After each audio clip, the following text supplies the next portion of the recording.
What if Harry discovered he was the heir to the Flamels and inherited the secret of the Philosopher's Stone? Chapter 1, The Last Testament. The owl arrived at 4 in the morning, and it wasn't the kind you ignored. Harry had been awake anyway. Sleep had become a negotiation he kept losing, his body exhausted, his mind refusing to shut down. Every time he closed his eyes, he saw the archway. The veil rippling. Sirius falling backward with that look on his face, not fear exactly, but surprise. Like death was an inconvenience he hadn't scheduled. 2 weeks. 14 days of Privet Drive's suffocating silence, broken only by Uncle Vernon snoring through the wall and the distant sound of sprinklers on Magnolia Crescent. Harry lay on his bed fully dressed most nights, staring at the ceiling, turning Sirius's last moment over and over like a coin between his fingers. Trying to find the angle where it wasn't his fault. He hadn't found it yet.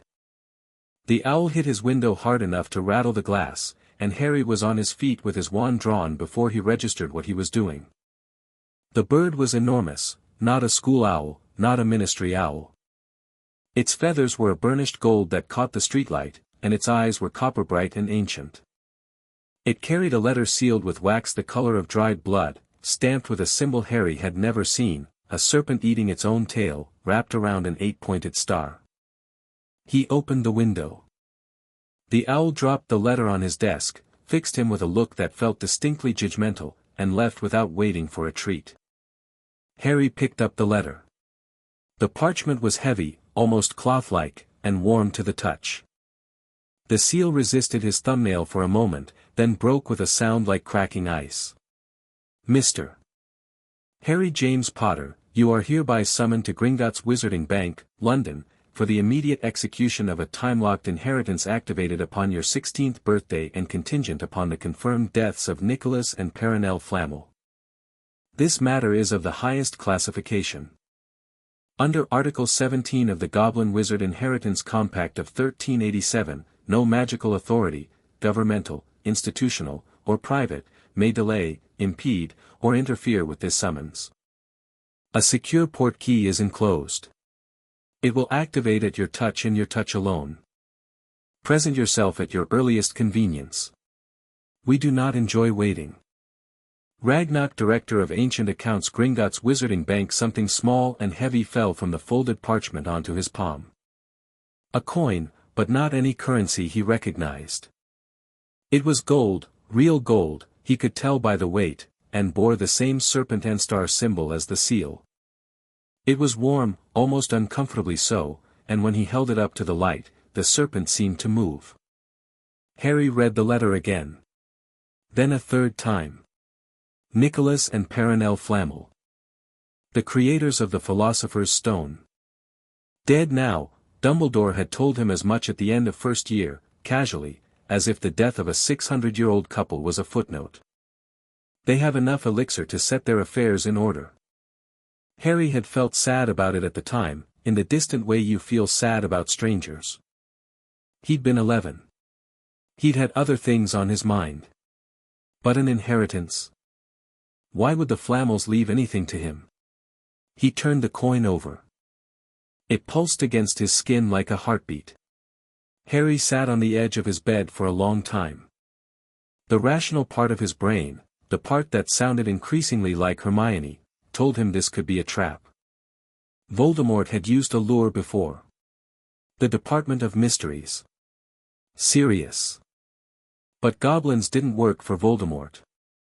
Goblins didn't work for anyone but themselves. And Article 17 of whatever compact they'd cited, that was goblin law, not wizard law, and goblins took their laws seriously enough to go to war over them. He looked at the coin again. Something about it felt right in a way he couldn't explain. Not safe, exactly. Not comfortable. But right, the way his wand had felt right the first time he'd held it, like it had been waiting for him. Harry pulled on his trainers and grabbed his rucksack. He threw in his invisibility cloak, the Marauder's map out of habit, and his wand holster.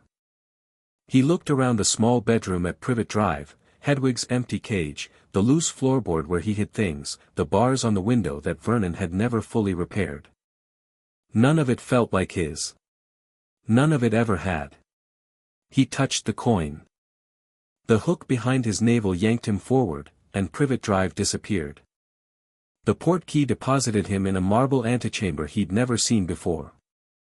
It wasn't the main hall of Gringotts, no queues, no tellers, no witches fumbling with deposit slips. This room was small, round, and lit by floating orbs of amber light. The walls were carved with geometric patterns that seemed to shift when he wasn't looking directly at them, and the floor was a single slab of black stone polished to a mirror finish. A goblin stood waiting. He was old, older than any goblin Harry had encountered, with deep-set eyes like chips of obsidian and fingers heavy with iron rings. He wore armor, not the waistcoat and trousers of a Gringotts teller, but actual armor, dark leather reinforced with metal plates inscribed with runes. "Mr. Potter," the goblin said. His voice was like gravel in a tin can. "You are prompt. We appreciate promptness. Ragnarok? Director Ragnarok."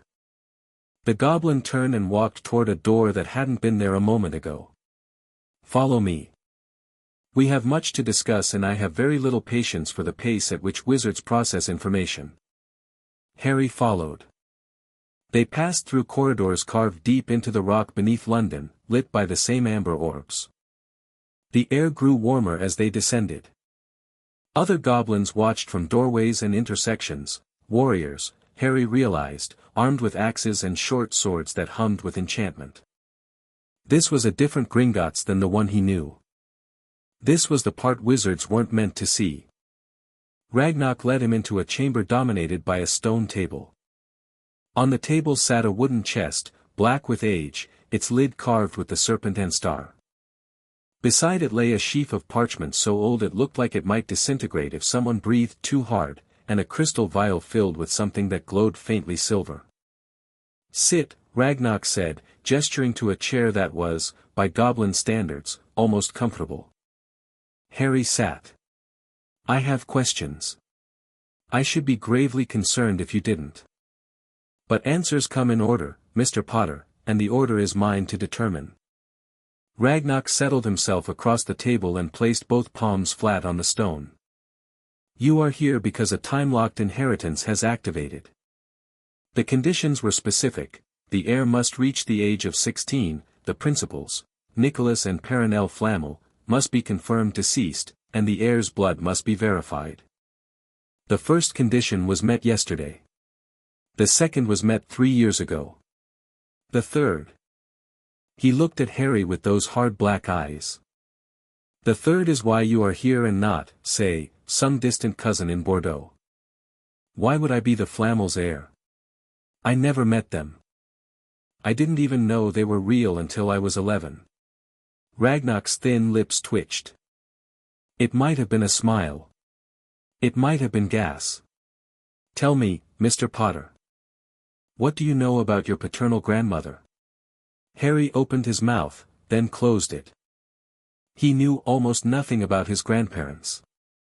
James's parents had died before Harry was born, dragon pox, he'd been told. He'd seen photographs. His grandfather Fleamont Potter had been tall and cheerful-looking, with the same unruly hair Harry had inherited. His grandmother, Euphemia Potter, Harry said. "She died of dragon pox, same as my grandfather." Euphemia Potter. "Yes. That is the name she took when she married." Ragnarok reached for the old parchment and unfolded it with surprising care. He turned it to face Harry. "This is a blood-verified genealogical record maintained by Gringotts since the 14th century. It cannot be forged, altered, or tampered with. Look at the bottom."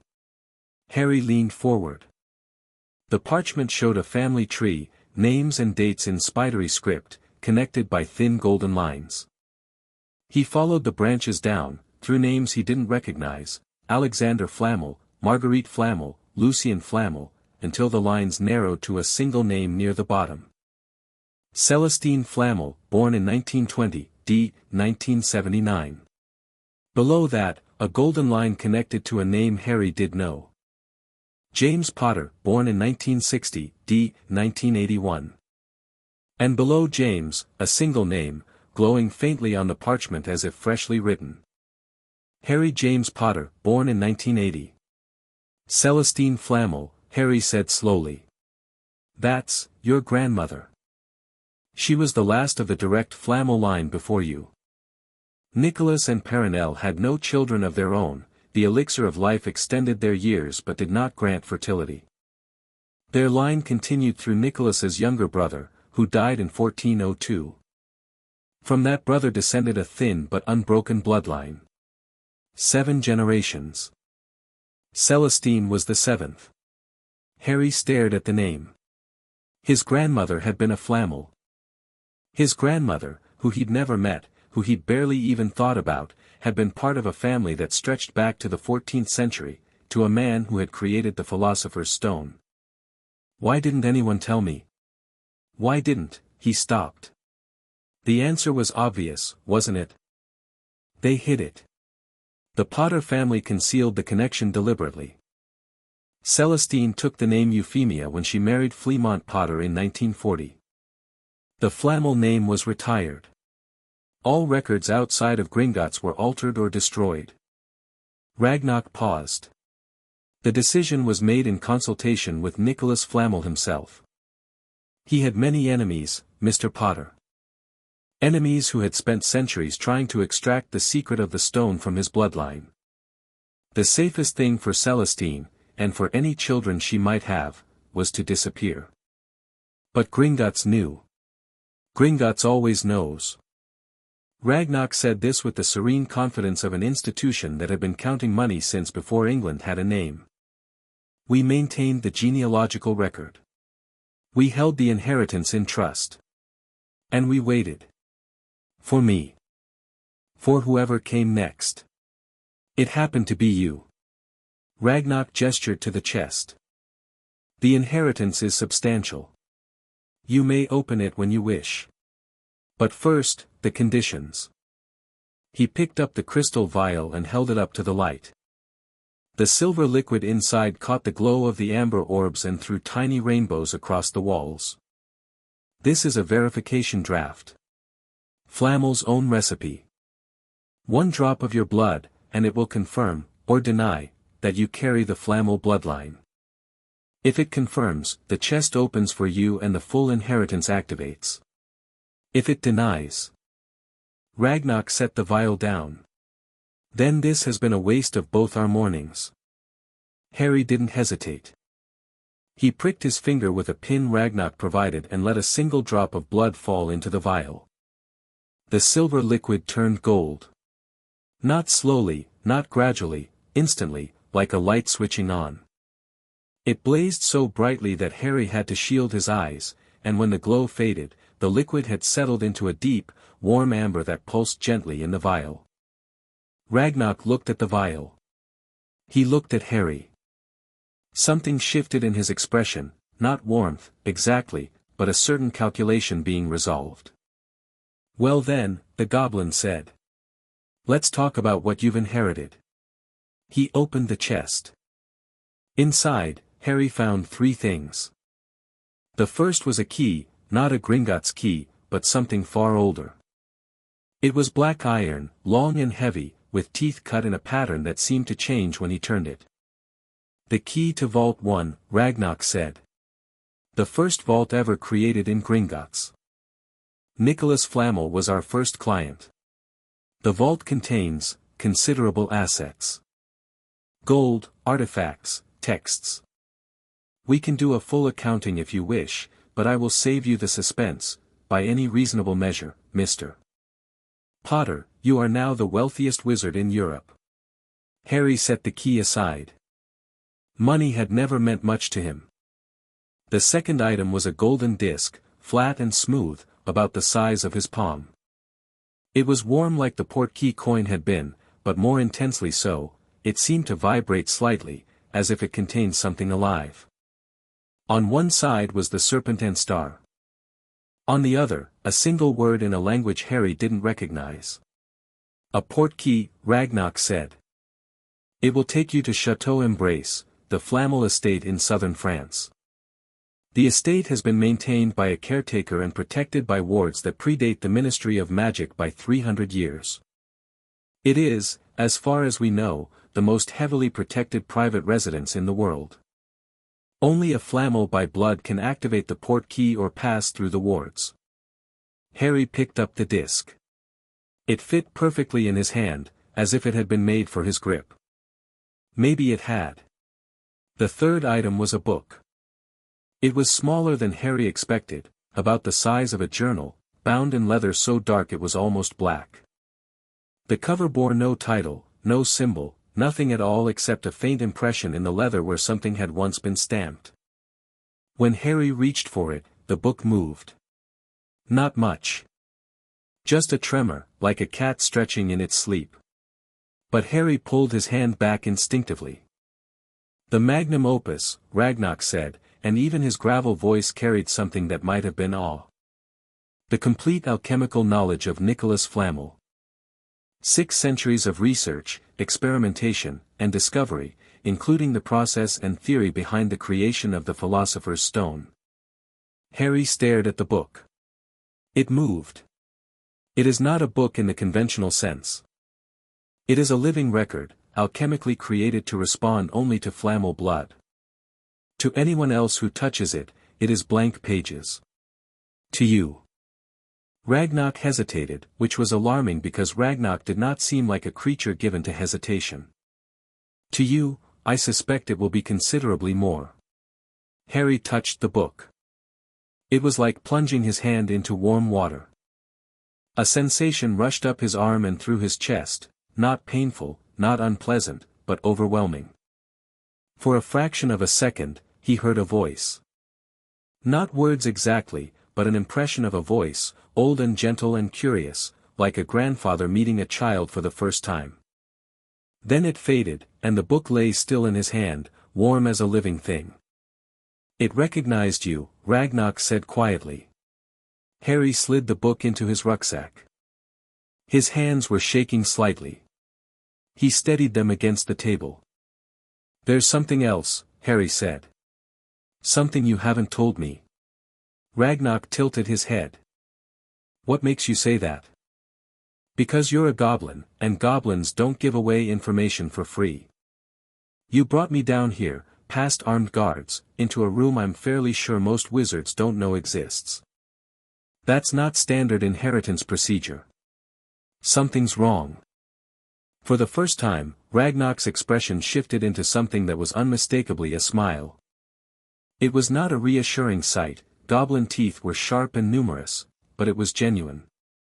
Nicholas Flamel warned us that the heir, when they came, would need to be clever. He would have been pleased. The goblin reached beneath the table and produced a folded piece of parchment. 2 months ago, an individual presented themselves at Gringotts requesting access to the Flamel inheritance. They claimed to be a distant relative. Their blood test was inconclusive. Inconclusive? The draft did not turn gold. Neither did it remain silver. It turned black. Ragnarok set the parchment down with deliberate care. In 600 years of administering that test, it has never turned black. The individual was refused access and escorted from the premises. They did not go quietly. Who were they? They gave the name Aurelian Morveau. Our records indicate that someone by that name was apprenticed to Nicholas Flamel in the 16th century. The apprenticeship ended, badly. Ragnarok met Harry's eyes. Mr. Potter, I tell you this as a courtesy that Gringotts extends to very few clients. Others have inquired about the Flamel estate. Recently. And with great insistence. Whoever this Morveau is, he has waited a very long time for what is now yours, and I do not believe he will wait patiently much longer. Harry absorbed this. Another enemy. Another dark figure circling, waiting to take something from him. Part of him wanted to laugh at the cosmic absurdity of it, as if Voldemort wasn't enough. But another part of him, a part that had been growing since Sirius died, since the prophecy, since every careful lie Dumbledore had told him for 5 years, that part felt something different. Not fear. Not resignation. Purpose. "Thank you," Harry said, and meant it. He started to stand. The door to the chamber burst open. Dumbledore swept in like a thunderstorm in periwinkle robes, his expression caught somewhere between relief and fury. Behind him, 2 Gringotts guards followed with expressions that suggested they had been asked politely to stop the old wizard and had been spectacularly unsuccessful. "Harry," Dumbledore said. "Thank Merlin. When I discovered you had left Privet Drive, Director Ragnarok," Harry said, without looking away from Dumbledore. "I assume Professor Dumbledore was not invited to this meeting." "He was not," Ragnarok said flatly. "And the damage to our antechamber doors will be billed to his personal vault." Dumbledore had the grace to look slightly abashed, but only for a moment. "Harry, we need to discuss this. The Flamel inheritance is a matter of extraordinary significance, and there are considerations. How long have you known?" Dumbledore stopped. The twinkle in his eyes, that calculated, grandfatherly twinkle that Harry had once found comforting, flickered and went out. "How long," Harry repeated, "have you known that my grandmother was Celestine Flamel?" Silence. Ragnarok sat back in his chair with the expression of someone settling in for an entertaining show. The guards at the door had gone very still. "Since before you were born," Dumbledore said quietly. "Nicholas told me himself, shortly after James and Lily went into hiding. He wanted to ensure that if anything happened to them, the Flamel legacy would be protected." "And you didn't think to mention this? In 5 years? When I asked you about the stone? When I asked you about my parents? I was protecting you, Harry. The Flamel name carries dangers you don't." Harry's voice was low. Not loud. He'd learned that loud was weak. It was what Uncle Vernon did, what Fudge did, what people did when they had nothing but volume. He kept his voice level and steady and watched the words land like stones. "Don't tell me what I cannot understand. You told me a prophecy last month that says I'm marked for death, and you waited 5 years to do it.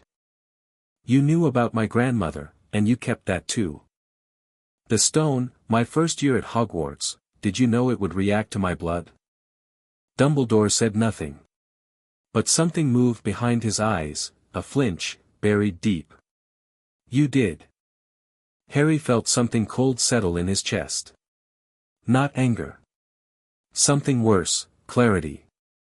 "You put the stone in that school knowing I might interact with it. Knowing what I was. Was that a test?" "It was a precaution. I needed to understand whether the bloodline was active in you, whether the alchemical potential, you used an 11-year-old as a lab experiment. That is not, and serious." Harry's voice cracked on the name, just barely, and he clamped down on it hard. "If I'd known what I was, what my family was, would it have changed things? Could the Flamel resources, the knowledge, the protections have kept him alive?" Dumbledore looked old. Not the performative, wise old age he usually wore like a costume, but genuinely, terribly old. Tired in his bones. "I don't know," the headmaster said. "I truly don't know, Harry. That's the first honest thing you've said to me in 5 years." Harry picked up the golden disc, the portkey to Chateau Embrace, and held it loosely in his hand. He could feel it humming, ready, waiting for his blood to call it to life. "I'm leaving," Harry said. "Harry, you cannot.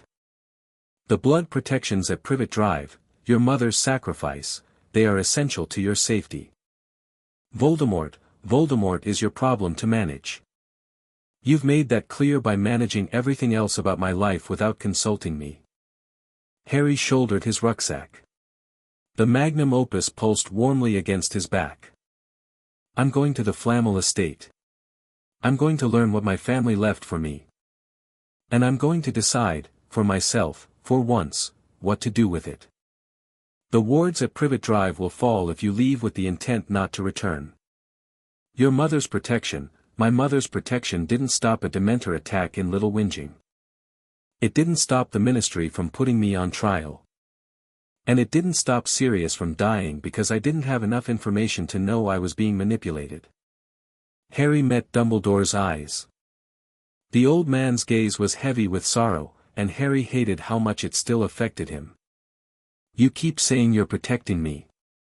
But the people I love keep dying, and the secrets keep piling up, and I'm done standing in a cupboard waiting for you to decide I'm ready for the truth. Ragnarok cleared his throat. If I may interject. Under Article 17, Mr. Potter has the legal right, recognized by both Goblin and Wizard law, to claim his inheritance without interference. Any attempt to delay or prevent him from doing so would be considered an act of aggression against Gringotts. The Goblin let that settle. In the long history of terrible ideas, committing an act of aggression against Gringotts ranked somewhere between juggling basilisks and insulting a hippogriff's mother. Dumbledore looked at Harry for a long time. The chamber was very quiet. The estate is protected? Dumbledore asked, not looking away from Harry but directing the question at Ragnarok. The Flamel wards are older and stronger than anything at your school, Ragnarok said, with evident satisfaction. They are blood-bound, self-sustaining, and have repelled every attempted intrusion for 6 centuries. The estate exists in a partially folded space. It cannot be found by anyone without a Flamel portkey or an invitation from the Heir. Your Dark Lord could stand 10 meters from its gates and see nothing but empty countryside. Some of the tension left Dumbledore's shoulders, but not all of it. Harry. I know you are angry, and I know I have earned that anger. But please, keep lines of communication open. The Order, your friends, my friends can find me when they want to. You can send an owl. But you don't get to control this, Professor. Harry paused at the door. And if I find out there are more secrets, about my parents, about me, about any of it, then we're done. Not angry. Not arguing. Done. He didn't wait for a response. Ragnarok walked him back to the antechamber. The old goblin's iron-shod boots clicked rhythmically on the stone floor, and they walked in silence until they reached the marble room where Harry had arrived. One more thing, Ragnarok said. He reached into his armor and produced a small leather pouch, which he handed to Harry. The key to Vault 1. I suggest you visit it at some point, the contents are considerable. But the estate is the true inheritance. Everything Nicholas Flamel cared about is there. Thank you, Ragnarok. Truly. The goblin studied him. Your grandmother came to this bank precisely once, the day she sealed the inheritance in trust. She was, if you will forgive a personal observation, very much like you. Stubborn. Direct. She did not trust easily, but when she did, it was completely. He paused. She would have been proud of what you did in that chamber just now. Nicholas would have been insufferable about it. Harry smiled despite himself, a real smile, the first in weeks. What was he like? Nicholas? Brilliant. Annoying. He asked too many questions and answered too few. He once transmuted my desk into a goat to make a point about the nature of material reality. I was not amused. Ragnarok's eyes glittered. He was the finest wizard I ever knew, and I include your current headmaster in that assessment. Do not waste what he left you. I won't. Harry held up the golden disc. It caught the amber light and blazed like a tiny sun in his palm. How does it work? Hold it. Think of home. Harry almost laughed at that. Home. He'd never had one. Privet Drive was a cage. Hogwarts was a battlefield with nicer furniture. The Burrow was the closest he'd come, but it was the Weasleys' home, not his. He closed his eyes and didn't think of a place. He thought of a feeling, the feeling he'd had when the magnum opus recognized him. That sense of something waiting, something that knew his name before he knew its. Something that was his by right and by blood. The disc flared hot in his hand, and the world folded around him. The first thing he noticed was the light. It was different from English light, warmer, more golden, with the particular richness of late afternoon in a place that got more sun than it knew what to do with. Harry stood on a dirt path flanked by lavender bushes that reached his waist, their purple heads nodding in a breeze that smelled of honey and hot stone. Ahead of him, the path climbed a gentle hill. At the top, framed against a sky streaked with orange and rose, stood a house. No, not a house. A chateau. But not the grand, cold kind you saw in photographs. This one looked like it had grown out of the hillside rather than been built on it. Its walls were warm stone, the color of bread crust, covered in climbing roses and ivy. Towers rose at odd angles, not symmetrically but organically, as if the building had been added to over centuries by people who cared more about function than appearance.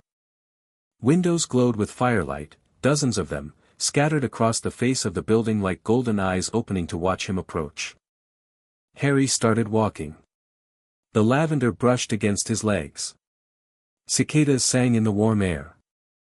In the distance, he could see vineyards and orchards and, beyond them, a line of mountains going purple in the evening light. The wards hid him 20 paces from the front gate. He felt them before he saw them, a pressure against his skin, like walking into deep water. Then the air in front of him shimmered and blazed gold, and for a moment, Harry saw them, concentric rings of light radiating outward from the chateau, layered over each other like the rings of a tree. They were beautiful and terrifying. He could feel their age, centuries of power laid down by generations of alchemists, each layer reinforcing the ones beneath it. Compared to these, the Hogwarts wards were tissue paper. The golden light reached him, washed over him, through him. He felt it red his blood, his magic, his very being, not invasively, but curiously, like a great old dog sniffing a newcomer. Then the light flared warm and welcoming, and the pressure vanished. The gates, wrought iron, worked into patterns of serpents and stars and flowering vines, swung open silently. Harry walked through. Behind him, the portkey disc crumbled to fine golden dust that the breeze scattered among the lavender. There was no going back. The front door of the chateau opened before he reached it, and a voice from inside said, "You're shorter than I expected." Harry stopped on the threshold. The entrance hall was large and warm, lit by floating candles that drifted near the ceiling like lazy fireflies. Bookshelves lined the walls between the windows, stuffed with volumes in a dozen languages. A staircase of dark wood curved upward into shadows. The floor was flagstone, worn smooth by centuries of feet. A girl stood at the foot of the staircase. She was about his age, maybe a year older, with dark hair pulled back from a sharp, angular face. Her skin was brown, her eyes were the color of strong tea, and she was looking at him the way someone might look at a stain on an expensive carpet. "I'm Harry," he said. "I know who you are. Ragnarok sent word." She didn't offer her hand. "Margot Delacroix.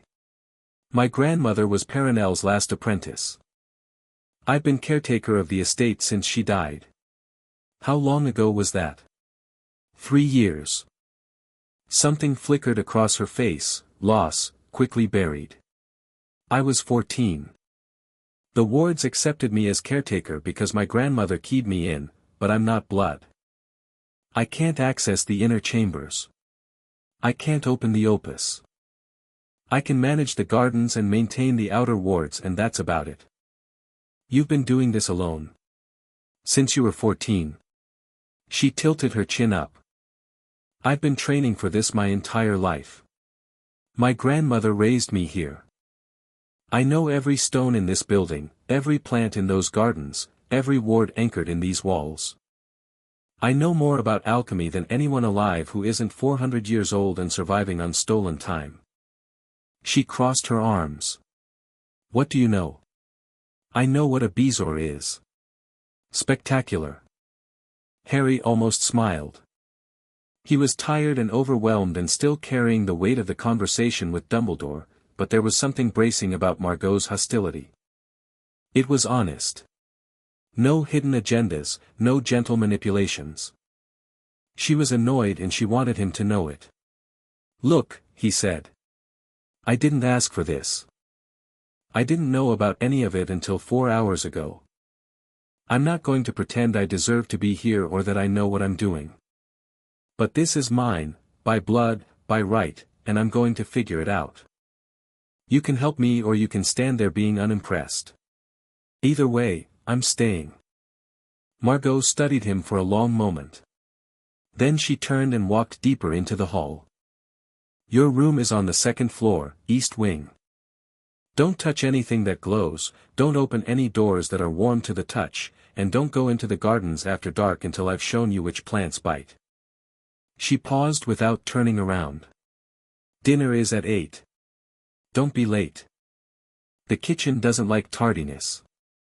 The kitchen has opinions. The kitchen has teeth." She disappeared around a corner, and Harry was left standing alone in the entrance hall of a 600-year-old alchemical estate that apparently came with a hostile caretaker and a carnivorous kitchen.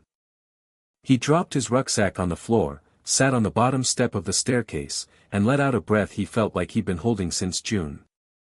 The magnum opus shifted in his bag. He felt it move, not with his body but with something deeper, a pull in his blood, a warmth behind his sternum. He pulled the book out and held it in his lap. It fell open. The pages were blank, cream-colored, thick, handmade paper with rough edges. No text, no diagrams, no writing of any kind. Harry frowned and turned page after page, finding nothing. Then he touched a page with his bare finger, and the world dissolved. He was standing in a workshop. No, he was standing in this workshop, the same building, but different. Newer. The stone walls were unweathered, the wooden beams still pale and fresh. A fire burned in a massive hearth, and over it hung a crucible of dark metal in which something molten glowed red gold. A man stood before the hearth. He was thin and weathered, with clever eyes and a beard that had been singed in several places. He was perhaps 50, or perhaps 500. He wore a simple robe and an expression of absolute concentration as he worked the crucible with a pair of iron tongs. He looked up. At Harry. And he smiled. "Ah," said Nicholas Flamel. "There you are." Harry couldn't speak. He wasn't sure he was breathing. "Don't be alarmed. This isn't a ghost or a portrait or any such thing. This is a memory, encoded in the opus. I recorded it when the book was young and I was old enough to suspect I would not live forever." Nicholas set down the tongs and wiped his hands on his robe. "If you are seeing this, then you are my heir, and I am dead, and the world has continued without me, which I must say is rather humbling." He moved closer. His eyes were a pale, clear gray, and they looked at Harry with an expression of deep curiosity. "I don't know your name.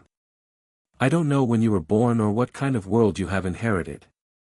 But I know your blood, because it is my blood, and the opus knows it too. It has been waiting for you. As have I, in my way." Nicholas sat down in a chair that materialized out of nothing, or rather, out of memory, and gestured for Harry to do the same. Harry found himself sitting, though he wasn't sure his legs had made the decision independently. "The opus will teach you what I know. Not all at once, that would break your mind, and I'm told that's unpleasant, but as you are ready. Each page contains a lesson, a memory, a piece of understanding. Touch a page, and you will live the lesson as I lived it. You will feel what I felt, see what I saw. It is the most complete form of teaching I was ever able to devise, and I have been devising things for a very long time." He leaned forward, and his expression grew serious. "But I must tell you something important, and I need you to hear it clearly. The Philosopher's Stone is not what the world thinks it is. It is not an object. It was never an object. The red stone that I created, the one that sat in Gringotts, the one that was brought to your school, that was a focus, a teaching tool, a crutch for a man who had not yet completed his own transformation. The true stone is not something you hold. It is something you become. Harry felt the words settle into him like stones into deep water. The process is called the magnum opus, the great work. 3 stages, nigredo, albedo, rubedo. Dissolution, purification, synthesis. It is the work of a lifetime, and I barely completed it in 600 years. But your blood carries the potential, and the opus will guide you. Nicholas stood. The workshop around them was beginning to fade at the edges, the memory reaching its end. One more thing. You will have enemies. I had enemies, brilliant, dangerous people who believed that the stone's secret should belong to whoever was clever enough to take it. Some of them I failed. One of them I wronged, though I maintain I was right to do so. He may still live. If he does, he will come for you. The light was dimming. Nicholas Flamel was becoming translucent, his outlines blurring like watercolors in rain. Be brave, he said. Be curious. And be careful with the kitchen. Perenelle enchanted it during an argument and I was never able to sort it out. Then he was gone, and Harry was sitting on the staircase in the entrance hall, the book open in his lap, his heart pounding like a drum. He sat there for a long time. The floating candles drifted above him. Somewhere in the house, he could hear Margot moving, footsteps on old stone, the clink of something glass. Harry closed the opus carefully and put it back in his bag. He'd come here with nothing but anger and grief and a stubborn refusal to be controlled anymore. Now he had something else. Not answers, not yet, but the shape of answers, the outline of a path. The Philosopher's Stone. Not an object. A state of being. His grandmother had been a Flamel. His blood carried a legacy 6 centuries old. And somewhere out there, a man named Aurelian Morveau was waiting for what Harry had inherited. Harry stood up, shouldered his bag, and climbed the stairs. He found his room in the east wing, a large, airy space with a 4-poster bed, a desk overlooking the orchards, and walls lined with empty shelves that seemed to be waiting for him to fill them. The bed was made with crisp white linens. A window stood open, letting in the warm evening air and the sound of cicadas. On the desk, he found a note in handwriting he didn't recognize, sharp, precise, feminine. The bathroom is through the door on the left. The alchemy laboratory, we call it the Athenor, is accessible through the door at the end of the east wing corridor, but only during daylight hours until I've taught you the safety protocols. The gardens are visible from your window. The glowing ones are generally safe. The ones that move toward you are not. Dinner at 8 m. Harry set the note down and looked out the window. The sun was setting behind the mountains, and the sky was a spectacular blaze of color, deep reds and oranges fading to purple at the zenith. The estate's garden stretched below him, and he could see what Margot meant. Some of the plants were luminous, casting pools of pale light across the pathways. Others moved in ways that had nothing to do with the wind. He watched the sun set over a home he'd never seen before today, and for the first time in 2 weeks, for the first time since Sirius fell through the veil, the crushing weight on his chest eased, just slightly. Not gone. Not forgiven. But lighter. He washed up, changed into clean clothes from his rucksack, and went to find dinner. The kitchen was in the basement, accessed by a narrow stone staircase that twisted downward in a tight spiral. Harry heard it before he saw it, the clatter of pans, the hiss of something searing, and an occasional grinding sound that he very much hoped was a mortar and pestle and not actual teeth. The room itself was huge, a vaulted stone cellar dominated by a massive hearth and 2 long wooden tables. Copper pots hung from iron hooks in the ceiling, and the walls were lined with jars of preserved foods, dried herbs, and things Harry couldn't identify. Margot was already seated at one of the tables, a bowl of something steaming in front of her. She nodded toward the hearth. Serve yourself. The pot knows when to stop pouring. Usually. Harry approached the hearth, where a large iron pot hung over low flames, its contents bubbling gently. The smell was extraordinary, rich, savory, complex. He picked up a ladle and the pot tilted toward him obligingly. He filled a bowl and sat across from Margot. The stew was the best thing he had ever tasted. He said so, and Margot's expression softened by approximately 1 degree. Perronel's recipe. The pot makes it fresh every evening. It adjusts to whoever's eating, more salt if you need salt, more iron if you're anemic, that sort of thing. She watched him eat. You look like you haven't had a proper meal in weeks. I haven't. Why not? Long story. We have time. Apparently you live here now. Harry looked at her over his bowl. In the warm firelight, her sharp features were softer, and he could see the tiredness underneath her hostility, the same bone-deep exhaustion he saw in his own mirror. She'd been alone here for 3 years, carrying a responsibility that wasn't hers by blood, waiting for someone who might never come. My godfather died, Harry said. 3 weeks ago. He was murdered. Margot set down her spoon. I'm sorry. And before that, a student at my school was killed.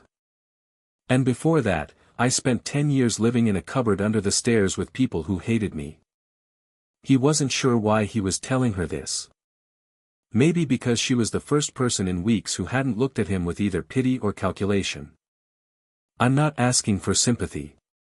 I'm telling you so you understand, I don't care about immortality. I don't care about gold. I don't care about the stone as a thing to own or a power to wield.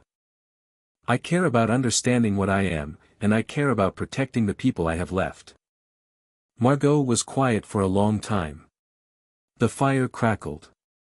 The kitchen made a sound that was almost, but not quite, a purr. My grandmother died in this house, Margot said. In the Athanor. She was trying to access one of the inner chambers, one that's bloodlocked to the Flamel line. She thought she'd found a workaround. She hadn't. She picked up her spoon again and stirred her stew without eating. She spent her whole life protecting this place, and it killed her because she wasn't the right blood. I've spent every day since then maintaining it, learning what I can, waiting for someone to come along who could actually use what's here. She looked up at him. And then you show up. Skinny English boy who doesn't know what a crucible is. I know what a crucible is. Do you? It's a container used for heating substances to very high temperatures. That's the dictionary definition. An alchemist would say a crucible is a space where transformation becomes possible through the application of heat and pressure. It's a metaphor as much as a tool. Everything in alchemy is. She pointed her spoon at him. That's lesson 1. Alchemy is not chemistry. It's not potion making. It's the art of understanding why things are what they are, and how to change them into what they could be. Harry leaned back in his chair. When do we start? Dawn. I'll meet you in the Athanor. She paused. You should know, I don't trust you. Not because of who you are, but because trust is earned. My grandmother trusted the Flamels and it killed her. So I'll teach you what I can, and I'll protect this estate like I've always done, and we'll see. Fair enough. Good. She stood up and carried her bowl to a stone basin, where water flowed from a spout shaped like a fish's mouth. One more thing. You said someone named Morvo has been looking for the estate. Ragnarok told me. 400 years old, survived on stolen life. Flamel's former apprentice. I know who Morvo is. My grandmother told me about him. He's not just dangerous, Potter. He's patient. Centuries of patient. If he knows there's an heir, he'll come. Not right away, he'll learn what he can first, send others ahead of him, test the defenses. But he'll come. Then we'd better be ready. We'd better be more than ready. She turned to face him, silhouetted against the firelight. We'd better be good enough to make 600 years of Flamel legacy mean something. Because if we're not, Morvo will take everything in this house and use it to make himself a god, and there won't be anyone left to stop him." She left the kitchen. Harry sat alone, listening to the fire pop and the kitchen hum contentedly to itself. He pulled the magnum opus from his bag and set it on the table. It lay there, dark and warm, its leather cover smooth under his fingers. He opened it to a random page and pressed his fingertip to the parchment. The memory took him instantly. He was in the garden, the same garden outside his window, but wild and young, the plants half the size they were now. Nicholas Flamel knelt in the dirt, hands black with soil, examining a seedling that glowed faintly blue. "The first principle of alchemy," Nicholas said, without looking up, "is equivalent exchange. You cannot create from nothing. To change something, you must understand what it is, truly understand, at the level of its essence, and you must understand what it will become. The exchange is not merely material. It is understanding for understanding. You give your comprehension of one state in return for comprehension of another." He cupped the seedling in his hands. As Harry watched, it began to change, the stem thickened, the leaves broadened, the blue glow intensified and shifted to warm amber. In seconds, the seedling had become a flowering bush, its blooms dripping with golden nectar.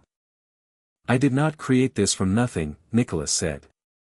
"I understood what the seed was, and I understood what it wanted to become. All I did was remove the time between those two states." He turned to look at Harry, and his grey eyes were sharp. "This is not magic as you know it. Your wand is a tool that imposes your will on reality. Alchemy is the art of conversing with reality. Do you understand the difference?" Harry nodded, though he wasn't sure he did. "Not yet." "You will," Nicholas said with a confidence that spanned centuries. The memory faded.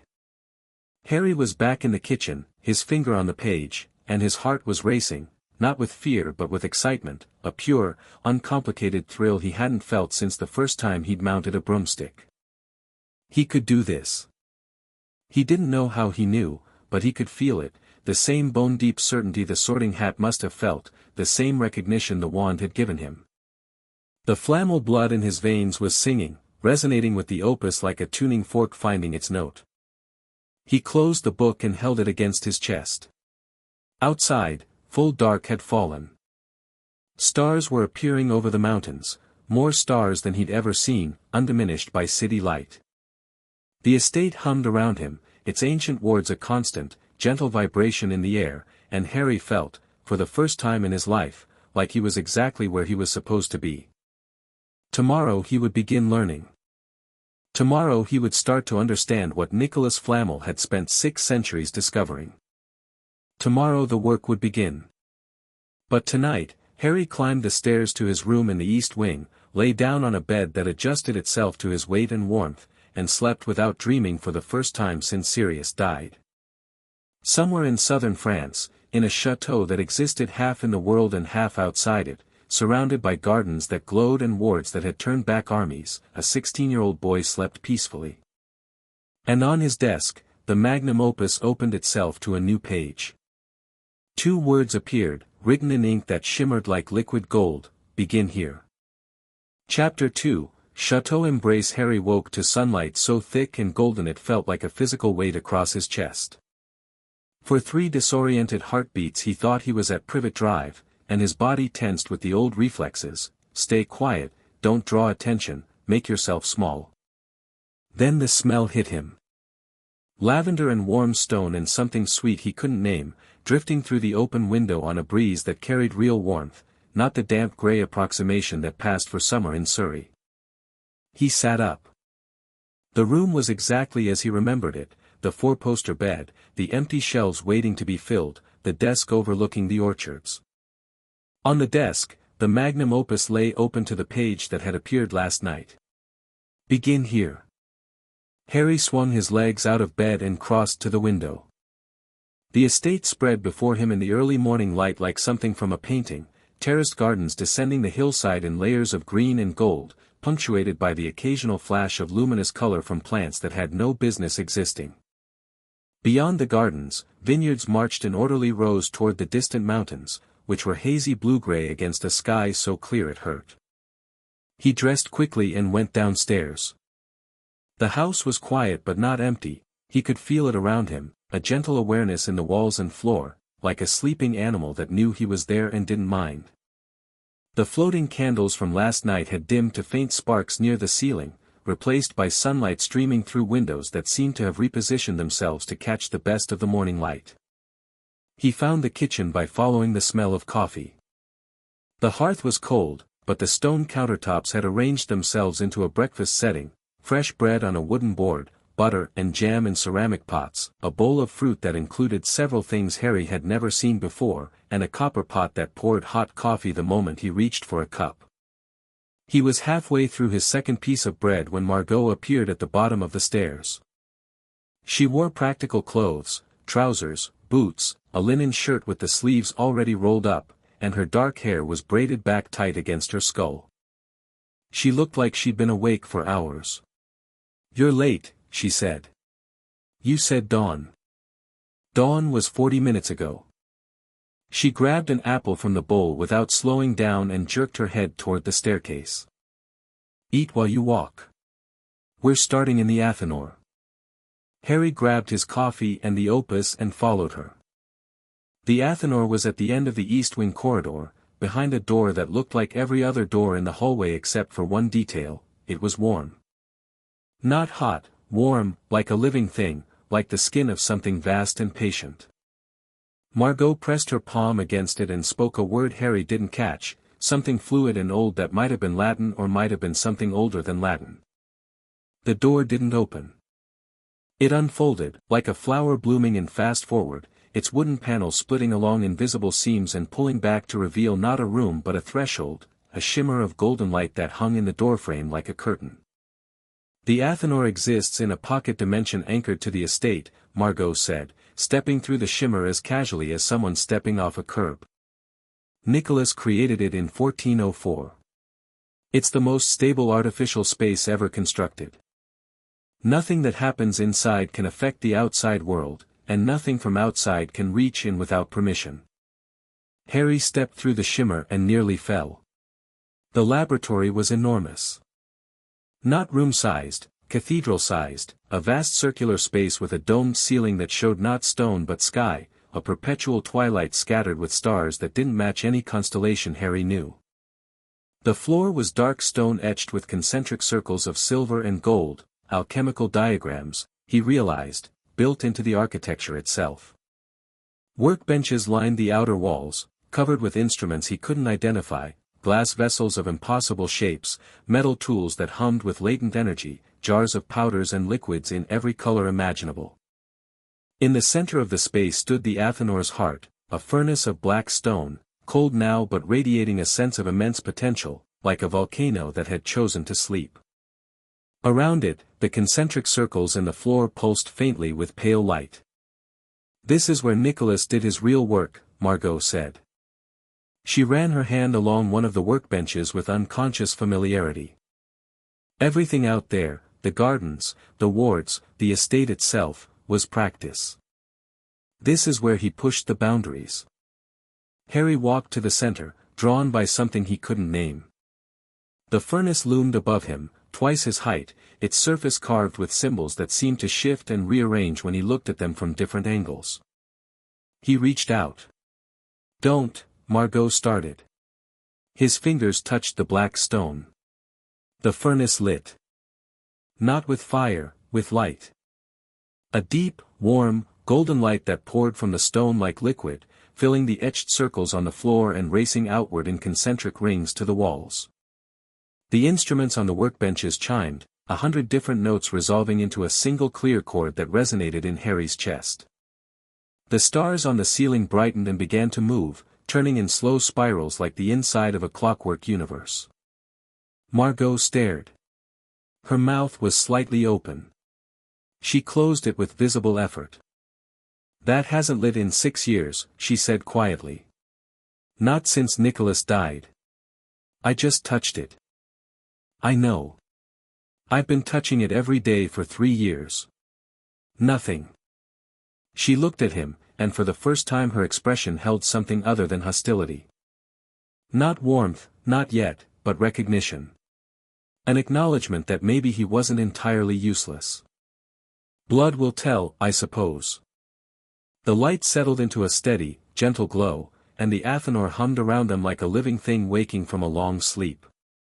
Harry could feel it in his bones, a resonance, a connection, like the building recognized him and was glad. "All right," Margot said, pulling a stool up to one of the workbenches. "Sit down. Let's see what you actually know." What Harry knew, it turned out, was almost nothing.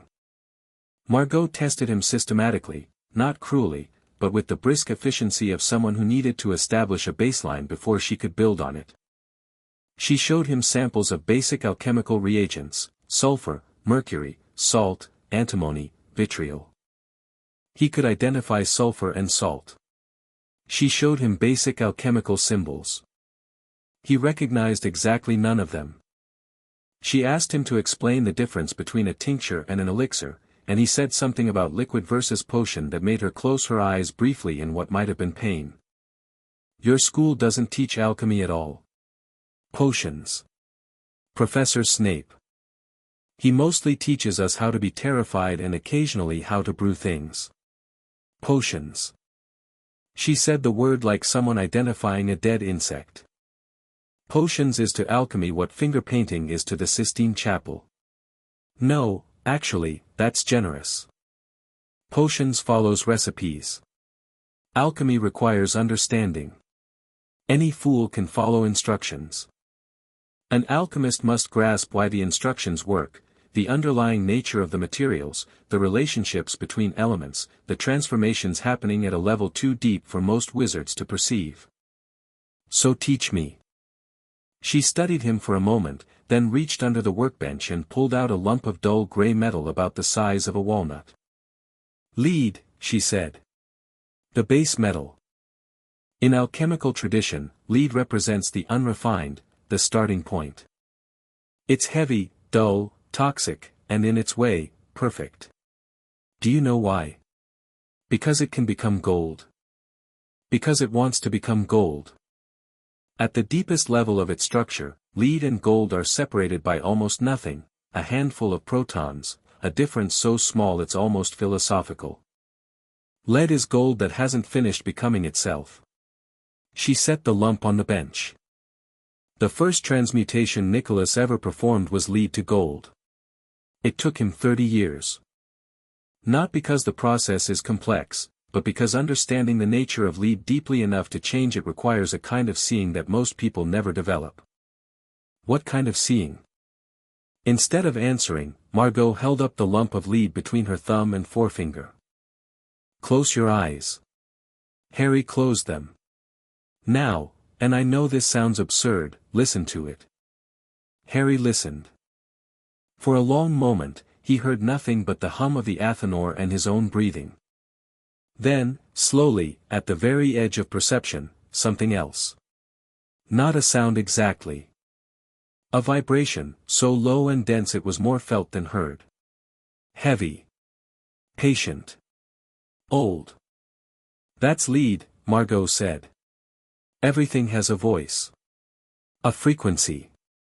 An alchemist learns to hear them. Gold sounds like." She paused, searching.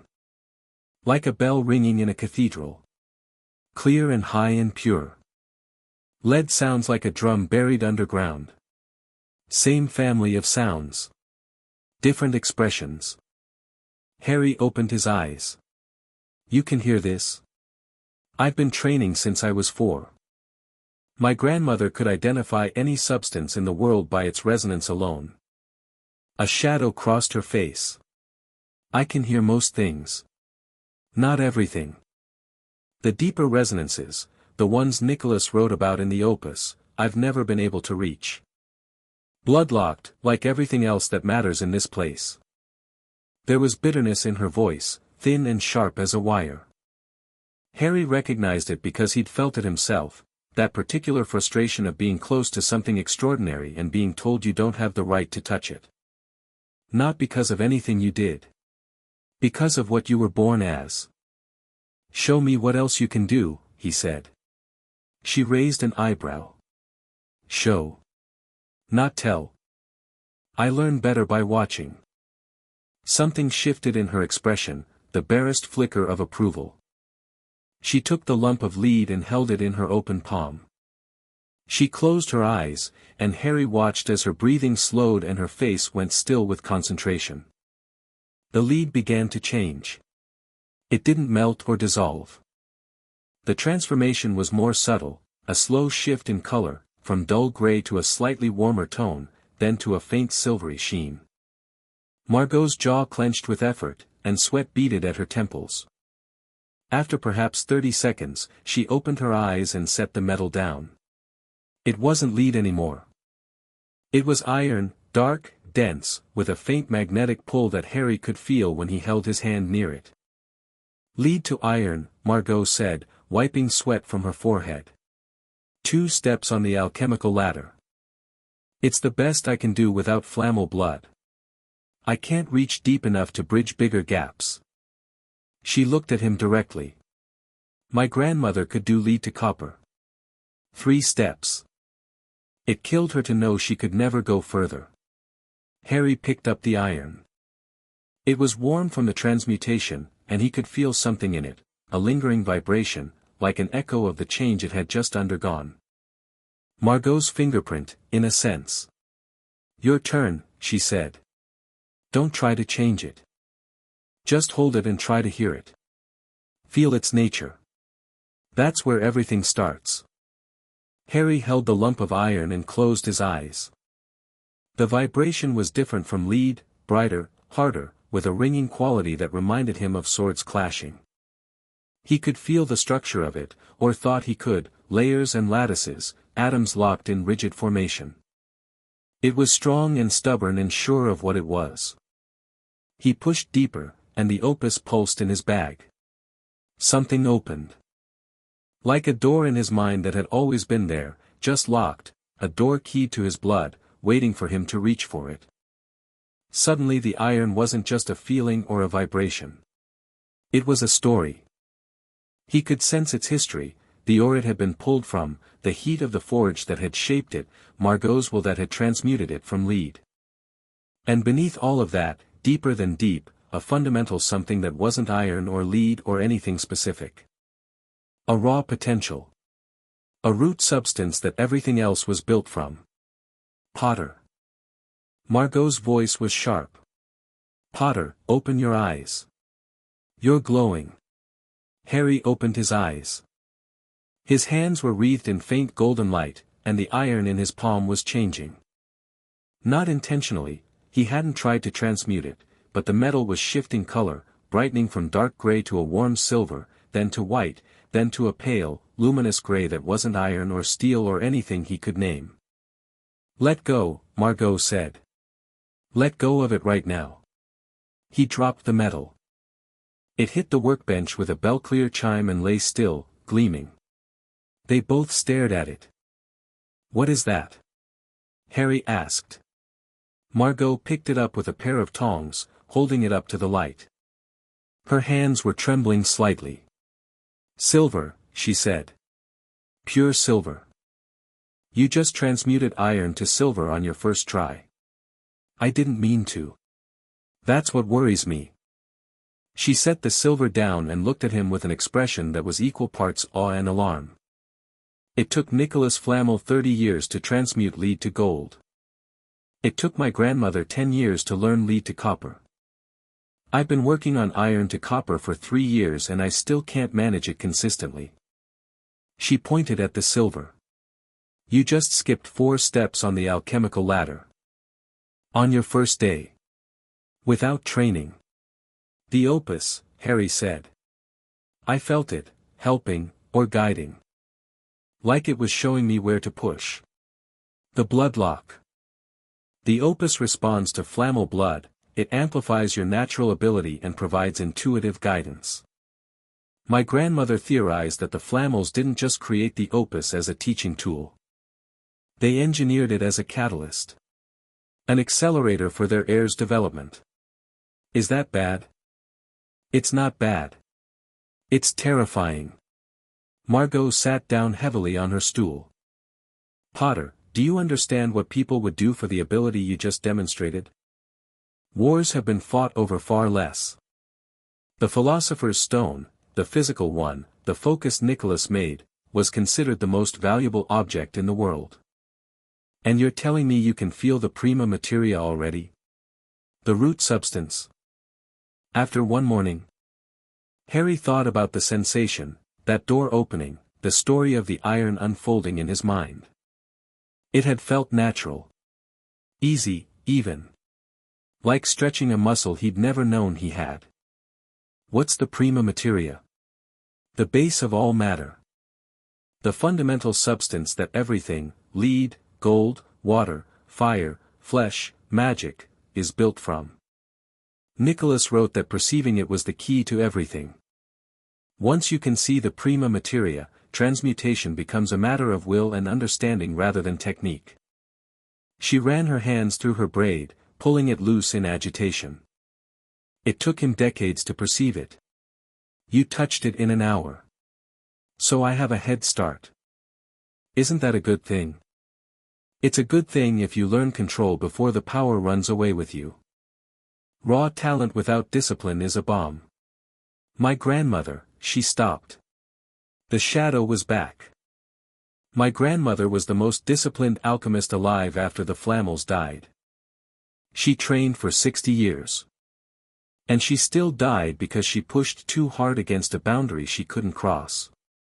You have no boundaries. That should frighten you. Harry looked at the piece of silver on the bench. It was beautiful, smooth, lustrous, catching the starlight from the Athenor's ceiling and throwing it back in soft arcs. It does frighten me, he said honestly. But I've been frightened before. It doesn't stop me from doing what needs to be done. Margot looked at him for a long moment. Then she stood up, retied her braid with quick, practiced fingers, and squared her shoulders. Fine. Then we work. Every day, dawn to dark, until you have enough control to use what you've got without accidentally transmuting the house into cheese or something equally catastrophic. She pointed to the silver. Keep that. It's proof of what you can do. And it's a reminder that you have no idea what you're doing. Harry pocketed the silver and followed her deeper into the Athenor. They worked until midday, and Harry learned more in those hours than in 5 years of potions classes. Margot was a demanding teacher, precise, impatient, and brutally honest, but she was also brilliant. She understood alchemy at a depth that made Snape's knowledge look like a puddle next to an ocean, and she had a gift for explaining abstract concepts through physical demonstration. She taught him the 3 pillars: sulfur, the soul of a substance, its essential nature; mercury, its spirit, its potential for change; and salt, its body, its physical form. Every material in existence was a combination of these 3, in different proportions and arrangements. Transmutation meant understanding the precise balance and shifting it. She taught him to listen. Not with his ears, with something deeper, something the Opus called inner hearing.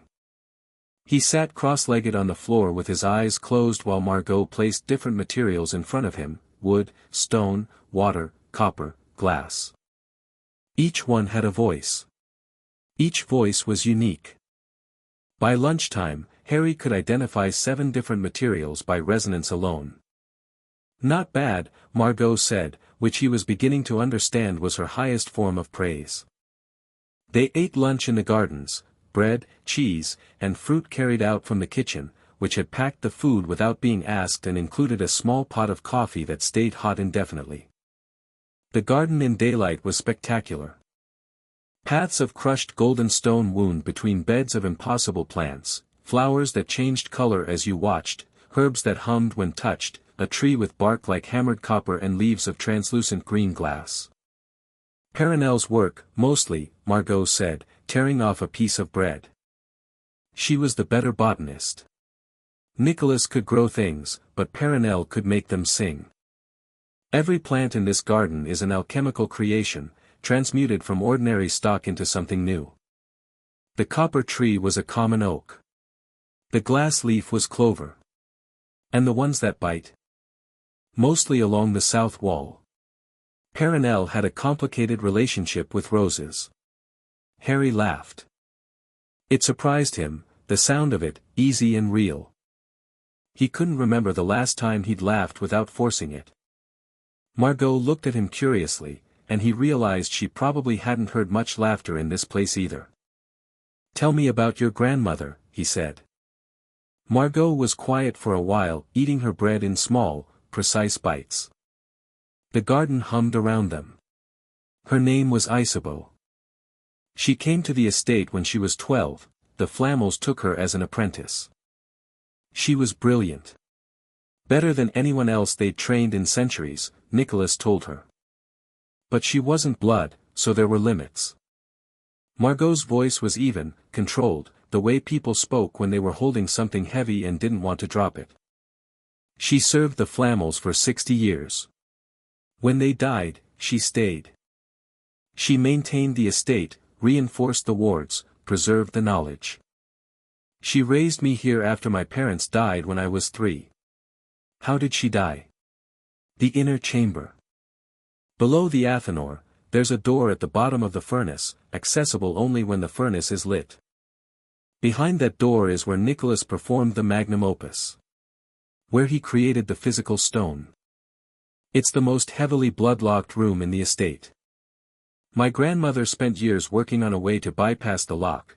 She believed the knowledge inside was too important to leave inaccessible until an heir showed up who might never come. What happened? The lock fought back. Margot set down her bread. It unmade her transmutation on a molecular level. Reversed everything, she was back to raw components. She didn't even have time to scream. The garden was very quiet. I found her, Margot said. Or what was left. Harry didn't say he was sorry. She'd heard that enough. Instead he said, "Show me the door." Margot looked at him sharply. Not to open it. Not yet. But I need to know what's down there. If Morveau comes, that's what he'll be after. She considered this, then nodded.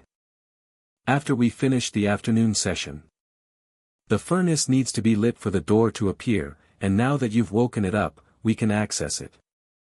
They returned to the Athanor and worked through the afternoon. Harry attempted controlled transmutations, small, precise changes rather than the instinctive leap he'd made with the iron.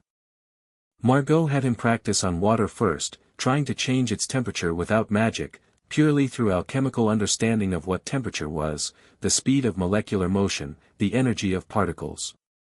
It was agonizingly difficult.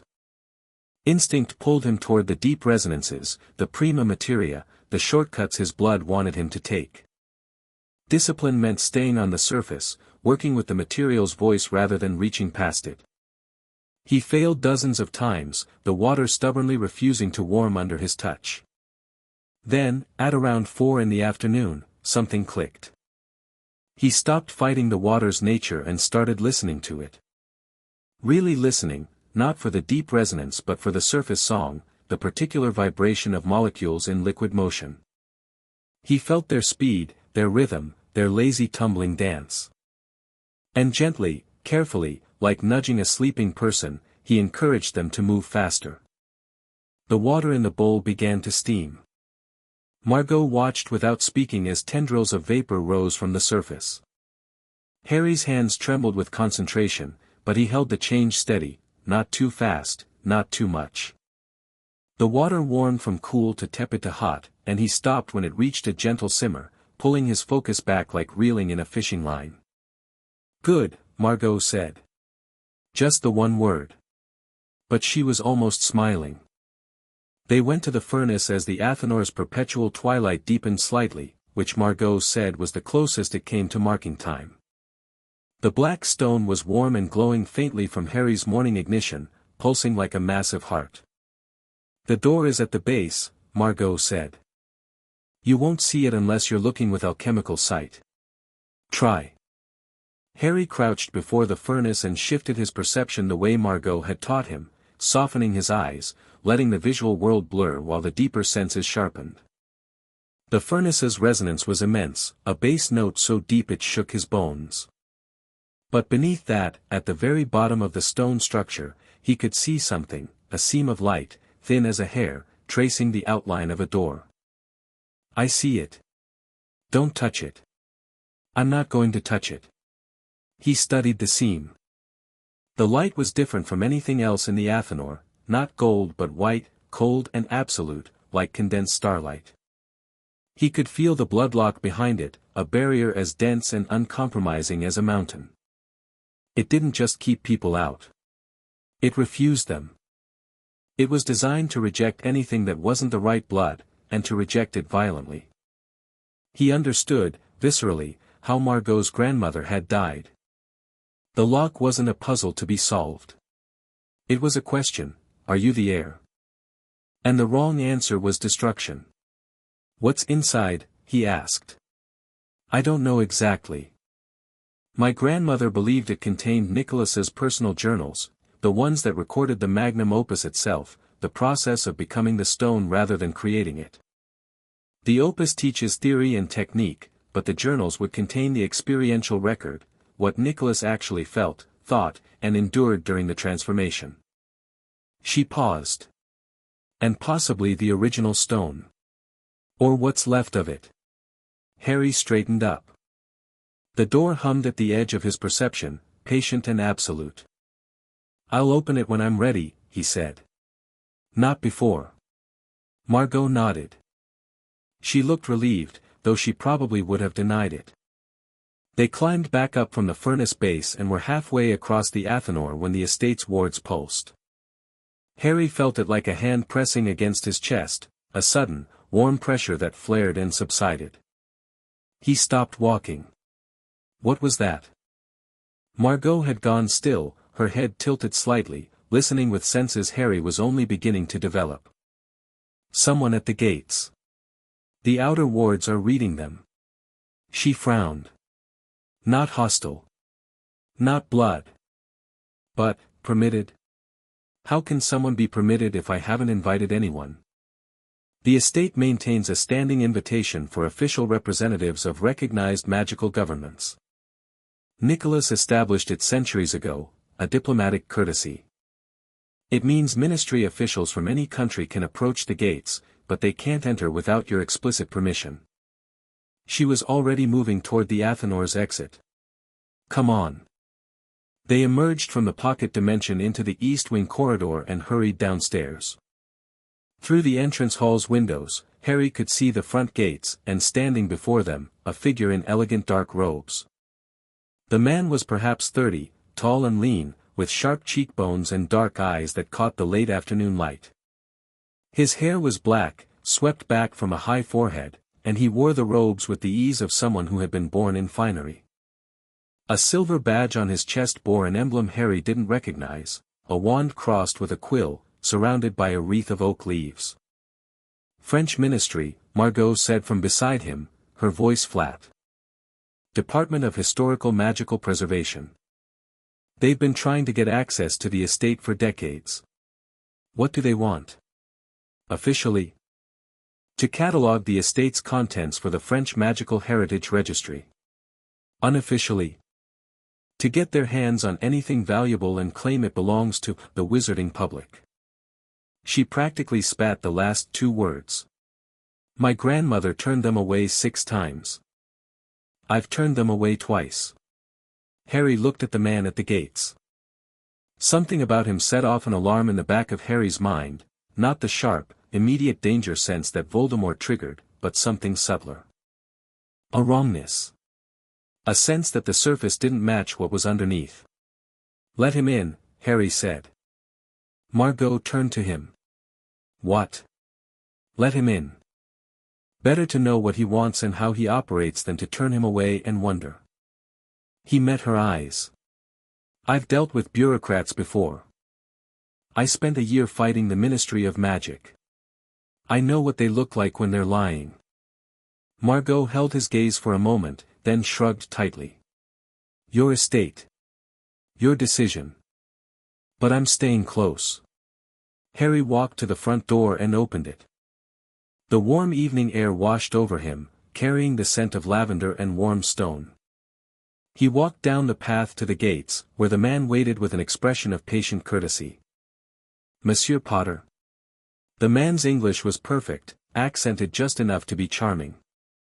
He extended a hand through the gate's iron bars. "Cassian Vrel, Department of Historical Magical Preservation. I apologize for arriving unannounced. I was informed only today that the estate had a new heir. May I say, it is a genuine honor to meet you. The Flamel legacy is a treasure of the magical world." Harry shook his hand. Vrel's grip was firm and dry, his palm oddly smooth, no calluses, no roughness. A man who didn't work with his hands. Or a man who had removed the evidence of such work. "Mr. Vrel. What can I do for you?" "I hope to introduce myself and discuss the estate's status under French magical heritage law." "Nothing urgent, I understand you've only just arrived. But there are formalities that should be addressed, and I wanted to assure you that the department has only the highest regard for the Flamel legacy and no desire to interfere with your claim." Every word was perfectly chosen, perfectly delivered. It sounded rehearsed but natural, the kind of script a good actor could make seem spontaneous. Harry smiled politely and opened the gate with a brush of his hand against the iron. "Come in. We were just about to have dinner."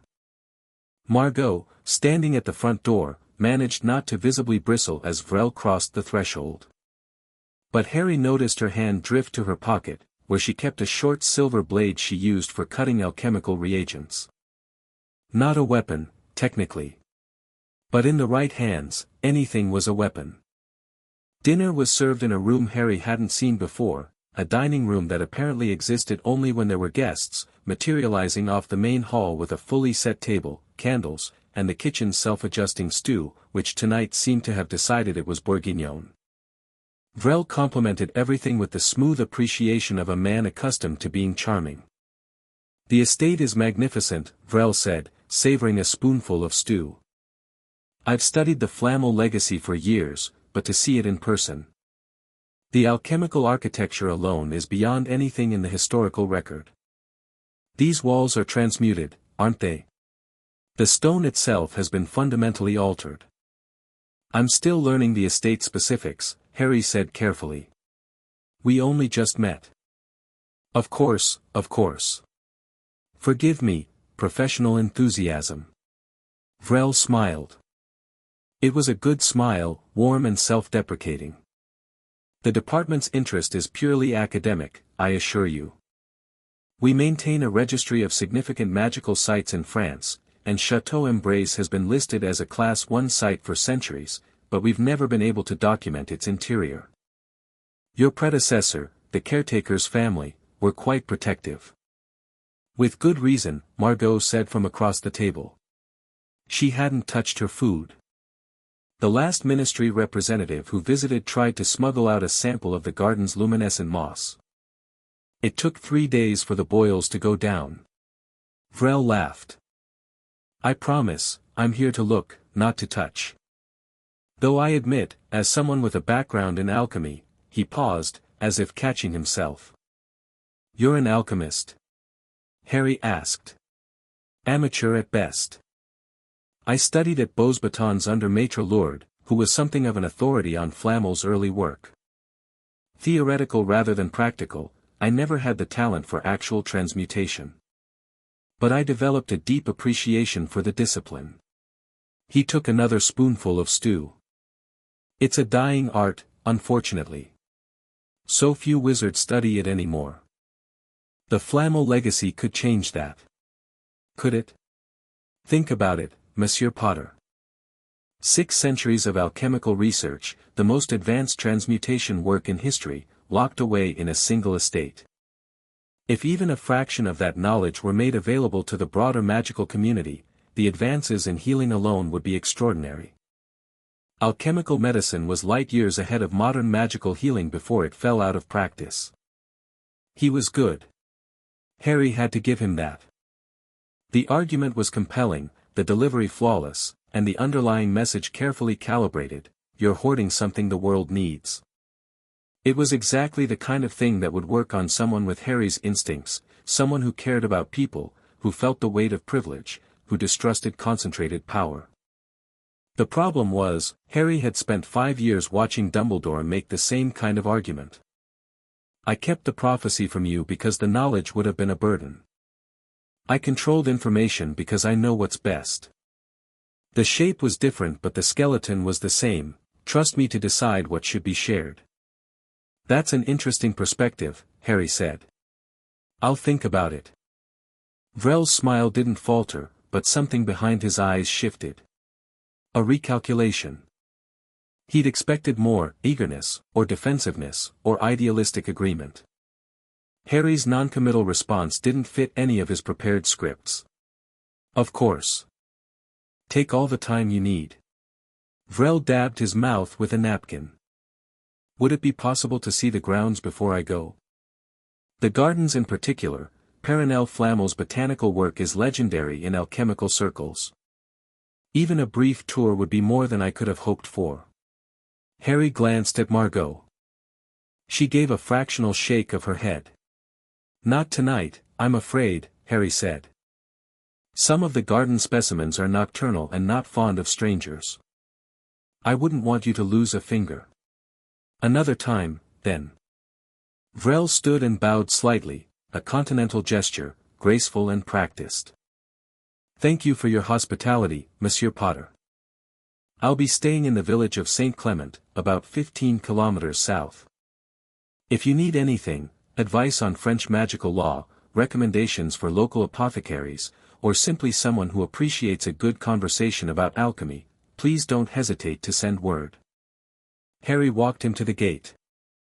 Vrel shook his hand again, that same smooth grip, and turned to leave. Then he paused. One small thing.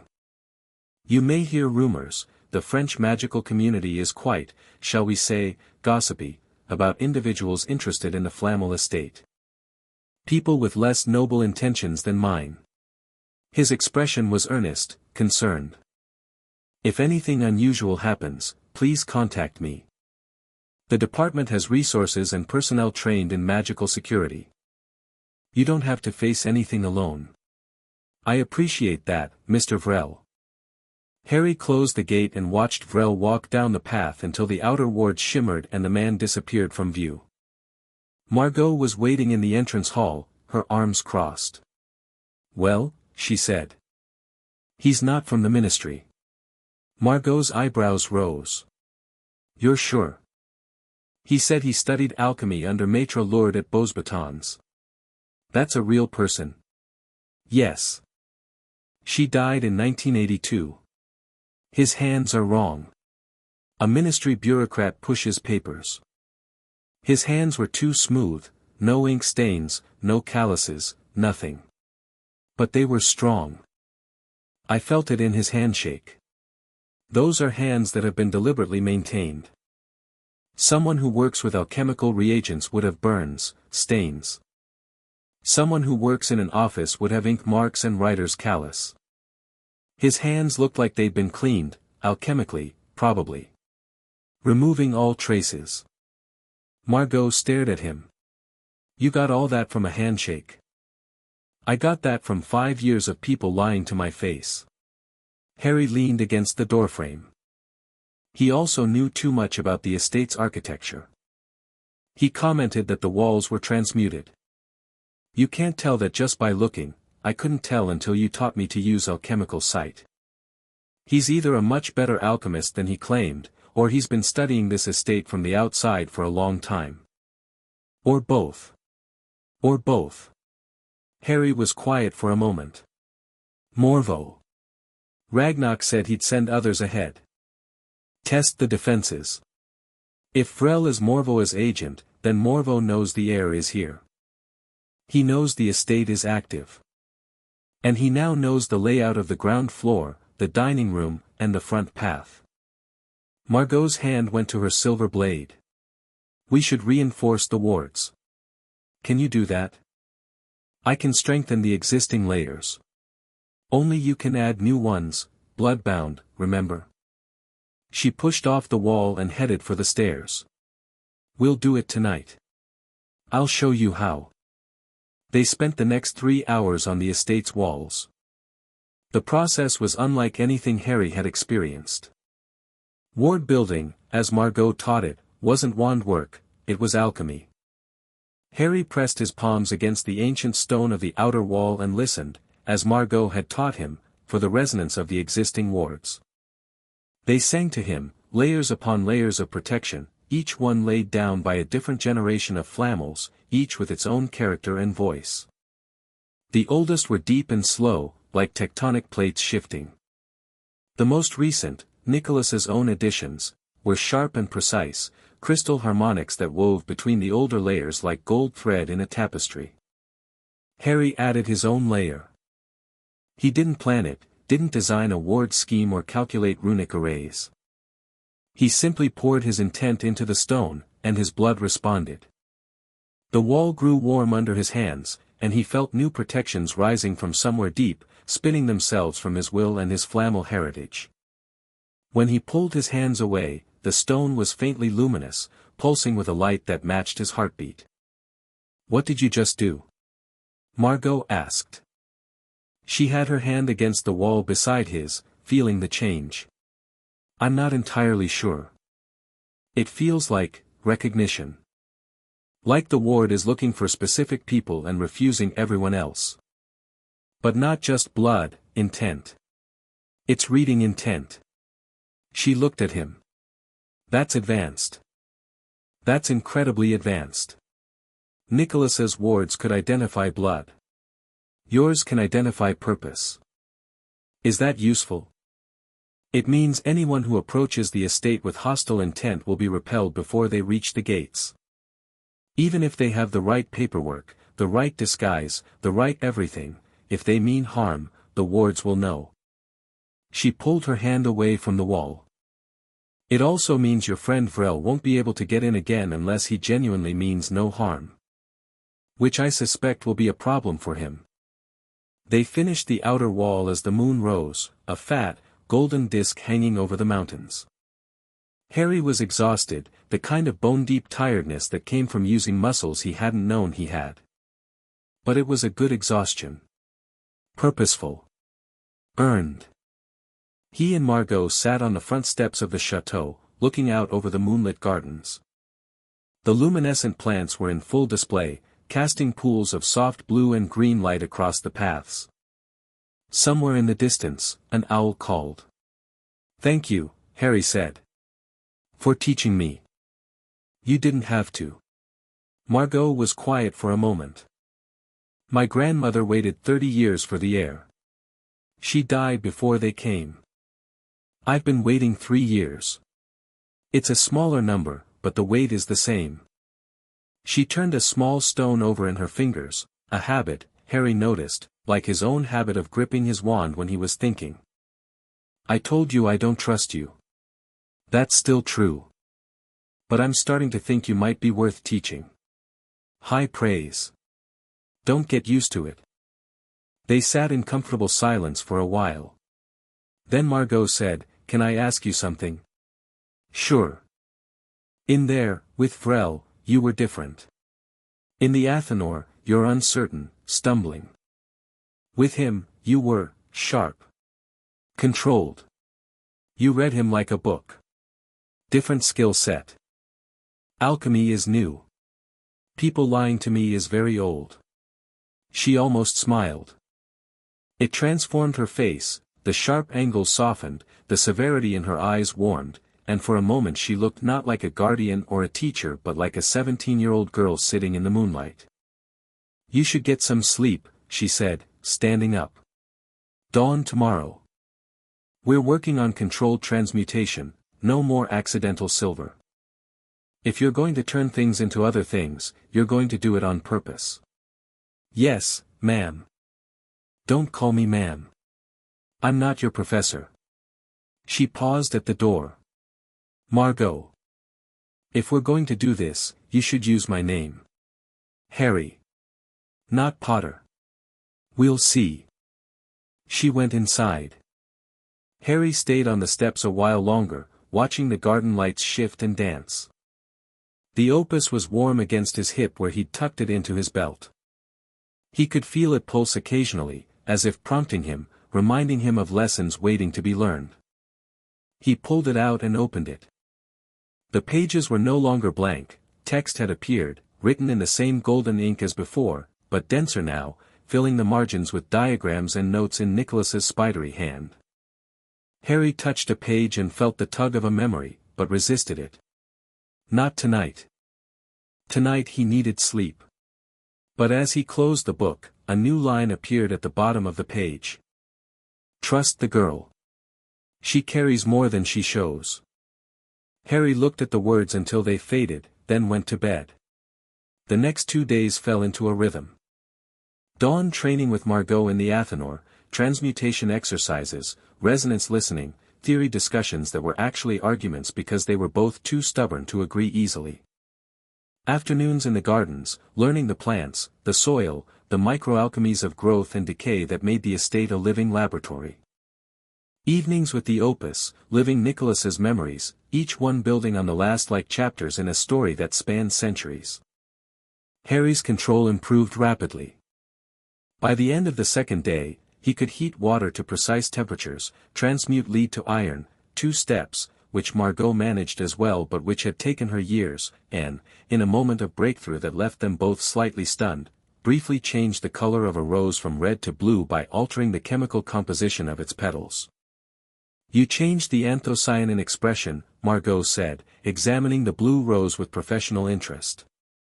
Without damaging the cellular structure. That's not brute force transmutation. That's nuanced biological alchemy. Is that good? That's what my grandmother spent her whole life trying to learn. The opus fed him memories at an accelerating pace. Nicholas in his workshop, perfecting the elixir. Perenelle in the garden, coaxing impossible things from ordinary soil. A younger Nicholas, barely older than Harry, failing his first 100 transmutations and laughing about it with a delight that made Harry's chest ache.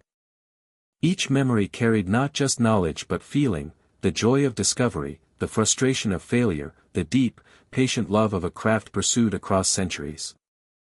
And beneath it all, growing stronger with each lesson, the awareness of the prima materia. The root substance. The foundation of everything.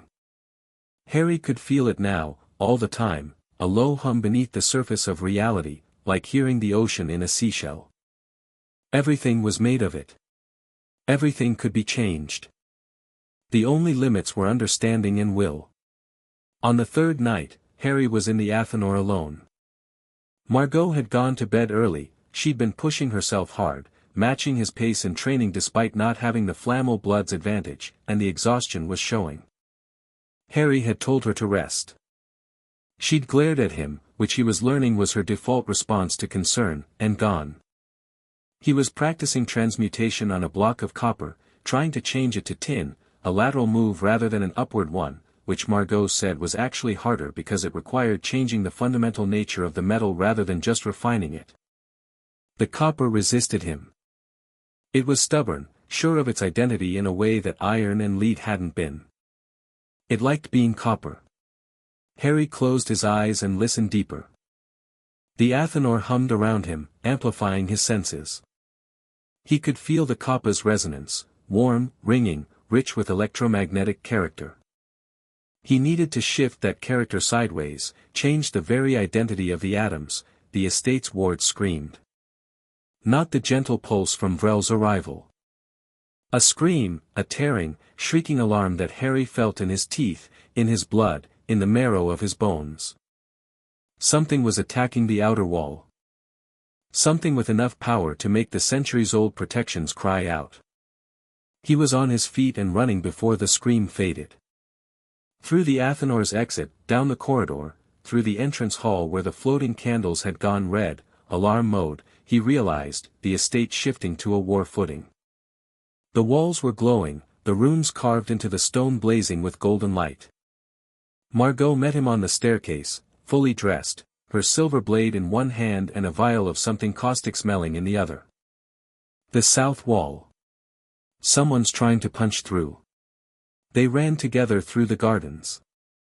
The luminescent plants had dimmed, pulling their light inward like animals hiding. The paths were dark except for the golden glow of the wards, which pulsed in rapid, urgent patterns along the outer wall. Harry saw the breach point before they reached it.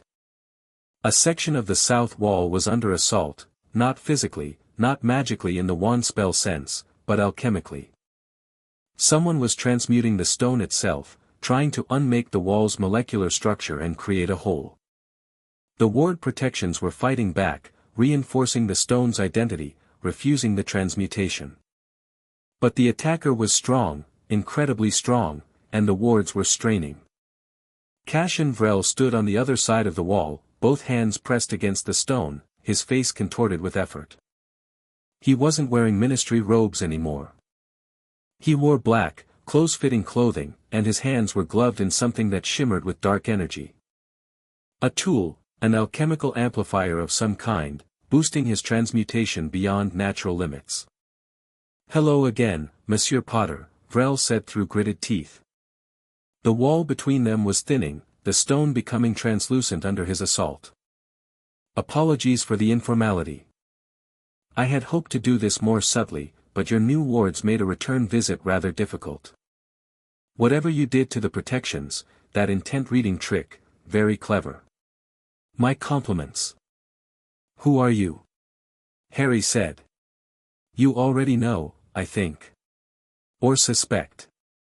Vrel pushed harder. The wall groaned. "I work for someone who has a legitimate claim to what's inside this estate. Someone your ancestor wronged. We've tried diplomacy. We've tried patience. 400 years of patience, in fact. And now we're trying a more direct approach." Harry pressed his hands against the wall from his side.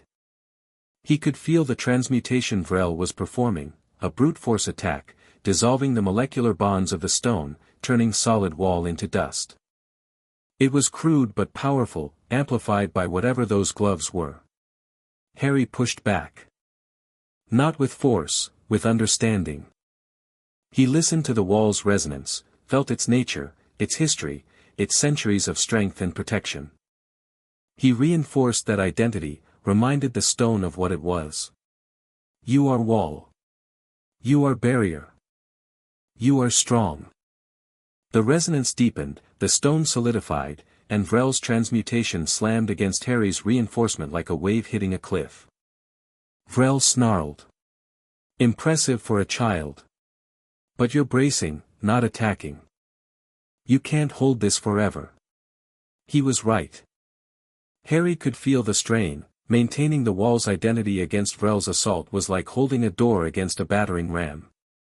He could endure, but he couldn't win by endurance alone. "Margot," Harry said without turning. "Can you collapse the ground on his side? Make him lose his footing? The wards extend 10 meters beyond the wall. I can manipulate the soil within that range." She was already moving, crouching with her hands against the earth. "Give me 30 seconds. Harry held. Vrel increased the pressure, and the wall thinned further. Harry could see the man's outline through the stone now, like a shadow behind frosted glass. The gloves on Vrel's hands blazed with dark light, and Harry felt something new in the transmutation. Something ugly. The stone wasn't just being dissolved, it was being consumed. The alchemical energy of the wall was being drained and redirected into Vrel's attack, turning the estate's own protections against it. Parasitic alchemy. Morvoa's technique. "Now," Harry said. Margot slammed her hands against the earth. The ground on the far side of the wall heaved. She couldn't transmute it fully, not from this distance, but she could destabilize it, soften the soil and shift the bedrock. Vrel stumbled, his hands breaking contact with the wall for a split second. Harry didn't hesitate. He poured his will into the wall, and the Flamel blood in his veins sang. The stone didn't just repair itself, it grew.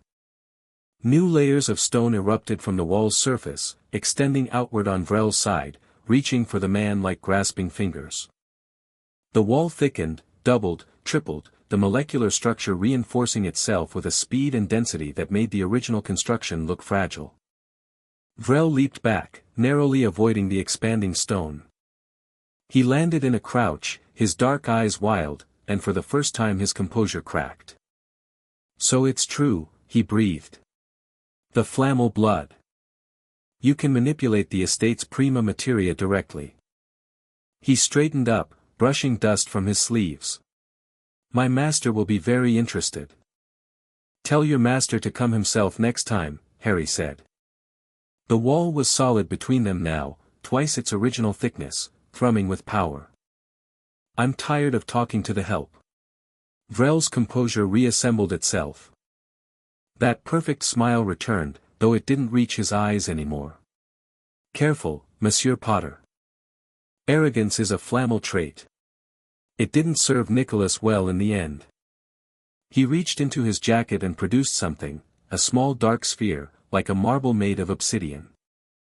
He squeezed it, and it shattered in his hand with a sound like breaking bone. The pieces dissolved into black smoke that wrapped around him, and he began to fade. "One last thing," Vrel said as the smoke consumed him. "My master has waited 400 years. You've had the blood for 16. Do the math." Then he was gone, and the wards settled back to their normal hum, and Harry and Margot stood in the dark garden, breathing hard. "Well," Margot said after a moment. "That confirms it. Morveau. Morveau. And Vrel is his proxy, his eyes and hands in the field." She wiped dirt from her palms. "Those gloves he was wearing. Did you feel what they did? Parasitic alchemy. He was draining the wall's energy to fuel his attack. That's Morvoa's signature. My grandmother wrote about it. He developed the technique after Nicholas refused to cure him, figured out how to steal alchemical energy from external sources instead of generating his own. Started with materials. Then animals. Then. She trailed off. People. People. Margot looked at the reinforced wall. You held him. Better than held him, you counterattacked. That growth effect, extending the wall. I've never seen anything like it. I didn't plan it. It just happened. It happened because the estate responded to you.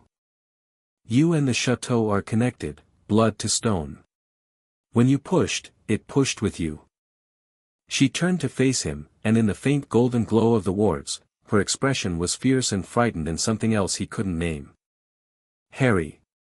That wasn't a real assault. Vrel was testing. Probing. He wanted to see what you could do, how you'd react. He'll report back to Morveau, and next time, they'll come prepared. Harry looked at the section of wall Vrel had attacked.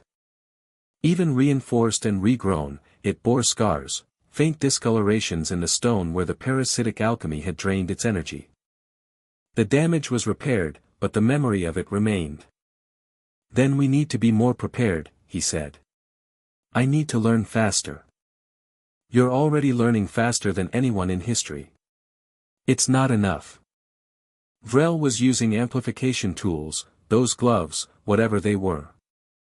Morveau has 4 centuries of knowledge and techniques I've never seen. I need the inner chamber. I need Nicholas's journals. Margot was quiet. The garden was still around them, the luminescent plants slowly emerging from their defensive dimming.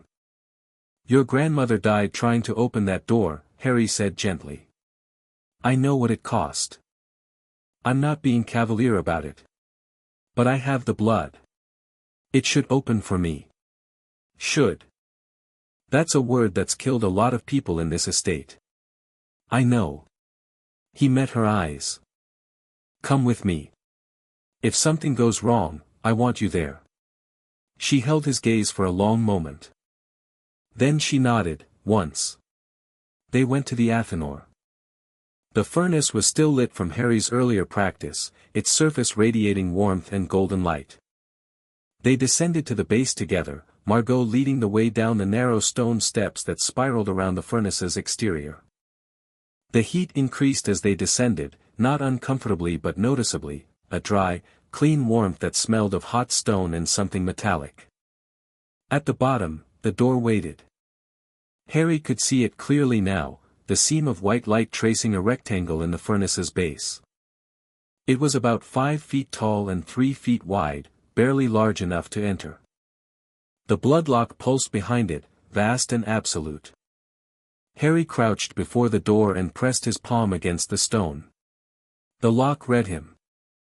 He felt it, a thorough, intimate examination that went deeper than blood, deeper than magic. It read his DNA, his magical signature, his alchemical resonance, his intention. It searched for the Flamel lineage in his cells and found it. It searched for hostile intent and found none.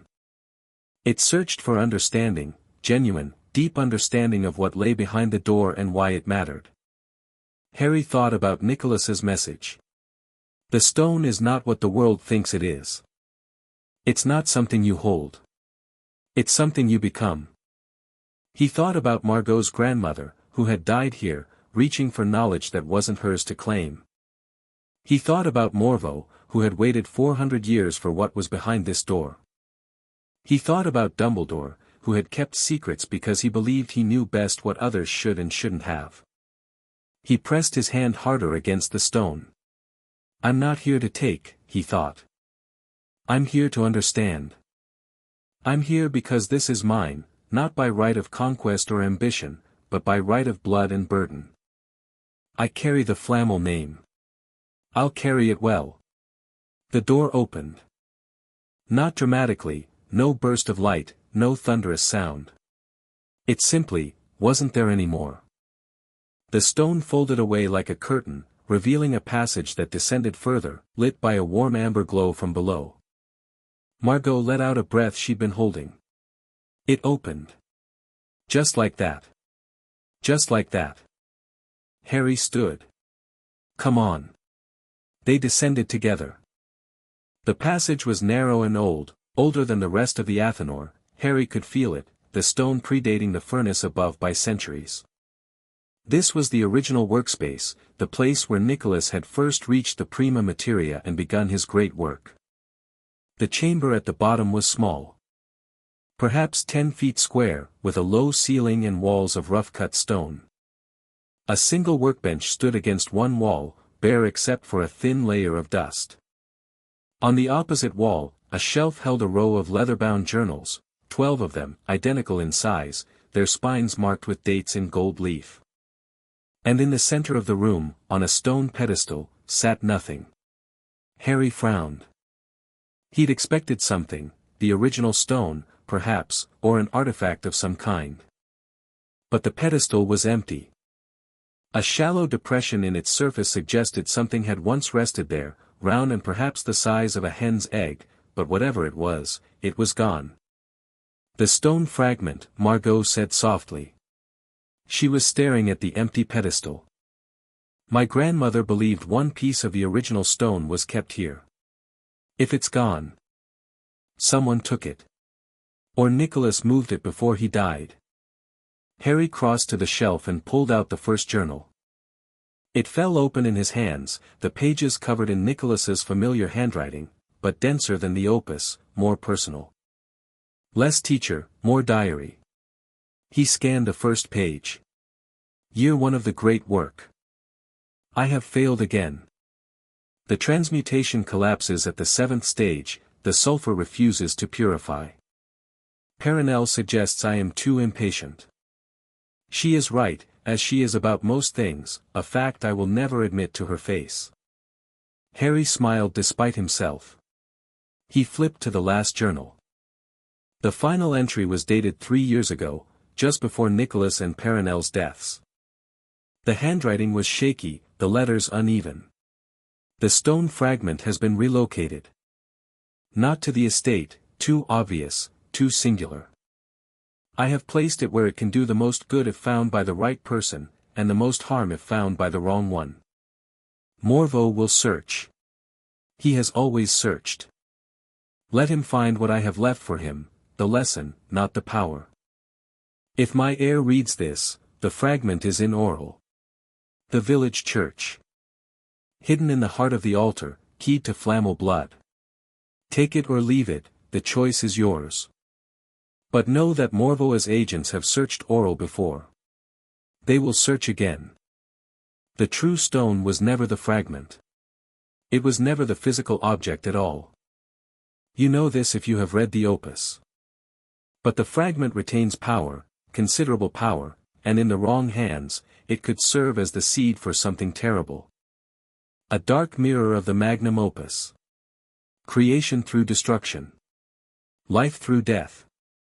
Be wary of Morvo. He was brilliant. He may have been right about many things. But he was wrong about the one thing that mattered. He believed the stone's power should belong to whoever was clever enough to take it. I believe it should belong to whoever is wise enough to carry it. The difference between those two positions is the difference between a world that endures and a world that burns. Harry closed the journal. His hands were steady, but his heart was not. The stone fragment is in a village called Oral, he said. Or it was, 3 years ago. Nicholas hid it there. Margot took the journal from him and read the entry. Her face went pale. Oral is 30 kilometers south of here. Small village, mixed magical and muggle population. If Morvoa's agents have been searching, then we need to get there first. Harry gathered the journals and stacked them carefully. We'll bring these upstairs. I want to read all of them, but the fragment is the priority. Harry. Margot caught his arm. Her hand was warm and her grip was strong. If Vrel was testing the estate tonight, it means Morvo is close. He might already know about Oral. We could be walking into a trap. We could. But if Morvo gets the fragment, he has a seed for a dark stone. Nicholas said so himself, creation through destruction. Do we want to risk that? Margot looked at him. In the amber light of the chamber, her eyes were dark gold, and he could see the calculation behind them, risk versus reward, safety versus action, the caretaker's instinct to protect warring with the alchemist's need to understand. No, she said. We don't. They climbed back up to the Athanor, sealed the inner chamber behind them, and carried the journals to Harry's room. The estate had calmed, the wards humming at their normal frequency, the candles shifting back from red to warm amber. But there was a tension in the air, a held-breath quality that hadn't been there before. Harry set the journals on his desk and turned to Margot, who stood in his doorway with her arms crossed and her expression complicated. We'll go to Oral tomorrow, he said. Early. If the fragment is still there, we retrieve it and bring it back. And if Morvoa's people are already there, then we deal with it. He paused. I'm not going to pretend I'm ready for a fight with a 400-year-old dark alchemist. But I held off his best agent tonight, and I'm getting stronger every day. And I'd rather face whatever's coming than sit here and wait for it to find me. Margot studied him. Then she reached up and undid her braid, letting her dark hair fall around her shoulders. It made her look younger, and for a moment Harry saw past the fierce competence and the guarded eyes to the girl underneath, 17 years old, alone for 3 years, carrying a dead woman's mission. My grandmother would have liked you, Margot said quietly. She always said the heir would either be brilliant or brave or both. She hoped for both. And what do you think? I think you're reckless and underqualified and you have an alarming tendency to transmute things by accident. She tilted her head. But you held the wall tonight. And you opened the door my grandmother died trying to open. So maybe there's something to be said for blood and stubbornness. She turned to go, then stopped. Harry. Yeah. Thank you. For not dying when you opened the door. I wasn't sure you wouldn't. That makes 2 of us. She almost smiled again, closer this time, the corners of her mouth lifting before she caught them, and left. Harry sat at his desk with Nicholas's journal spread before him and the opus warm in his lap. Outside, the garden lights had returned to full brightness, and the cicadas were singing again, undisturbed by the evening's violence. He opened the first journal and began to read. Nicholas's early work was meticulous, passionate, and frequently hilarious. The man had a gift for self-deprecation and an absolute refusal to take himself seriously, even when describing breakthroughs that had changed the course of alchemical history. He wrote about his failures with cheerful resignation and his successes with genuine wonder, as if even after decades of mastery, the fact that alchemy worked at all still struck him as faintly miraculous. But woven through the warmth and humor, Harry found the darker threads. References to students who had turned against Nicholas, not just Morveau, though he was the worst, but others who had decided that the stone's power should be shared, taken, or used for purposes Nicholas considered wrong. He wrote about each betrayal with the same measured sadness, never condemning, always trying to understand. Morveau was my most brilliant pupil. His mind saw further than mine in many ways. But brilliance without compassion is just a sharper knife. Harry read until his eyes burned, then fell asleep at his desk with his head on the fourth journal and the opus open beside him. He dreamed of Nicholas. Not a memory, something else. A dream that felt like a conversation in a room made of golden light. "You opened the door," Nicholas said. He looked pleased. "I wasn't sure you would." Celestine had the caution gene, got it from her mother. The stone fragment. In Oral. Yes. I put it there on purpose. Not just to hide it, to test the air. How you approach Oral will tell you something about yourself. Whether you go cautiously or recklessly. Whether you prioritize the fragment or the village. Whether you can face what Morveau has done and still believe the stone's power is worth preserving. Has Morveau found it?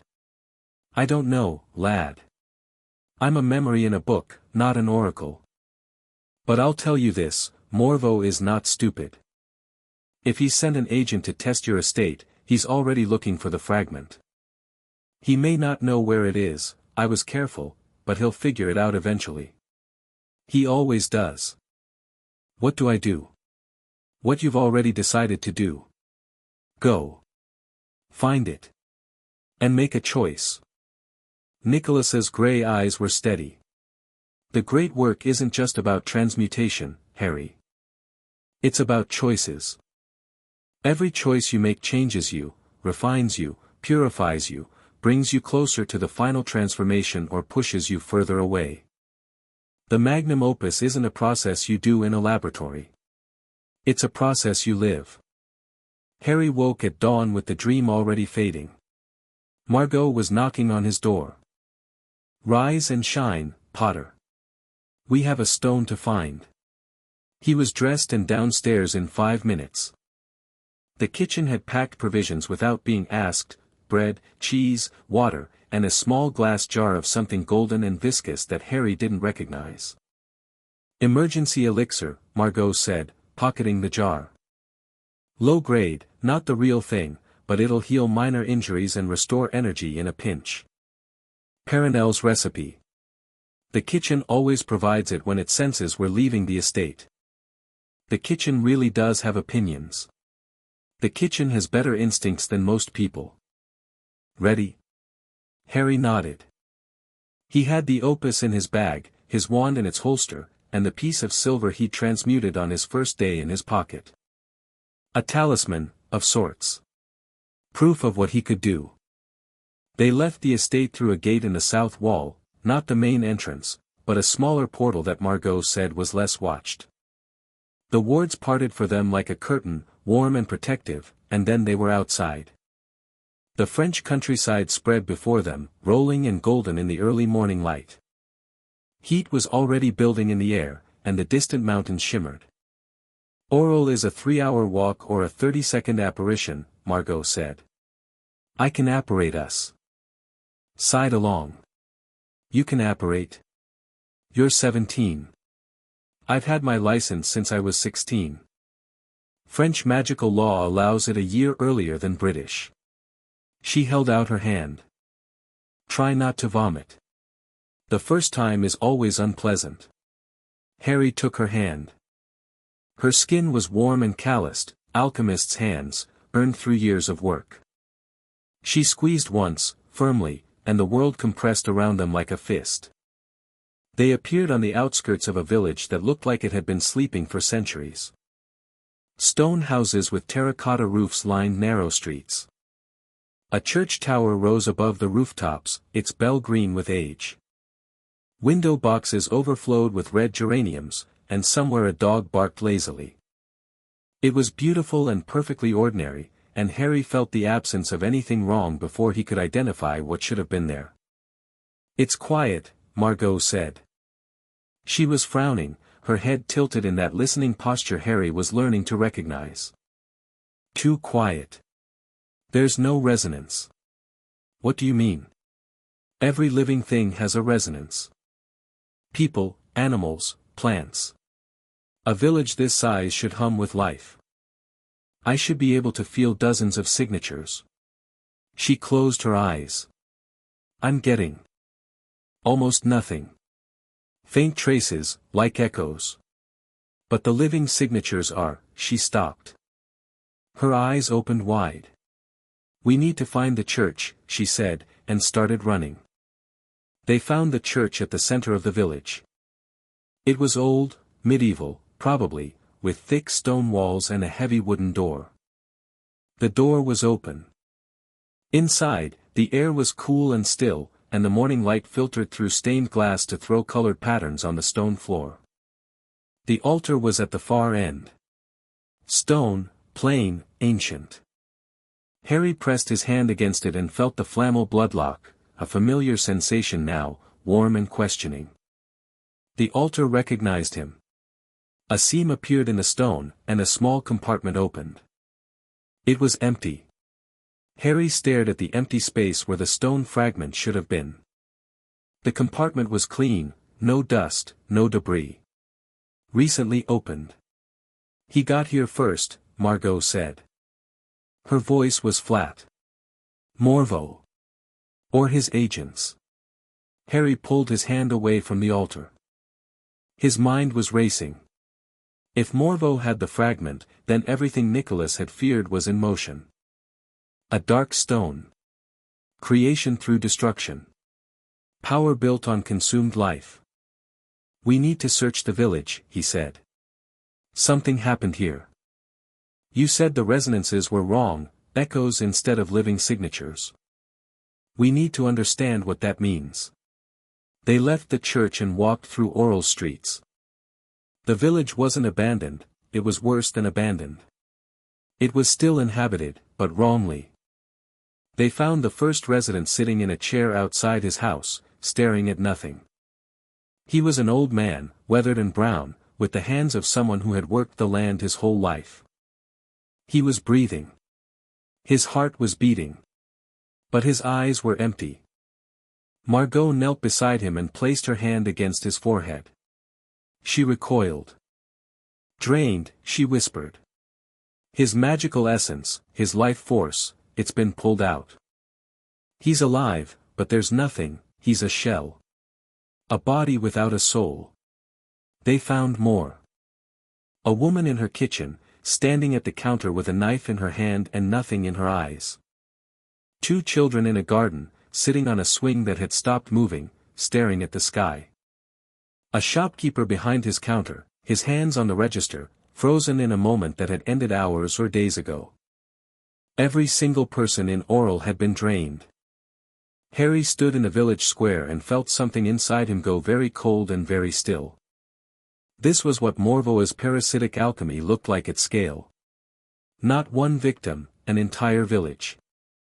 Dozens of people, maybe 100, reduced to breathing shells so that one man could fuel his power. He needed energy, Margot said. She was pale, her voice shaking with controlled fury.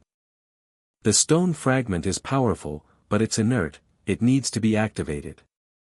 And Morveu's method of activation is consumption. He drained these people to wake the fragment up. Can they be restored? Can we put back what he took? I don't know. My grandmother's notes on parasitic alchemy were theoretical, she never encountered it directly. If the life force was simply removed and stored somewhere, it might be retrievable. If it was consumed and converted into alchemical energy. She trailed off. Then it's gone. Harry crouched beside one of the children, a girl, maybe 6 years old, with dark curls and a flower print dress. She stared through him, her chest rising and falling in slow, mechanical rhythm. He placed his hand on her arm and reached for her resonance with his alchemical sense. What he found was a void. Not empty, void. A space where something had been violently removed, leaving ragged edges like torn fabric.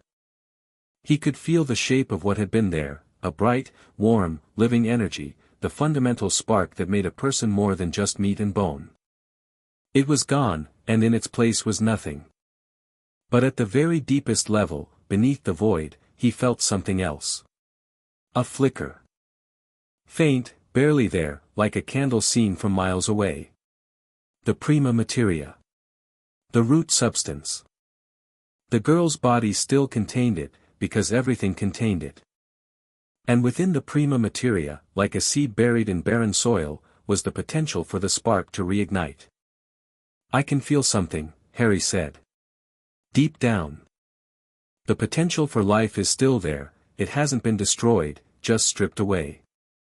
If I could reach deep enough, understand the nature of what was taken. Harry, you've been doing alchemy for 3 days. What you're describing is the kind of work Nicholas spent decades perfecting. I know. He looked at the girl. At her dark curls and her empty eyes and the flower print dress she'd probably picked out herself that morning, excited for a day that would be ripped away from her by a man who needed her life force more than he cared about her life. But I have to try. He closed his eyes and dove deep. The opus blazed hot against his back, and he felt Nicholas's presence. Not a memory this time, but a guide. Showing him the way. Like hands on his shoulders, steering him through the darkness. He found the prima materia. The root substance. It was different here than in metal or stone, in a living body, it was warm and complex, woven into patterns so intricate they made the most advanced transmutation look like child's play. But the patterns were damaged. Whole sections had been ripped out, leaving gaps that destabilized the structure. Harry couldn't replace what had been taken. He didn't have the knowledge or the power for that, not yet. But he could do something else. He could stabilize the structure. Reinforce the remaining patterns. Shore up the gaps so the body wouldn't collapse, buy time until a real solution could be found. He worked carefully, precisely, with a control that surprised him. The opus guided his hands, and his blood responded, and slowly, gently, he threaded new connections into the damaged patterns, not replacing the lost life force but creating a framework that could hold together without it. A bridge. A support structure. Temporary, imperfect, but enough to keep the spark from going out entirely. When he opened his eyes, the girl was still staring. Still empty. But the mechanical quality of her breathing had softened, and a faint warmth had returned to her skin. I can't fix her, Harry said. His voice was rough. But I stabilized her. She won't deteriorate further. We need to do this for all of them. He and Margot spent 2 hours moving through the village, Harry stabilizing each victim while Margot monitored his condition and forced him to drink water and eat when the exhaustion threatened to overwhelm him. By the time they finished, Harry could barely stand. His hands shook, his vision swam, and his alchemical senses were raw and oversensitive, every resonance in the world screaming at him like feedback from a microphone. But 53 people in Oral were breathing more easily, and their chances of eventual recovery, if a recovery was even possible, had improved. They sat on the steps of the church as the sun climbed toward noon. Harry's head hung between his knees. Margot sat beside him, close enough that their shoulders touched. You didn't have to do that, she said. We came for the fragment. The fragment is gone. The people aren't. He lifted his head. This is what Morvo does. This is what we're fighting against. Not a man who wants power for its own sake, a man who's willing to drain a village of children to fuel his ambitions. That's what Nicholas tried to stop. That's why the Flamels kept the stone's secrets. Not hoarding. Protecting. Margot was looking at him with an expression he hadn't seen before. The hostility was gone. The guardedness was still there, but behind it, something was cracking open, a reluctant, almost unwilling warmth. Like watching ice break up in spring. "You're an idiot," she said softly. "You exhausted yourself helping people you can't fully save, in a village you'd never heard of, because it was the right thing to do." That's exactly what Nicholas would have done. And Perenelle would have called him an idiot too. Is that a compliment? It's an observation. She stood up and offered him her hand. "Can you walk? We need to get back to the estate. If Morveau has the fragment, we need to prepare." Everything just got a lot more dangerous. Harry took her hand and let her pull him to his feet. He swayed, and she steadied him with a hand on his arm, and for a moment they stood very close together in the warm French sunlight, and something passed between them that neither of them named. "Thank you," Harry said. "For coming with me. For all of it. Don't thank me yet. We haven't won anything. We've just seen what we're up against." She adjusted her grip on his arm, supporting his weight as they walked. "And for the record, you're not what I expected. Better or worse? Different. I expected someone who wanted the stone. You want to understand it. That's..." She searched for the word. "That's worth something." They apparat back to the estate. The wards welcomed them with a warm pulse, and the chateau's front door opened before they reached it, the house sensing their exhaustion and responding. Inside, the kitchen had prepared soup and fresh bread and a pot of strong tea, and the floating candles burned at a low, soothing intensity. Harry collapsed into a chair and ate mechanically, his body demanding fuel even as his mind raced. Morveau had the fragment. Morveau had drained a village. The game was moving faster than he'd anticipated. But he wasn't helpless. He had the opus. He had the estate. He had the journals. He had Margot. And he had 3 days of alchemical training that, impossibly, felt like it had compressed years of learning into hours. The Flamel blood was waking up, accelerating his growth, opening doors in his mind that had been sealed since birth. He looked at Margot across the table. She was eating steadily, her dark hair loose around her shoulders, her expression thoughtful. She caught his eye and raised an eyebrow. "What?" "I'm going to need help," Harry said. "More than you. I need to contact my friends. Ron and Hermione, they'll come if I ask. They always do. Can they be trusted? With my life?" Repeatedly. Margot considered this, then nodded. "We can use the estate's owl, she's faster than anything normal, and the wards encode her messages so they can't be intercepted. Write to them tonight. If Morveau is escalating, we need all the help we can get. And I need to keep training. Faster. Harder."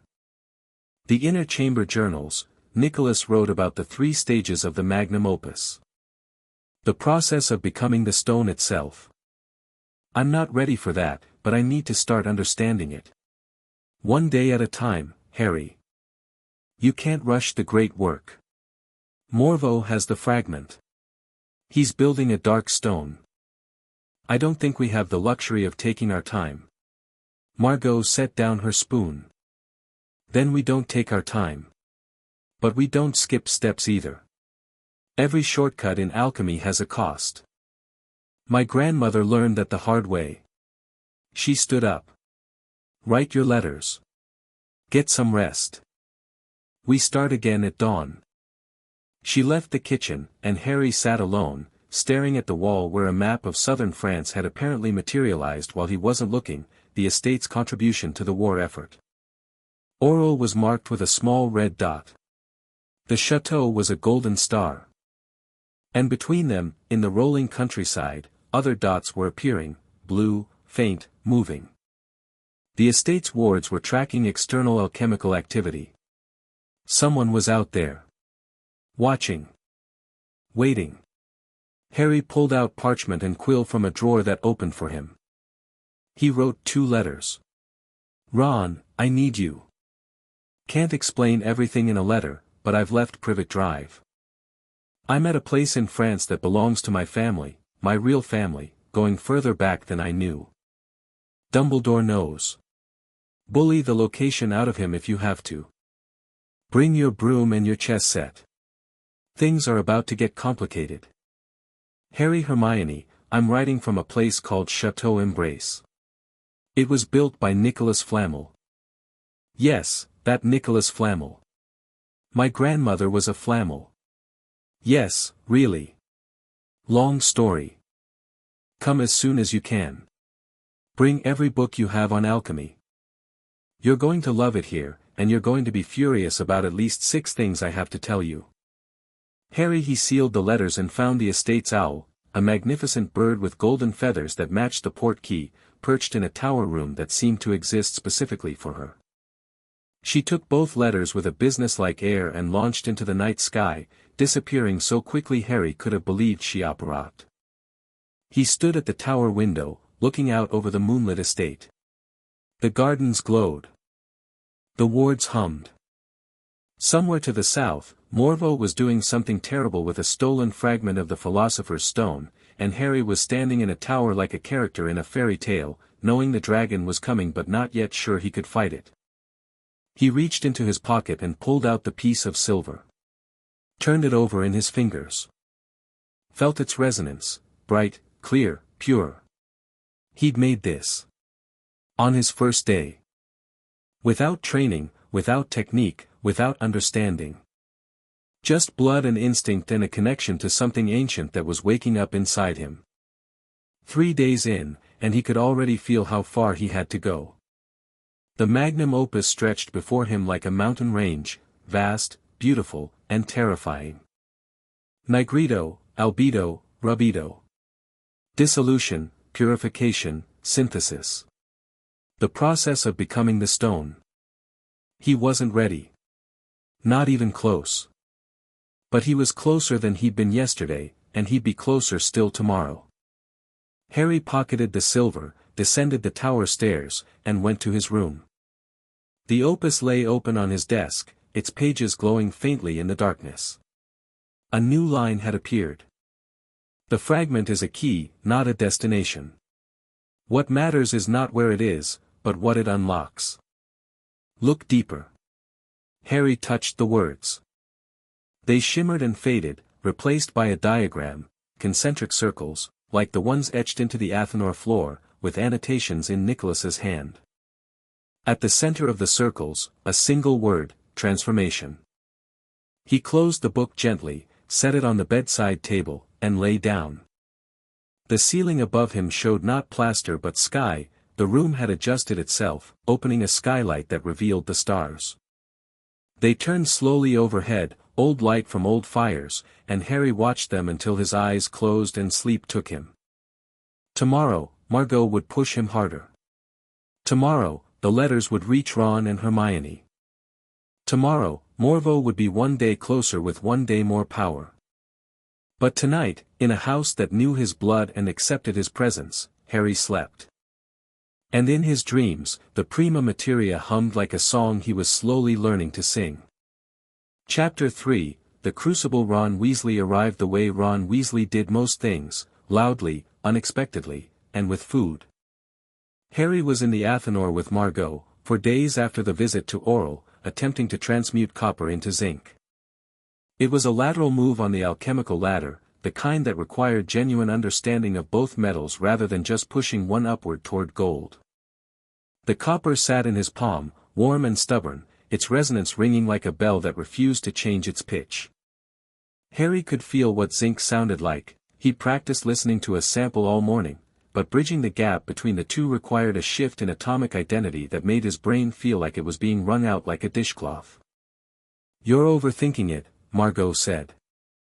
She was perched on a stool beside him, legs crossed, watching his hands with the intense focus of a hawk eyeing a rabbit. Stop trying to force the copper to become zinc. Understand why copper is copper, then understand why zinc is zinc, then find the point where those two identities overlap. They don't overlap.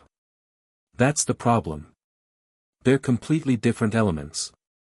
They're completely different expressions of the same fundamental substance. Everything is. That's the whole point. She reached over and tapped his wrist. Relax your hands.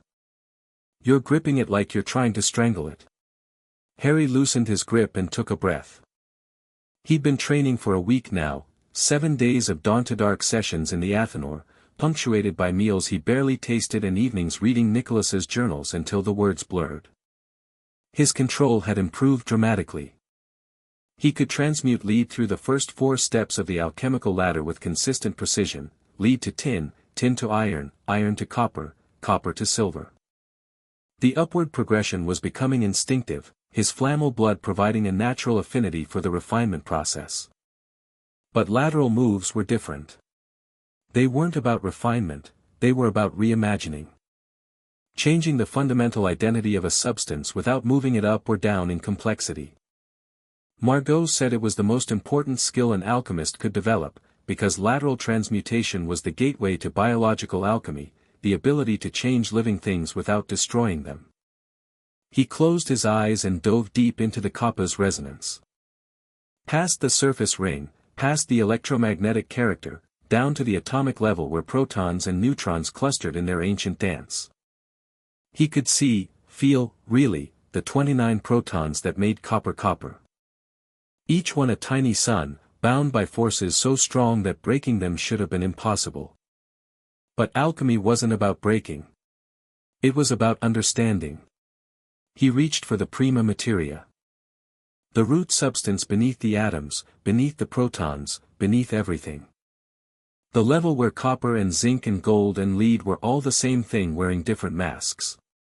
He found it, that deep, warm hum that he could feel in his bones now, all the time, like a second heartbeat.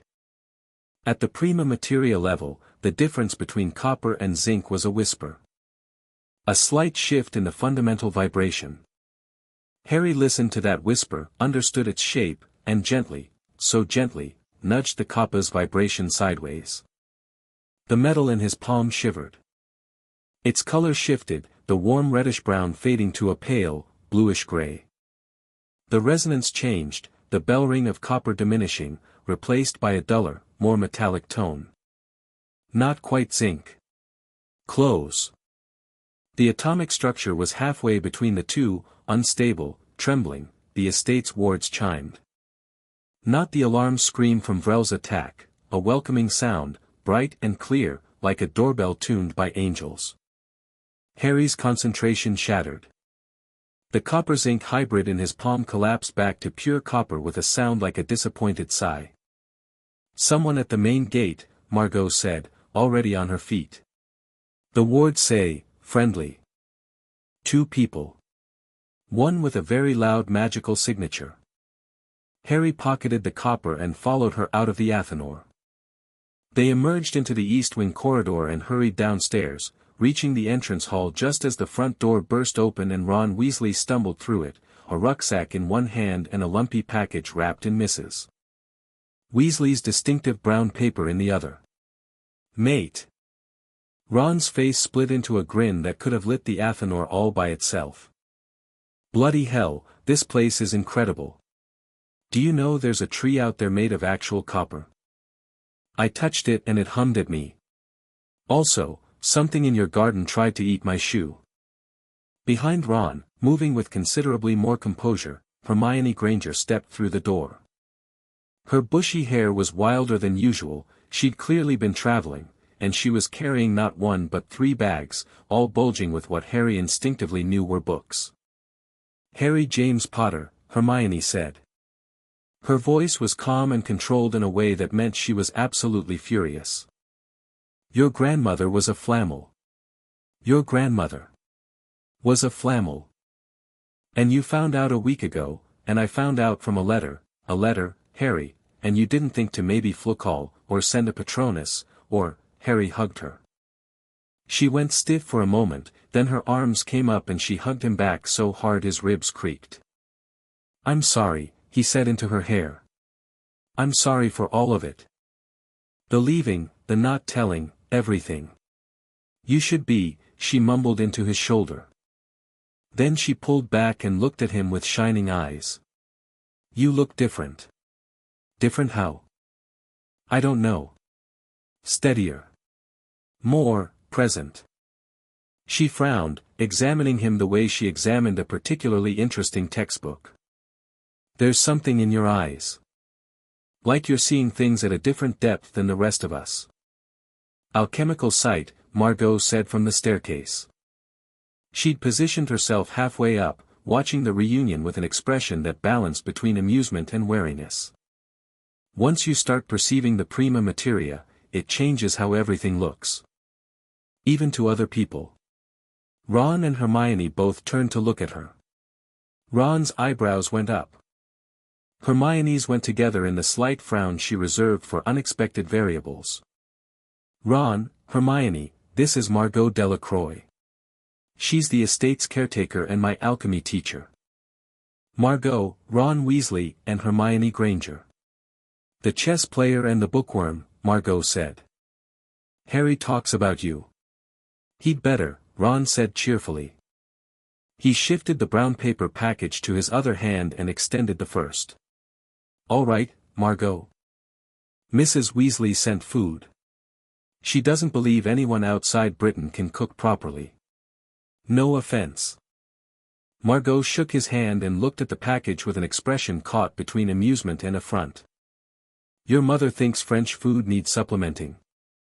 My mother thinks everyone needs supplementing. It's sort of her thing. Trust me, just accept the food and move on. Resistance is futile. Something happened that Harry hadn't seen before. Margot laughed. Not a big laugh, a short, surprised sound, quickly suppressed, but genuine. Ron had that effect on people. He walked through social barriers like they weren't there, armed with nothing but good humor and an absolute refusal to be intimidated. I'll put the kettle on, Margot said, descending the stairs. You three clearly have catching up to do, and I suspect there's a lot of shouting in my near future. There was, in fact, a lot of shouting. Though mostly it was Hermione, working through the various stages of her reaction to Harry's revelations while Ron sat at the kitchen table unwrapping Mrs. Weasley's food parcels and providing occasional commentary. Harry told them everything. The Gringotts summons. Ragnarok's revelation about Celestine Flamel. The inheritance, the opus, the estate, the vault. His confrontation with Dumbledore. The training with Margot. Cassian Vrell's infiltration and attack. The empty chamber where the stone fragment should have been. The horrors of Oral. Hermione listened with an intensity that seemed to sharpen the air around her, interrupting only to ask precise, targeted questions. Ron listened with his mouth full of shepherd's pie, but his eyes were sharp, and Harry could see the strategic mind behind them turning over each piece of information like chess pieces on a board. So Morvo has the stone fragment, Ron said when Harry finished. And he drained an entire village to activate it. And he's got at least one agent we know of, this Vrell bloke, who's skilled enough to assault the estate's wards. That's the short version, yeah. And Dumbledore knew about all of it. The Flamel connection. Your grandmother. The lot. Ron's jaw tightened. I'm starting to run out of excuses for the man. I stopped making excuses, Harry said. I haven't stopped listening. But I'm done being managed. Hermione had been quiet for a full minute, which was unusual enough to be alarming. She sat with her hands wrapped around a cup of tea the kitchen had provided, staring at nothing with the particular expression she wore when enormous amounts of information were being rapidly organized inside her skull. The magnum opus, she said finally. Can I see it? Harry pulled the book from his bag and set it on the table. Hermione reached for it immediately, then stopped, her hand hovering an inch from the leather cover. "It's blood-locked," she said. "Not a question. To the Flamel line. If you touch it, you'll see blank pages." Hermione's hand withdrew. She folded it in her lap with the other, very deliberately, and Harry saw the effort it took.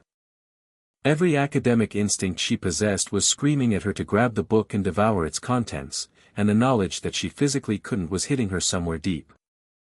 "That must be frustrating," Harry said carefully. "It's fine." Her voice was slightly too controlled. "It makes sense. You can't have 6 centuries of the most advanced alchemical research in history just lying around for anyone to read. The bloodlock is a security measure." "Hermione." She met his eyes. There it was, the flicker of hurt, quickly buried but real. The girl who had built her entire identity on the ability to learn anything, confronted with something that rejected her because of what she was born as. In the magical world, she'd spent years fighting that exact prejudice, the idea that blood determined worth. And here was a book that enforced it.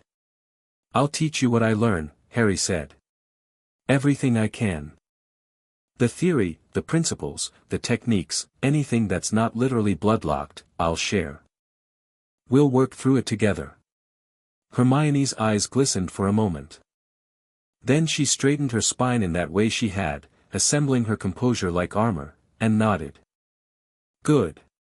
Because you'll need me.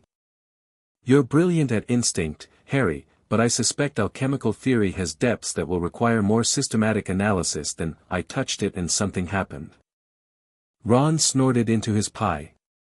Margot, leaning against the kitchen doorway, gave Hermione a look of newfound respect. "She's right," Margot told Harry. "You have the blood and the instinct. She has the mind for theory. You'll go further together than either of you would alone." She paused. "That's how Nicholas and Perenelle worked. He had the Flamel gift. She had the intellect. Between them, they achieved the impossible." Hermione looked at Margot with an expression that was rapidly evolving from wariness to the early stages of deep professional admiration. "You were trained by Perenelle's last apprentice?" "My grandmother. Isabeau Delacroix. 60 years of study under the Flamels. I have approximately 800 questions. I'd be disappointed if you didn't." Margot pushed off the doorframe. "But they'll have to wait. Harry, we need to talk about Oral.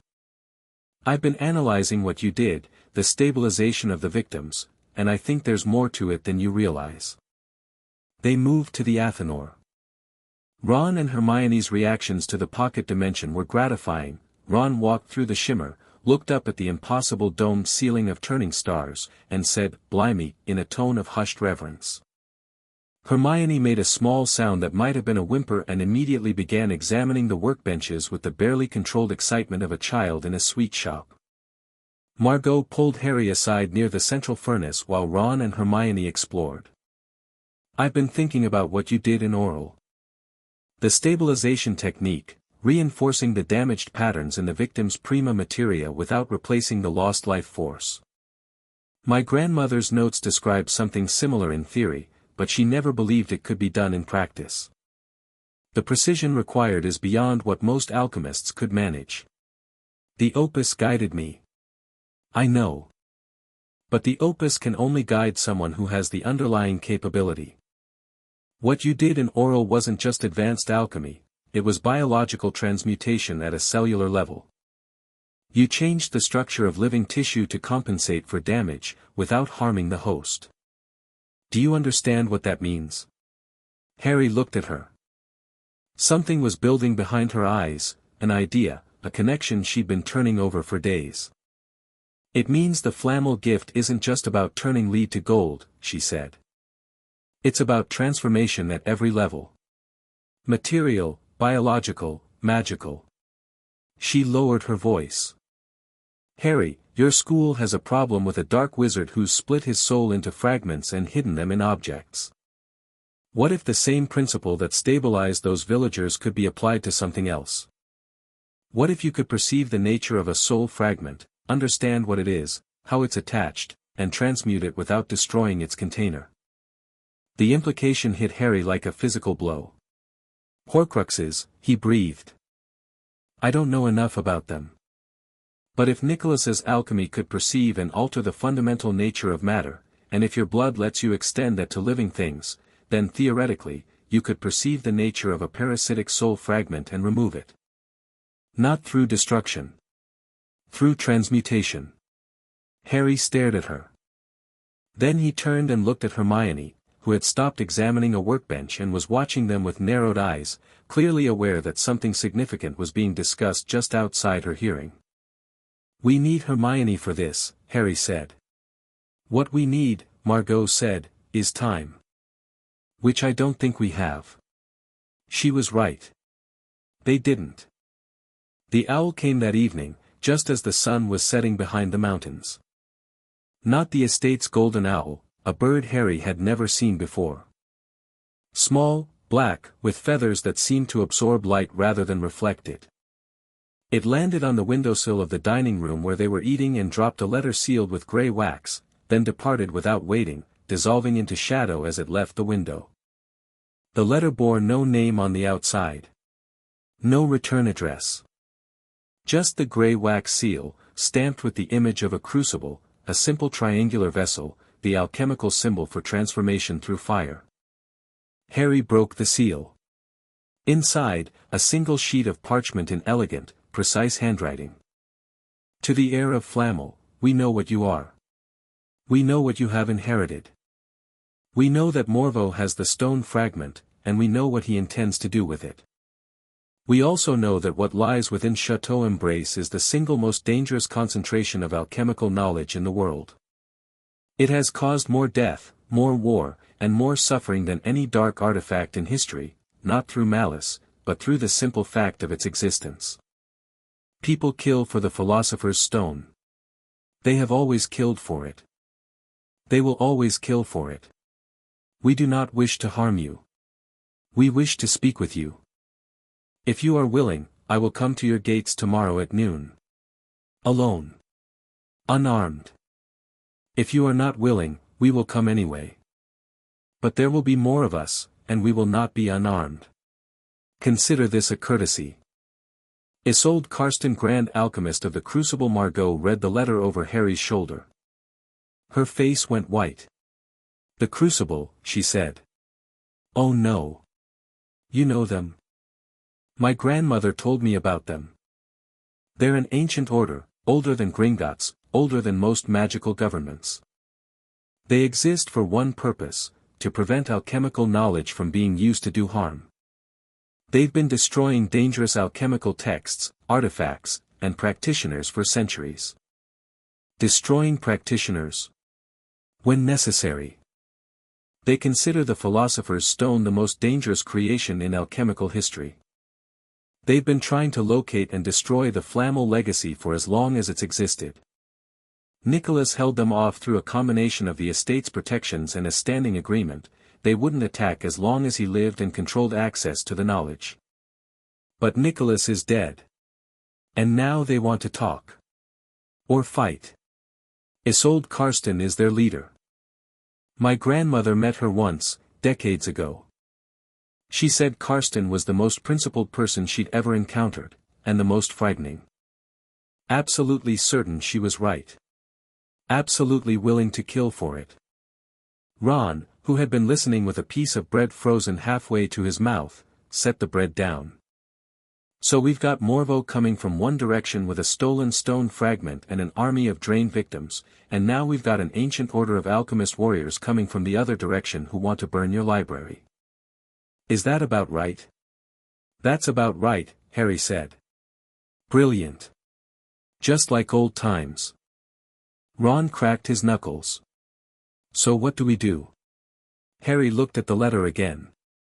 He read it twice, 3 times, paying attention not just to the words but to what was underneath them.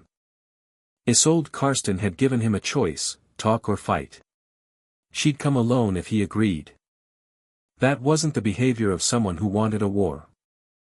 It was the behavior of someone who believed in what she was doing enough to risk herself for it. "We let her come," Harry said. "We talk." "Harry," Margot started. "She has a point." He held up a hand before the protests could build. "Not about destroying the knowledge, but about the danger it represents. Morveau is proof of that.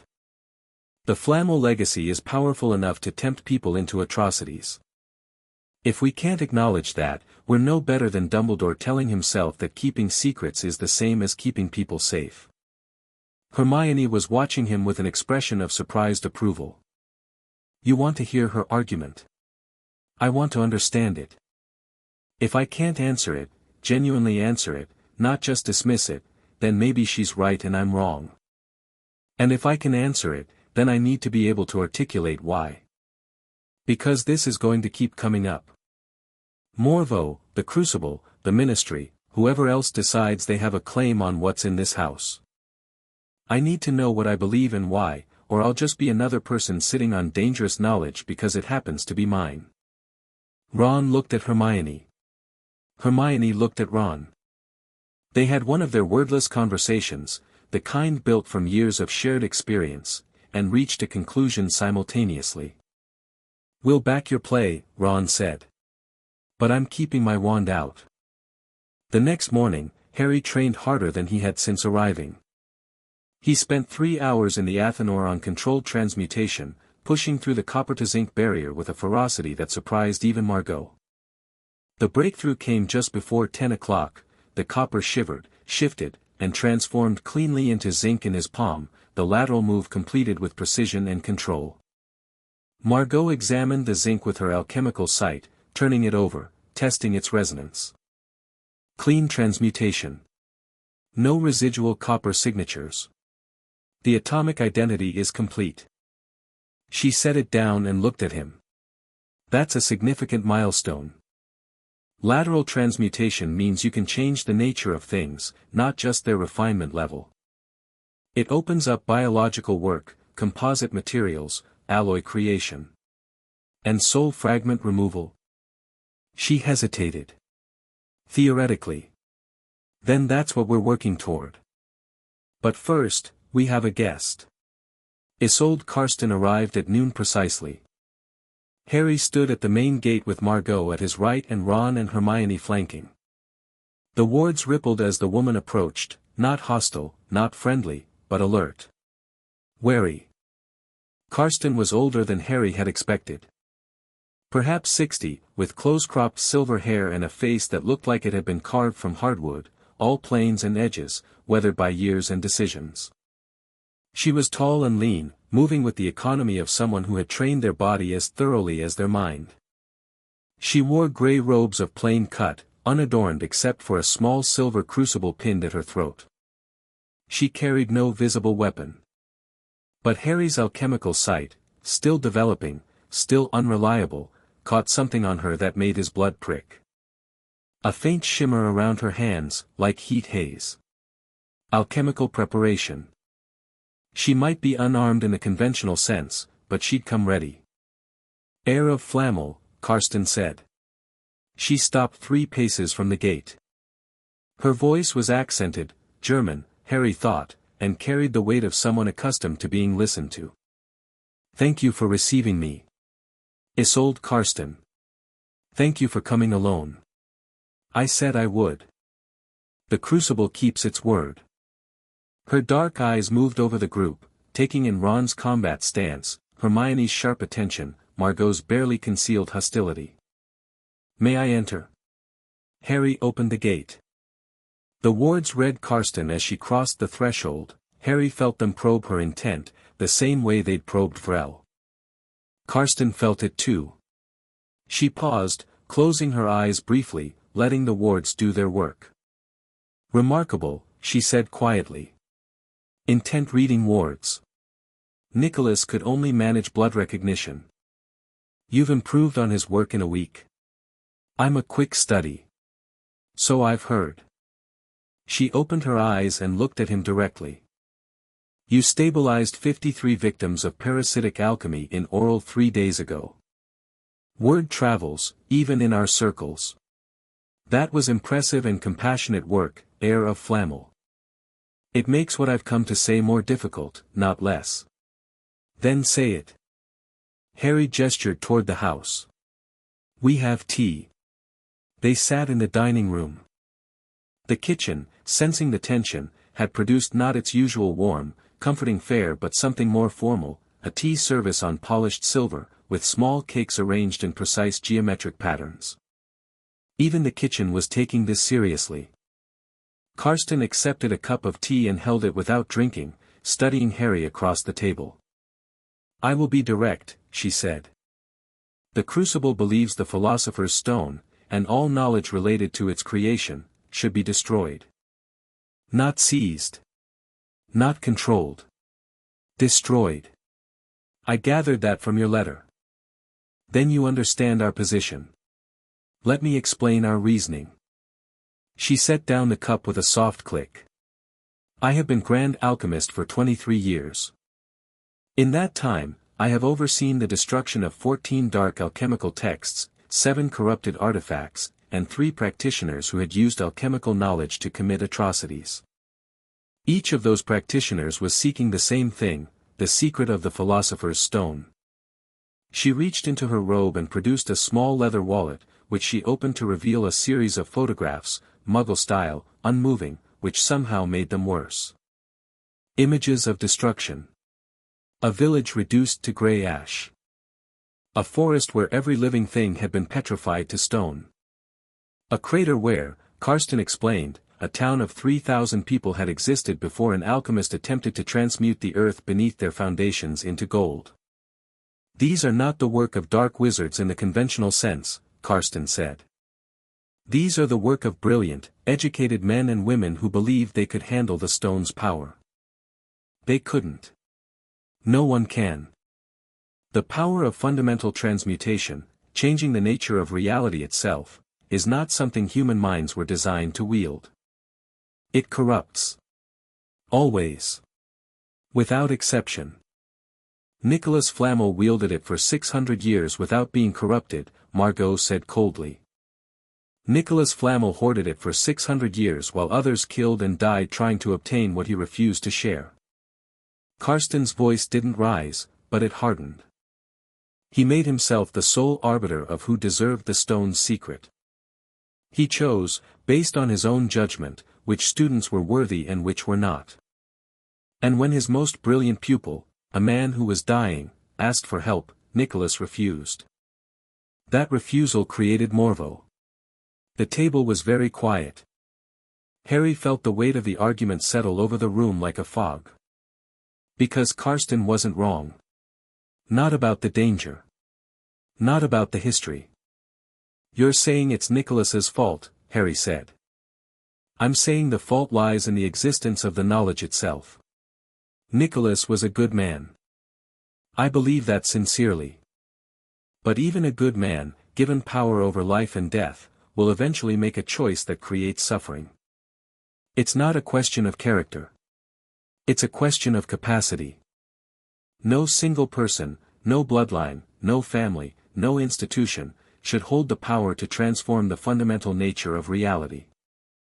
The temptation is too great. The consequences of error are too catastrophic. And your solution is destruction. My solution is prevention. Destroy the knowledge, and you destroy the temptation. Seal the Athanor, burn the opus, collapse the wards. Let Chateau Embrace become what it appears to be from outside, an empty hillside in southern France. The world loses 6 centuries of research, yes. But it also loses 6 centuries of reasons for people to kill each other. Hermione spoke for the first time.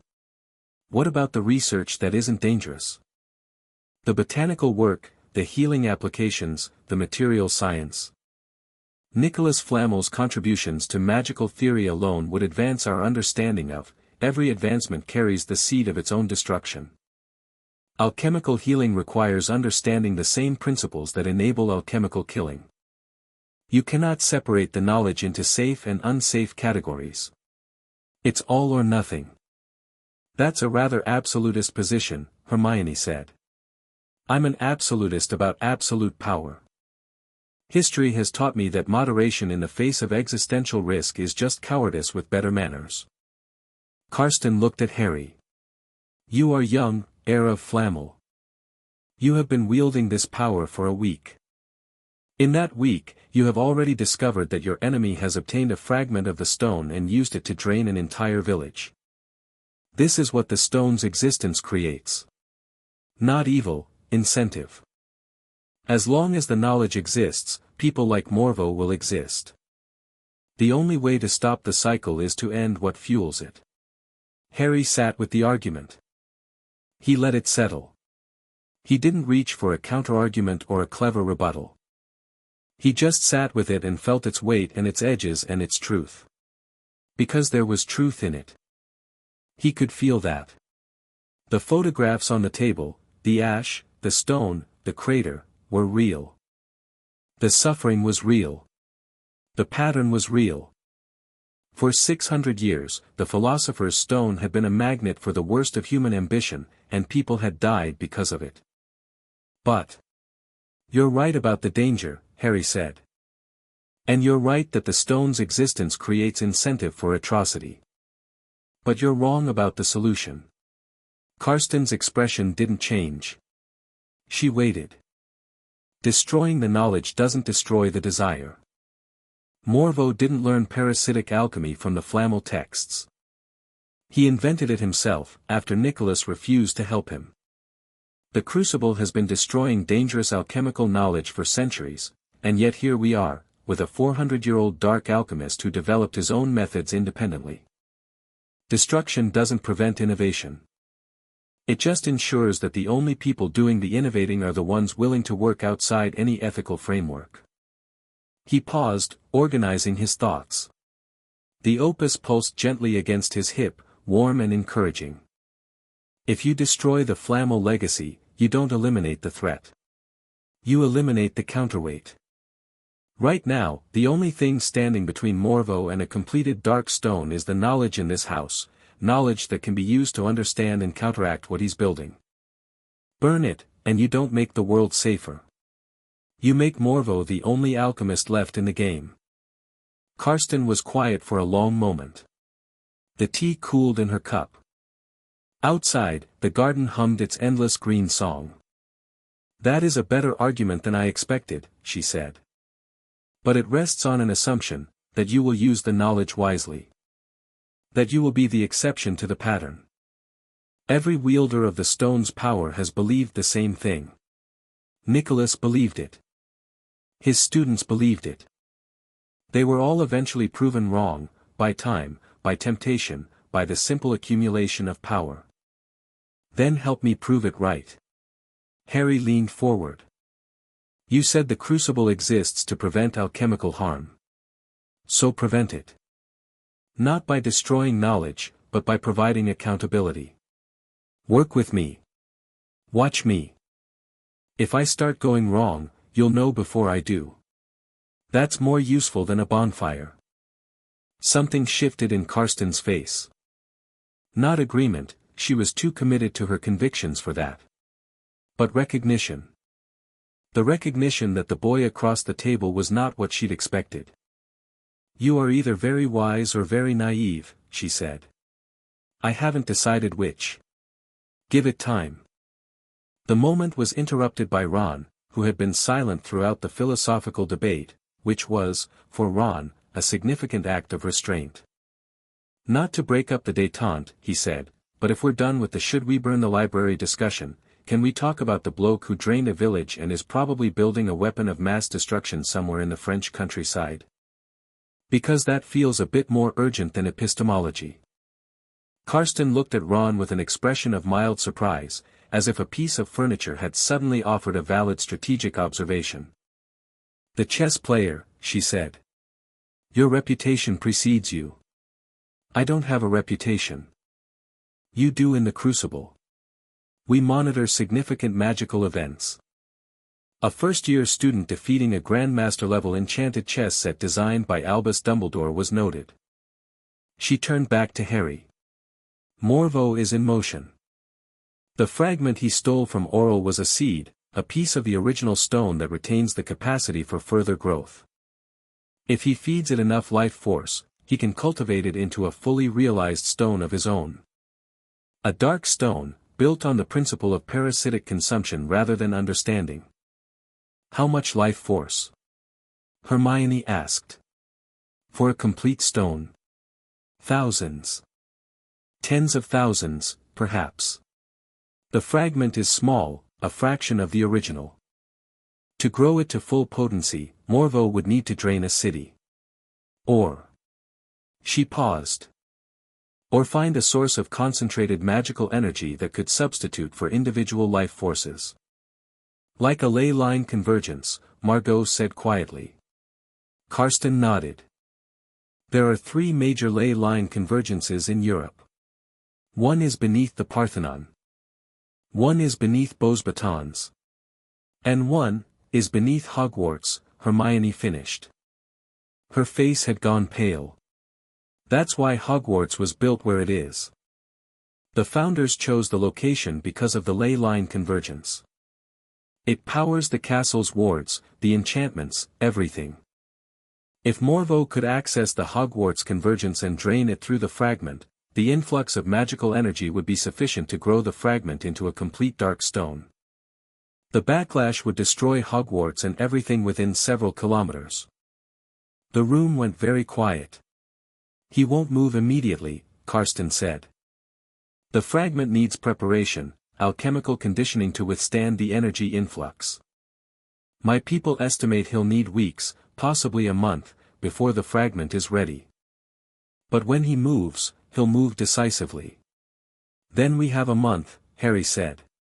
Less, perhaps. Morveau is patient, but he's also aware that every day he waits is a day you grow stronger. He'll balance preparation against the risk of allowing you to fully come into your abilities. Karsten stood. I have told you what I came to tell you. The offer stands, let us destroy the legacy and end the cycle. But I suspect you will not accept. No. I won't. Then I will take your counteroffer under consideration. Accountability rather than destruction. It is not what the Crucible has ever done, but... She paused at the doorway, looking back at him. The Crucible has also never failed to prevent a catastrophe of the magnitude Morveau is planning. If working with you rather than against you increases our chances of stopping him, I owe it to my order to consider it. Harry walked her to the gate. The afternoon sun cast long shadows across the garden paths, and the luminescent plants were beginning to stir, their glow visible even in daylight. You should know, Karsten said as she reached the gate, that I have 16 Crucible operatives stationed within a kilometer of this estate. They have been here for 3 days. If you had refused to speak with me, they would have attempted a breach. The wards would have stopped them. Perhaps. Perhaps not. My people are very good at what they do. She met his eyes. I tell you this not as a threat, but as a demonstration of honesty. You asked for accountability. That works in both directions. Fair enough. What will you tell your people? That the heir of Flamel is not what I expected. And that the question of the legacy remains open. She extended her hand. Harry shook it. Her grip was strong and dry and held for exactly the right amount of time. Be careful, heir of Flamel. Morveau is not the only danger. The stone's power has a way of changing the people who wield it.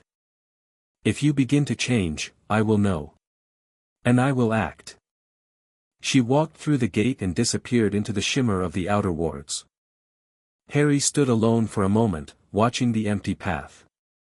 Then he turned and went back inside to find his friends. The next 3 days blurred together in a storm of training, research, and preparation. Hermione threw herself into the alchemical theory with a ferocity that left even Margot slightly awed.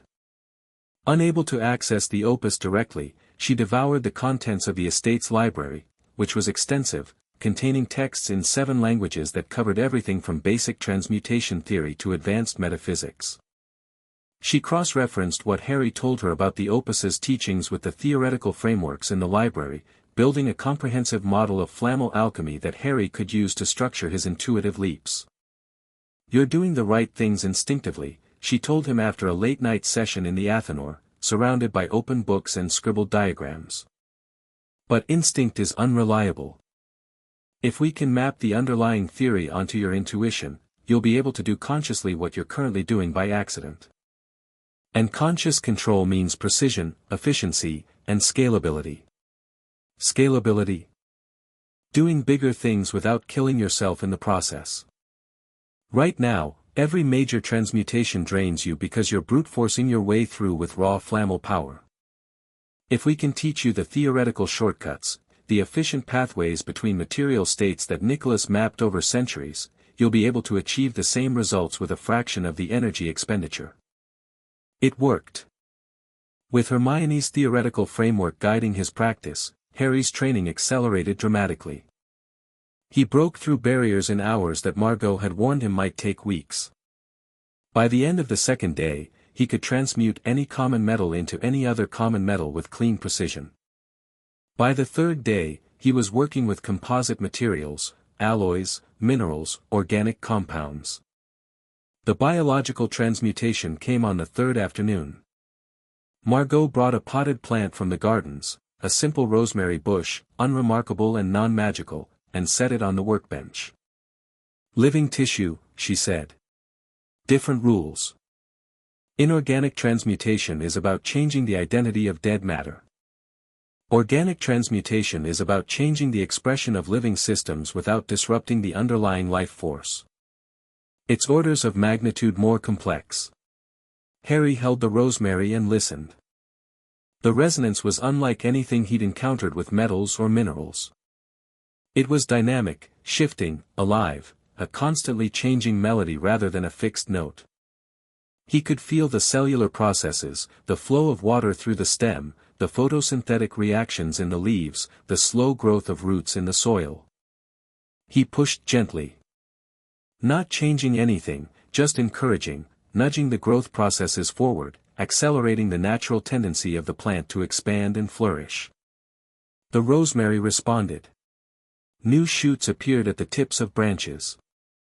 Leaves unfurled, glossy and dark green. The stem thickened, strengthening. In 30 seconds, the modest bush had doubled in size and was blooming with tiny purple flowers. "That's growth acceleration," Margot said, examining the bush. "Encouraging existing processes. The next step is directed change, making the plant do something it wouldn't naturally do." Harry focused again. This time, instead of encouraging, he reimagined. He listened to the rosemary's identity, its particular expression of the prima materia, and imagined it differently. Not rosemary. Lavender. A closely related plant, similar in many ways, but with distinct differences in leaf shape, flower structure, and essential oils. The change was slow. The rosemary resisted, as copper had resisted becoming zinc. It knew what it was and didn't want to be something else. But Harry didn't force. He conversed. He showed the plant what lavender was, how similar it was to rosemary, how small the difference really was at the deepest level. And slowly, grudgingly, the rosemary began to change. Leaves narrowed. Flowers shifted from purple to blue-violet. The scent altered, sharp and medicinal giving way to sweet and floral. When he was done, a lavender plant sat where rosemary had been. Perfect, healthy, thriving. As if it had always been lavender and the rosemary had been the disguise. Margot touched a flower with trembling fingers. Complete biological transmutation. Species-level change without cellular disruption. She looked at Harry. Nicholas couldn't do this until he was 40 years into the great work. Nicholas didn't have a theoretical framework designed by the brightest witch of her age and a teacher who spent 3 years alone in a magical chateau developing a curriculum for an heir who might never come, Hermione said from her corner, not looking up from her books. Margot stared at Hermione, then at Harry, then back at Hermione. Something clicked behind her eyes. She's right, Margot said slowly. Nicholas was self-taught, working alone for decades. You have collaborative support, structured theory, and the Opus's accelerated teaching. The conditions are fundamentally different. She sat down hard on her stool. We might actually be able to do this. If we can keep Morveau at bay long enough for Harry to progress. We can do this, Harry said. He meant it. The certainty was like sunlight in his chest. Ron's contribution was different but equally vital. While Harry trained and Hermione theorized, Ron studied the estate's defenses with the eye of a chess grandmaster analyzing a board. Your wards are strong but static, he told Harry over dinner that evening. They react to threats, but they don't anticipate them. If I were attacking this place, I'd probe from multiple directions simultaneously, feints to draw attention while the real assault hits somewhere unexpected. You need mobile defenses. Fallback positions. Ways to channel an attacker into kill zones. This isn't a chess match, Ron. Everything's a chess match if you look at it right. Ron spread a rough map of the estate on the table. He'd spent the day walking the grounds, pacing distances, and sketching terrain features. You've got natural choke points here, here, and here.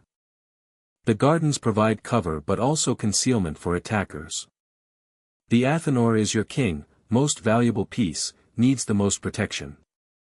If someone breaches the outer wall, your second line of defense should funnel them through the east garden, where those biting roses can do some of the fighting for you. Margot leaned over the map with growing interest. The plants can be keyed to the wards. If an intruder triggers the outer defenses, the combat-oriented plants could activate automatically. Exactly. And the kitchen, Ron tapped the basement area. You said it has teeth. Can it actually fight? It's more defensive than offensive. Perenelle enchanted it to protect itself and its contents. If someone enters the kitchen with hostile intent, it responds. Responds how? The last person who broke into the kitchen was a thief in 1672. They found what was left of him in the bread oven. Ron grinned. Right. So the kitchen is a trap. We lure anyone who gets past the main defenses into the basement and let the kitchen eat them. I love it. Hermione looked mildly horrified. Margot looked impressed. Harry felt, for the first time since the war with Voldemort had begun, like he had a real team. They went to bed late that night, exhausted and cautiously optimistic. Hermione had a room in the West Wing now. The house had created one for her without being asked, stocked with bookshelves that were already half full of relevant texts. Ron had a room next to Harry's, which the house had furnished with a chess set that played itself when no one was around. Harry lay in bed, watching the stars through his skylight, turning the day's lessons over in his mind. The lavender transmutation was a breakthrough, but it had shown him how far he still had to go. Living tissue was complex in ways that metals weren't. A human body, with its billions of cells, its neural networks, its magical core, its soul, was a universe unto itself. Perceiving and changing a soul fragment without harming the host would require a depth of understanding he didn't yet have. But he was closer. Every day, closer. He was almost asleep when the opus, lying on his bedside table, flared warm. He reached for it, and it fell open to a page that showed a new memory invitation, not Nicholas this time. The handwriting at the top of the page was different. Rounder, more flowing. Perenelle. Harry touched the page. The memory took him to the garden. Not the estate's garden, a simpler garden, somewhere warm, with olive trees and the sound of a distant sea. Perenelle Flamels sat on a stone bench, surrounded by flowering vines. She was beautiful in the way that intelligence is beautiful, her face animated, her eyes alive with humor and sharpness. So you're the one, she said, looking at him with undisguised curiosity. The heir. Nicholas left you all the technical memories, the theory, the processes, the great discoveries. Very thorough, very organized, very him. She leaned forward. I'm going to tell you what he wouldn't. Because my husband, for all his brilliance, never fully understood the human side of the great work. She stood and walked among the vines, touching flowers as she passed. Each one bloomed brighter at her touch. The magnum opus, the process of becoming the stone, has 3 stages. You know this. Nigredo, albedo, rubedo. Nicholas would have explained them as technical processes. Dissolution, purification, synthesis. And he's right, technically. But he's also wrong, because the great work is not a technical process. It's a human one. She turned to face him. Nigredo is not about dissolving your magical essence. It's about facing your own death. Not theoretically, actually.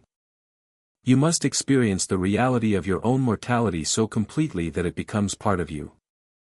Not something you fear or fight or accept philosophically.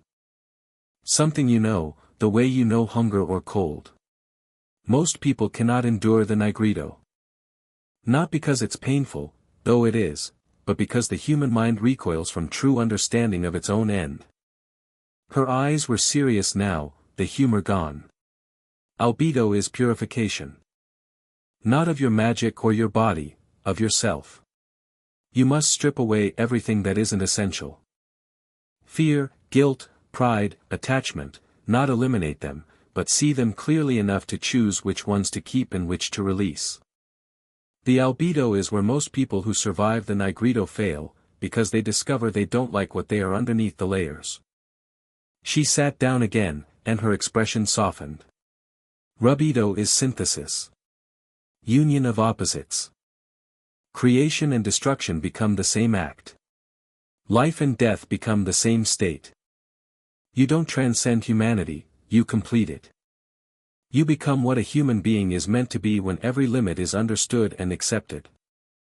That is the stone. Not a god. Not an immortal. A complete person. She reached out and touched his hand. Her fingers were warm and real, despite being a memory. It will feel like dying, she said gently. Because part of you will die. The part that believes it can avoid death. The part that thinks power is the answer to mortality. That part must go. What replaces it is better, but the loss is real, and it hurts. When should I start? Harry asked. Not yet. You're not ready. But soon. You'll know when. She smiled. Trust the girl. She carries more than she shows. The same words the opus had shown him before. He started to ask what they meant, but the memory was already fading, Perenelle dissolving into light and warmth and the scent of olive trees. Harry opened his eyes in his dark bedroom. The opus lay quiet in his hand, its pages blank again. He set it carefully on the table and stared at the ceiling. Nigredo. Facing his own death. Experiencing it as reality, not concept. He thought about Sirius falling through the veil. About Cedric's blank eyes in the graveyard. About his parents, dying in a flash of green light to give him a chance at life. He'd been surrounded by death since infancy. But Perenelle was right, he'd never truly faced his own. He'd fought it, escaped it, defied it. He'd never sat with it. Never let it be real. Soon, she'd said. He'd know when. He closed his eyes and tried to sleep. It was a long time coming. The attack came 3 nights later, and it came from the last direction they expected. Not from outside the walls. From inside them. Harry was in the Athanor at midnight, working alone. He couldn't sleep, the nigredo weighed on his mind, and his alchemical senses were jangling with a low-grade anxiety he couldn't source. So he'd come to the laboratory to practice, to lose himself in the meditation of transmutation. He was working with glass, a substance that occupied a fascinating borderland between solid and liquid in alchemical terms. Its resonance was unusual, a singing vibration that shifted depending on how you listened. Harry was trying to reshape a glass sphere into a perfect cube without cracking it, using transmutation to rearrange the molecular structure at a pace the material could tolerate. The first explosion shook the floor. Harry dropped the glass sphere, it shattered on the stone, which told him his transmutation had failed, and sprinted for the Athenor's exit. The second explosion hit as he reached the shimmer, and this one was close enough to feel. The pocket dimension flickered, the stars on the ceiling going dark for a heartbeat before blazing back. He burst through the shimmer into the east wing corridor and found chaos. The walls were burning. Not with fire, with alchemical light, a crackling white-gold energy that ate into the stone and spread like frost on a window. The ward runes were blazing, fighting the intrusion, but something was systematically disabling them. Harry could feel the estate's protections failing in sequence, like locks being picked by expert hands. He ran toward the entrance hall and met Margot coming from the west wing, barefoot, her silver blade drawn. Her face was taut. "It's the Crucible," she said. "They've breached the south wall. They were supposed to be considering my offer, they're attacking, Harry. Whatever Karsten decided, her people are inside the grounds." Ron appeared at the top of the stairs, wand drawn, fully alert despite having been asleep 30 seconds ago. "How many?"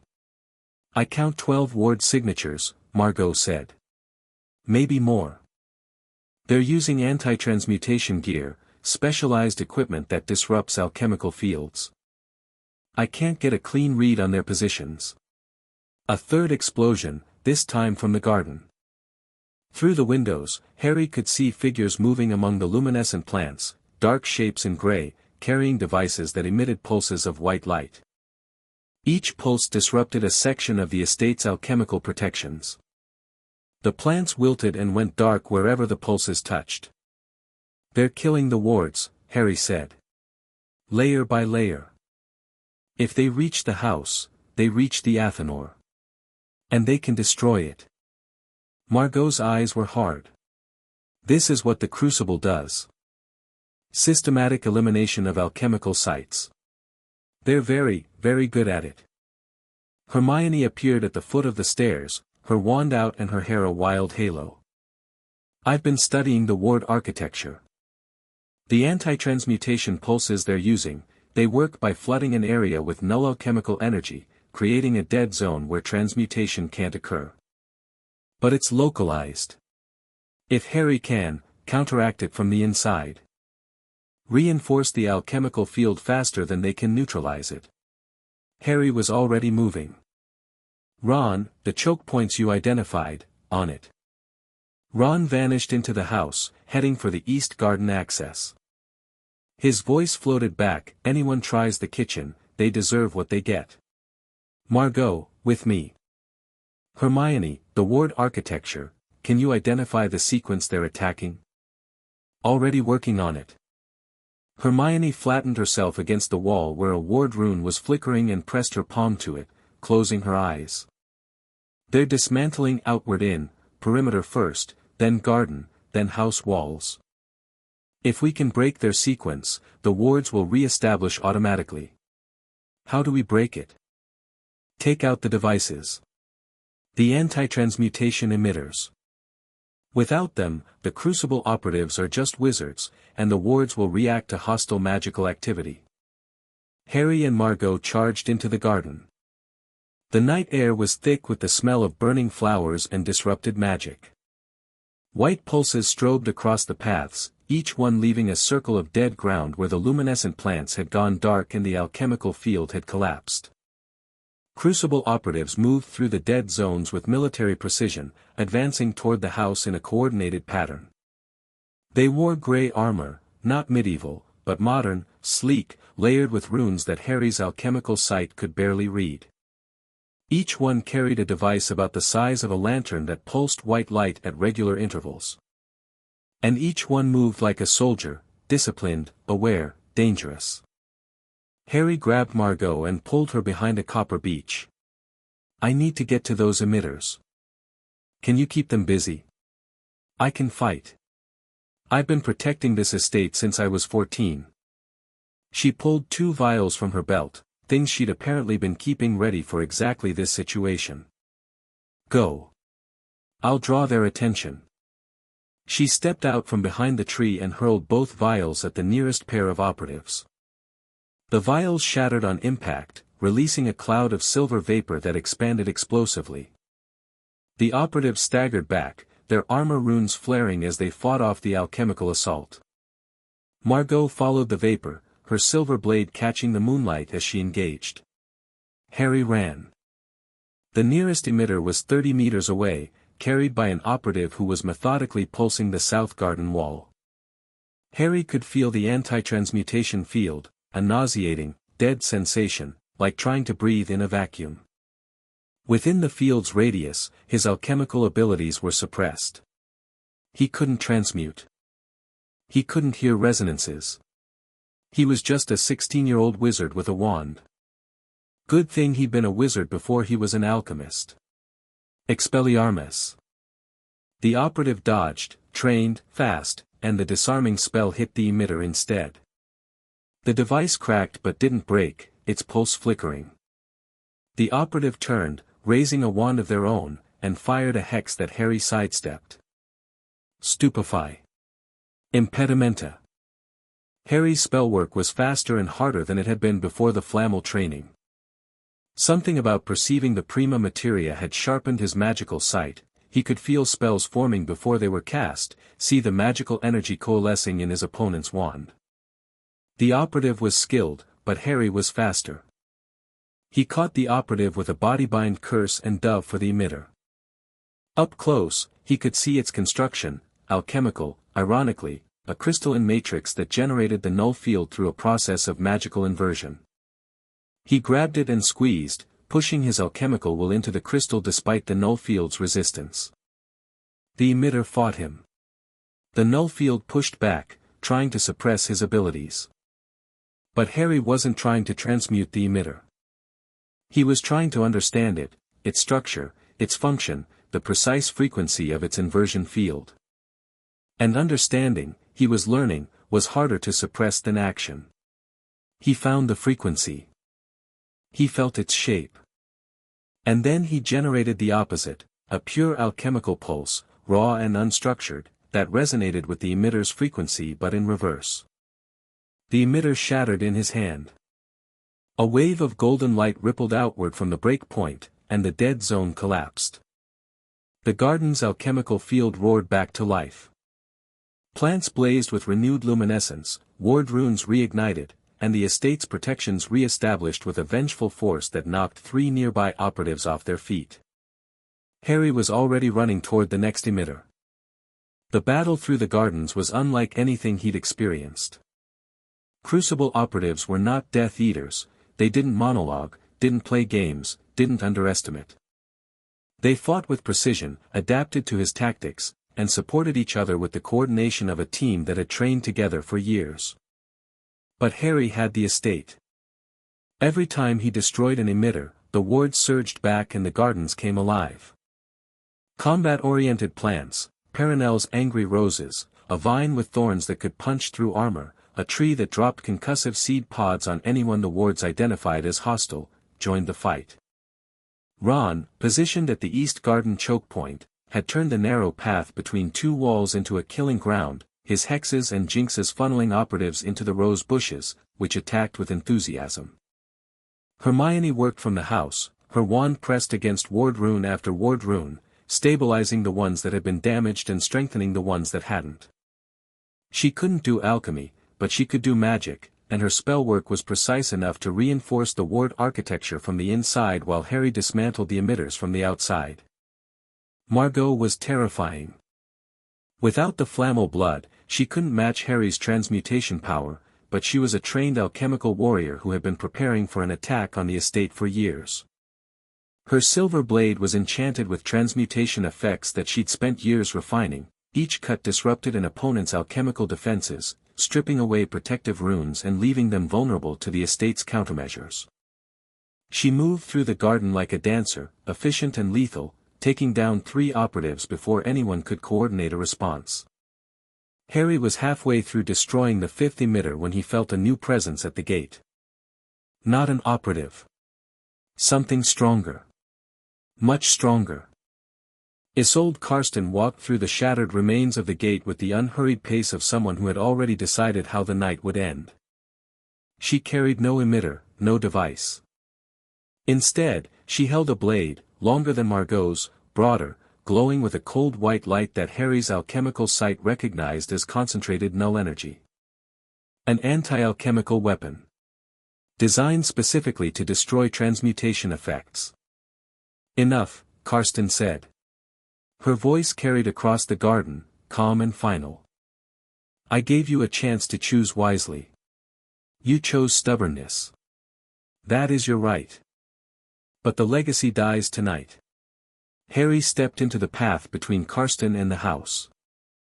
His hands were bleeding from shattered emitter crystal, his robes were scorched from a close-range hex, and his alchemical senses were raw from repeated null-field exposure. He had never felt more alive. Your people breached my home, he said. They damaged my wards. They tried to destroy my garden. Give me one reason I shouldn't bury you in this hillside. Because you're better than that. Which is exactly why the legacy is dangerous, it will make you worse. Gradually, inevitably. Power corrodes, heir of Flamel. Always. You're standing in my garden with a weapon designed to destroy everything I've built, and you're lecturing me about corruption. Karsten raised her blade. The white light intensified. Step aside. No. She came at him fast. Faster than anyone her age should have been able to move, alchemically enhanced, Harry realized, her own body modified for speed and strength. The anti-alchemical blade cut through the air with a keening sound, and where it passed, the alchemical field died. Plants withered. Ward runes went dark. The very air seemed to flatten. Harry dodged the first strike and the second. The third caught the edge of his sleeve and the fabric dissolved, not cut, unmade, the alchemical bonds that held matter together severed by the blade's null energy. He couldn't transmute within the blade's range. It generated a personal null field that moved with Karsten, suppressing his abilities whenever she got close. He fell back, drawing her away from the house, buying time. You can't fight alchemy with alchemy. Karsten pressed forward, her blade cutting precise arcs. That's the fundamental paradox of your position. The power you use to defend the legacy is the same power the legacy teaches. You're a product of the thing you're trying to protect. She was right. Within the null field, he was diminished.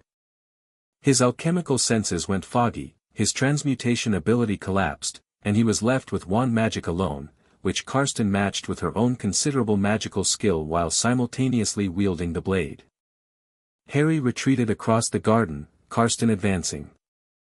Behind them, the battle continued, Ron and Hermione holding the east wing, Margot fighting 3 operatives near the south wall. Then Harry heard the sound, a sharp, cut-off cry, and his blood went cold. He turned. Margot was down. One of the Crucible operatives had gotten behind her while she engaged the other 2. The blade, a shorter version of Karsten's anti-alchemical weapon, had caught her across the back. Not a deep wound, not a killing blow, but the null energy was spreading through her body like frost. Harry could feel it, a creeping negation, dissolving the alchemical bonds in her flesh, unmaking her cellular structure with the same cold efficiency the blade used on everything else. Margot. Harry forgot about Karsten. Forgot about strategy, about the null field, about everything. He crossed 20 meters of garden in a burst of speed that might have been apparition and might have been something else entirely, his body passing through space with an efficiency that normal physics shouldn't have allowed. He caught Margot as she fell. The curse was spreading from the wound, a dark, frost-like pattern crawling across her skin, and wherever it touched, her flesh went gray and lifeless. She was gasping, her eyes wide with pain and fear. It's anti-alchemical poison, she managed. It's unmaking my, Harry, it's dissolving my cell structure. I can feel it, I've got you. I've got you. He pressed his hands against the wound and dove deep. This was different from Oral. The villagers had been drained, their life force removed but their physical structure intact. Margot's physical structure was being unmade. The anti-alchemical energy was dissolving the bonds between her cells, breaking down the complex organic chemistry that kept her alive. It was fast, aggressive, and specifically designed to be irreversible. Harry went deeper than he'd ever gone. Past the cellular level, past the molecular level, past the atomic level, down to the prima materia itself. At that depth, the anti-alchemical energy was visible, a cold, dark presence, spreading through Margot's fundamental substance like ink through water. He had to counteract it. Not just slow it, not just stabilize, counteract it entirely, or it would continue to spread until there was nothing left to save. The opus blazed against his hip, and Nicholas's voice spoke in his mind, not a memory, but a direct communication, the book responding to crisis with everything it had. The null energy operates by inversion, it reverses the alchemical bonds that hold matter together. Counterinversion requires understanding the bonds at a level deeper than the attack. You must perceive the prima materia beneath the damage and rebuild from the ground up. Harry didn't have time to think about whether he could do this. He just did it. He found the prima materia in Margot's body, the deepest level, where her physical form and her magical essence and her fundamental being all converged into a single point of identity. He could feel her, not just her cells or her chemistry but her, the essential Margot-ness that made her who she was. Sharp, fierce, stubborn, brilliant, carrying grief and duty and a loneliness so deep it made his chest ache. He held on to that identity. That was the anchor. That was the foundation. While the null energy tried to unmake her from the surface down, Harry rebuilt her from the core out. He reinforced each alchemical bond as the null energy attacked it, then pushed back, generating positive alchemical energy that counteracted the inversion. Not healing exactly, recreating. Rebuilding Margot cell by cell from her own blueprint, faster than the poison could destroy. It was the hardest thing he had ever done. Harder than fighting Voldemort, harder than resisting the Imperius, harder than watching Sirius die. Because if he failed, Margot died in his arms, and it would be because he wasn't good enough. Not because of prophecy or fate or some cosmic design. Because he, Harry, didn't have the skill to save her. He refused to fail. The opus poured knowledge into him, pathways and techniques that Nicholas had developed over centuries, compressed into seconds by the blood-locked connection. Harry's hands blazed with golden light, so bright that the garden around them was lit like noon. The null energy fought back, the cold battling the warmth, but Harry was the Flamel Heir, and the prima materia knew him, and the fundamental fabric of reality responded to his will. The frost retreated. Slowly at first, then faster, the dark patterns dissolving as Harry's golden light pushed them back. Color returned to Margot's skin. Her breathing steadied. The wound on her back closed, not with a scar but cleanly, the flesh knitting together at the cellular level as if it had never been broken. Harry pulled back. His vision was blurred, his hands shaking, his entire body trembling with exhaustion. The garden was silent around them. The fighting had stopped. He looked down. Margot was staring up at him with wide eyes, her face wet, tears or sweat or both. She was alive. She was whole. "Harry," she whispered. "What did you do?" "I told you I'd figure it out," he said, and very nearly passed out on top of her. He didn't, because Karsten's voice cut through the silence. "Stand down." Harry turned his head. Karsten stood 5 meters away, her anti-alchemical blade lowered. She was staring at Harry, at his hands, still faintly golden, at Margot, alive and whole in his arms. Around the garden, Crucible operatives had stopped fighting. Ron stood in the east path with his wand raised and 3 stunned enemies at his feet. Hermione was at the house's door, her palm pressed against a ward rune, the entire building pulsing with reinforced light. "I said stand down," Karsten repeated, louder. The operatives looked at each other uncertainly. Their leader's expression was something Harry hadn't seen before, not anger, not calculation. Shock. Genuine, unguarded shock. "You healed her," Karsten said. "The null blade is specifically designed to cause irreversible alchemical damage. No one has ever counteracted it. Not in 400 years of the Crucible's history." Harry sat up slowly, keeping one hand on Margot's shoulder. "Then you need better weapons." Karsten was quiet for a long moment. The garden was still. The combat plants had settled back into their beds, their aggressive postures relaxing as the ward system recognized that the threat was diminishing. "I was wrong," Karsten said. The words fell into the silence like stones into water. "I was wrong about the methodology. Perhaps about the goal." She looked at the healed wound on Margot's back, or rather, the absence of wound. "The legacy I came to destroy just saved a life in a way that should have been impossible. I have spent 23 years believing that the only safe use of alchemical power is no use at all. Tonight, I saw a different answer." She sheathed her blade. The null field around her collapsed, and the garden's alchemical field rushed in to fill the void, warm and alive. "The Crucible will stand down. Not permanently. I reserve the right to revisit this decision if circumstances change. But for now, we stand down." She looked at Harry. "You offered accountability. I refused it. I'm accepting it now." Harry nodded. He didn't trust himself to speak. The exhaustion was hitting him in waves, each one deeper than the last, and his hands were still shaking. Margot sat up beside him. She was pale but steady, her eyes clear. She looked at her own hands, turning them over as if checking they were real. "That was a null blade wound," she said quietly. "My grandmother's notes said they were always fatal." "Not anymore," Harry said. She looked at him.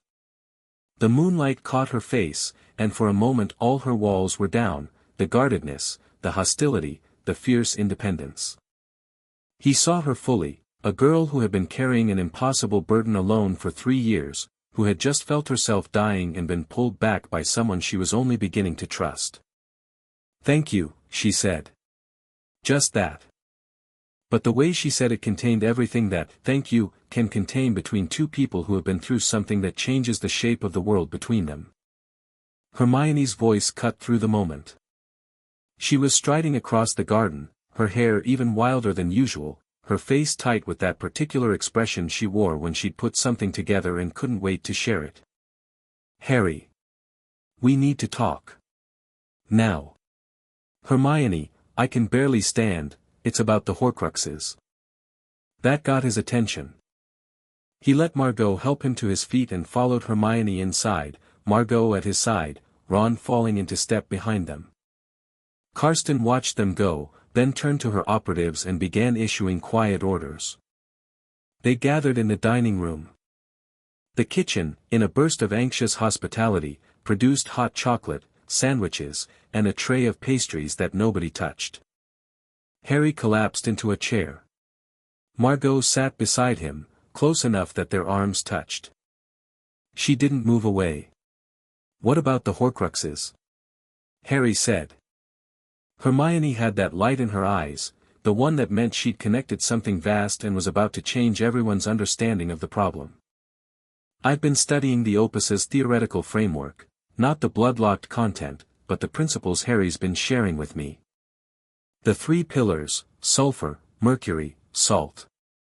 The relationship between a substance's soul, spirit, and body. And I've been cross-referencing with everything I know about Horcruxes from the books Dumbledore's been giving you access to." She pulled out a piece of parchment covered in her dense, precise handwriting and spread it on the table. A Horcrux is a fragment of a soul, anchored to a physical object. In alchemical terms, it's a piece of sulfur, the essential nature, the soul, that's been separated from its original body and spirit and grafted onto a foreign object's salt, its physical form. The attachment is parasitic.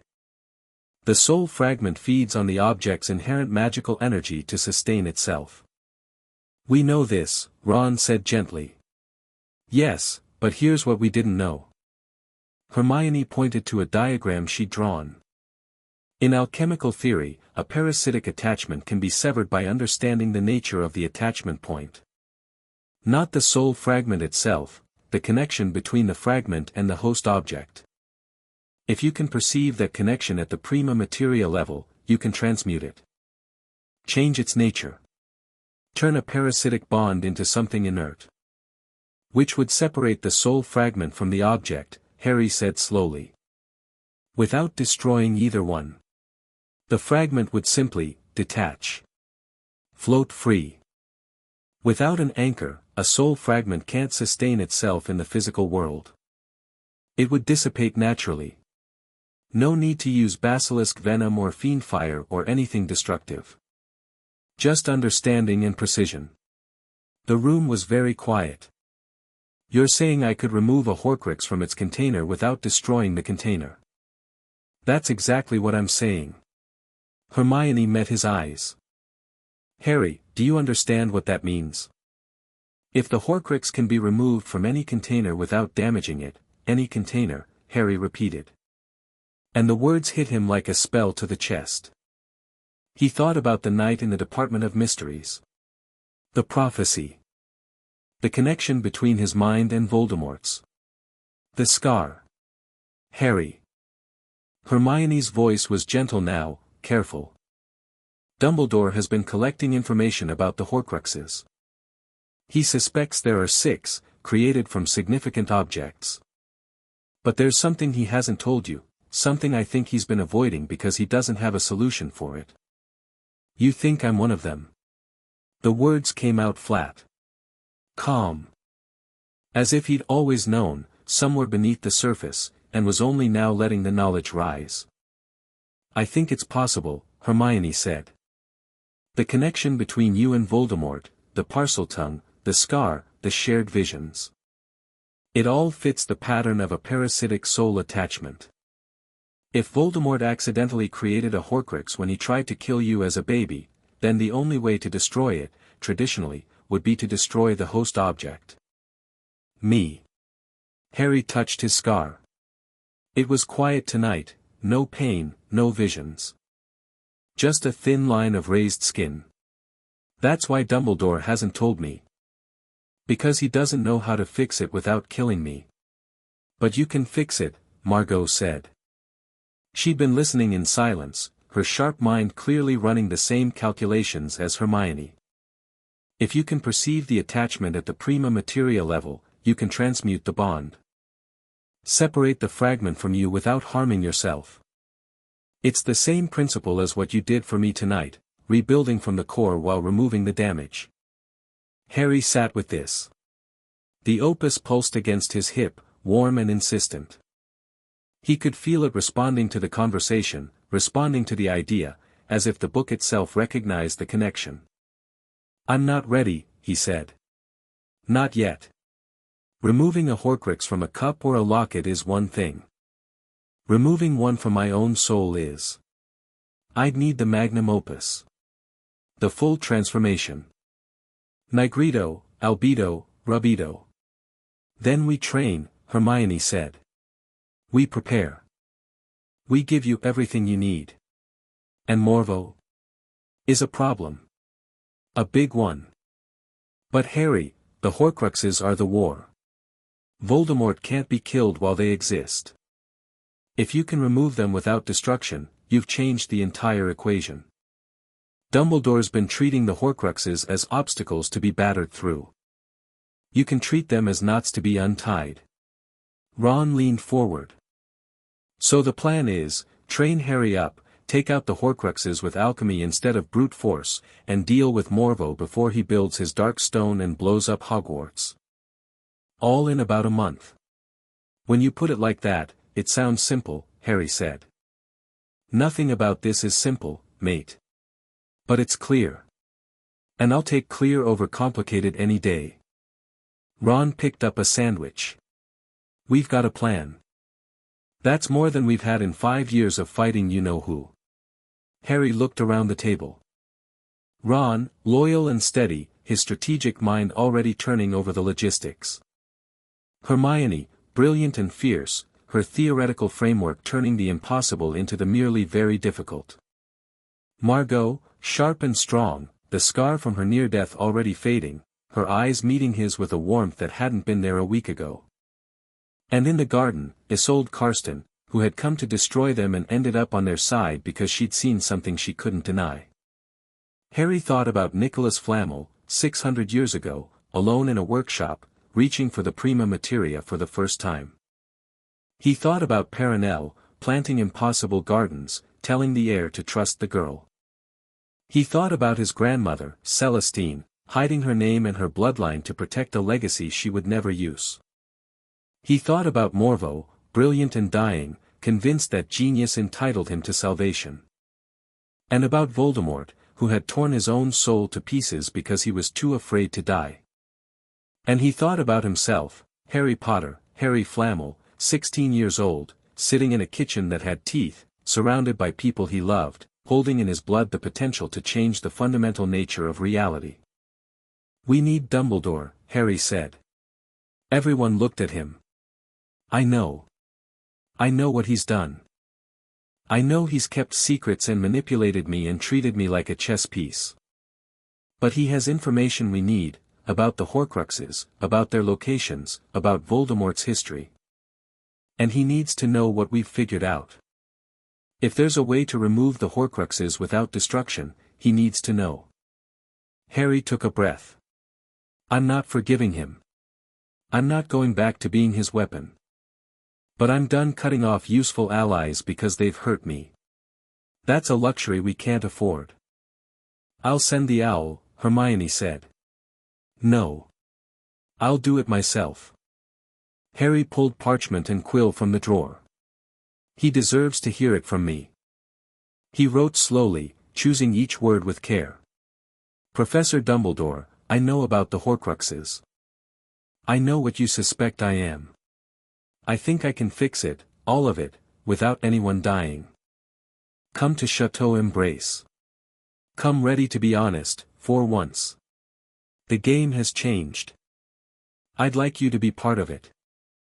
Harry he sealed the letter and gave it to the estate's golden owl, who took it with a click of her beak and a look that suggested she had opinions about late-night correspondence. Then Harry went back inside, where his friends were waiting, and they talked until dawn broke golden over the mountains and the garden came alive with impossible light. Margot walked him to his room. They stood in the hallway, both exhausted, the silence between them full of things unsaid. "What you did tonight," she began. "Don't. I'm going to say it. No one has ever," she stopped. "Started again. You dove into the prima materia of my body. You saw me, all of me. Not just cells and molecules. Me. You said my name while you were healing me, did you know that? You kept saying my name. Like you were holding on to it." Harry hadn't known that. But it made sense. She had been the anchor, her identity, her essence, the thing he'd rebuilt around.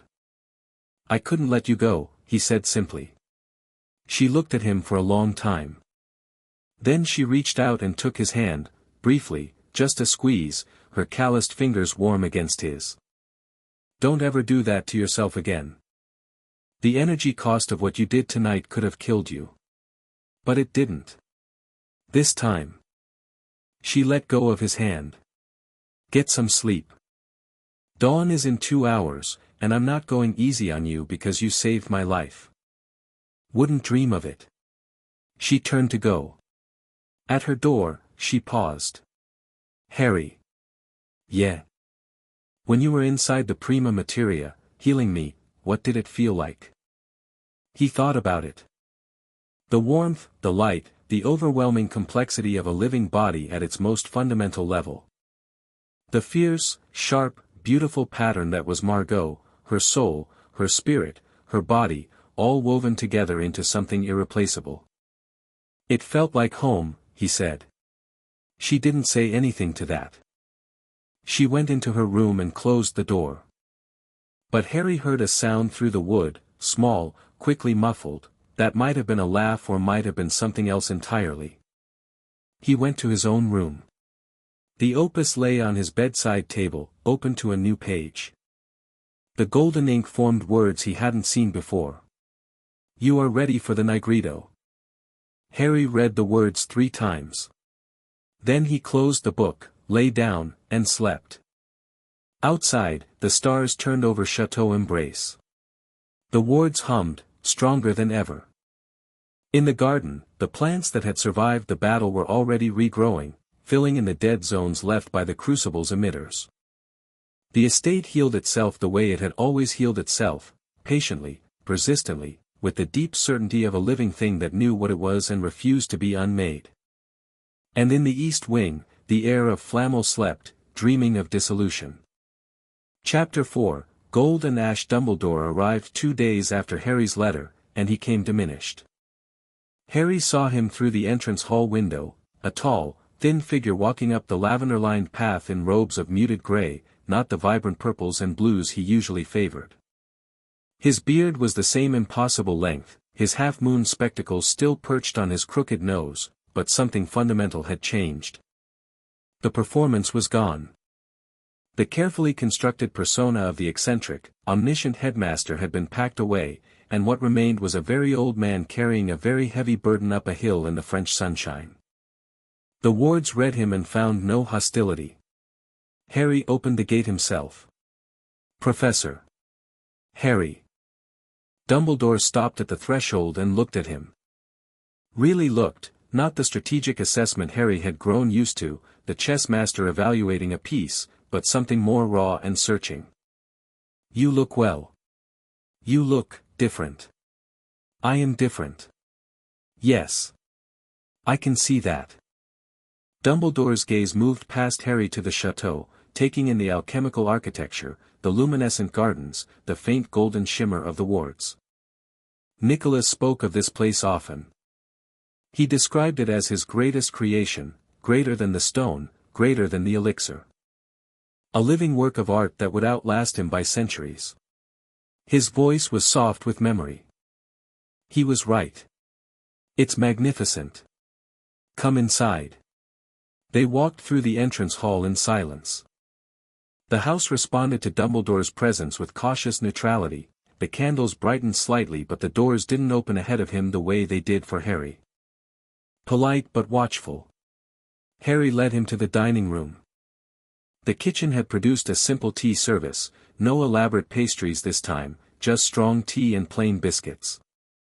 Even the kitchen could read the mood. They sat across from each other. Harry poured tea. The silence stretched until it developed its own weight and texture, heavy as velvet. "You received my letter," Harry said. "I did. I have read it approximately 40 times. Dumbledore wrapped his long fingers around his teacup without lifting it. "You said you know about the Horcruxes." "I know Voldemort split his soul into fragments and hid them in objects. I know you've been researching which objects and where. And I know, or suspect, strongly enough that I need you to confirm, that I'm one of them." The words landed in the room like dropped stones. Dumbledore closed his eyes. When he opened them, they were bright with moisture. "Yes," he said. "You are. Or rather, you carry a fragment of Tom Riddle's soul, embedded in your scar the night he murdered your parents." The killing curse rebounded, and a piece of his already fractured soul broke away and attached itself to the only living thing in the room. "How long have you known?" "With certainty." "Since the end of your second year, when you demonstrated the ability to speak Parseltongue, a skill that belongs to Tom's bloodline, not yours." "I suspected earlier. I confirmed later through careful examination of the connection between your minds, the shared visions, the emotional bleeding, the scar's reaction to his presence." 3 years. You've known for 3 years and didn't tell me. Because I had no solution. Dumbledore's voice cracked, just slightly, on the last word. What was I to tell you, Harry? That you carry a piece of the darkest wizard in a century inside your head. That the only method I knew to destroy a Horcrux was to destroy its container. That the prophecy, the boy who must defeat Voldemort, was also, by every analysis I could perform, a boy who must die to make that defeat possible. The dining room was very quiet. Outside, a bird sang in the garden, oblivious and cheerful. You were planning to let me die, Harry said. Not an accusation. An observation. I was planning to give you every possible advantage, every weapon, every piece of knowledge that might allow you to survive. And if survival proved impossible? Dumbledore removed his glasses and pressed his fingers against his eyes. Then I was planning to ensure that your sacrifice would mean something. That Tom would be vulnerable when you fell. That others could finish what you started. And you decided all of this without asking me. Yes. To my eternal shame, yes. He replaced his glasses. His eyes, without the protective twinkle, were startlingly blue and startlingly human. I told myself it was kindness. That you deserved a childhood, however imperfect. That the weight of this knowledge would crush you if I shared it too soon. But the truth I have been avoiding for years, is that I was afraid. Afraid that if you knew, you would look at me the way you are looking at me now. And I would deserve it. Harry sat with this. He let the anger be there, it was real, it was earned, but he didn't let it drive. The Negrito was coming. He could feel it like weather on the horizon, a storm building in the deep structures of his alchemical awareness. And part of the Negrito, he was beginning to understand, was this, facing the truth about the people you loved, including the truth that love and betrayal could live in the same heart. I can fix it, Harry said. Dumbledore went still. The Horcrux. The fragment in my scar. I can remove it without destroying the host, without destroying me. My friend Hermione worked out the theory, and my training here has given me the tools. Alchemical transmutation at the prima materia level can perceive parasitic soul attachments and sever them cleanly. He paused. I can do it for all of them. Every Horcrux. Without basilisk venom, without fiend fire, without anyone dying. Dumbledore stared at him. The old man's hands were trembling, a fine, barely visible tremor that shook the tea in his untouched cup. That is not possible, he whispered. It wasn't. Until now. Harry, the Horcrux bond is one of the darkest, most deeply rooted forms of magic in existence. To sever it without destroying the container would require an understanding of the soul at its most fundamental level, an understanding that no wizard in history has. Nicholas Flamel spent 6 centuries developing exactly that understanding. And he put it in a book that only responds to my blood. Harry pulled the opus from his bag and set it on the table. It hummed softly, its leather cover warm. I'm not there yet. I need to complete the magnum opus, the full transformation. Negrito, albedo, rubedo. But when I do, I'll be able to perceive the prima materia of any substance, including a human soul, and transmute parasitic attachments without harming the host. Dumbledore looked at the opus. His hand reached for it, then stopped. May I? It won't work for you. Blood-locked. I know. I simply wanted to. He withdrew his hand. Nicholas showed it to me once. Years ago. He opened it to a page about the nature of gold and let me read a single paragraph. It took me 3 months to fully understand what I had read. I have thought about that paragraph every day since. He looked at Harry, and something shifted in his expression. The sorrow was still there, and the guilt, but beneath them, rising like sunlight through cloud, was something Harry had never seen on Dumbledore's face before. Hope. Tell me what you need, Dumbledore said. Everything. Resources, information, protection, whatever it takes. I will hold nothing back. No more secrets, Harry. I swear it on my magic. A faint shimmer passed through the air between them, the oath taking hold, binding itself to Dumbledore's magical core. It wasn't an unbreakable vow, but it was close. Dumbledore had just sworn, on the source of his power, to be honest. If he broke that oath, the consequences would be real. Harry felt something unknot in his chest. Not forgiveness, that would take longer, might take years. But trust, tentative and conditional, reaching across the gap between them like a bridge under construction. I need to know about the Horcruxes, Harry said. All of them. What they are, where they are, how they're protected. Everything you've discovered. Dumbledore nodded. He reached into his robes and produced a battered leather folder, thin, worn, clearly carried everywhere. He opened it and spread its contents on the table, notes, diagrams, photographs, memories bottled in tiny crystal vials. 6 Horcruxes, he said. Created from objects of significance to Tom Riddle. I have identified 5 with reasonable certainty, and I have a strong suspicion about the 6th. He laid them out one by one. The diary. Destroyed by you in your 2nd year, basilisk venom. Contained within a memory of Tom Riddle at 16. That Horcrux is gone. The ring. Dumbledore raised his right hand. Harry saw, for the first time, that the hand was blackened, the skin dead and shriveled, as if burned from the inside. Marvolo Gaunt's ring. I found it this summer and destroyed the Horcrux using Gryffindor's sword, which was imbued with basilisk venom after you used it in the Chamber of Secrets. The ring's defenses were considerable. He lowered the hand. Severus has slowed the curse's spread, but the damage is permanent and progressive. I have, at best, a year. The room went very cold. Harry stared at the blackened hand. You're dying. I am. Which makes your ability to remove Horcruxes without destruction rather more urgent, as I had planned to be significantly more involved in their acquisition than my current life expectancy allows. Harry's mind was racing. He reached across the table and took Dumbledore's damaged hand. The old man flinched but didn't pull away.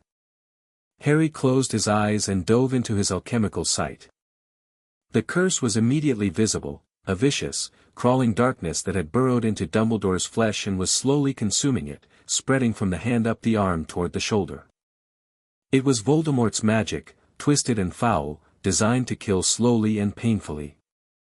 But it was also, at its core, an alchemical process. Consumption. Destruction. Parasitic energy draining life from tissue. Harry had seen this before, in the anti-alchemical blade wound on Margot's back, in the drained villagers of Auril. He couldn't cure it. Not yet. The curse was deeply rooted and fiendishly complex, bound to Dumbledore's magical core in ways that would require the full magnum opus to unravel. But he could do what he'd done in Auril, stabilize, reinforce, by time. Harry pushed golden light into the damaged hand. Not healing, shoring up. Reinforcing the healthy tissue around the curse's boundary, creating an alchemical barrier that the darkness couldn't easily cross. He felt the curse snarl and push back, and he pushed harder, drawing on the opus's guidance to weave protections at a level the curse couldn't reach. When he opened his eyes, the blackened area hadn't shrunk. But its edges had sharpened, the boundary between damaged and healthy tissue was now clean and defined, no longer the ragged, spreading border it had been. I can't cure it, Harry said. Not yet. But I've contained it. The spread should slow to almost nothing. It buys you time. Dumbledore was staring at his hand. The trembling had stopped. He flexed his fingers, the blackened ones didn't move, but the healthy ones responded normally, without the stiffness that had been creeping in. How much time? I don't know. Months, at least. Maybe longer, if I reinforce the barrier periodically. And when I complete the magnum opus. Harry let the implication hang. You could cure it entirely. I could try. Dumbledore looked at Harry over his glasses. The hope in his eyes had intensified into something fierce and fragile, and Harry saw, with a clarity that the alchemical training had given him, how much the old man wanted to live. Not for power, not for glory, just to live. To see the war end. To know he hadn't failed completely. The remaining Horcruxes, Harry said gently. Dumbledore collected himself. Yes. 3 remain, plus the fragment in your scar. Helga Hufflepuff's cup, I believe it is hidden in the vault of Bellatrix Lestrange at Gringotts. Rowena Ravenclaw's diadem, location unknown, but I suspect it may be within Hogwarts itself. Tom was obsessed with the castle. And his snake, Nagini, a living Horcrux, bound to the serpent through a process I don't fully understand. A living Horcrux. Like me. Like you. Though the bond with Nagini was intentional, and yours was accidental. The mechanisms may differ. Harry filed this away. A living Horcrux, an animal carrying a soul fragment. The alchemical principles should be the same as removing the fragment from a human host, but the execution would be different. An animal's prima materia was simpler than a human's but also less cooperative. He'd need to be close to the snake. He'd need time and focus. Both would be hard to come by in the middle of a war. We'll work through the logistics later, Harry said. Right now, I need to focus on my training. The magnum opus has 3 stages, and I haven't started any of them. Morvo is building a dark stone, and he has a month's head start. I am aware of Morvo. Dumbledore's expression darkened. Nicholas spoke of him often in his later years. The guilt of that refusal haunted him. He believed, until the end, that he had made the right choice, that giving Morvo the stone's power would have been catastrophic. But the cost of that choice. He shook his head. Nicholas once told me that creating the stone was the second hardest thing he ever did. The hardest was looking a dying man in the eye and saying no. Morvo has the stone fragment. He drained an entire village to activate it. Whatever guilt Nicholas felt, Morvo has earned every consequence that's coming. And yet his grievance is legitimate. His brilliance is real. His disease was not his fault. Dumbledore looked at Harry with something approaching urgency. Do not make the mistake of reducing him to a villain, Harry. Morvo is a man who was abandoned by his mentor in his hour of greatest need. What he has become is monstrous, but what drove him there is painfully human. If you face him, and you will, you must see him clearly. Not as a monster to be defeated, but as a tragedy to be understood. Understanding him doesn't mean letting him drain more villages. No. But it means approaching him with the full weight of the situation, not a simplified narrative. The moment you stop seeing the humanity in your enemies is the moment you begin to lose your own. Harry didn't argue. He'd heard Perenelle's words in the memory, the rubido is synthesis, the union of opposites, and he was beginning to understand what that meant. Not just alchemically but personally. Holding complexity without collapsing it into simplicity. Seeing Morvo as both a victim and a perpetrator. Seeing Dumbledore as both a manipulator and a man who loved him. Stay, Harry said. At the estate. For as long as you can. I need your knowledge, and you need the ward protections. Morvo is escalating, and Hogwarts isn't safe while the ley line convergence is a target. I have responsibilities at the school, delegate. You've spent your whole life carrying everything yourself. Let other people help. Harry's voice was firm but not unkind. You taught me that the prophecy means I have to face Voldemort. Fine. But I'm not doing it your way, alone, uninformed, stumbling from crisis to crisis. I'm doing it mine. And mine involves having the most powerful wizard in Britain in the same building as me while I learn to do the impossible. Dumbledore was quiet for a long moment. Then, slowly, he smiled. It was a real smile, not the performed twinkle, not the strategic warmth. A genuine, slightly bewildered, deeply grateful smile from a tired old man who had just been told he didn't have to carry the world alone. "You sound remarkably like Nicholas," he said. "Good. From what I've read, he was usually right." The days that followed were the most intense of Harry's life. With Dumbledore's knowledge supplementing Hermione's theoretical framework, Margot's practical training, and Ron's strategic planning, Harry's preparation for the magnum opus accelerated to a pace that left even the opus struggling to keep up. He trained 18 hours a day, splitting his time between the Athanor and the gardens, pushing his transmutation abilities beyond anything the estate had seen since Nicholas himself. The breakthroughs came in cascades. On the first day after Dumbledore's arrival, Harry transmuted lead to gold. Not the accidental, instinctive leap he'd made with iron to silver on his first day. This was deliberate, precise, controlled, the culmination of 2 weeks of training, guided by Hermione's theoretical maps and Margot's practical discipline. He held a lump of lead in his palm, listened to its deep, patient resonance, and walked it up the alchemical ladder one step at a time, lead to tin, tin to iron, iron to copper, copper to silver, silver to gold. Each step required holding the previous transmutation stable while initiating the next, a feat of concentration that felt like juggling chainsaws while solving differential equations. But the opus sang in his blood, and the Athanor hummed around him, and the prima materia responded to his will with a fluidity that still surprised him. The gold sat in his palm, heavy and warm and perfect. Its resonance rang through the laboratory like a cathedral bell, pure, clear, the sound of refinement completed. Margot examined it with her alchemical sight, turning it over, testing its molecular structure. Pure gold. No impurities, no instabilities, no residual signatures from the base metal. This is a cleaner transmutation than anything in my grandmother's records.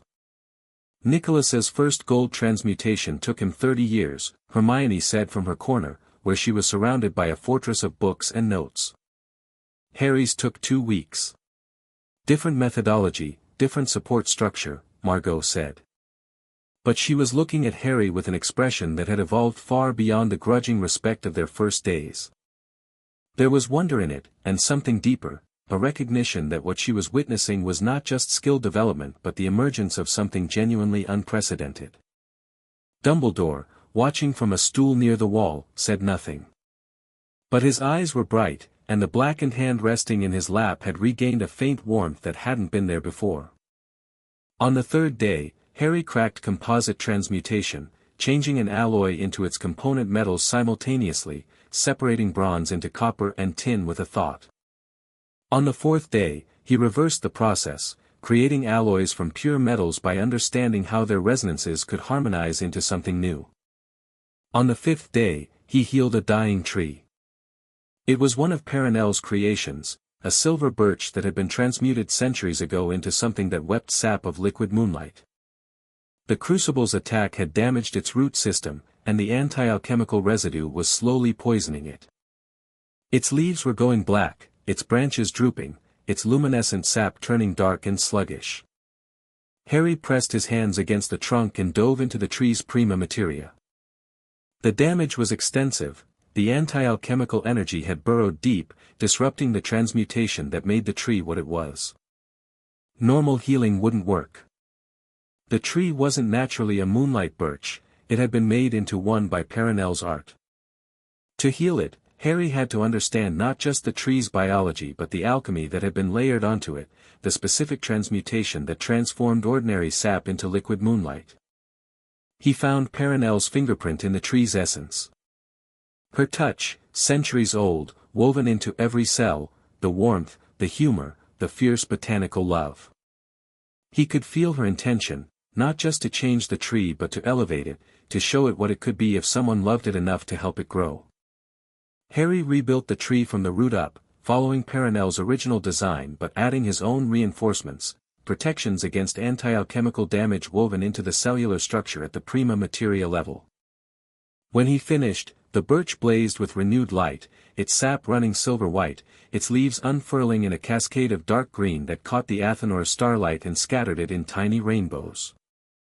Margot pressed her hand against the healed trunk and closed her eyes. When she opened them, they were bright. You didn't just heal it, she said. You strengthened Perenel's original transmutation. The moonlight effect is more stable now than it was before the damage. I learned from her memory in the opus. The way she worked with living things, it wasn't just technique. It was love. She loved every plant she changed. That love is part of the transmutation. It's woven into the alchemical structure. Margot looked at him. The afternoon light, real light, filtering through the Athenor's dimensional membrane from the outside world, caught her face and turned her dark eyes to amber. My grandmother said the same thing. That alchemy without love is just chemistry. They stood by the healed tree, close enough that Harry could feel the warmth of her shoulder near his. The Athenor hummed around them, peaceful and vast. Show me something, Harry said. What? Your best transmutation. Not the exercises you've been teaching me, your own work. What you do when no one's watching. Margot hesitated. The guardedness flickered in her eyes, the instinct to protect, to keep the private things private. Then she reached into her pocket and pulled out a small stone, gray, unremarkable, the kind you'd find on any hillside. She held it in her palm and closed her eyes. Her breathing slowed. The Athenor's ambient hum shifted, responding to her focus, though more quietly than it responded to Harry's blood. The stone began to change. Not dramatically, not the blazing, instinctive transformations Harry produced. This was slow, deliberate, painstaking.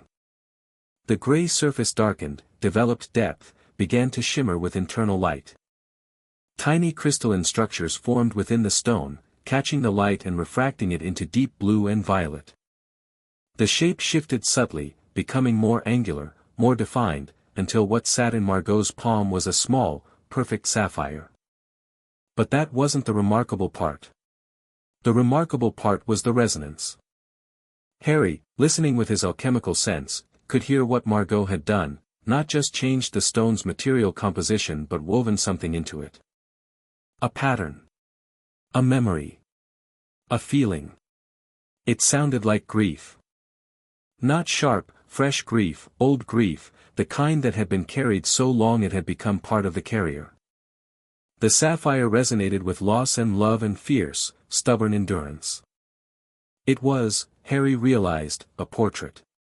An alchemical self-portrait, compressed into a gemstone. It's you, he said. Margot opened her eyes. Her expression was raw, exposed, the walls down for a breath, 2 breaths, before she rebuilt them. It's the best I can do without Flamel blood.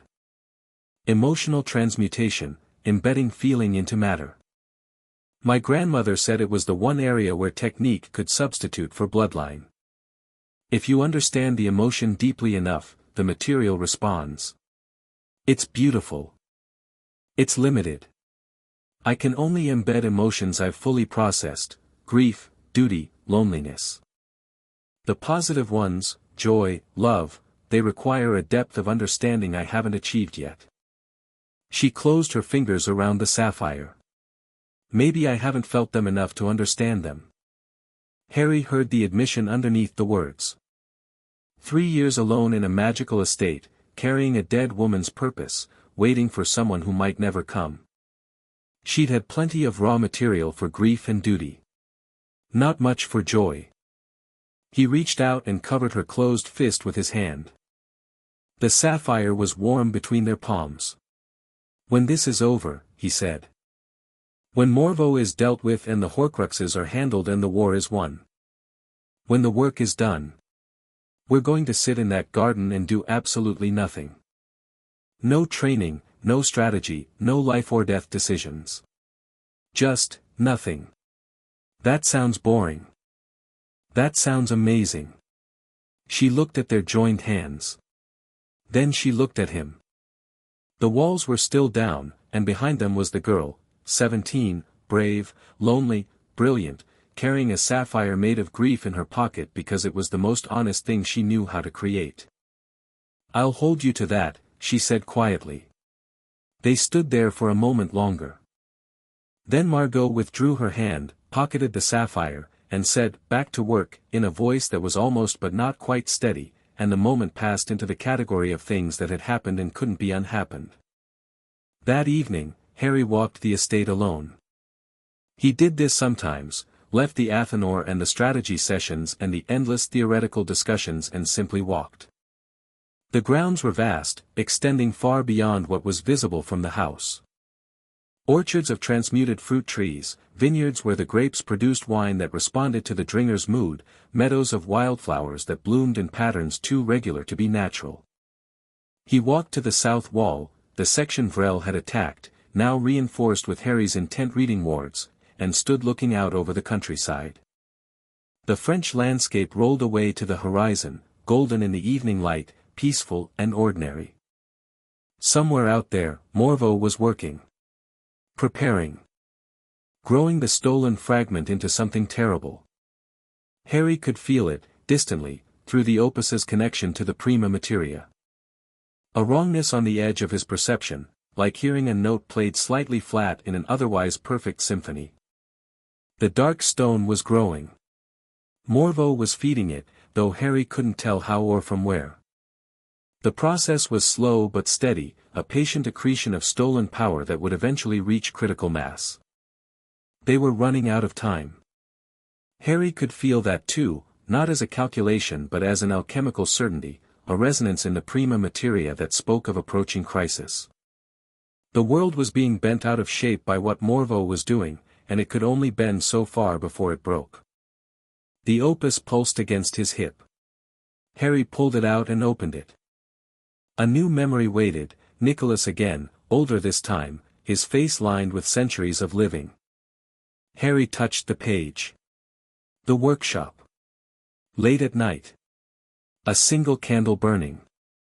Nicholas sat at his workbench, not working but writing, his quill moving in the slow, deliberate strokes of someone recording something painful.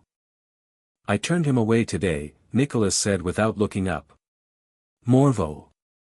He came to me, to my home, my workshop, the place where I had taught him everything I knew, and he begged me to save his life." Nicholas set down the quill and looked at Harry with eyes that held centuries of accumulated sorrow. "He has a disease. Degenerative, progressive, ultimately fatal. It attacks the magical core and the physical body simultaneously, a cruel affliction that strips away everything that makes a wizard what they are. He contracted it in Egypt, studying tomb alchemy. An occupational hazard of touching things you shouldn't touch." Nicholas stood and moved to the window. Beyond it, Harry could see the estate, younger, different, but recognizably the same place.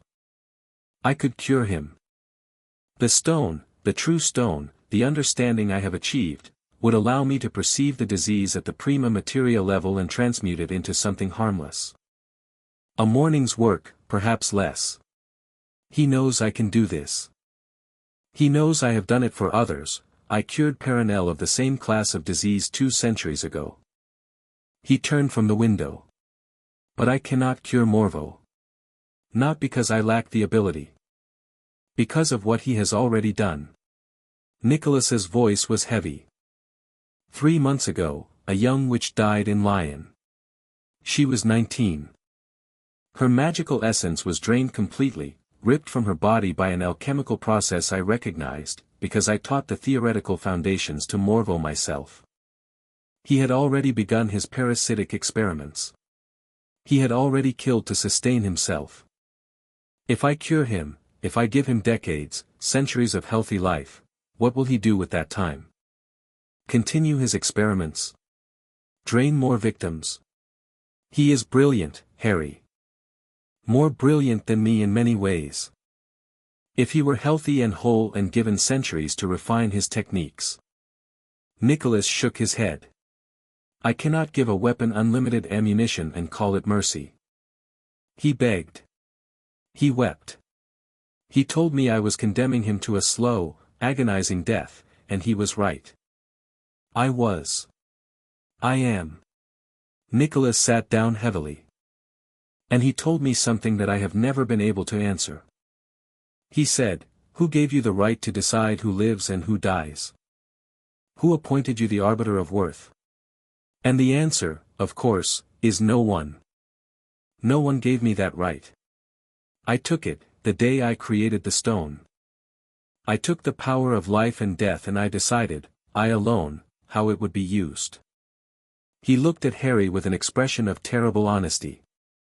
He was right to hate me. He was wrong to kill. Both of these things are true simultaneously, and neither one cancels the other. That is the burden of the stone, Harry. Not the power, the choices. Every choice you make with this power will be challenged, and some of those challenges will be legitimate, and you will have to make the choice anyway. The memory faded. Harry was standing on the south wall in the evening light, the opus warm in his hands. He closed the book and stood for a long time, watching the sun set over France, thinking about choices and consequences and a dying man who had been turned away from the only door that could save him. Isolde Karsten found him there. She had set up a camp, if you could call it that, at the edge of the estate's grounds. A simple tent, unenchanted, with a fire ring and a single chair. 3 crucible operatives stood guard at discreet distances, their grey armor dull in the fading light. The rest of her force had withdrawn to a secondary position, a gesture of good faith that Harry appreciated even as Ron grumbled about security risks. "May I join you?" Karsten asked from below the wall. Harry nodded. She climbed the stone stairs. The wall had provided them when Harry approached, another sign of the estate's responsiveness, and stood beside him. "Your preparations are proceeding well," she said. "It wasn't a question. You're watching. I'm observing. There is a difference, if a subtle one." She folded her hands behind her back, a military posture that seemed as natural to her as breathing. The Crucible has assets across Europe. Intelligence networks, field operatives, monitoring stations. In the past week, we have detected significant alchemical activity in 3 locations. Harry turned to face her. "The first is here, your estate. Expected and accounted for. The second is a site in the Pyrenees, approximately 200 kilometers southwest.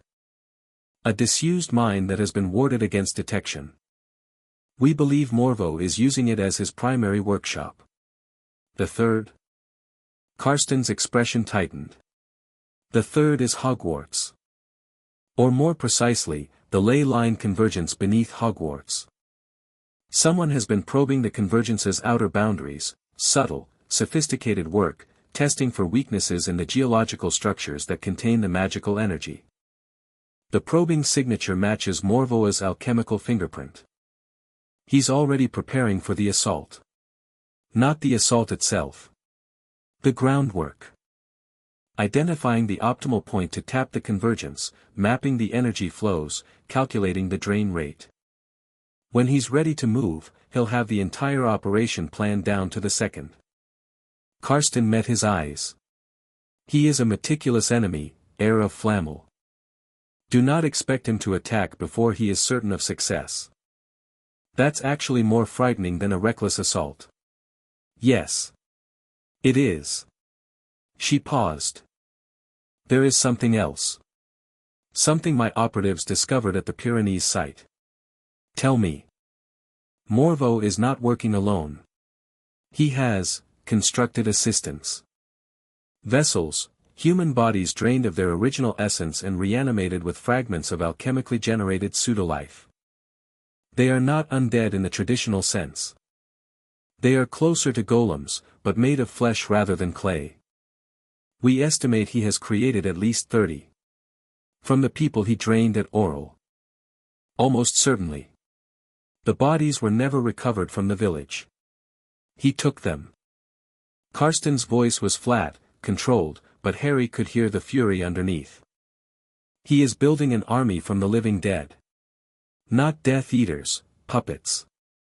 Bodies with no will, no consciousness, no pain.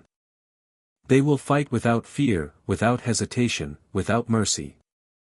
And they will be difficult to stop without destroying the bodies entirely, which means destroying the people they were." Harry's stomach turned. The 6-year-old girl in the flower print dress. The old man in his chair. The woman with the knife. Walking, fighting, dying a second time as hollow weapons in a madman's army. Can they be restored? If the controlling energy is removed? Unknown. The Crucible has never encountered this specific technique. Morveau invented it, as far as we can tell. The theoretical basis is sound. If the parasitic control could be severed and the original life force restored, the bodies could potentially recover. But the life force was consumed, not stored. Without a way to regenerate it. I stabilized the villagers who were still in Oral.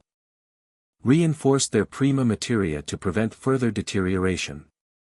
If I could do the same for the ones Morveau took, sever the control, stabilize the bodies, they might survive long enough for a more permanent solution. Karsten studied him. You would try to save them.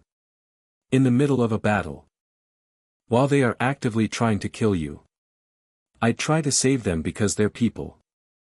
Being used as weapons doesn't change what they are.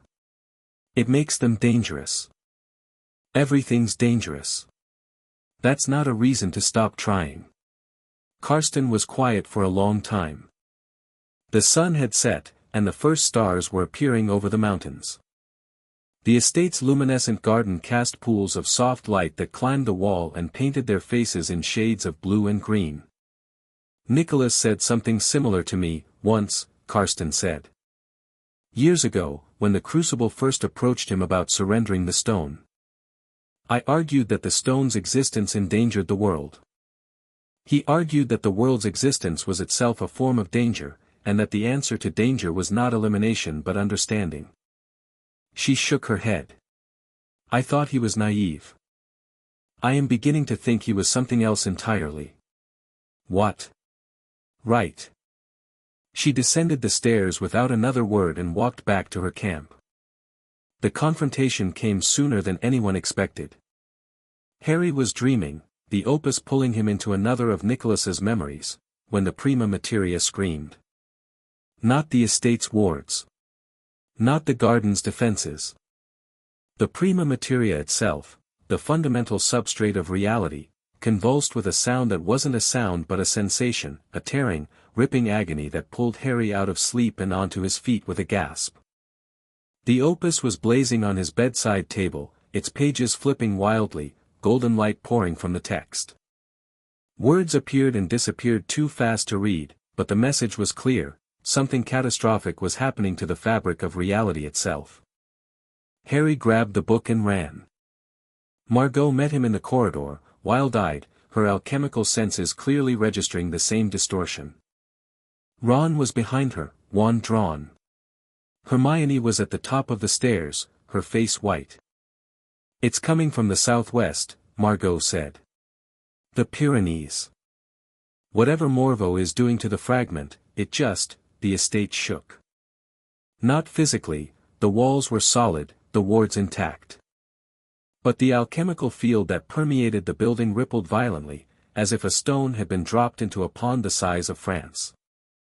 He's testing the dark stone, Harry said.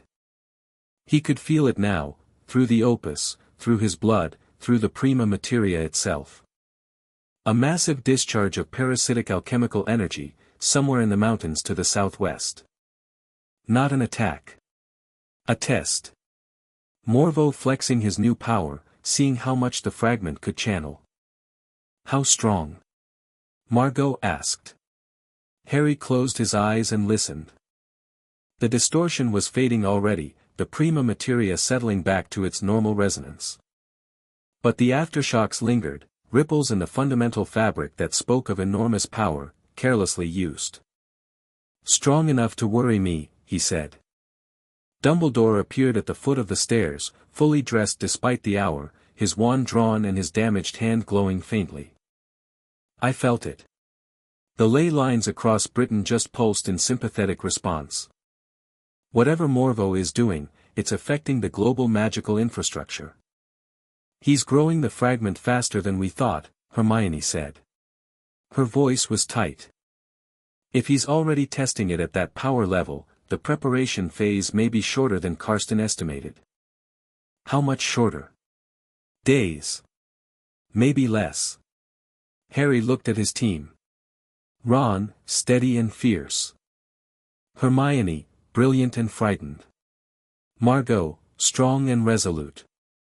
Dumbledore, old and dying and determined. Karsten's operatives, visible through the windows, already mobilizing in response to the disturbance. I need to confront him, Harry said. Before he's ready. Before the dark stone is complete. If I wait until he comes to us, he'll come at full power with an army of puppets and a plan to drain Hogwarts. We need to take the fight to him while the fragment is still growing. You're not ready for the magnum opus, Margot said. You haven't even started the Nigredo, I know. But I don't need to be complete to fight. I need to be good enough to slow him down, disrupt his preparations, maybe damage the fragment. Buy us time. Or die trying, Ron said bluntly. That's always been the alternative. Ron held his gaze for a moment, then nodded. Right. So how do we find his workshop? Karsten knows the location. A disused mine in the Pyrenees, 200 kilometers southwest. That's a lot of ground to cover. And if he's warded the site, I can feel the distortion. It left a trail in the prima materia, like footprints in snow. I can follow it. Hermione was shaking her head. Harry, this is exactly the kind of impulsive action that, I know. I know what it sounds like. But I'm not going in blind. I'm going in with information, with allies, and with abilities that Morvo doesn't know I have. He thinks I'm a 16-year-old boy who's had 2 weeks of training. He doesn't know about the Opus's accelerated teaching. He doesn't know about the Horcrux theory. He doesn't know that Karsten is working with us instead of against us. He knows you held off Frel, Margot pointed out. He knows you reinforced the wards. He's not going to underestimate you. He's going to underestimate me exactly the right amount, because he's a 400-year-old genius and I'm a teenager. That's his blind spot. He literally cannot conceive that someone my age could be a real threat. Ron was grinning despite himself. Worked on Voldemort. Multiple times. Exactly. Harry turned to Dumbledore. Professor. Can you strengthen the Hogwarts wards from here? If Morvo has been probing the ley line convergence, we need the castle's defenses reinforced. I can issue instructions to the staff. Minerva is more than capable of implementing enhanced ward protocols. Dumbledore hesitated. Harry, I want to come with you. Your hand is stabilized, thanks to you. And I am still Albus Dumbledore. A flicker of the old fire in his eyes. I may not be what I was, but I am not yet what I will be. Harry looked at him, really looked, with alchemical sight. The old man's magical core was still immense, a vast reservoir of power that blazed like a bonfire even diminished by the curse. The stabilization Harry had performed was holding, the darkness contained, the healthy tissue protected. Dumbledore was weakened but far from helpless. All right, Harry said. You, me, and Margot. Ron and Hermione stay here to hold the estate. If this goes wrong, the estate is our fallback position, and I need people I trust defending it. Ron opened his mouth to argue, saw Harry's face, and closed it again. Fine. But if you're not back by dawn, I'm coming after you with everything this house can throw. Deal. Hermione pulled Harry aside as the others prepared. Her eyes were fierce and frightened. The prima materia trail you're following, it's a breadcrumb. Morvo might have left it intentionally. I know. It could be a trap. Probably is. And you're going anyway. Hermione. If I don't go now, he finishes the Dark Stone. He attacks Hogwarts. Hundreds of people die. The ley line convergence is drained, which destabilizes every magical ward in Britain, which means Voldemort walks through Hogwarts' front door unopposed. He took her hands. I have to do this. But I need you here, working on the Horcrux theory. If I come back, when I come back, I need you ready to guide me through the removal process. We're running out of time on all fronts. Hermione squeezed his hands hard enough to hurt. Come back. Always. They left the estate at midnight. Harry, Margot, and Dumbledore, an odd trio by any measure, but a powerful one. Karsten offered 2 of her operatives as support. Harry accepted. The operatives, a man and a woman in grey armor, fell into position at the rear with the silent professionalism of soldiers accustomed to impossible missions. The prima materia trail was clear to Harry's alchemical sight, a ribbon of distorted reality stretching southwest, shimmering faintly against the darkness like a vein of light in deep water. He followed it, operating in short jumps, the others following his lead. The landscape changed as they traveled.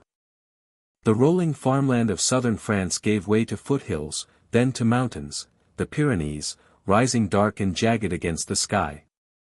The air grew colder. The stars blazed with the particular intensity of high altitude. And the prima materia trail grew stronger, pulsing with a sickly rhythm that reminded Harry of the drained villagers in Oral. They found the mine 2 hours before dawn.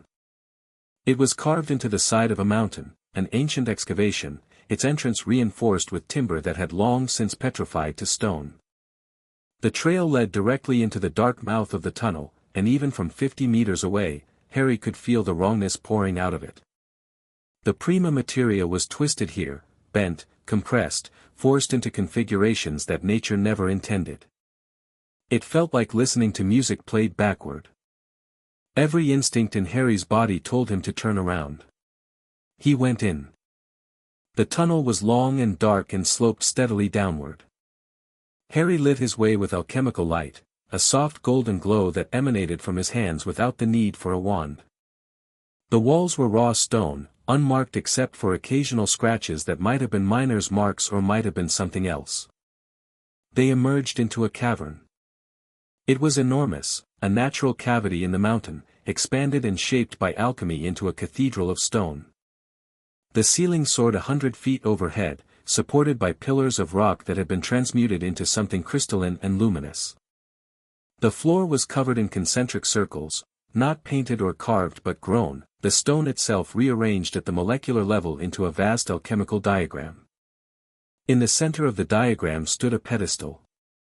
On the pedestal sat the stone fragment. It was small, barely larger than a marble, and it was wrong.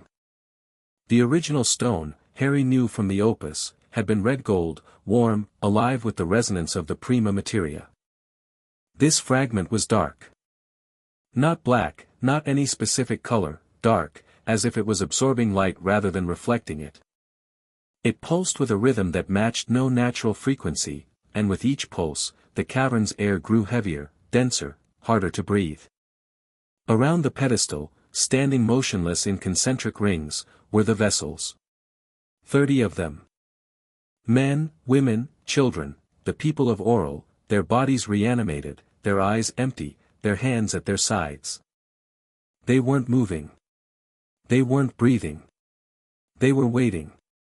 And beyond them, sitting in a chair that had been transmuted from raw stone into something that looked like a throne, was Aurelian Morveau. He was not what Harry expected. In his mind, Harry had built an image of Morveau from Nicholas's descriptions and Ragnar's warnings, a monstrous figure, twisted by centuries of parasitic existence into something barely human. The reality was almost worse, because Morveau looked ordinary. A man of perhaps 50, slight of build, with thin grey hair and sharp, intelligent features. He wore simple robes of dark blue, and his hands, resting on the arms of his chair, were slender, almost delicate. But his eyes were ancient. Deep-set and pale, the color of old ice, they held 400 years of accumulated intelligence, suffering, and rage. When they found Harry's, they lit with a recognition that felt almost physical. "The heir," Morveau said. His voice was quiet, cultivated, with a faint accent that belonged to no modern country. At last. I've been watching your progress with considerable interest. You're learning faster than Nicholas did, though I suspect the opus has something to do with that. Nicholas always did love his shortcuts. Harry stopped at the edge of the concentric circles. Margot flanked his right, her silver blade drawn. Dumbledore stood at his left, wand in hand, the tip glowing faintly. The crucible operative spread to either side, covering the exits. Morvo, Harry said. You've been busy. I have. 400 years of busy. Though I must say, the last 3 have been particularly productive. Morvo gestured at the fragment on its pedestal. Do you know what this is? A piece of the original Philosopher's Stone. Stolen from a church in Oral. Activated by draining 53 innocent people of their life force. 54, actually. You missed one, a hermit in the hills. Unpleasant business, but necessary. Morvo stood. He moved with the careful economy of someone managing chronic pain, each motion deliberate, nothing wasted. You disapprove. Of course you do. You have Nicholas's blood and Nicholas's morality. The world divided neatly into acceptable and unacceptable, with Nicholas always the one drawing the line. I don't need Nicholas's morality to know that draining a village is wrong. Wrong. Yes. I won't argue that. It was wrong. Morvo descended from his chair and walked toward the pedestal, stepping over the concentric circles with a familiarity that spoke of long practice. But so was sentencing a man to death for a crime he had not yet committed. When Nicholas refused to cure me, I had killed one person. 1. A mistake, a miscalculation during an experiment.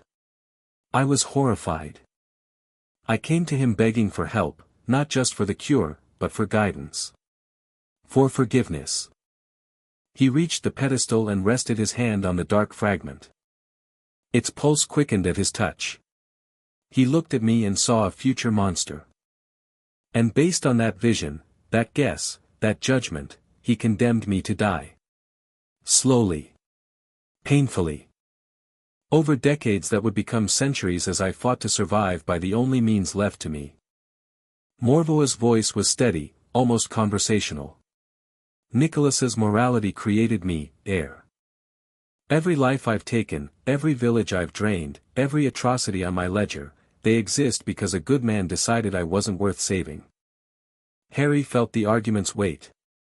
It was the same one Nicholas himself had struggled with, he'd heard it in the memory, seen the guilt in the old man's eyes.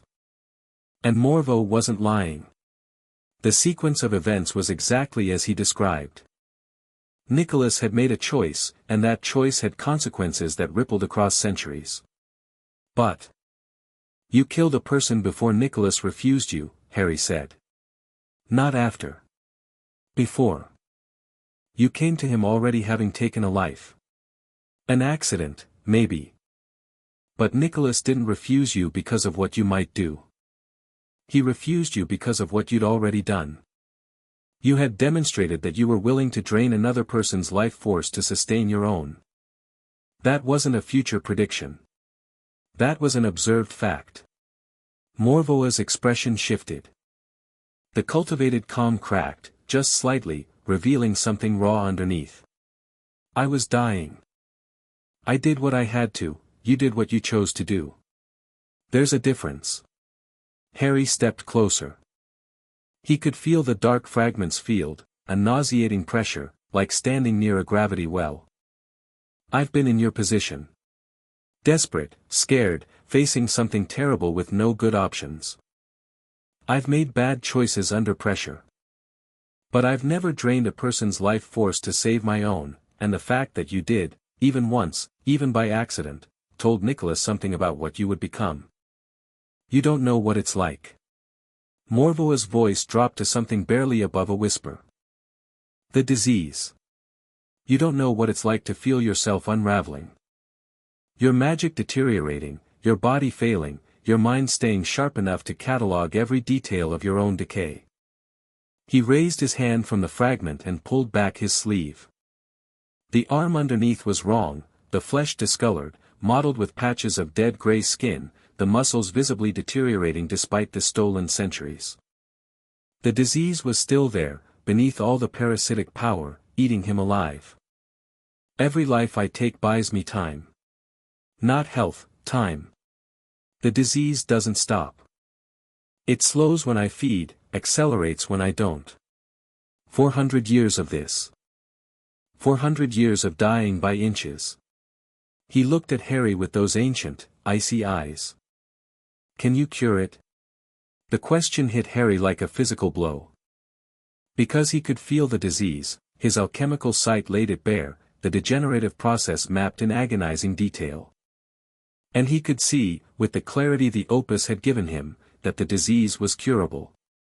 Not easily, not quickly, but achievable for someone with full mastery of the prima materia. Nicholas could have done it. Harry himself could probably do it, once the magnum opus was complete. I don't know yet, Harry said honestly. Maybe. When I'm further along in my training. When you're further along. Morveau laughed. It was an ugly sound, cracked, bitter, for centuries of frustration compressed into 3 syllables. Your ancestor said the same thing. Not yet, Aurelian. You're not ready, Aurelian. Perhaps next year, Aurelian. Until next year became next century, and the centuries became forever, and the answer was always, not yet, because the real answer was, not ever. I'm not Nicholas. No. You're his heir. You carry his blood and his book and his power. And one day, when you've grown comfortable with that power, when you've spent decades making life and death decisions, when the weight of all those choices has hardened you into someone who knows better than everyone else, one day you'll look at a dying man and see a future monster, and you'll make the same choice Nicholas made. Because that's what the stone does. It doesn't corrupt through temptation. It corrupts through judgment. Silence. The dark fragment pulsed. The vessels stood motionless in their rings. I'm going to take the fragment, Harry said. And you're going to let me. Or we're going to fight, and one of us is going to die, and it won't change anything about the fundamental argument we're having. Morvoa's hand returned to the fragment. No. I don't think I will let you take it. Not because I want to fight, though I suspect I'd find it educational, but because this fragment is the only thing keeping me alive. Without it, the disease accelerates. Without it, I have months. Perhaps weeks. And with it, you'll drain Hogwarts and make yourself immortal. With it, I'll finally have enough power to cure myself. Permanently. Without needing to take another life ever again. Morvoa's voice was raw with longing. That's all I want, heir. Not power, not conquest, not revenge. Just to stop dying. Is that so monstrous? It is when the method involves destroying a school full of children. The school doesn't have to be destroyed. The ley line convergence can be tapped without damaging the surface structures. I've spent months calculating the precise extraction method. Clean, contained, no casualties. You can't guarantee that. I can't guarantee anything. Neither can you. Neither could Nicholas. Morveau straightened. This conversation is over. You've come to take what's mine, and I've declined. What happens next is your choice. Harry looked at Margot. She was coiled tight, her blade ready, her eyes tracking Morvoa's every movement. She gave a fractional nod. He looked at Dumbledore. The old man's face was grave, his wand steady, the damaged hand hidden in his robes. He said nothing, but his eyes said, "Your call." Harry raised his hands. Morveau smiled. It was sad. So be it, he said, and the cavern exploded. The vessels moved. All 30 of them, simultaneously, like puppets jerked to life by a single hand. They surged outward from the pedestal in a wave of empty-eyed fury, their bodies moving with a mechanical precision that living people couldn't match. No hesitation, no self-preservation, no fear. Just forward, hands reaching, mouths open in silent screams. "Don't kill them!" Harry shouted, even as he dodged the first one, a man who had been a farmer, his hands now curled into claws. "They're victims. Subdue only." The Crucible operatives responded with professional efficiency, switching from lethal to non-lethal techniques. Binding spells, immobilization hexes, alchemical flashbangs that disoriented without damaging. Margot waded in with her blade, using the flat rather than the edge, striking pressure points with the precision of someone who had studied anatomy as thoroughly as alchemy. Dumbledore was magnificent. Even diminished, even cursed, his magic was staggering. He raised a shield that enclosed 6 vessels simultaneously, then transformed it into a cage, then into a cocoon that held them immobile without harming them. His wand moved in patterns too complex to follow, each gesture accomplishing what would have taken a lesser wizard 3 spells. But the vessels kept coming. Morveau was pouring energy into them through the fragment. Harry could feel it, a dark current flowing from the pedestal through invisible channels to the puppet bodies. Every time one was subdued, the dark energy intensified in the others, making them faster, stronger, harder to contain.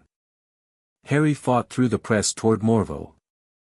The dark alchemist hadn't moved from the pedestal, he stood with one hand on the fragment, the other raised, directing his puppets with small, precise gestures. His pale eyes tracked Harry's advance with clinical interest. "Interesting technique," Morveau called over the chaos. "Wandwork and alchemy combined. Nicholas never managed that, he was always one or the other. You found a synthesis he missed." Harry didn't answer. He was using everything he had, wand spells for the vessels, alchemical transmutation for the environment. He turned the stone floor to mud beneath a group of vessels, slowing them. He transmuted the air around another group into a heavy, inert gas that dropped them unconscious. He heated the ground beneath his feet to deter pursuit, cooled the air ahead to create a thermal barrier. But Morveau was ready for all of it. Every transmutation Harry attempted near the pedestal was countered. Harry turned stone to mud, Morveau turned it to glass. Harry cooled the air, Morveau superheated it. Their wills clashed in the prima materia, each push meeting an equal and opposite resistance. Morvau's technique was different from Harry's, darker, sharper, built on centuries of practice and the amplification of the stolen fragment. Where Harry conversed with reality, Morveau commanded it. Where Harry asked, Morveau demanded. And Morveau was faster. Harry had been training for 2 weeks. Morveau had been training for 400 years. The difference was not subtle. Every alchemical trick Harry tried, Morveau had seen before. Every approach, Morveau had already developed and discarded and refined into something sharper. Harry was fighting a master with a student's toolkit, and the master knew exactly how wide the gap was. Morvau's counterattack came without warning. One moment, Harry was pushing through the last ring of vessels toward the pedestal. The next, the air around him changed, the oxygen transmuted to nitrogen, silently, invisibly, leaving him in a pocket of unbreathable nothing. Harry's vision blurred. His lungs screamed. He dropped to one knee, fighting for air that wasn't there, his alchemical senses scrambling to identify what had happened. He found it, the transmuted atmosphere, and reversed it, pushing the nitrogen back to oxygen with a desperate burst of will. Air rushed into his lungs and he gasped, but the 3 seconds of asphyxiation had left him dizzy and off balance. Morveau was on him. Not physically, the old alchemist didn't move from the pedestal. But his power reached across the cavern like a living thing, targeting Harry's body with surgical precision. Harry felt his blood heat. Morveau was trying to transmute the iron in his hemoglobin, pulling it from his cells, a technique so refined and so horrifying that Harry nearly panicked. The opus blazed. Harry's Flamel blood rose to meet the attack, instinctively reinforcing the alchemical bonds in his own body, refusing the transmutation. His cells held. The iron stayed where it was. But the effort of defense left him open, and Morvo pressed the advantage with 3 simultaneous attacks, the air transmutation again, a ground-to-glass conversion beneath Harry's feet, and a pressure wave of raw parasitic energy that slammed into Harry's chest like a battering ram. Harry went down. He hit the glass floor hard, the breath driven from his lungs for the second time in 30 seconds. The dark energy washed over him, cold, hungry, reaching for his magical core with greedy tendrils. He could feel it trying to drain him, the same parasitic process that had emptied the villagers of Oral. His wards flared gold, fighting the invasion, but Morvoa's power was immense, amplified by the fragment, and the tendrils were finding gaps. "You have potential," Morvo said from the pedestal. His voice was calm, almost kind. "Real potential. More than Nicholas had at your age, if I'm honest. In 50 years, you might be my equal. In 100, you might surpass me." He paused. "But you don't have 50 years. You don't even have 50 minutes. Margot screamed his name. Harry heard it through the roaring in his ears, a sharp, desperate sound that cut through the parasitic haze like a blade. He thought about Margot's sapphire. The grief and loneliness woven into its crystal structure. The emotional transmutation, embedding feeling into matter. Something Morvo, with all his 4 centuries of technique, probably couldn't do. Because parasitic alchemy was about taking. Emotional transmutation was about giving. Harry stopped fighting the parasitic tendrils. Instead, he let them in, just a fraction, just enough to understand their nature. The opus guided him, showing him the structure of Morvoa's technique at the deepest level. It was built on hunger, an alchemical expression of the disease eating Morvo alive. The parasitic energy didn't just drain. It consumed. It took the essence of things and converted it into fuel for Morvoa's failing body. A desperate, endless appetite born from 4 centuries of dying. Harry understood it.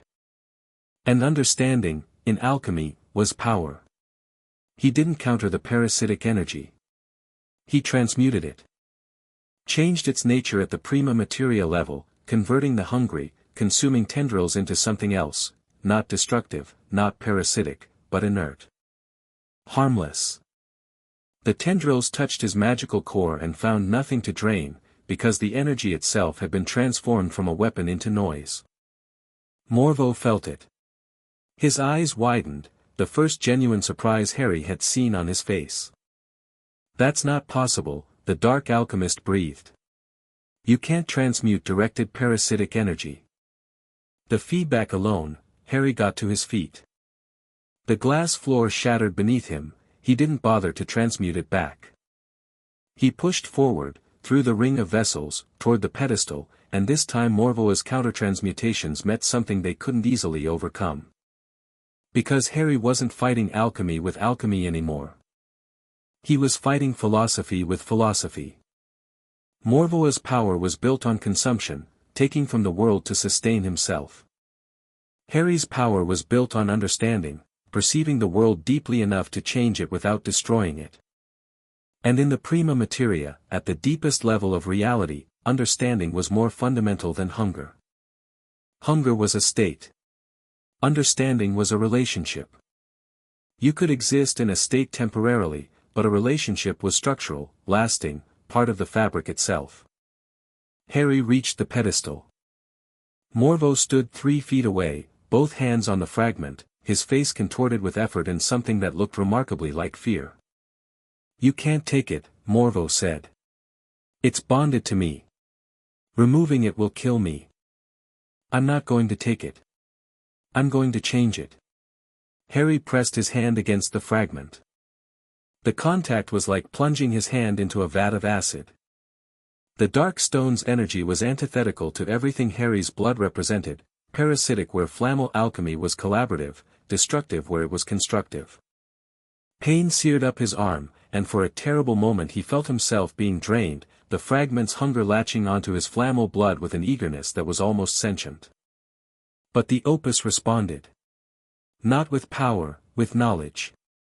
A cascade of Nicholas's understanding poured through the blood link, centuries of insight into the nature of the stone compressed into a single, blazing moment of clarity. Harry saw the fragment structure, not just its physical composition but its alchemical architecture, the parasitic processes Morvo had used to grow it, the residue of every stolen life. He couldn't destroy it. Not without killing Morvo. The fragment was integrated into the old alchemist's life force, threaded through his body at the cellular level. Removing it would be like removing his skeleton. But he could change it. Slow it. Disrupt the growth process. By time. Harry poured understanding into the fragment. Not power, understanding. He showed the dark stone what it was, what it had been made from, the human cost of every pulse of its parasitic energy. He let it feel the resonance of the lives that had been consumed to create it, the old farmer, the woman in the kitchen, the 6-year-old girl in the flower print dress. He didn't attack the fragment. He made it aware. The dark stone shuddered. Its pulse faltered. The smooth, efficient parasitic rhythm stuttered and broke, disrupted by the injection of understanding that it was never designed to process. Morvo screamed. It was a terrible sound, 400 years of pain and rage compressed into a single cry. He wrenched his hand from the pedestal and staggered backward. The fragment's dark light flickered and dimmed, not dying but destabilized. The vessels collapsed simultaneously, puppets with their strings cut, falling to the cavern floor in boneless heaps. Harry pulled his hand away. It was burned, the skin red and blistered, the pain sharp and immediate. But the fragment's growth had been disrupted. The smooth, steady accretion of power had been interrupted, its process thrown into chaos. It would recover, Morvo would stabilize it eventually, but it would take time. Days, maybe weeks. Time they desperately needed. Morvo was on his knees, clutching his arm, the diseased arm, the one that showed the truth of his condition. The fragment's disruption had accelerated the disease temporarily, and the gray patches were spreading visibly, crawling up his forearm like frost. He looked up at Harry. His pale eyes were wild, pain-glazed, furious. "You felt it," Harry said quietly. "The lives you consumed. Every one of them. That's what you carry. That's the cost. You self-righteous," Morvo coughed. Blood, dark and thick, spotted the stone floor. "You don't understand. You can't understand. You've had power for 2 weeks. Talk to me in a century, when the disease has eaten half your body and the only thing between you and death is the life force of strangers. Talk to me then about cost. I'll talk to you now. Because in a century, it won't matter. Either you'll be cured or you'll be dead, and the same is true of me." Harry crouched in front of him. "I disrupted the fragment's growth. It'll take you weeks to restabilize it. During those weeks, I'm going to complete the magnum opus. When I do, I'll have the ability to cure your disease." Morvoa's eyes sharpened. The pain was still there, but behind it, the intelligence, vast, ancient, predatory, was fully engaged. "You're offering me what Nicholas refused. I'm offering you a choice. Stop the Dark Stone Project. Stop draining people. Let me complete my training, and I'll cure your disease. Genuinely, permanently, no strings. The cure Nicholas should have given you 400 years ago. And if I refuse? Then I'll stop you. I disrupted the fragment tonight. I'll do it again. And again. And I'll keep doing it until you run out of stolen life force and the disease finishes what it started, or until I complete the opus and can dismantle the fragment entirely." Morvo was quiet for a long time. The cavern was still, the vessels unconscious on the floor, the fragment flickering fitfully on its pedestal. Dumbledore and Margot stood at the edges of the space, watching but not interfering. This was between Harry and Morvo. "Nicholas said almost exactly the same thing to me once," Morvo said.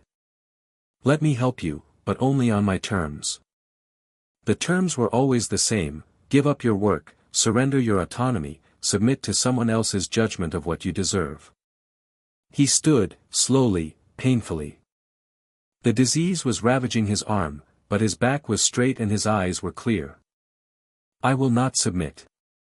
Not to Nicholas. Not to you. Not to the moral framework of people who have never had to choose between their principles and their survival. Then we're done here. For now. Morveau reached for the fragment. His hand closed over it, and the dark light steadied, weaker than before, unstable, but sustained. I will restabilize the fragment. It will take time, you've set me back considerably. But I will complete the dark stone. And when I do, I will come for the ley line convergence beneath your school. I know. And you'll try to stop me. I will stop you. Morveau looked at him. For one moment, the ancient eyes softened, not with warmth, but with recognition. One alchemist seeing another. One dying man acknowledging another who might, someday, understand what dying really meant. Nicholas would have been proud of you, Morveau said. And he would have been wrong to be. Pride in an heir is the same as trust in a successor, it's just a more comfortable way of passing on your failures. He closed his eyes and the cavern folded around him. Not apparition, something older, darker, a parasitic folding of space that consumed the energy of the stone around it. Morveau vanished, taking the fragment and the collapsed vessels with him.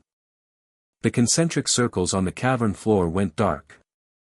Harry stood alone in an empty cave in the Pyrenees, his hand burned, his body aching, his mind full of a 400-year-old man's grief and rage and terrible, terrible clarity. Margot reached him first. Her hands found his shoulders, turning him, checking him for damage. Her eyes were wide and dark and fierce.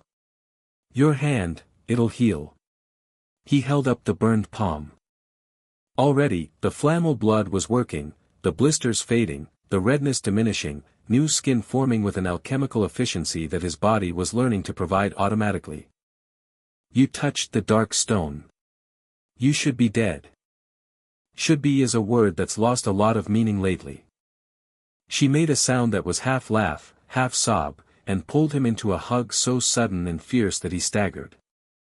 Her arms locked around his shoulders and her face pressed into his neck and she held on like he was the only solid thing in a dissolving world. Harry hugged her back. He held her tightly, feeling her heart hammer against his chest, feeling the warmth and solidity and aliveness of her.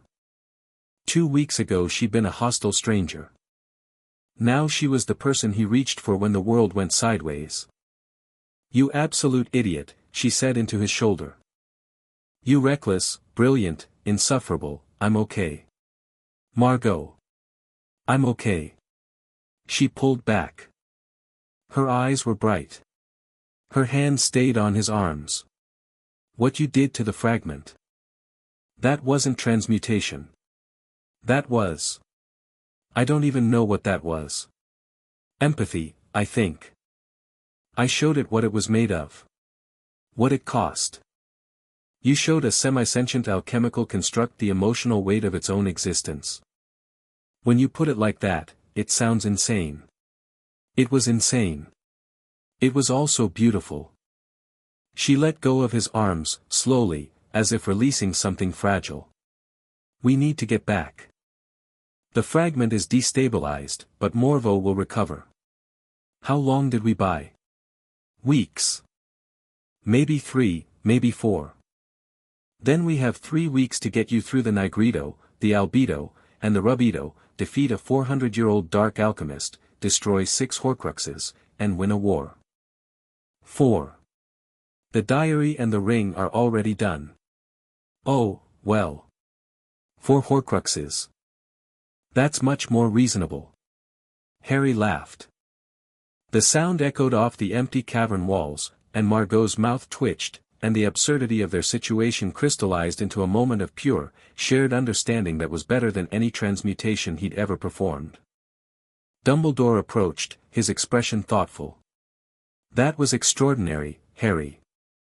What you did to the fragment, I have never seen anything like it. Nicholas theorized about the possibility of emotional transmutation affecting alchemical constructs, but he never demonstrated it. It wasn't planned. I just understood what the fragment was made of. The human cost. And I fed that understanding into it. Understanding as weapon. Or rather, understanding as truth. You didn't attack the fragment. You confronted it with reality. Dumbledore's blue eyes were alight. That is the Flamel legacy at its purest. Not power, perception. Not domination, comprehension. Let's comprehend our way back to the estate before Morveau regroups. They operate back in stages, the crucible operatives bringing up the rear. The estate's wards welcomed them with a warm, almost frantic pulse. The building had been aware of the fight, sensing the disturbance in the prima materia, and its relief at their return was palpable. Ron met them at the gate with the expression of a man who had been pacing for hours and was trying very hard to look like he hadn't. "You're alive," he said. "We're alive." "Good. Because Hermione's had a breakthrough and she's been vibrating for the last 2 hours." Harry found Hermione in the Athanor, surrounded by a hurricane of books and parchment, her hair wilder than he'd ever seen it. She was writing on 3 separate pieces of parchment simultaneously, an enchantment that allowed a quill to copy in real time, and muttering to herself in a mixture of English, Latin, and what sounded like alchemical notation. "Harry." She spun to face him, and her eyes were incandescent. "The Horcrux removal theory, I've completed the mathematical framework. The bond between a soul fragment and its container follows a predictable alchemical pattern, a parasitic attachment that mirrors the relationship between a seedling and its host tree. The fragment feeds on the container's inherent magical energy, just like a parasitic vine feeds on its host's nutrients. Hermione, and the key insight, the thing I've been missing, is that the parasitic bond has a resonant frequency. Every bond does. It's unique to each Horcrux container pair, determined by the emotional significance of the object to the soulcaster. If you can identify that frequency, you can generate a counter-resonance that dissolves the bond without affecting either the fragment or the container. Hermione, I've tested the theory against the data from the diary. Harry, you destroyed that Horcrux with basilisk venom, but the venom didn't actually attack the soul fragment directly. It attacked the bond. The venom's magical properties happen to include a destructive resonance that overlaps with Hermione. Harry put his hands on her shoulders. She stopped talking. That's brilliant. That's beyond brilliant. Write it up properly and we'll review it tomorrow. But right now, you need to sleep, because your left eye is twitching and you've spelled transmutation wrong on at least 3 of those pages. She looked down at her work. Oh. So I have. She looked back up. How did it go with Morveau? I disrupted the dark stone's growth. Bought us 3 weeks. Maybe 4. And Morveau himself? Alive. Angry. More complicated than I expected. Harry paused. He asked me to cure his disease. Hermione's expression shifted. Can you? After the magnum opus. Maybe. Probably. He sat down on a stool. The exhaustion was hitting him now, not just physical but emotional, the weight of Morveau's grief and rage settling into his bones. He's not wrong about everything, Hermione. Nicholas did condemn him. The disease wasn't his fault. He was desperate and dying and the one person who could help him said no. He killed people. He killed one person before Nicholas refused him. 1. And it was an accident. Harry rubbed his face. After the refusal, he killed dozens. Hundreds, maybe. But the first one, the one that sealed his fate, was a mistake. Does that matter? I don't know. It should, shouldn't it? The difference between a mistake and a choice. But Nicholas made his judgment based on the mistake, not on the choices that came after. He predicted the future and punished Morvo for things that hadn't happened yet. Hermione sat down across from him. The mania of her breakthrough had faded, replaced by the thoughtful, careful attention she gave to genuinely difficult questions. You're asking whether Nicholas was right. I'm asking whether I would have done the same thing. In his position. With his power and his responsibility. Would I look at a dying man who had made one terrible mistake and decide that he didn't deserve to be saved? I don't know. Would you? Harry thought about Draco Malfoy. About Snape. About Peter Pettigrew. People who had made terrible choices, some from desperation, some from weakness, some from genuine malice. Where was the line? When did a person's past actions become a sentence rather than a history? No, Harry said. I wouldn't. I'd cure him and deal with the consequences. Because the alternative, letting someone die because you've judged them unworthy of living, that's the same logic Voldemort uses. Different methodology, same fundamental belief, that some lives matter more than others. Hermione was quiet for a long time. That's either very wise or very dangerous, she said. People keep saying that. Because it keeps being true. She stood up and gathered her notes. Sleep. Both of us. Tomorrow we start preparing for the Nigredo. Harry climbed the stairs to the second floor. The house was quiet around him, the candles dimmed to their nighttime glow. He could hear Dumbledore in the library, the faint sound of pages turning. Ron snoring from the adjacent room. The eternal hum of the wards. Margot was waiting in the hallway outside his door. She'd changed out of her fighting clothes into a simple shirt and trousers, and her hair was down around her shoulders, still damp from washing. She looked younger without the braid, and the hallway's soft light caught the angles of her face in a way that made something turn over in Harry's chest. I couldn't sleep, she said. Me neither. They stood in the hallway, neither moving toward their respective doors. The silence between them was full, not empty, not awkward, but charged. Like the air before a transmutation, when the potential for change was so thick you could taste it. In the cavern, Margot said. When you touched the fragment. I thought, she stopped. Started again. I've already lost everyone I loved in this place. My parents. My grandmother. I can't, Margot. Don't die. That's all I'm asking. Everything else is negotiable. Just don't die. Harry looked at her. Really looked, with everything the alchemy had taught him, not just his eyes but his deeper senses, the alchemical sight that perceived the prima materia of things. He saw her. Not just her face or her body or her fierce, guarded expression. He saw her essence, the bright, sharp pattern of who she was, blazing in the darkness of the hallway like a star in deep water. She was beautiful. Not in the simple, surface way that word usually meant. Beautiful the way a perfect transmutation was beautiful. Beautiful the way the prima materia was beautiful, fundamental, irreducible, true. I'm not going anywhere, he said. She stepped closer. Her hand came up and touched his face, fingers light against his jaw, tracing the line of it as if memorizing the shape. Her eyes were very dark. When you healed me, she said. After the null blade. You said it felt like home. It did.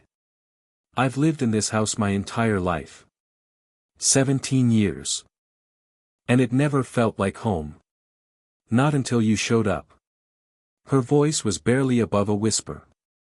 Skinny English boy who didn't know what a crucible was. I know what a crucible is now. Do you? It's a space where transformation becomes possible through the application of heat and pressure. Her lips curved. Not a full smile, something smaller, more private, more real. That's better. She kissed him. It was soft and tentative and tasted like copper and lavender and something elemental that Harry's alchemical senses identified as pure Margot, her essence, her resonance, the particular vibration of her being. His hands found her waist and her fingers threaded into his hair, and the hallway's candles flared bright for one heartbeat, the house responding to something it recognized as fundamentally, alchemically right. When they pulled apart, Margot's eyes were wide and bright and her walls were entirely down, and Harry could see every vulnerability, every fear, every fierce, stubborn hope she'd been carrying alone for 3 years. "Well," she said. "That was, yeah. I should, yeah." Neither of them moved. 3 weeks, Margot said. "We have 3 weeks to prepare you for the most dangerous alchemical transformation in history, defeat a 400-year-old dark alchemist, and win an unwinnable war. Good thing we're quick studies." She kissed him again, briefer this time, harder, a promise rather than a question, and went into her room. The door closed. Harry stood in the hallway, his heart hammering, his alchemical senses singing, every atom of his being vibrating at a frequency he had never felt before. The opus, warm in his bag, pulsed once. He pulled it out. A single line had appeared, in Nicholas's handwriting, with an annotation in Paranel's, "Nicholas, the rubido is the synthesis of opposites." Paranel, he means love, dear. He was always terrible at saying it plainly. Harry laughed. He went into his room and lay on his bed and stared at the stars through his skylight and felt, despite everything, despite Morvo and the dark stone and the Horcruxes and the war and the Nigredo coming for him like a wave, felt something he almost didn't recognize because it had been so long. Joy. Tomorrow the work would begin in earnest. The Nigredo, dissolution, the facing of death. The hardest thing he would ever do. And after that, Morvo, Voldemort, and the weight of the world. But tonight, a girl who made sapphires out of grief had kissed him in a hallway, and the stars turned overhead, and the estate hummed its ancient, patient song, and Harry Potter, Harry Flamel, closed his eyes and smiled. Chapter 5, Nigredo. Harry woke before dawn with the taste of ash in his mouth and the certainty that today was the day. Not a decision. Not a calculation. A knowing, deep, cellular, woven into the Flamel blood that sang through his veins like a river finding its course. The opus confirmed it when he reached for the book, every page blazed gold, the same message repeated in Nicholas's hand, in Paranel's, in scripts too old to read. Now. He dressed in silence. The estate was still around him, its wards humming their patient melody, the floating candles dimmed to pinpricks of amber. Through his window, the sky was the particular blue-black of the hour before dawn, the mountains invisible except as absences against the stars. His hand was healed, the burns from the dark stone fragment gone, replaced by smooth new skin that was slightly paler than the rest. A reminder. He flexed his fingers and felt the alchemy move through them, responsive and ready. He found Margot in the kitchen. She was sitting at the long table with a cup of tea she wasn't drinking, her dark hair loose, her eyes fixed on nothing. She looked up when he entered, and he saw that she already knew. "Today," she said. "Today." She nodded once. No argument, no attempt to delay. She'd been training him for 3 weeks. She knew better than anyone how far he'd come and how far he still had to go. The Nigredo was the bridge between the two. "I've prepared the deepest chamber in the Athanor," she said. "Below the furnace, past the inner door you opened. There's a space beyond, a null room, perfectly insulated from external alchemical influence. Nicholas built it specifically for the magnum opus. It's where he underwent his own Nigredo, 6 centuries ago. What do I need? Nothing. The Nigredo strips everything away. You go in with nothing and come out with." She trailed off. "With whatever's left." Harry sat across from her. The kitchen hummed nervously around them, it could sense the gravity of the moment, and a pot of porridge was bubbling with anxious energy on the hearth, as if offering breakfast could somehow offset existential transformation. "Margot." She looked at him. Her walls were partially up, rebuilt after last night, the kiss still recent enough to make her careful. But behind the walls, he could see what he'd seen in the hallway, the fierce, stubborn hope. The terror of losing someone else. If something goes wrong in there, Harry said, don't come in after me. No. Margot, I said no. That's not negotiable. You don't get to walk into dissolution and tell me to stand outside and wait. Her jaw was set. I'll stay out of the null room. I won't interfere with the process. But I'll be at the door, and if you start dying, I'm coming in. Argue with me about it later, when you're alive to argue. He looked at her for a long moment. Then he reached across the table and took her hand. She squeezed back, hard.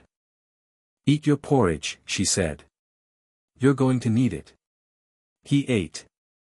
It was good. The kitchen's anxious energy had translated into an exceptionally well-made breakfast, rich and warming, flavored with honey and cinnamon. He ate slowly, deliberately, tasting every bite with the heightened awareness that came from knowing this might be the last meal he ate as the person he currently was. Because that was what the Negrito meant. Dissolution. The death of the old self to make room for something new. Perenelle's memory had been explicit, it will feel like dying, because part of you will die. Ron and Hermione found him as he was finishing. They came into the kitchen together, Ron rumpled and sleepy, Hermione sharp-eyed and already buzzing with the quiet energy she carried when she was processing something important. Margot told us, Hermione said. She sat beside him and put her hand on his arm. I've been researching the Negrito in every text the library has. The historical accounts are varied. Varied how? Some alchemists describe it as a vision quest. Others describe it as a near-death experience. Nicholas's own journals describe it as, she hesitated. As the worst thing he ever endured. And he endured 6 centuries. Brilliant, Ron said, dropping into a chair. So it's going to be terrible. That's helpful. The common thread across all accounts, Hermione continued, is that the Negrito forces the subject to confront the reality of their own mortality. Not abstractly, experientially. You don't think about death. You experience it. Your own death, specifically, in whatever form your subconscious considers most real. My subconscious has a lot of options, Harry said quietly. Ron leaned forward, elbows on the table, and fixed Harry with a look that was stripped of its usual humor. Listen, mate. I know I can't go in there with you. I know this is something you have to do alone. But I need you to hear this, you've been dying since you were 1 year old. Every year at Hogwarts, something tries to kill you. The Basilisk, the Dementors, the bloody Triwizard Tournament. You've been staring death in the face since before you could spell your own name. Ron, I'm not done. You've been doing that alone, mostly. Or with me and Hermione scrambling to keep up. But you've never had what you have now, this place, these people, this power. You're not the boy in the cupboard anymore, Harry. You're the heir of Flamel. And if the Negrito is about facing death, then face it the way you face everything else. Head on, full speed, with that stupid Gryffindor stubbornness that's kept you alive for 15 years. The kitchen was very quiet. Even the porridge pot had stopped bubbling. 16 years, Harry said. I'm 16. Whatever. The point stands. Ron grinned, and it was fierce and bright and exactly what Harry needed. Go dissolve yourself or whatever. We'll be here when you get back. Harry hugged him. Ron went stiff for a moment, they weren't huggers, as a rule, then clapped Harry on the back hard enough to rattle his teeth. Don't make it weird, Ron muttered. Too late. Hermione hugged him next, longer and tighter, her face pressed against his shoulder. She didn't say anything. She didn't need to. They walked him to the Athanor, all of them, a procession through the morning-lit corridors of a house that seemed to hold its breath as they passed. The floating candles dimmed and brightened in sequence, lighting their path. Doors opened ahead of them and closed behind. The estate was awake, aware, participating in its own way. Dumbledore was waiting at the Athenor's entrance. He wore the same muted grey robes, and his face was grave, but his eyes held that new quality, the hope that Harry's healing had kindled, growing stronger with each day. "I underwent something similar once," Dumbledore said. "Not the Nigredo, I have never had the privilege or the burden of the magnum opus. But a trial of my own, many years ago. A mirror that showed not desire but truth." He paused. "The hardest part is not what you see. It's accepting that what you see is real. Any advice? Don't fight it. The instinct will be to resist, to argue, to deny, to rage against what the Nigredo shows you. Every account I've read suggests that resistance prolongs the suffering without changing the outcome. The dissolution happens regardless. The only choice you have is whether to make it harder than it needs to be." Harry nodded. He looked at the shimmer of the Athenor's entrance, the gateway to the pocket dimension where Nicholas had built his life's work. Beyond it, below the furnace, past the inner door, the null room waited. The space where transformation happened. The crucible. He stepped through the shimmer alone. The Athenor was different today. He felt it immediately, a shift in the space's character, as if the pocket dimension itself was responding to what was about to happen. The stars on the ceiling had changed, no longer turning in their gentle spirals, they were fixed, dense, blazing with a cold light that cast sharp shadows across the laboratory floor. The workbenches had retreated to the walls, clearing the central space around the furnace. Even the furnace itself had changed, its black stone surface was covered in luminous script that Harry hadn't seen before, words in a language older than Latin, older than any human tongue. He descended the narrow stairs to the inner chamber. The blood-locked door was already open, it had recognized his approach and yielded without being asked, as if it had been waiting for this specific moment. The null room was below the inner chamber, accessed through a second door that Harry hadn't noticed before. This one wasn't blood-locked, it was simply hidden, revealed only when the furnace above was fully lit and the Athenor's dimensional fabric was stretched thin enough to expose the spaces between spaces. He stepped through. The null room was exactly what its name implied, a space of absolute nothing. No light, no sound, no alchemical resonance. Harry couldn't feel the prima materia here, for the first time since his training began, the deep hum of the fundamental substance was absent. The room was cut off from reality itself, a pocket within a pocket, isolated at every level from the external world. It was terrifying. Harry stood in darkness so complete that he couldn't see his own hands. The silence was total, no heartbeat, no breathing, no distant hum of wards or estate or earth. He was alone in a way he had never been alone before. Not physically, metaphysically. Cut off from the web of connections that tied him to the world. He sat on the stone floor, crossed his legs, and opened the opus. The book's golden light was the only illumination in the null room, casting a small circle of warmth in the infinite dark. The pages were open to a single entry, not Nicholas's handwriting, not Perenelle's. Something older. Something that looked like it had been written in the book before the book was bound, as if the words had existed first and the pages had grown around them. The Nigredo begins with a question: what are you without everything you believe yourself to be? Strip away your name. Strip away your history. Strip away your relationships, your achievements, your failures. Strip away your magic, your blood, your body. What remains? If the answer is nothing, then you understand death. If the answer is something, then you have not yet begun. Harry read the words 3 times. Then the opus went dark, its golden light snuffing out like a candle, and the null room swallowed him whole. The first death was his parents'. He'd seen it before, in the Dementor's presence, in nightmares, in the fragmented memory that lived behind his scar. But the Nigredo didn't show him a memory. It put him inside one. He was James Potter, standing in the hallway of Godric's Hollow on an October evening, and he heard the front door explode inward, and he knew, with a certainty that flooded his body like ice water, that he was about to die. Not might die. Not could die. Was going to die, in the next 30 seconds, and nothing he did would change it. The fear was absolute.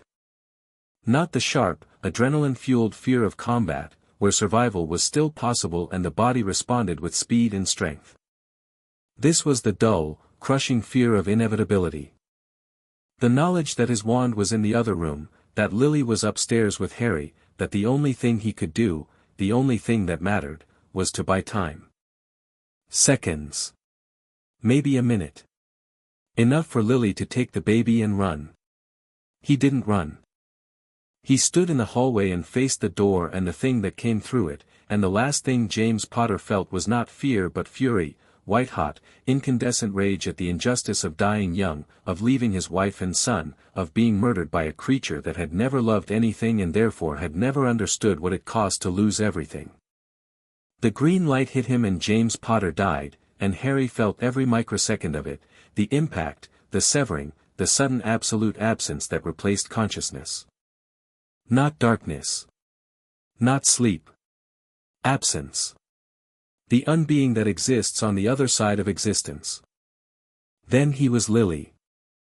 She was in the nursery, clutching a baby to her chest, and the footsteps were coming up the stairs. She had heard the crash. She had heard James's voice, one word, maybe two, and then silence. She knew. She knew her husband was dead, and she was about to die, and the baby in her arms was going to die, and the only tool she had was a love so vast and absolute that it had become, without her understanding how, a kind of magic. She put the baby in the crib. She stood between the crib and the door. She did not draw her wand, it was on the bedside table, too far, it wouldn't matter anyway. She stood there with nothing but her body and her will and the incandescent certainty that she would trade everything, every atom of her being, every second of her unlived future, if it would keep her son alive. The door opened. The creature stood there, pale and terrible and utterly without understanding of what it was looking at. It saw a woman. It saw an obstacle. It did not see the architecture of sacrifice being built in real time, the alchemical transmutation of love into protection, the most powerful magic in the world being performed by a woman who had never studied alchemy and wouldn't have known a prima materia from a kitchen table. She died. The green light took her. And Harry felt her death not as an ending but as a transformation, her life force pouring into the baby in the crib, transmuting into something the killing curse couldn't touch. She didn't die passively. She died actively, deliberately, with the focused intent of the greatest transmutation ever performed without training or tools or time. Harry screamed.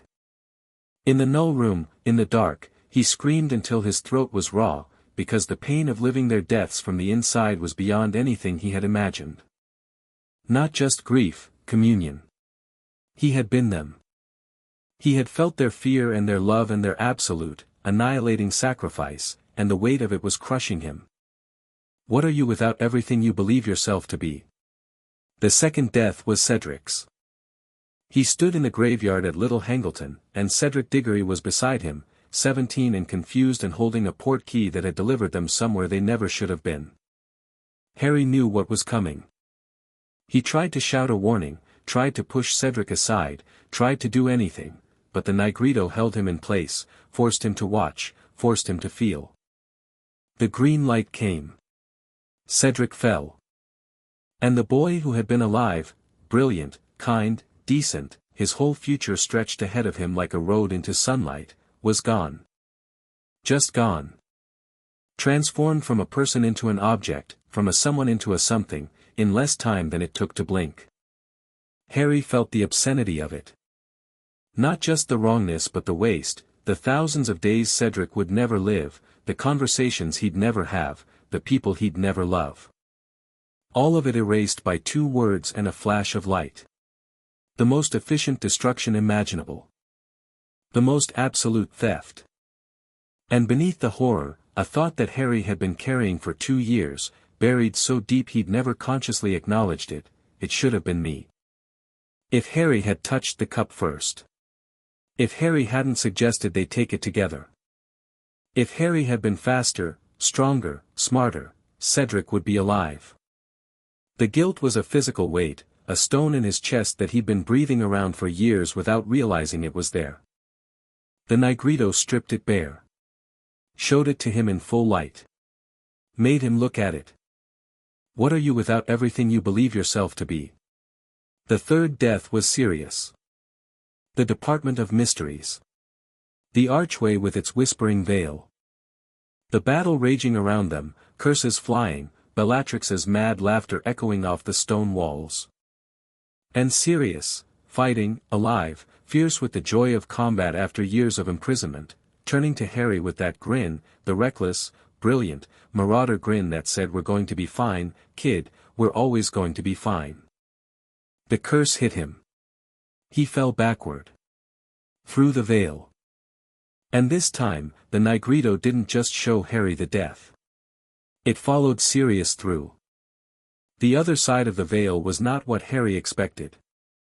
Not darkness, not light, not heaven or hell or any of the simple frameworks that religions offered. It was a space, vast, dimensionless, filled with a hum that Harry recognized with a shock of absolute certainty. The prima materia. The veil was a boundary between the material world and the fundamental substrate of reality. When Sirius fell through, he didn't die in the conventional sense. He dissolved. His physical form, his magical essence, his memories, his personality, all of it returned to the prima materia, the root substance from which everything was built. He became part of everything again. Not gone. Transformed. Harry reached for him. In the Negrito's vision, he stretched his awareness through the prima materia, searching for the specific pattern that had been Sirius Black. And he found it, not a person anymore, not a consciousness, but a resonance. A fingerprint in the fundamental fabric. The echo of a laugh, a bark-like sound that could have been a man or a dog. The warmth of a hand on his shoulder. The fierce, protective love of a godfather who had spent 12 years in prison and emerged still capable of joy. Sirius was gone. But Sirius was everywhere. Harry wept. In the null room, in the dark, he wept until there was nothing left, until the grief had been wrung from him like water from a cloth. He wept for his parents and Cedric and Sirius and every person he had ever lost, and the weeping was not weakness but alchemy, the dissolution of something solid into something fluid, the first step of transformation. What are you without everything you believe yourself to be? The fourth vision was not a death he had witnessed. It was a death he hadn't. He stood in a room he didn't recognize, cold, gray, institutional. A hospital, maybe. Or a prison. He was older, he could feel it in his body, the weight of years, the settling of bones and the slowing of reflexes. His hands were scarred with old burns, his hair gray at the temples, his eyes tired behind glasses that were newer than his current pair. Margot was there. Older too, her dark hair threaded with silver, her sharp features softened by time but still recognizably hers.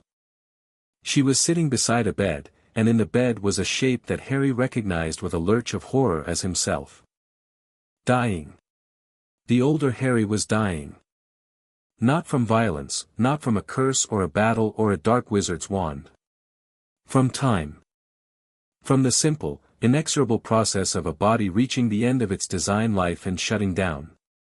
His magical core was dimming, Harry could feel it, even from outside the vision, the vast power that the Flamel blood had given him flickering and fading like a fire running out of fuel. And the Philosopher's Stone, the true stone, the state of being that the magnum opus conferred, was not saving him. Because that was never what it did. The stone didn't grant immortality. It granted understanding.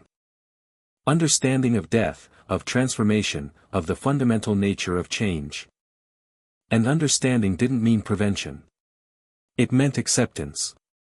The older Harry knew this. He could feel it, the calm, the clarity, the deep and absolute acceptance of what was happening. His body was returning to the prima materia, the same way Sirius had, the same way his parents had, the same way every living thing eventually did. Not an ending. A transformation. Margot held his hand. She was weeping, quietly, the tears running down her lined face, but she was not despairing. She understood too. She had spent a lifetime with a man who had become the stone, and she knew what death really was. Not the opposite of life. The completion of it. The older Harry turned his head and looked at Margot with eyes that held decades of love and gratitude and the particular gentleness that comes from knowing exactly how precious something is because you know it will end. He spoke. Harry couldn't hear the words, the vision was fading at the edges, but he could read his own lips. Thank you. For everything. Then the older Harry closed his eyes, and his resonance shifted, and the prima materia opened to receive him, and the body in the bed was just a body, and Margot's hand held empty air. Harry sat in the null room and felt the vision settle into him like a stone into deep water. This was the Negrito's truth. Not that death was coming, he'd always known that. Not that death was painful or unfair or tragic, he'd experienced all of those. The truth was simpler and more devastating than any of that. He was going to die. Really, truly, inevitably die. Not in battle, not as a sacrifice, not as a hero. Just as a person. The philosopher's stone would not save him. The Flamel blood would not save him. Nothing would save him, because death was not a problem to be solved but a fact to be understood. And the understanding, the real, bone-deep, cellular understanding of his own mortality, was the most terrifying thing he had ever experienced. More terrifying than Voldemort, more terrifying than Morvo, more terrifying than any dark wizard or monster or curse. Because those were threats that could be fought. Death was not a threat. It was a promise. He sat with it. He didn't fight it, didn't argue, didn't rage. He sat in the dark and let the knowledge fill him, and it felt exactly like Perenelle had said it would. It felt like dying. Part of him, the part that had been fighting death since infancy, the part that dodged and ducked and survived and endured, that part dissolved. It came apart in his chest like a sandcastle in rising water, each grain carrying away a piece of the desperate, white-knuckled grip on life that had defined him since the night in Godric's Hollow. The boy who lived. The boy who survived. The boy who fought death at every turn and won and won and won until winning became his identity. That boy died in the null room. What replaced him was quieter. Steadier. Not resigned, the difference was crucial, but at peace. He could die. He would die. And that was not a tragedy to be averted but a truth to be integrated. The fear didn't vanish entirely, he was still human, still wired for survival, but it lost its dominance. It became one voice among many, no longer the loudest, no longer the one that drove every decision. The null room's darkness shifted. Something changed in the quality of the silence, it became less oppressive, more contemplative. The absence of the prima materia, which had been terrifying, became interesting. What did it mean, to be in a place where the fundamental substrate of reality was absent? It meant he was alone with himself in the most absolute way possible. No connections, no resonances, no echoes. Just Harry. Just the irreducible core of who he was. And the core was not nothing. It was small, smaller than he'd expected. Not the vast, heroic identity he'd built over 16 years of survival. Not the boy who lived or the chosen one or the heir of Flamel. Something simpler. A stubborn, curious, caring center that wanted to understand things and protect people and do what was right even when right was complicated. A center that loved fiercely and forgave slowly and never, ever stopped trying. That was what remained when everything else was stripped away. Not a hero. A person. The Negrito was complete. Light returned. Not the golden light of the Opus or the amber light of the Athanor, a pale, clean, white light that seemed to come from everywhere and nowhere. The null room became visible for the first time, a small, circular chamber of smooth white stone, empty except for Harry and the opus in his lap. The book was open, and a new message appeared in golden ink. Nigredo complete. The old self is dissolved. What remains is true. The albedo begins now. Harry blinked. He'd expected a break, time to recover, to process, to emerge and tell the others he'd survived. But the magnum opus didn't care about his schedule. The transformation had its own momentum, and it was pulling him forward like a current. The albedo was purification. Perenelle had explained it: you must strip away everything that isn't essential.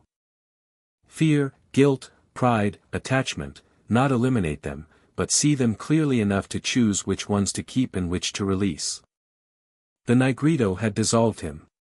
The albedo would filter what remained. Harry closed his eyes. The visions came differently this time. Not deaths but moments, sharp, crystalline snapshots of his life, each one illuminated with a clarity that made him feel like he was seeing them for the first time. The cupboard under the stairs. Not the memory itself but the effect it had left, a deep, foundational belief that he was unwanted. That he was a burden. That the world's default state was to reject him, and any love or acceptance he received was temporary, conditional, earned through performance rather than given freely. He saw it clearly. Held it up to the light. And he chose. Not wanted. By the Dursleys, no. But by his parents, absolutely, unconditionally, with a love so powerful it had survived death and become magic. By Ron and Hermione, steadfastly, loyally, through 5 years of danger and fear. By Sirius, desperately, joyfully, with the hungry love of a man who had lost everything and found it again. By Margot, cautiously, bravely, against her own better judgment. The belief was false. He released it. It dissolved like smoke, and the space it left behind filled with something warmer. The guilt over Cedric. The belief that he should have been faster, should have known, should have died instead. He held it up and examined it and found it to be what it was, an expression of love distorted by helplessness. He hadn't wanted Cedric to die. The guilt was just his grief wearing a mask, telling him that if he was responsible, then he had some control, and if he had some control, then the universe wasn't as random and cruel as it seemed. But the universe was random. And it was cruel. And Cedric's death was not Harry's fault, and carrying the guilt didn't honor Cedric's memory, it just burdened Harry's future. He released the guilt. Not entirely, a residue remained, a sadness that would never fully fade. But the crushing, paralyzing weight of it lifted, and he could breathe more easily. The anger at Dumbledore. Harry examined this one carefully. It was layered, years of manipulation and secrecy, wrapped in genuine love and genuine good intentions, the whole mess tangled into something that resisted simple categorization. Dumbledore had wronged him. Dumbledore had loved him. Both were true. Both mattered. Harry kept the anger. It was useful, it reminded him to demand honesty, to refuse manipulation, to insist on agency. But he purified it, stripping away the bitterness and the hurt, leaving behind a clean, functional boundary. He would trust Dumbledore's knowledge without trusting his judgment. He would accept Dumbledore's love without accepting his control. The pride of the Flamel legacy. The intoxication of power, the seductive whisper of being special, chosen, destined. He held this up and saw it for what it was, the same trap that had caught Dumbledore, that had caught Nicholas, that caught anyone who stood too long at the peak and forgot what the ground looked like. The power was real. The responsibility was real. The specialness was an illusion. He was not better than other people. He was just different in ways that happened to be useful. He kept the responsibility. He released the pride. One by one, the pieces of his psyche were examined, sorted, purified. Fear of failure, kept, refined into motivation. Love for his friends, kept, strengthened, freed from the desperate clutching quality that came from losing too many people. Hatred for Voldemort, examined, reduced. Not eliminated, the man had murdered his parents, and hatred was a reasonable response, but cooled from an inferno to a steady flame, controllable, purposeful. And love for Margot. This one he held longest, turning it over and over, feeling its warmth and its weight. It was new, barely a day old in its acknowledged form, though the roots went deeper, back to their first argument in the entrance hall. He could feel its shape, the friction that had become respect, the respect that had become trust, the trust that had become something neither of them had words for yet. He didn't purify it. He left it exactly as it was, complicated, messy, real. Some things didn't need to be refined. They just needed to be accepted. The albedo settled. The white light in the null room intensified, then softened, and Harry felt the transformation complete. Not dramatic, not explosive, a subtle shift, like a lens clicking into focus. The world became clearer. His perceptions sharpened. The noise that had always cluttered his mind, the anxiety, the self-doubt, the accumulated static of 16 years of trauma, faded to a whisper. And the prima materia returned. He felt it rush back into his awareness like a tide filling a bay. The deep hum, the fundamental resonance, the root substance beneath all reality. But it was different now. Before the nigredo, the prima materia had been something he perceived from the outside, a vast ocean he could reach into and affect. Now it was something he was part of. The boundary between Harry and the prima materia had thinned to transparency. He didn't reach for it anymore. He was in it. It was in him. The opus blazed in his lap, and new text appeared. Nigredo complete. Albedo complete. 2 of 3 stages resolved. The rubedo awaits. But not here. Not now. The final synthesis requires a crucible of sufficient heat and pressure. The world will provide one. Go now. You are needed. Harry stood. His body felt different, not stronger, not faster, but more coherent. Every cell aligned, every magical pathway clear, every alchemical channel open and flowing. He was still human, still mortal, still limited. But within those limits, he was complete in a way he hadn't been before. The dissolution had burned away the dross. The purification had clarified what remained. He walked out of the null room, through the inner chamber, up the spiral stairs around the furnace. The Athanor responded to his presence with a sound like a deep bell being struck, the pocket dimension resonating with the change in him, recognizing that its heir had passed through 2/3 of the transformation its creator had spent centuries pursuing. Every instrument in the laboratory chimed. The stars on the ceiling blazed white, then gold, then settled into a warm, steady light that filled the space like sunlight. The furnace's black stone surface hummed at a frequency Harry could feel in his bones. He emerged through the shimmer into the east wing corridor and found them waiting. Margot was closest to the entrance, her silver blade drawn, her face pale, her eyes red. She'd been standing there the entire time, he realized. Hours. She'd stayed at the door, as she'd promised, ready to come in if he started dying. Behind her, Ron and Hermione, Ron leaning against the wall with forced casualness, Hermione clutching a book she clearly hadn't been reading. Dumbledore at the back, standing very still, his blue eyes intent. Isolde Karsten was there too, which surprised him. The Crucible leader stood apart from the others, her grey armor glinting in the corridor's light, her expression unreadable. They all stared at him. "What?" Harry said. "You're glowing," Ron said. "Just a bit. Around the edges." Harry looked at his hands. A faint golden luminescence clung to his skin, not bright enough to be dramatic, but visible in the corridor's dimness. The residue of the albedo, the prima materia's resonance expressed as visible light.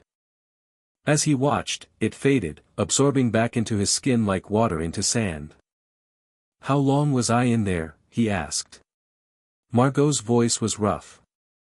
14 hours. It had felt like lifetimes. It had felt like minutes. Time in the null room had been meaningless, dissolved along with everything else. And? Margot said. Her blade was still drawn. Her hand was steady but her eyes weren't. Did it work? Harry looked at her. He saw her, really saw her, with the purified perception the albedo had given him. Not just her physical form but her essence, her prima materia, the fundamental pattern that made her who she was. And it was beautiful. Not because she was beautiful, though she was. Because it was true.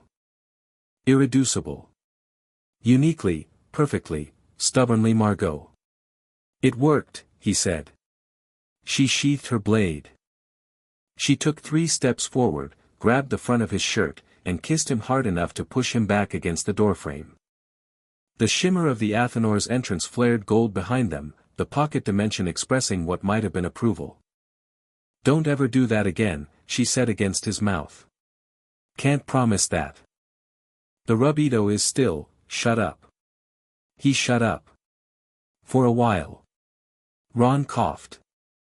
So, not to interrupt whatever this is, but we have a situation. Harry pulled back from Margot reluctantly and turned to face the others. The expression on Ron's face cut through the post-transformation glow like cold water. What situation? Hermione spoke, her voice tight and controlled. Morvo. While you were in the null room, we received intelligence from Karsten's operatives. He's moved faster than we predicted. Much faster. Karsten stepped forward. The disruption you caused to the dark stone fragment was significant, but Morvo found a workaround.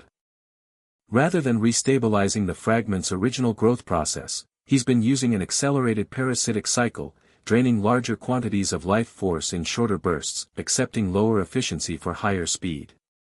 Draining from where? Karsten's expression could have been carved from granite. 3 villages in the Pyrenees foothills. Combined population approximately 600.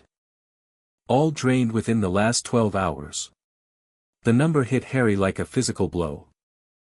600 people. 600 lives consumed to fuel a dying man's desperation. The dark stone fragment is approaching critical mass, Karsten continued. My operatives estimate he has enough stored energy to attempt the Hogwarts convergence within 48 hours. Perhaps less. We had 3 weeks, Harry said. We had an estimate. Morvo exceeded it. Karsten's voice was flat, professional, but her eyes held a fury that matched Harry's own. 600 people, heir of Flamel. 600 people who were alive yesterday and are hollow shells today, their life force burning inside a corrupted stone to power one man's obsession with immortality. Harry stood very still.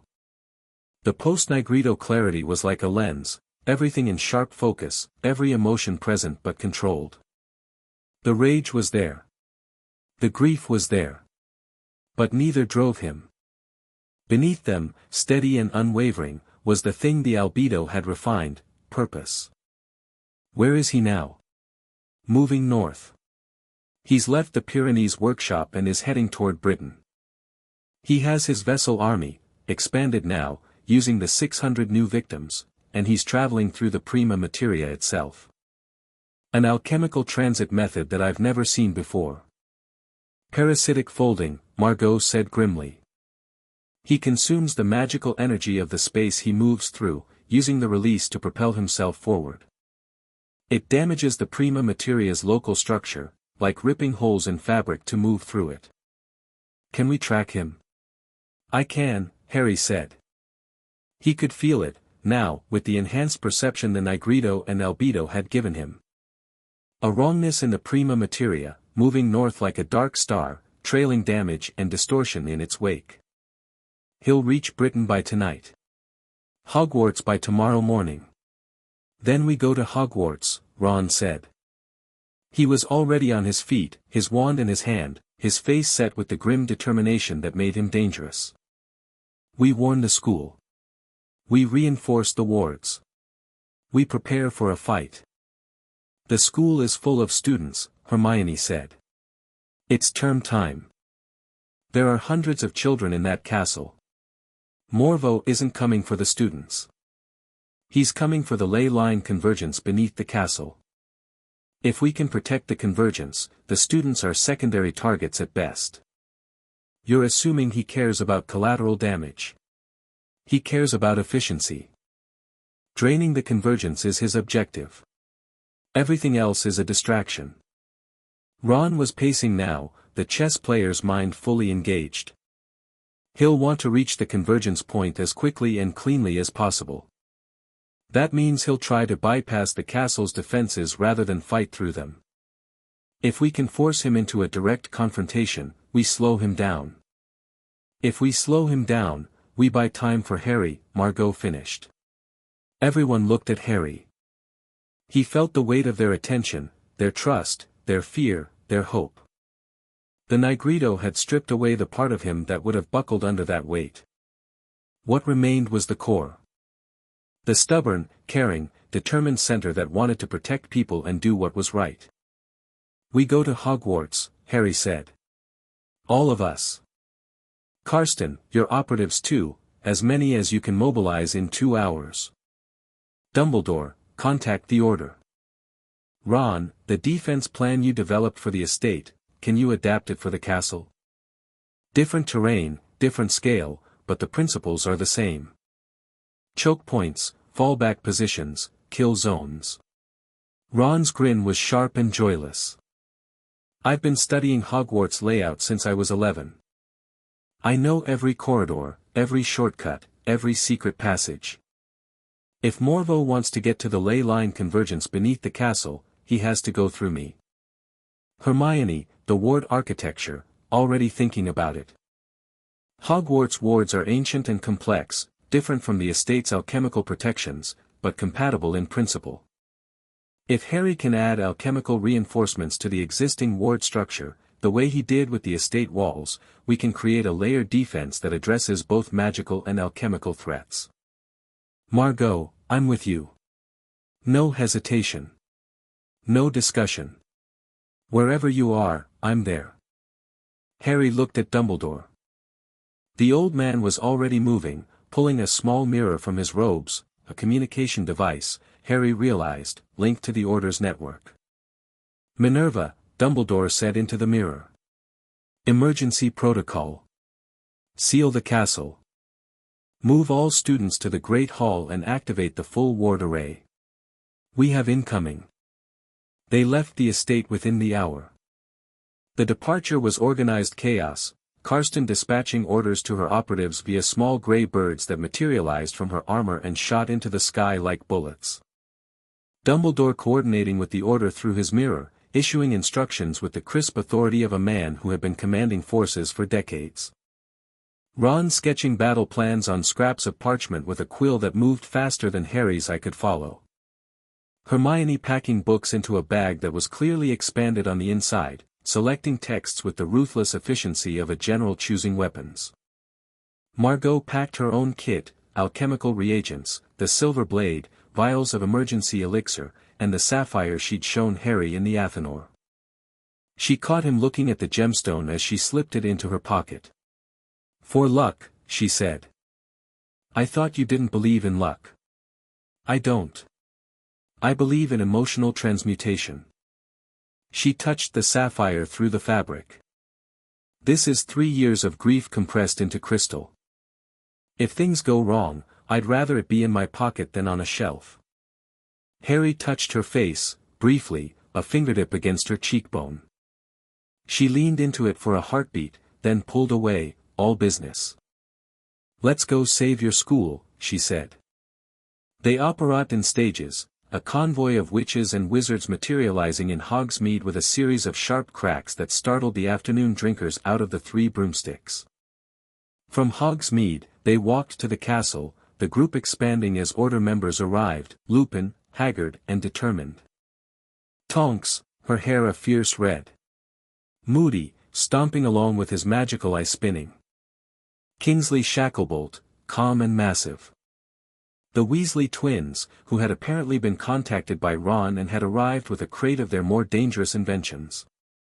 Hogwarts rose before them in the afternoon light, its towers and turrets silhouetted against a sky that was slowly curdling from blue to an ugly, bruised yellow. The prima materia around the castle was disturbed. Harry could feel it, the deep resonance of the ley line convergence pulsing with agitation, responding to the approaching threat like a heartbeat quickening with fear. McGonagall met them at the front doors. She was in full battle posture, robes cinched tight, wand drawn, her hair pulled back in a bun so severe it could have been classified as a weapon. Dumbledore. Potter. Her eyes moved over the group, cataloguing. The students are in the Great Hall. Professor Flitwick has activated the full ward array, and Professor Sprout has mobilized her greenhouse. Mobilized? Ron asked. She's been waiting for an excuse to weaponize the venomous tentacula for years. I believe her exact words were, about bloody time. The ley line convergence, Harry said. Where exactly is the access point? The deepest basement beneath the castle. Below the kitchens, below the Hufflepuff common room, below even the Chamber of Secrets. There's a natural cavern at the base of the castle's foundations where the ley lines intersect.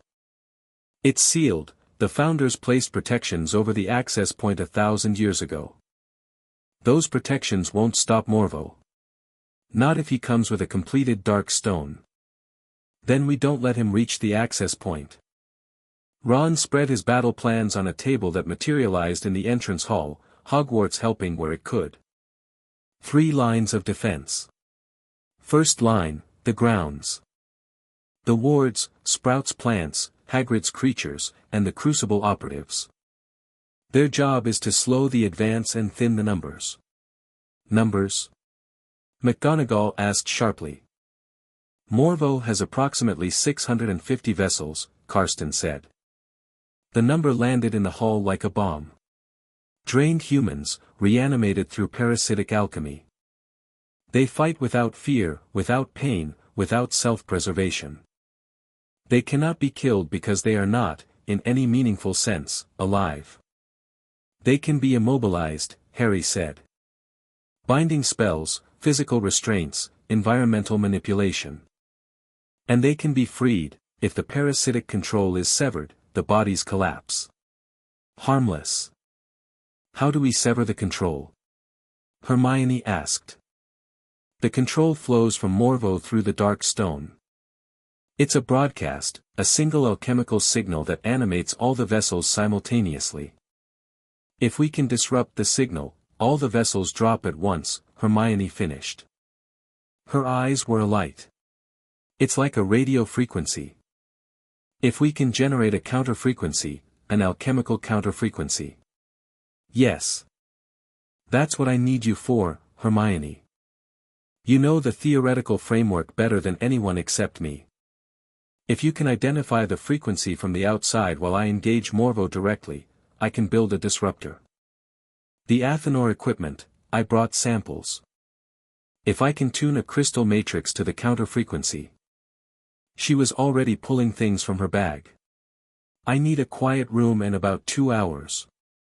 You have one, Harry said. Ron, the second line of defense. The castle itself. Every corridor between the front doors and the basement access point becomes a gauntlet. Moving staircases reconfigured for defense, I'll need McGonagall's help with that. Portraits mobilized for intelligence. The suits of armor can be animated for combat, McGonagall said. I've been meaning to do it for years. Dumbledore always said it was excessive. I have revised my position on many things recently, Dumbledore murmured. Third line, Ron continued. The basement itself. The access point to the convergence. This is where Harry makes his stand. If Morvo gets past the first 2 lines, Harry stops him at the door. Alone? Margot said. With whoever's left standing. Ron met her eyes. Margot, I need you with the first line. The Crucible operatives don't know the grounds. You've spent 3 weeks studying the estate's defenses, the principles translate. Funnel the vessels into choke points, use the environment against them, coordinate with Karsten's people. No. I'm with Harry. Margot, Harry started. If you say, don't come in after me one more time, I will transmute your tongue into lead. She folded her arms. The third line is where the real fight happens. That's where I need to be. Ron looked at Harry. Harry looked at Ron. The silent communication of years of friendship passed between them. Fine, Ron said. But you follow tactical commands. When I say fall back, you fall back. If it makes sense, I'll fall back. If it doesn't, I'll use my judgment. Ron opened his mouth, closed it, and turned to Harry with an expression that clearly communicated your girlfriend is terrifying. Harry shrugged. Yeah, I know. They had 18 hours. Harry spent them doing everything he could to prepare. He walked the grounds first, reinforcing Hogwarts wards with alchemical protections the way he'd reinforced the estate walls. The castle's existing magical defenses were vast, 1,000 years of accumulated protection, layered by generations of headmasters and enchanted by some of the most powerful witches and wizards in history. But they were purely magical.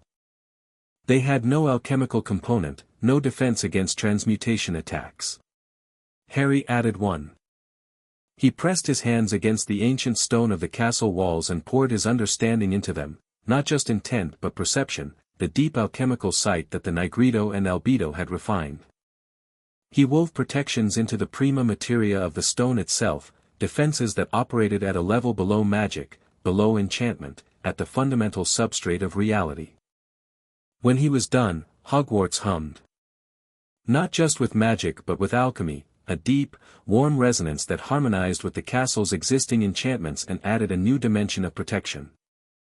Harry could feel the castle responding, its ancient awareness recognizing the alchemical additions and integrating them.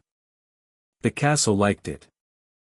Hogwarts, Harry realized, had always been alchemical at its core, the ley line convergence beneath it was pure prima materia energy, and the founders had built their castle on it because, consciously or not, they understood that magic grew stronger near the root substance. Harry's additions weren't foreign to the castle. They were a return to something it had always been. He went down to the basement next. The access point to the ley line convergence was exactly where McGonagall had described, a sealed door at the bottom of a staircase so deep and narrow it might have been carved by dwarves. The door was stone, massive, engraved with symbols that Harry recognized as the four founders' marks. It radiated power, not just magical but geological, the immense pressure of intersecting ley lines contained behind a barrier that the founders had designed to last forever. Harry pressed his hand against the door and reached through with his alchemical sense. On the other side, the convergence blazed, a nexus of raw magical energy so intense it made his bones vibrate. For ley lines, each carrying the magical lifeblood of a continent, meeting at a single point beneath the castle. The energy was staggering. If Morvo could tap this, the dark stone would reach full power in minutes. Harry reinforced the door. He poured everything he had into it, every ounce of alchemical understanding, every technique the Opus had taught him, every principle Margot and Hermione had helped him develop. He created a barrier within the barrier, a second seal that operated at the prima materia level and would resist transmutation the way a mountain resisted wind. It would hold. He was sure of it. Nothing short of the complete magnum opus, or something of equal power, could breach what he'd built. Which meant Morvo had to go through him first. He found Margot in the entrance hall, helping Ron coordinate the defensive positions. She'd taken command of the ground's defense with a natural authority that surprised no one who knew her. The Crucible operatives responded to her tactical instructions with respect, recognizing a fellow warrior. Karsten herself was impressed, though she showed it only through a slight nod and the smallest adjustment of her usual granite expression. The vessels will approach from the north, Margot was saying, moving markers on Ron's map.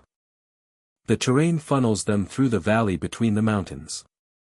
If we place crucible operatives here and here, with sprouts plants along these hedgerows, we create a gauntlet, Ron finished. Slow them down, thin them out, by time for Hermione to finish the disruptor. And if the disruptor doesn't work? Then we do it the hard way. One at a time. Margot nodded and looked up. She saw Harry watching from across the hall and excused herself from the planning table. They walked together to a quiet alcove near the stairs. Through the windows, the sky was darkening, not just evening but something else, a heaviness in the air that had nothing to do with weather. The prima materia was thickening, responding to the approaching darkness. "How are you?" Margot asked. "Different. Better, I think. The Nigredo and the albedo." He searched for words. "It's like I've been looking at the world through dirty glass my whole life, and someone finally cleaned it. And what do you see?" "Everything. Clearly. For the first time." He paused. "I saw us. In the Nigredo. A vision of the future. We were old. I was dying, natural causes. You were there." Margot's eyes widened, then softened. "You saw us old. Old and together. You had gray hair. It suited you. If you're trying to be romantic, your timing is terrible." "My timing is always terrible. It's part of my charm." She didn't laugh. She leaned forward and rested her forehead against his chest, and he held her, and for a moment the approaching battle and the dark stone and the fate of the wizarding world receded, and there was just the two of them in a quiet alcove in a castle that was about to be attacked.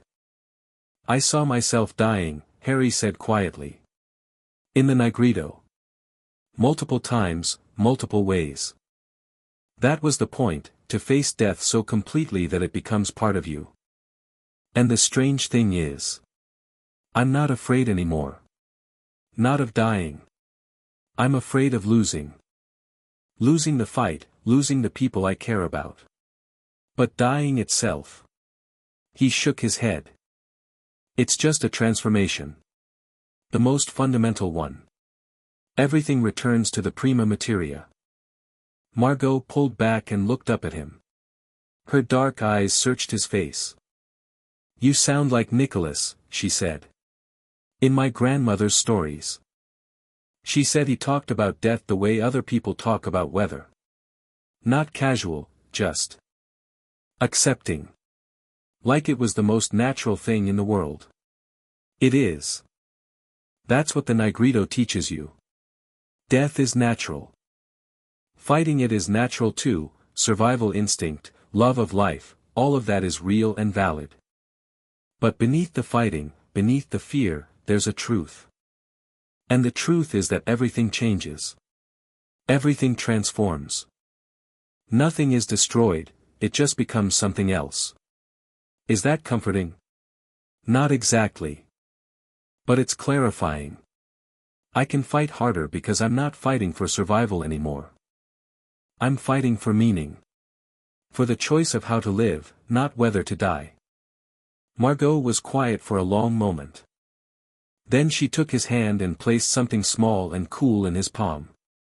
The sapphire. Her alchemical self-portrait, 3 years of grief compressed into crystal. "For luck," she said again. "Margot, take it. If something happens to me," she held up a hand when he started to protest. "If something happens to me, I want you to have it. It's the most honest thing I've ever made. It's me. The real me, underneath all the walls and the stubbornness. If I'm not there to show you that, the sapphire will." Harry closed his fingers around the stone. It was warm from her hand, and its resonance, grief and duty and loneliness and something new, something that hadn't been there when she'd first shown it to him, sang quietly against his skin. "What's the new resonance?" he asked. "I can feel something different in it." She almost smiled. "I've been adding to it. Since you arrived." "What did you add?" "Figure it out, alchemist." The night passed in tense preparation. McGonagall reconfigured the moving staircases into a defensive maze. Flitwick enchanted every suit of armor in the castle for combat. Sprout wheeled her most dangerous plants into position along the grounds. Hagrid, informed of the situation, had disappeared into the Forbidden Forest and returned with a delegation of centaurs, a pair of thestrals, and something large and shadowy that he refused to identify. Ron took command of the castle's internal defense with a natural authority that made experienced Order members follow his orders without question. He stationed fighters at every junction between the entrance and the basement, created fallback positions, established communication chains using the portraits. Hermione worked in an empty classroom, constructing the alchemical disruptor from crystal matrices and resonance amplifiers, her hands steady and her mind blazing. Dumbledore stood on the astronomy tower and stared north, his wand casting a slow, steady pulse of defensive magic into the darkness. Harry felt the old man's power sweeping across the landscape like a lighthouse beam, probing for the approaching threat. At 3 a.m, Dumbledore found it. "He's here," the old man said, his voice carrying through the communication chain Ron had established. "North boundary of the Hogwarts grounds. He's brought everything." Harry climbed the tower and stood beside Dumbledore. Together, they looked out over the darkened grounds. The vessels came first. A silent army emerging from the tree-line like water flowing downhill, hundreds of bodies moving in perfect unison, their empty eyes catching the castle's reflected light. Men, women, children, the stolen population of 4 villages, their faces slack, their movements mechanical. They wore no armor, carried no weapons. They didn't need to. They were weapons themselves, living projectiles, designed to absorb spells and curses and keep coming regardless of damage. Behind the vessels, Morveau. He was different from the man Harry had confronted in the Pyrenees mine. The dark stone fragment hung around his neck on a chain of blackened metal, and its influence was transforming him. His skin had taken on a grayish, mottled quality. His eyes, once merely ancient, now burned with a dark light that had nothing to do with humanity. The disease was advancing, Harry could see it even from the tower, but Morveau was feeding it power from the fragment, holding it at bay through sheer alchemical will. He was also, Harry realized with a cold shock, considerably more powerful than he'd been 3 weeks ago. The 600 drained victims hadn't just restored the fragment. They'd amplified it. Morvoa's alchemical field blazed around him like a dark sun, distorting the prima materia for 100 meters in every direction. Where he walked, the grass died. The air shimmered with parasitic energy. "That's a lot of vessels," Ron said through the communication chain. "Focus on the plan," Harry said. "First line, engage." The battle began. Karsten led the Crucible operatives into the valley where Ron had positioned the first defensive line. They fought in disciplined formations, using binding spells and immobilization techniques rather than lethal force. The vessels pressed forward in waves, mindless, relentless, utterly without strategy. They didn't dodge, didn't retreat, didn't fear. They simply advanced, absorbing spells and pushing through restraints with mechanical persistence. Sprout's plants entered the fight with what could only be described as enthusiasm. Venomous tentacula wrapped around vessels and held them fast. Devil's Snare pulled them underground. A row of Whomping Willows, planted by Sprout specifically for this eventuality, in a display of long-term strategic thinking that made Ron nod with professional respect, created a physical barrier that the vessels couldn't easily cross. But the vessels kept coming. For every one that was restrained, 2 more pushed past. Morveau hadn't even engaged yet. He walked behind his army, the dark stone's energy flowing through him to his puppets, driving them forward with an inexhaustible will. Margot fought on the front line with a ferocity that made the Crucible operatives give her room. Her silver blade severed parasitic connections with every strike, each cut disrupted the alchemical signal that animated the nearest vessels, causing them to collapse in small clusters. But she couldn't move fast enough to affect the whole army, and the vessels she dropped were replaced by more in seconds. "Hermione," Harry said through the chain. How close? Almost there. The counter-frequency is complex, the parasitic signal has 17 harmonic layers. I've neutralized 14. 3 more minutes. We might not have 3 more minutes.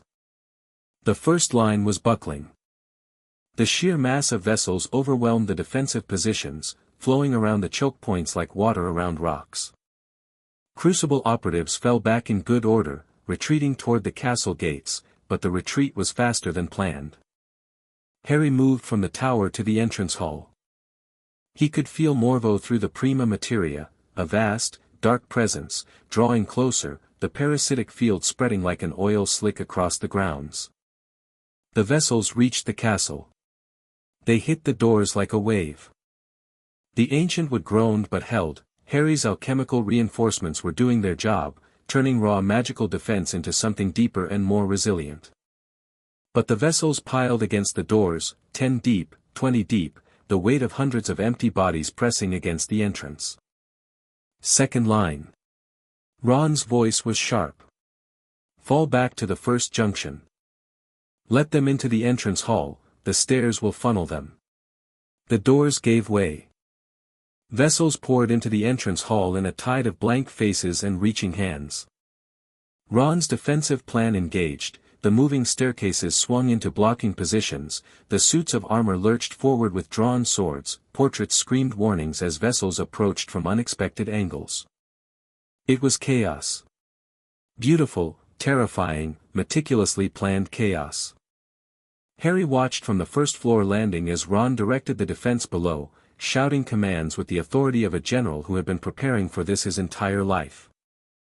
The Weasley twins' inventions, portable swamps, decoy detonators, something that produced a localized thunderstorm in a corridor, turned the castle into a nightmare for the vessel army.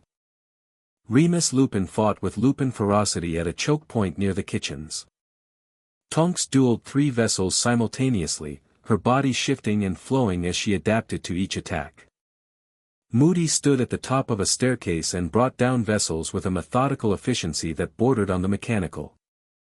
But they were losing ground.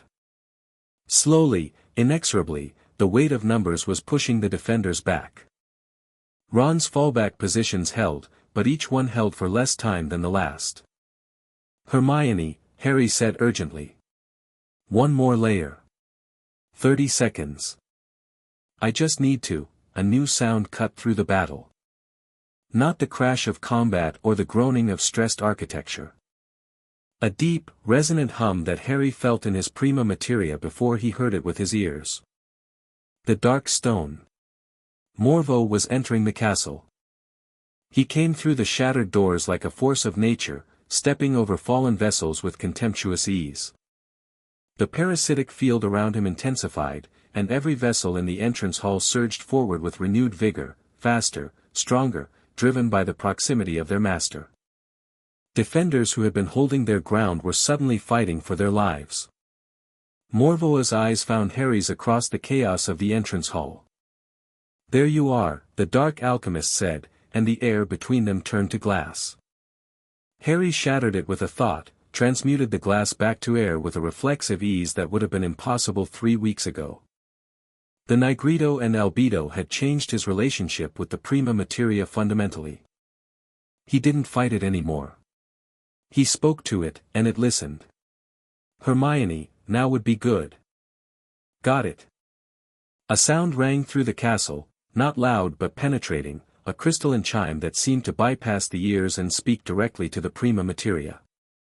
Hermione's disruptor, broadcasting the counter-frequency to Morvoa's parasitic signal. The effect was immediate and dramatic. Every vessel in the castle froze. The parasitic energy flowing through them stuttered, disrupted by the counter-frequency that was unraveling its harmonics layer by layer. One by one, vessels collapsed, falling where they stood like marionettes with cut strings, their empty bodies folding to the ground in heaps. Outside, the same thing was happening across the grounds. Hundreds of vessels dropping simultaneously, the army dissolving in seconds, Karsten's operatives suddenly standing in a field of collapsed bodies instead of fighting a relentless advance. The counter-frequency was working. Hermione had done it. But Morveau was still standing. The dark stone flared around his neck, and Harry felt the alchemist adapt, felt him shift the parasitic signal to a frequency the disruptor hadn't accounted for. It took Morveau perhaps 3 seconds.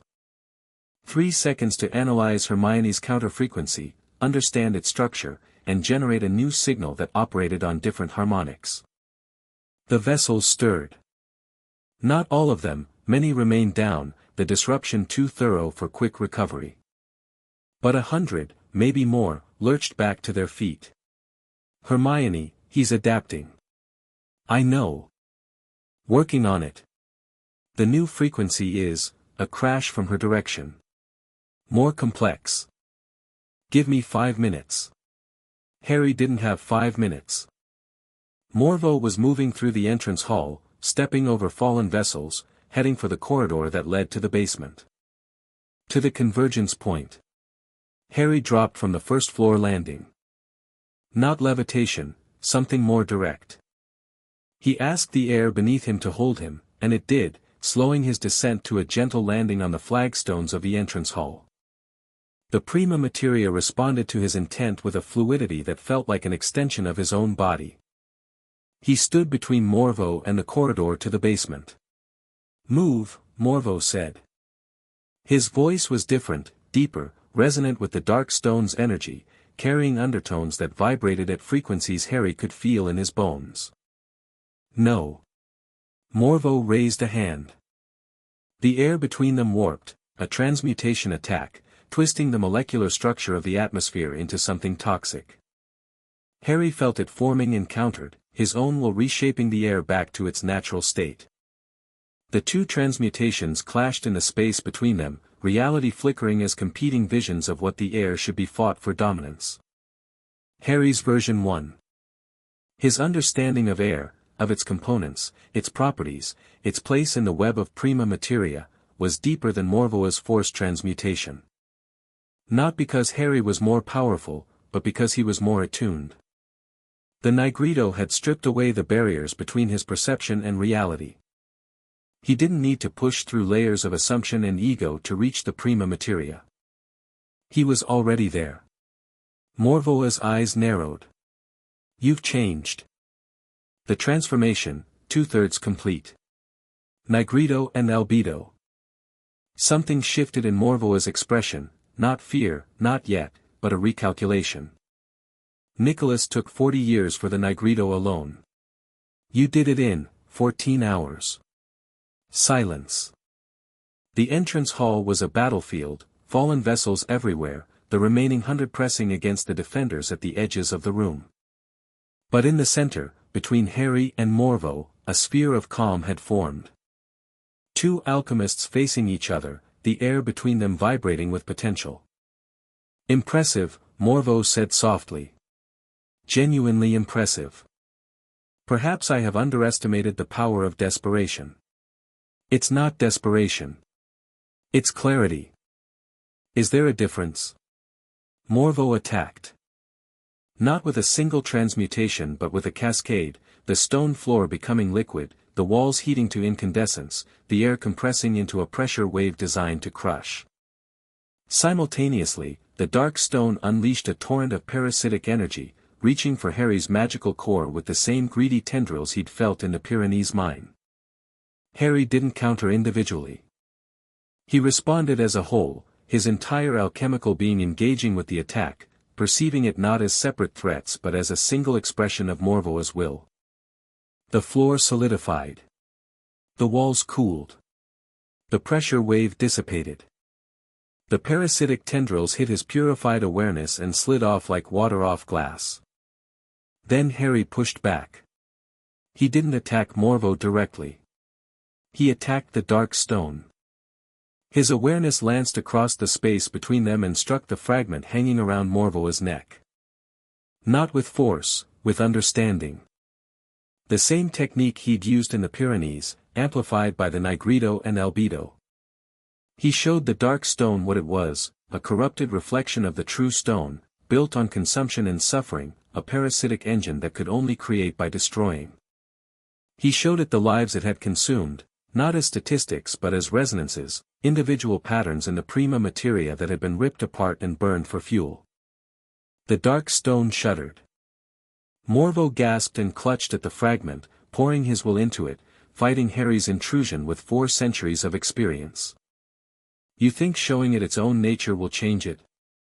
Morveau snarled. It's a stone, not a person. It doesn't feel guilt. No. But the prima materia does. And it did.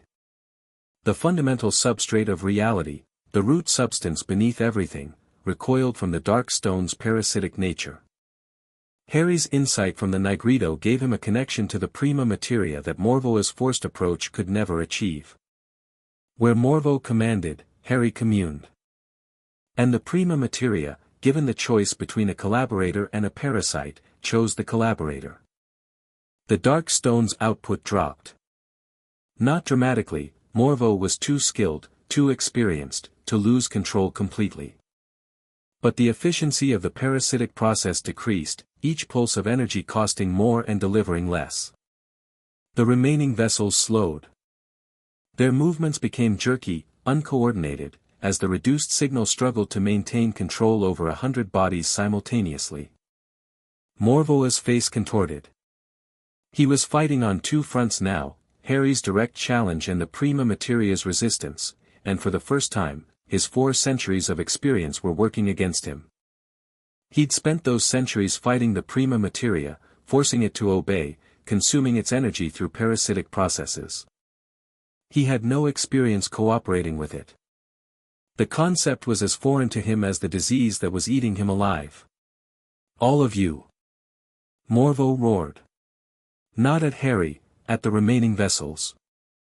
The dark stone blazed with concentrated energy, and the vessels surged forward in a final, desperate push, 100 empty bodies throwing themselves at the defenders with suicidal abandon. The battle erupted around them. Heir fought Morveau while chaos raged, vessels crashing against shield spells, suits of armor hacking with enchanted swords, the Weasley twins detonating something spectacular near the front doors. Ron's voice cut through the noise, directing defenders, calling retreats, plugging gaps in the line. Margot appeared at Heir's side. She'd fought her way in from the grounds, her clothes torn, her face streaked with sweat and grime, her silver blade glowing with the accumulated transmutation disruptions of 100 strikes. She positioned herself between Heir and the nearest cluster of vessels, her blade carving arcs of silver light that dropped puppets in swathes. Focus on Morveau, she shouted. I'll keep them off you. Heir focused. The duel with Morveau had become something beyond combat, a dialogue in pure alchemy, 2 philosophies expressed as force. Morveau transmuted the castle's stones into projectiles, Heir caught them and returned them to their original positions. Morveau pulled heat from the air to create a killing frost, Heir redistributed the thermal energy, evening the temperature. Morveau reached for Heir's blood, Heir's purified awareness rejected the intrusion so thoroughly that the parasitic tendrils recoiled as if burned. You can't beat me, Morveau said.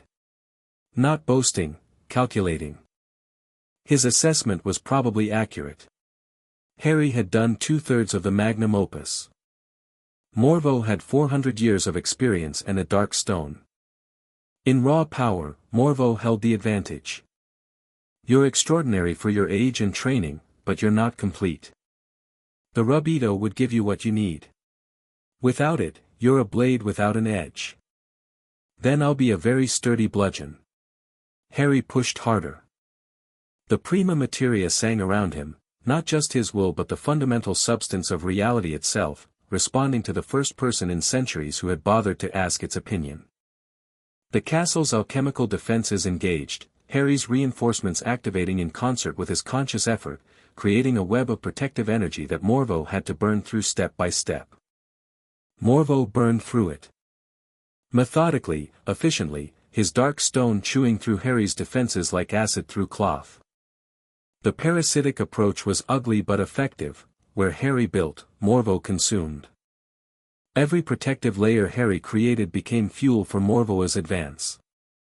Every barrier became energy for Morvau's next attack. It was, Heir realized with a cold clarity, a battle he couldn't win through defense. Morvoa's parasitic approach meant that resistance itself fed the enemy. The harder Harry fought, the more energy Morvo had to work with. Isolde Karsten understood this before Harry did. The Crucible leader had fought her way through the entrance hall, leaving a trail of collapsed vessels behind her. She appeared at the edge of the combat zone, the sphere of warped reality surrounding Harry and Morvo, and assessed the situation with the practiced eye of someone who had spent decades making terrible decisions in impossible circumstances. "Heir of Flamel," she called. "The stone. Can it be shattered?" "Not without killing him. It's integrated, not the stone. The parasitic amplification matrix. The framework he's using to channel the stone's power. If the matrix is disrupted, the stone's output collapses to baseline. He loses the amplification." Harry's alchemical sight swept over Morvo, perceiving the dark stone's architecture. She was right, there was a matrix, a framework of parasitic channels that amplified the fragment's raw power and distributed it to the vessels. Without the matrix, the stone was still potent but unfocused, a cannon without a barrel. And the matrix was external to the stone itself. It could be disrupted without destroying the fragment. "I can see it," Harry said. "But I can't reach it, he's too well defended." "I can reach it." Karsten's voice was flat. The Crucible developed a technique for exactly this scenario. It's called the scouring. It generates a burst of pure anti-alchemical energy sufficient to disrupt any alchemical construct within its radius. The radius, 3 meters. The caster must be within 3 meters of the target. "That will kill you." "Yes." The word hung in the air between them. Karsten's expression was calm, the calm of someone who had made a decision and was past the point of doubt. "There are other ways," Harry started.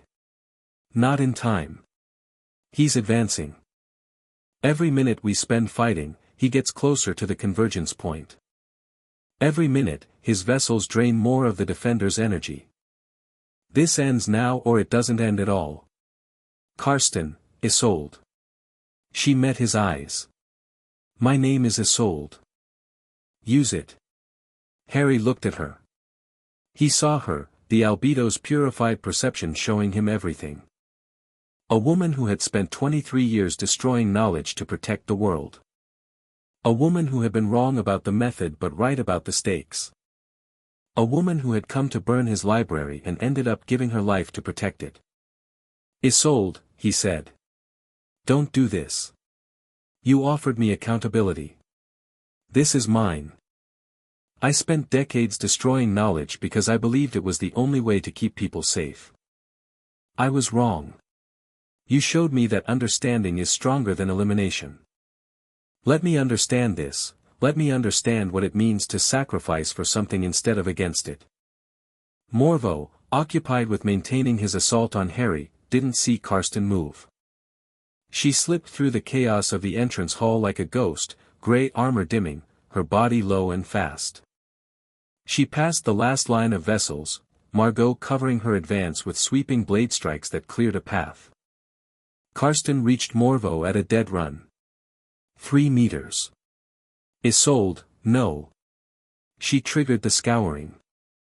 The anti-alchemical burst was white and absolute. It erupted from Karsten's body like a supernova, a sphere of pure null energy that expanded at the speed of thought, annihilating every alchemical construct within its radius. The parasitic matrix shattered. The dark stone's amplification collapsed. The remaining vessels dropped simultaneously, the animating signal cut off at its source. Morvo screamed. The dark stone around his neck flared wild, its power suddenly unfocused, and he staggered, clutching the fragment as its parasitic energy fed back into him instead of outward. The uncontrolled power tore at his already diseased body, the parasitic energy consuming his own tissue in the absence of external targets. But the scouring consumed Karsten too. The null energy inverted her body's alchemical bonds the same way the crucible blade had done to Margot, but at a vastly greater scale. Harry saw it happening, saw Isolde Karsten come apart at the molecular level, her cells losing cohesion, her body dissolving from the outside in. He ran. Crossed the distance in 4 strides and caught her as she fell. Her body was light, too light, the mass already dissipating. Her eyes were still clear, still fierce, still certain. "Destroy the knowledge," she whispered. "Never," Harry said. His hands blazed gold, trying to rebuild, trying to heal, but the damage was absolute. The scouring had been designed to be irreversible, the Crucible built their weapons to be certain. "Isolde, hold on, I'll do something better," she said. "I'll make it matter." Her eyes closed. Her body lost its last coherence and dissolved, not into dust but into light, a white, clean light that hung in the air for a moment before dispersing into the prima materia, becoming part of the fundamental substrate, joining the vast resonance of everything. Harry knelt on the flagstones of the entrance hall, holding nothing, and felt the Crucible's grand alchemist become part of the world she had spent her life trying to protect. The battle was over. The vessels were down. The parasitic matrix was destroyed. Morveau remained, but he was staggering, the dark stone's feedback loop was tearing him apart, the parasitic energy consuming his own body. Without the matrix to direct the power outward, the stone was eating its creator. But Morveau was 400 years old, and he had survived worse. Harry watched as the dark alchemist seized control of the feedback. The parasitic energy, instead of consuming him randomly, was directed inward, absorbed into his body, integrated into his cellular structure. The disease accelerated, but so did the power, the two forces cancelling each other in a terrible equilibrium. Morvau's body changed. The skin hardened, taking on a gray, mineral quality. His eyes blazed with dark light, not human anymore, not entirely alchemical, something between the two. The dark stone sank into his chest, no longer external but part of his physiology, fusing with his tissue at the prima materia level. He was becoming the dark stone. Not the way Harry was becoming the true stone, not through understanding and synthesis. Through consumption. Morveau was absorbing the dark stone's parasitic nature into himself, transforming his body into a living engine of alchemical consumption. Every surface he touched would drain. Every breath he took would consume. He was becoming an apex predator on a molecular level. "The Crucible woman bought you time," Morveau said. His voice was different, deeper, resonant with harmonics that made the air vibrate. "Hours. Maybe less. But I will come back. And when I do, I will be beyond anything you can imagine." He raised his hand. The air around him folded, the parasitic transit, consuming space itself to travel. But this time it was different. Instead of ripping holes in the prima materia, Morveau was flowing through it, his body merging with the fundamental substrate and re-emerging elsewhere. He was learning to move through reality itself. He vanished. The entrance hall was suddenly, shockingly quiet. Harry stood in the ruins of the battle, fallen vessels covering the floor, castle walls scorched and cracked, the great doors shattered. Around him, defenders lowered wands and blades with the numb relief of people who had expected to die and hadn't. He looked at the spot where Isolde Karsten had dissolved. Nothing remained. No body, no armor, no trace. Just clean stone and the faintest shimmer of white light, fading. Margot was there. She took his hand and didn't speak. There was nothing to say. Ron limped over, bleeding from a cut on his forehead. "Casualties?" "Karsten," Harry said. "And we lost. No dead among our people. Injuries, some serious, Lupin's down with a curse wound, Tonks is with him. 3 Crucible operatives injured but stable. The vessels are all down, Hermione's second counter-frequency pulse finished the ones Karsten didn't catch. The students? Safe. The Great Hall held. McGonagall's wards didn't even crack." Harry nodded. The exhaustion was coming for him now, not just physical but alchemical, the immense effort of dueling Morvo catching up. His purified perception was still active, the albedo's clarity undimmed, but his body was screaming for rest. Hermione found him as they were organizing the cleanup. She looked exhausted, dark circles under her eyes, her hands still trembling from the precision work of the disruptor, but her mind was blazing. Morvo absorbed the stone, she said. Not a question. He became it. Or it became him. The boundary between them dissolved. That changes the equation completely. Before, the dark stone was an external tool, powerful but separable. Now it's part of his biology. To stop him, we'd have to transform him. Not destroy, transform. The same principle as Horcrux removal. Perceive the parasitic integration at the prima materia level and transmute it into something inert. Can you do that? Not yet. I need the rubido. Hermione looked at him. The final stage. The synthesis. Harry, you've done the nigredo and albedo in a single day. No one in history, I know. But the rubido is different. The opus said the world would provide the crucible. I think it just did. He looked at the ruined entrance hall. At the fallen vessels, people, still people, their bodies collapsed but their prima materia intact, salvageable. At the spot where Isolde Karsten had given her life for the principle she'd spent decades fighting against. At his friends, battered and bleeding and alive. The crucible. A space where transformation becomes possible through the application of heat and pressure. Dumbledore found him on the astronomy tower an hour later. The old man moved slowly, the battle had drained him, the stabilized curse on his hand aching with renewed vigor. But his eyes were clear. Isolde Karsten, Dumbledore said, sitting beside Harry on the tower's stone parapet. I did not know her well, but I knew her reputation. She was formidable. She was right. About the danger. About the cost. Harry stared at the northern horizon, where the sky was still that ugly, bruised yellow. She was wrong about the solution, but she was right about the problem. And she died fixing a mistake she didn't make. That is, I have found, what the best people tend to do. They sat in silence for a while. The castle hummed beneath them, Hogwarts healing itself, the ancient magic reaching into its foundations and pulling the damaged stones back into place. Harry could feel it through his alchemical awareness, the castle's prima materia reshaping, repairing, restoring. 1,000 years of accumulated love and learning, refusing to be unmade. He'll come back, Harry said. Morvo. Stronger. More integrated with the dark stone. He'll be beyond anything a conventional magical response can handle. Then we need an unconventional response. We need the rubido. Harry turned to face Dumbledore. The final stage. Synthesis of opposites. Becoming the stone, not as an external tool but as a state of being. The full magnum opus. Can you do it? I don't know. No one has done it since Nicholas, and he spent decades on it. Harry paused. But the opus said the world would provide the crucible.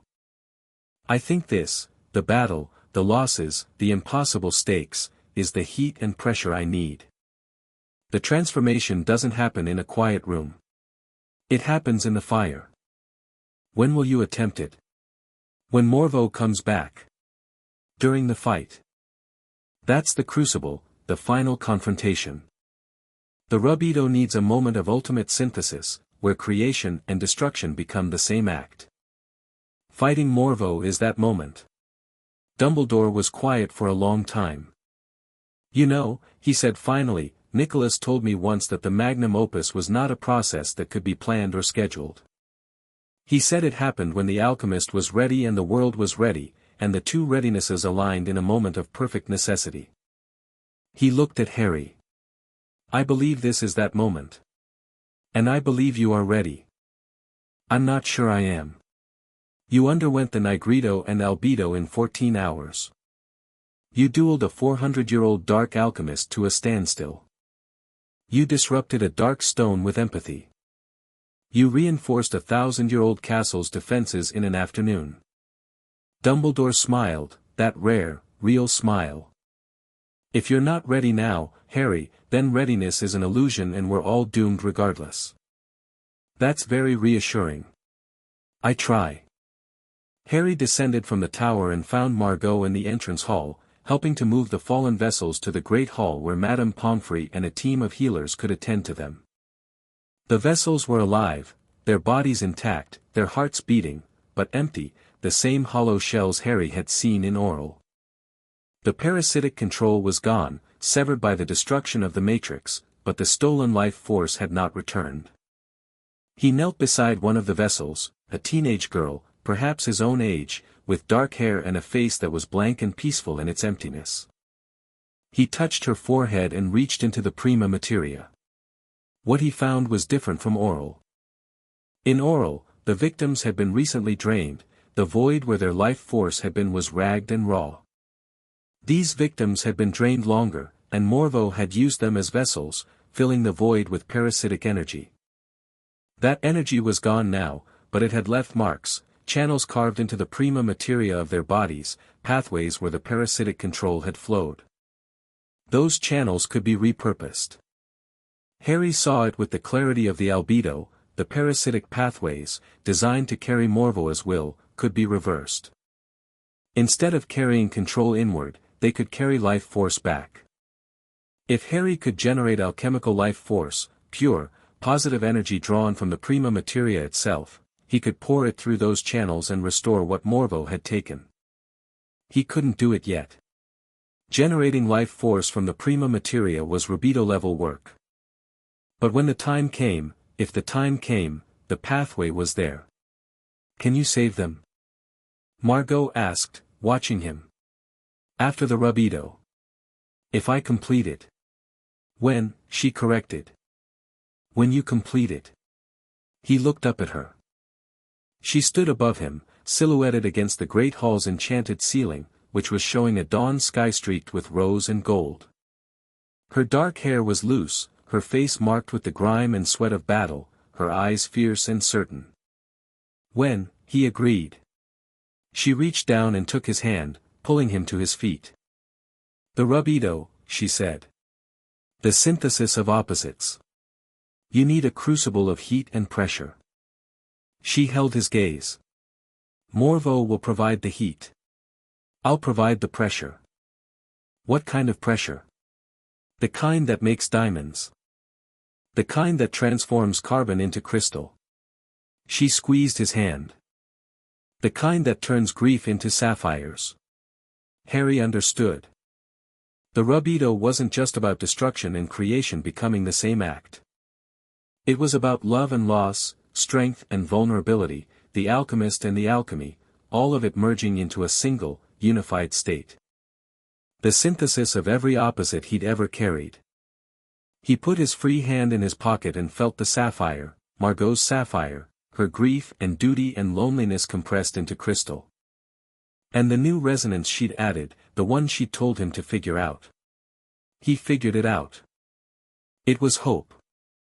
Harry held the sapphire and looked at Margot and felt the Rubedo waiting for him, vast and terrifying and necessary, the final transformation that would make him what Nicholas Flamel had spent 6 centuries becoming.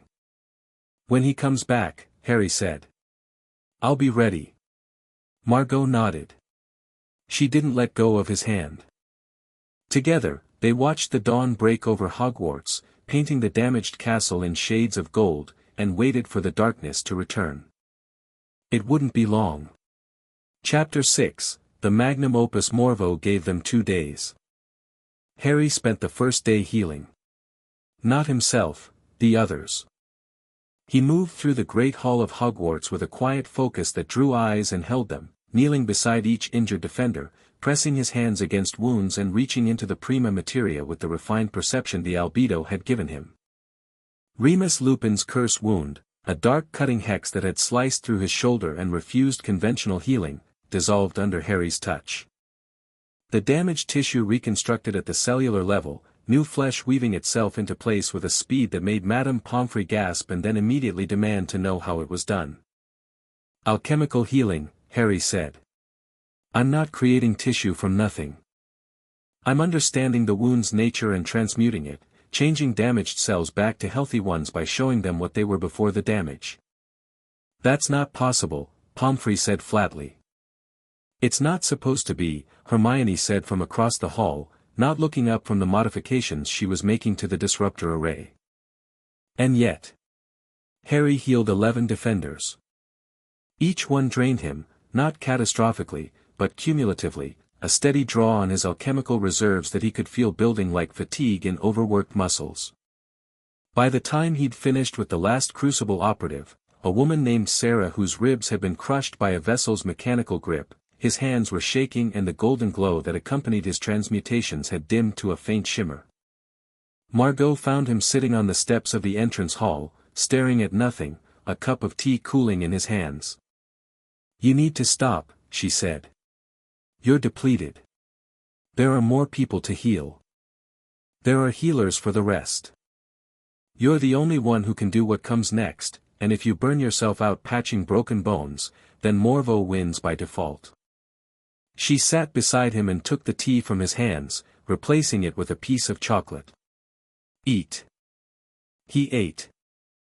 The chocolate was rich and dark and seemed to restore something beyond physical energy, a warmth that spread through his alchemical channels like sunlight through stained glass. Where did you get this?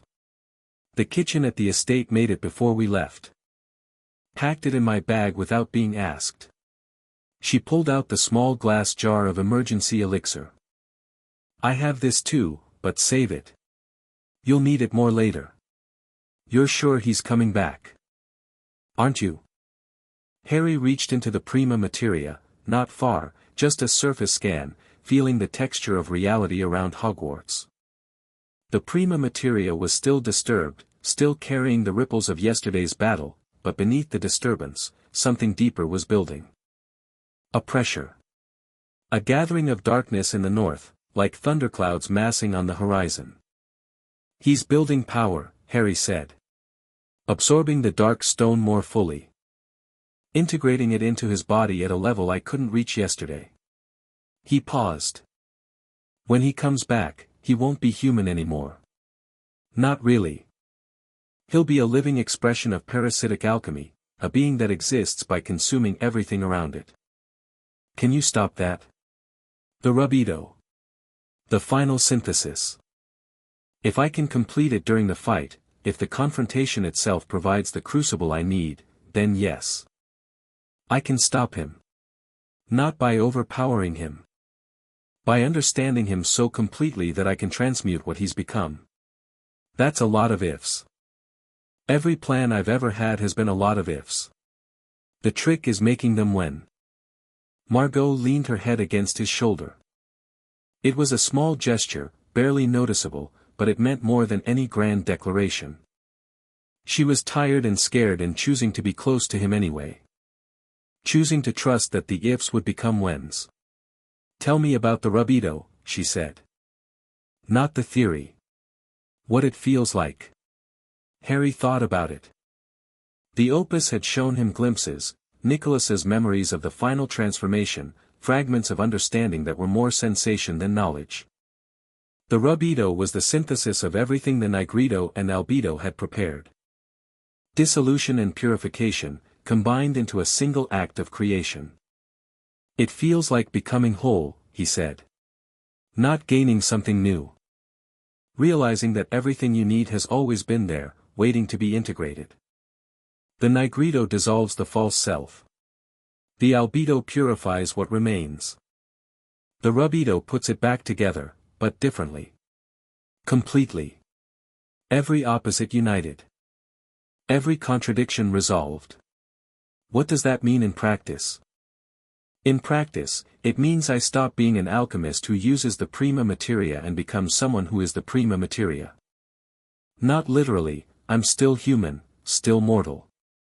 But the barrier between me and the fundamental substance of reality disappears. I don't reach for it anymore. I am it, and it is me. That sounds terrifying. It probably will be. She lifted her head and looked at him. Promise me something. If it's, don't die, I've already, not that. Promise me you'll come back as you. Not as the stone. Not as some transcendent being who's moved past human connection. As Harry. The boy who didn't know what a crucible was and turned iron into silver by accident and made me laugh when I hadn't laughed in 3 years. Harry turned to face her. In the morning light filtering through the shattered entrance doors, her face was sharp and beautiful and real, not the idealized beauty of paintings or dreams but the honest beauty of a person who had been through fire and come out tempered. That's the whole point of the Rubido, he said. Nicholas didn't become a god. He became the most complete version of himself. Still Nicholas. Still human. Still terrible at admitting when Perenelle was right. He touched her face. I'll still be me. I'll just be me without the barriers. Good. Because I didn't fall for the heir of Flamel or the boy who lived or whatever else they're going to call you after this. I fell for the idiot who nearly died healing me and then called it home. Harry kissed her. On the steps of a damaged castle, with the weight of the world pressing down and the darkness gathering in the north, he kissed her because the albedo had taught him to recognize what mattered and hold on to it, and she mattered more than anything. The second day was preparation. Ron had taken command of the defensive operations with such natural authority that even McGonagall deferred to his tactical decisions, though she did so with the particular expression of a woman who was going to have strong words about proper chains of command once the crisis was past. He's going to come from below, Ron said at the strategy meeting, pointing to his updated map of the castle. Last time, he came through the front door because he had an army. This time, he's alone but more powerful.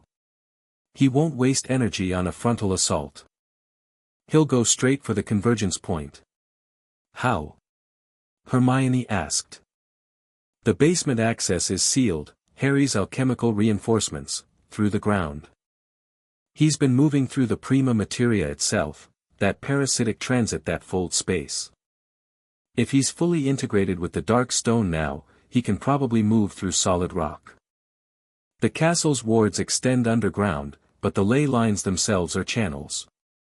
He could ride a ley line directly to the convergence point. Can we block that? Dumbledore asked. He looked better today. Harry's healing had pushed the curse back further, buying additional months, and the old man's natural vitality was reasserting itself. I can. Harry stood over the map, feeling the castle's architecture through his alchemical awareness, not just the physical structure but the deeper layers, the ley lines running through the bedrock like veins of light. The convergence point is where 4 ley lines meet. I can place alchemical barriers on each ley line, not blocking them, but creating checkpoints. If Morvo tries to ride a ley line in, he'll hit my barrier and be forced to materialize. That means he enters the convergence chamber on foot, through the sealed door. And you'll be waiting at the door, Margot said. I'll be waiting in the chamber. Everyone looked at him. Inside the convergence chamber? Dumbledore said carefully. Harry, the raw magical energy at the convergence point is enormous. I know. But it's also the largest concentration of prima materia in Britain. If I'm going to complete the Rubido, I need to do it in a place where the fundamental substrate of reality is thick enough to support the transformation. The convergence chamber is that place. Ron frowned. You want to fight Morvo at the exact location he's trying to reach? You're handing him his objective. I'm controlling the battlefield. If he comes to me, he fights on my terms, in my space, surrounded by the very energy he's trying to steal. And the convergence energy isn't just fuel, it's alive, in a sense. The ley lines are channels of the prima materia. They respond to intention. If I'm in the chamber, attuned to the convergence, I can draw on that energy the way Morvo draws on stolen lives. The difference being I'll ask. He'll try to take. Harry met Ron's eyes. In alchemy, that difference is everything. Ron was quiet for a moment, running scenarios. His chess player's mind was testing the strategy from every angle, probing for weaknesses. Finally, he nodded. All right. You in the chamber, fighting Morvo at the convergence point. The rest of us hold the castle against whatever he sends ahead of him, because he will send something ahead, even if it's just a distraction. Hermione, the disruptor, modified for the new parasitic frequency. It won't affect Morvo directly now that the stone is internal, but it should handle any secondary constructs he generates. Margot? With Harry. Her tone made it clear this wasn't a discussion. Ron didn't argue this time. With Harry. Everyone else holds the castle. If Morvo gets past Harry. He didn't finish the sentence. He didn't need to. He won't, Harry said. That afternoon, Harry went down to the convergence chamber. The descent took nearly 20 minutes, a spiraling staircase carved into the living rock beneath Hogwarts, lit by Harry's alchemical glow. The deeper he went, the stronger the prima materia became. It thickened around him like warm water, responding to his Flamel blood with an eagerness that was almost affectionate. The ley lines were visible here, for lines of brilliant white light embedded in the rock, converging toward a single point far below. The chamber was a natural cavern, as McGonagall had said, but expanded and shaped by the founders 1,000 years ago. It was circular, perhaps 50 feet across, with a domed ceiling of raw stone. The 4 ley lines entered through the walls and met at the center, where they formed a nexus, a knot of intertwined magical energy so dense that Harry's alchemical sight could barely process it. The nexus pulsed with a slow, steady rhythm. Not a heartbeat, something deeper. The pulse of the earth itself, the planet's magical circulation, the lifeblood of a world channeled through 4 ancient pathways and concentrated into a single, blinding point of power. Harry approached the nexus carefully. The energy was intense, not hostile, but overwhelming, like standing in a river current strong enough to sweep him off his feet. He reached out with his alchemical awareness and touched the convergence, letting its resonance wash through him. It was the prima materia in its purest form.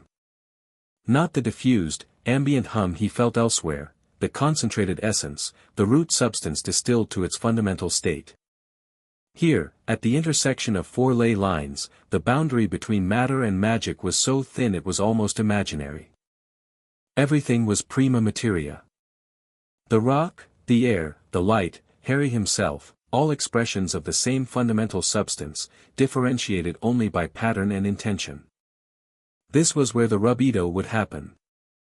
Harry could feel it, the same certainty he'd felt before the nigredo, deep and cellular and undeniable. This chamber, this nexus, this moment. The crucible was here. He placed his alchemical barriers on each ley line, not walls but gates, structures that would detect and disrupt parasitic transit while allowing the natural flow of magical energy to continue. Each barrier was a small masterpiece of transmutation, woven into the ley line's fabric at the prima materia level, invisible to conventional magic but impervious to alchemical assault. When he was finished, he sat at the center of the chamber, near the nexus, and opened the opus. The book had been changing throughout his journey. The early pages, Nicholas's teachings, the fundamental lessons, had become familiar, their content absorbed into Harry's understanding. But as Harry had progressed through the nigredo and albedo, new pages had appeared. Deeper teachings. More complex understandings. And now, at the very back of the book, a final section that had been sealed until this moment. It opened at his touch. A single page, covered in text that was neither Nicholas's nor Perenelle's. It was Harry's own handwriting. He stared at it. The words were clearly his, he recognized the particular way he formed his letters, the slight leftward lean, the cramped spacing. But he hadn't written them. They had appeared, in his own hand, on a page that had been sealed for 6 centuries. The rubido is not a technique. It is a realization. All transformation is the same transformation. Lead becoming gold. Seed becoming tree. Child becoming adult. Living becoming dying. They are all expressions of the single truth: everything changes, and change is the only constant. The stone is not a state to be achieved. It is the recognition that you have always been the stone. Every atom of your body, every thought in your mind, every feeling in your heart, they are all prima materia, all expressions of the root substance, all in constant transformation. To become the stone is to stop pretending you are something separate from the process of change. To stop standing outside reality and trying to alter it, and instead recognize that you are reality, altering itself. You don't need to transcend anything. You need to include everything. When the time comes, don't reach for the prima materia. Let it reach for you. Harry read the words 3 times. Then he closed the book and sat in the convergence chamber's pulsing light and understood, at last, what the magnum opus really was. Not a process. A surrender. Not gaining power. Releasing the illusion that power was something separate from himself. Not becoming the stone. Recognizing that he had always been the stone, that every human being was the stone, that the fundamental nature of reality was transformation and he was part of it, had always been part of it, from the moment he was born to the moment he would die. The opus pulsed once, warm and satisfied, like a teacher watching a student finally grasp the lesson. Harry climbed back up to the castle.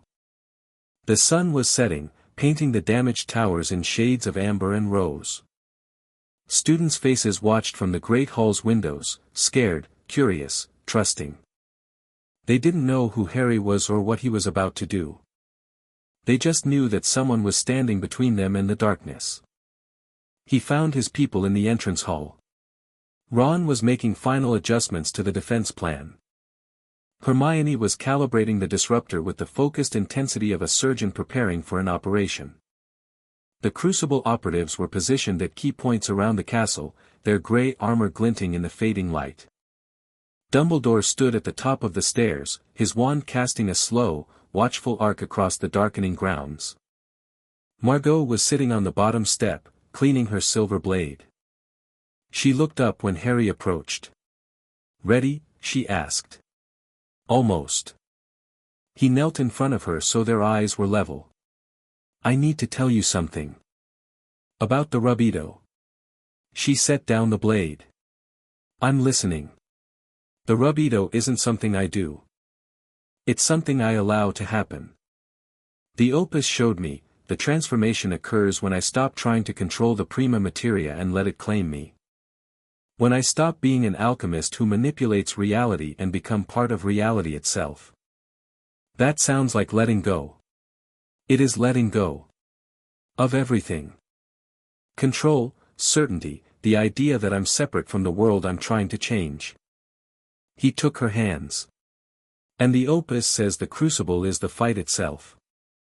The Rubedo will happen in the middle of the battle with Morvo, when the heat and pressure are greatest, when the need for transformation is most urgent. I can't plan it or force it. I can only be open to it." Margot's grip tightened on his hands. "What does that mean for the fight? Will you be vulnerable?" "Probably. For a moment. The transition between what I am and what I'm becoming, there'll be a gap. A breath where the old Harry has dissolved and the new one hasn't fully formed. Then I'll be there. In that breath. Holding the line." He brought her hands to his mouth and pressed his lips against her knuckles. She made a small sound, not quite a word, not quite a breath, and her eyes glistened.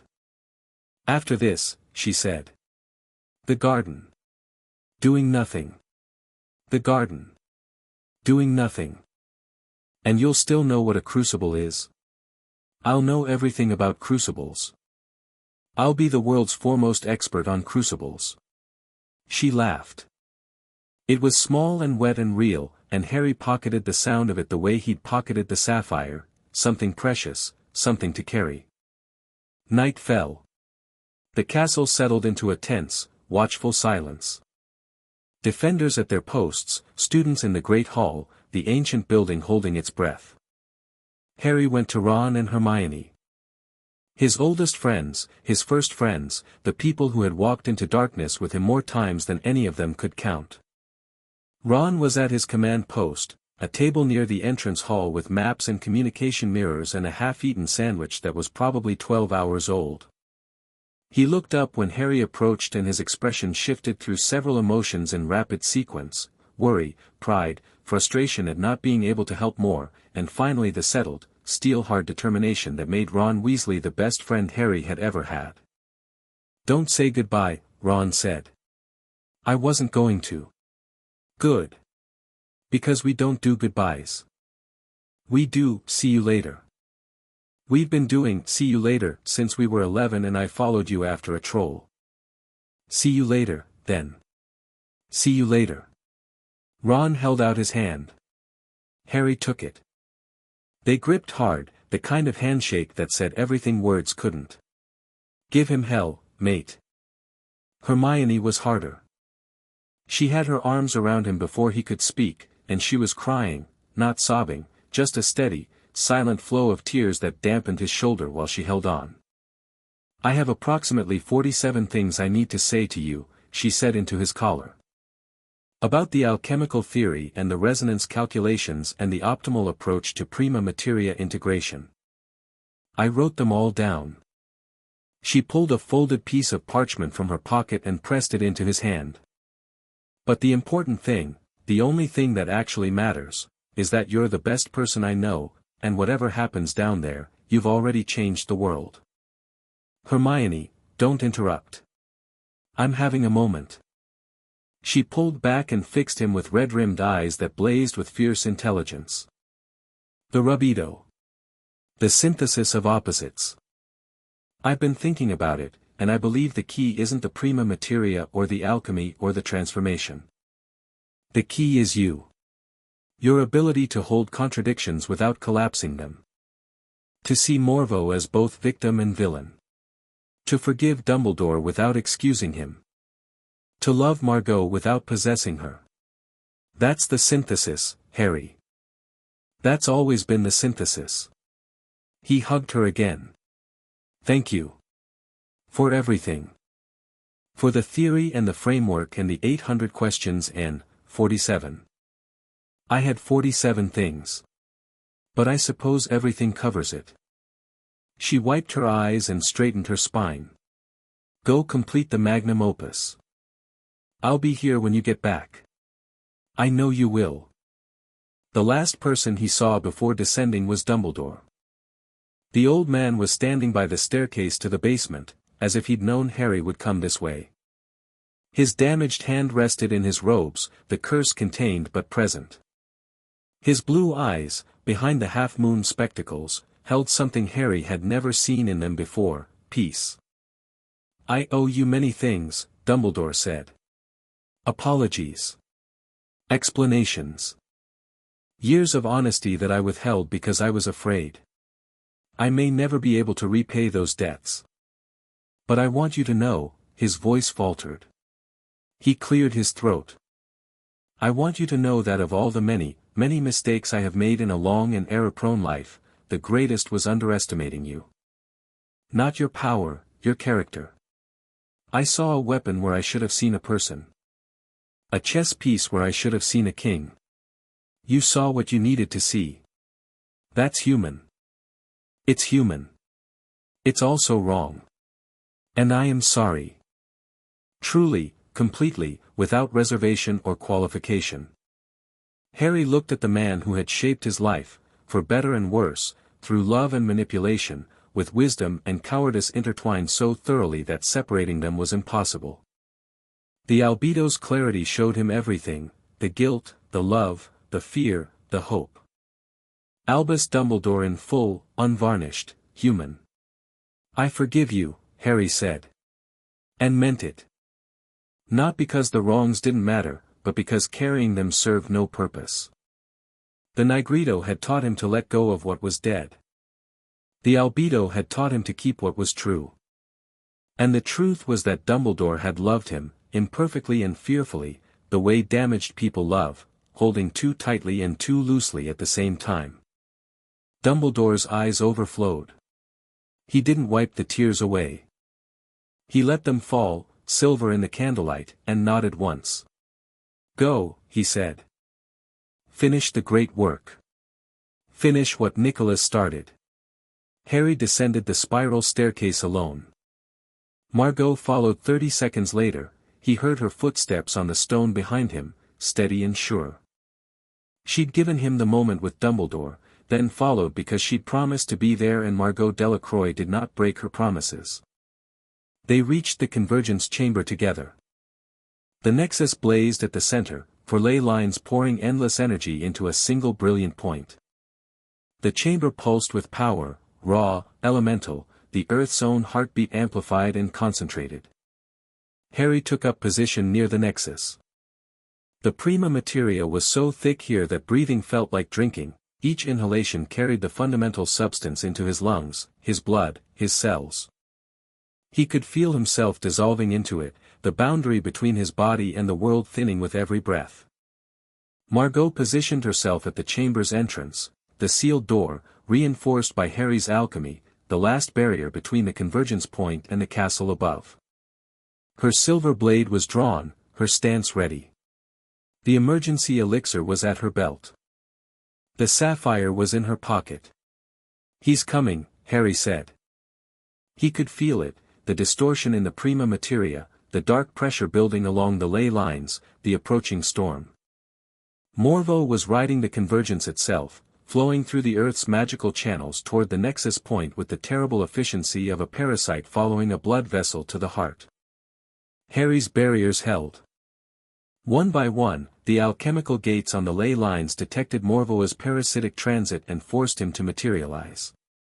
Harry felt each barrier engage, felt the dark alchemist hit the checkpoints and be expelled from the ley line like a fish hitting a net. It slowed him, cost him energy, forced him to approach through solid rock rather than riding the current. But it didn't stop him. The sealed door trembled. A vibration ran through the stone, not physical, but alchemical, the prima materia of the door rippling as something pressed against it from the other side. Harry's reinforcements held, but the pressure was immense, the concentrated force of a being that had become a living engine of parasitic alchemy, pushing against the last barrier with everything it had. The door cracked. Not broke, cracked. A single line appeared in the stone, running from top to bottom, glowing with dark light. The alchemical reinforcements fought the crack, trying to seal it, but the dark energy flowing through was corrosive, eating away at the protections from the inside. "He's breaking through," Margot said. She shifted her stance, blade raised. The crack widened. A second line appeared, then a third, branching across the stone surface like veins of dark lightning. The reinforcements failed in cascading sequence, each one holding as long as it could, buying seconds, minutes, but ultimately overmatched by the raw power pressing against them. The door shattered. Stone fragments exploded inward, propelled by a blast of parasitic energy that turned the air dark and thick and wrong. Margot dove aside, rolling behind a rock formation, as the debris flew past. Harry stood his ground near the nexus, the convergence energy flowing around him like a river around a stone, and watched Morveau enter the chamber. He was not the man Harry had met in the Pyrenees mine. He was not the man who had sat on a stone throne and spoken with cultivated calm about the injustice of Nicholas's refusal. Morveau had become something else. His body was a landscape of transformation, skin like hammered metal, gray and iridescent, the texture shifting between organic and mineral as the dark stones nature warred with his remaining humanity. His eyes burned with a light that was neither fire nor magic but something more fundamental, the raw output of a corrupted prima materia, reality itself bent into a weapon. The disease was still there, visible in patches of decay beneath the metallic skin, but it was being consumed even as it consumed, an Ouroboros of destruction, the parasitic stone feeding on Morvoa's own deterioration in an endless, terrible cycle. He was beautiful the way a nuclear reaction was beautiful. Awesome and devastating and utterly beyond human scale. "You reinforced the door," Morveau said. His voice resonated with harmonics that shook the chamber's walls. "Elegant work. It cost me 4 hours. That was the idea. And you placed barriers on the ley lines. Forced me to materialize, approach on foot. Strategic. Morvoa's burning eyes moved to the nexus. The hunger in them was palpable, a 400-year appetite given form and focus. But you're standing between me and the only thing in the world that can end my suffering. That's either brave or foolish. Can't it be both? It usually is. Morvo stepped into the chamber. The air around him darkened, the parasitic field consuming the ambient light and converting it to energy. Where his feet touched the stone floor, the rock grayed and crumbled, the dark stone draining the very substance of the earth. The ley lines recoiled from him. Harry felt it, the convergence energy pulling back from the parasitic presence, the way living tissue pulls back from a hot iron. The nexus dimmed slightly, its brilliant light flickering. The convergence fears you, Harry said. Everything fears me. That's what 4 centuries of being consumed alive will do, it teaches you how to make the universe feel what you feel. Morvo advanced another step. I don't want to fight you, Heir. I never did. I want what Nicholas kept from me. Nothing more. What Nicholas kept from you was the power to drain the world dry. What Nicholas kept from me was the power to live. Morvoa's voice cracked, a fissure in the inhuman resonance, human pain bleeding through. You promised me a cure. In the mine. You said you'd complete the magnum opus and cure my disease. Were you lying? No. Then let me have the convergence. Let me stabilize myself. And then cure me. You know I can't do that. The convergence energy would complete the dark stone. You'd be able to drain anything, anyone, anywhere. The disease would be managed, not cured, you'd still need to consume life force to sustain yourself. You'd just be able to do it more efficiently. Efficiency is all I've ever asked for. The difference between draining a village and draining a ley line is the difference between murder and mining. One involves innocent people. The other involves rock and energy. And the magical backlash from draining the convergence would destroy Hogwarts and everyone in it. Perhaps. Perhaps not. I've calculated, 600 people, Morvo. That's your track record. 600 people in 3 villages, drained to husks. Before that, oral. Before that, for centuries of individual victims. You don't get to talk about efficiency. Not with those numbers.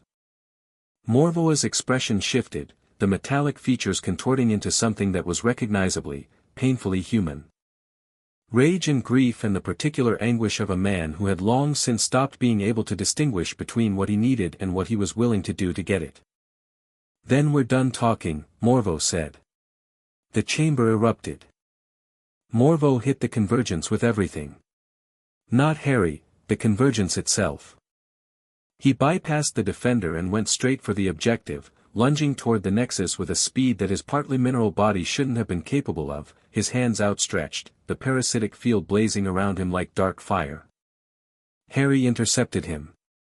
Not with force, with the convergence itself. He reached into the nexus and asked, and the ley line energy responded, surging forward to meet Morvoa's advance.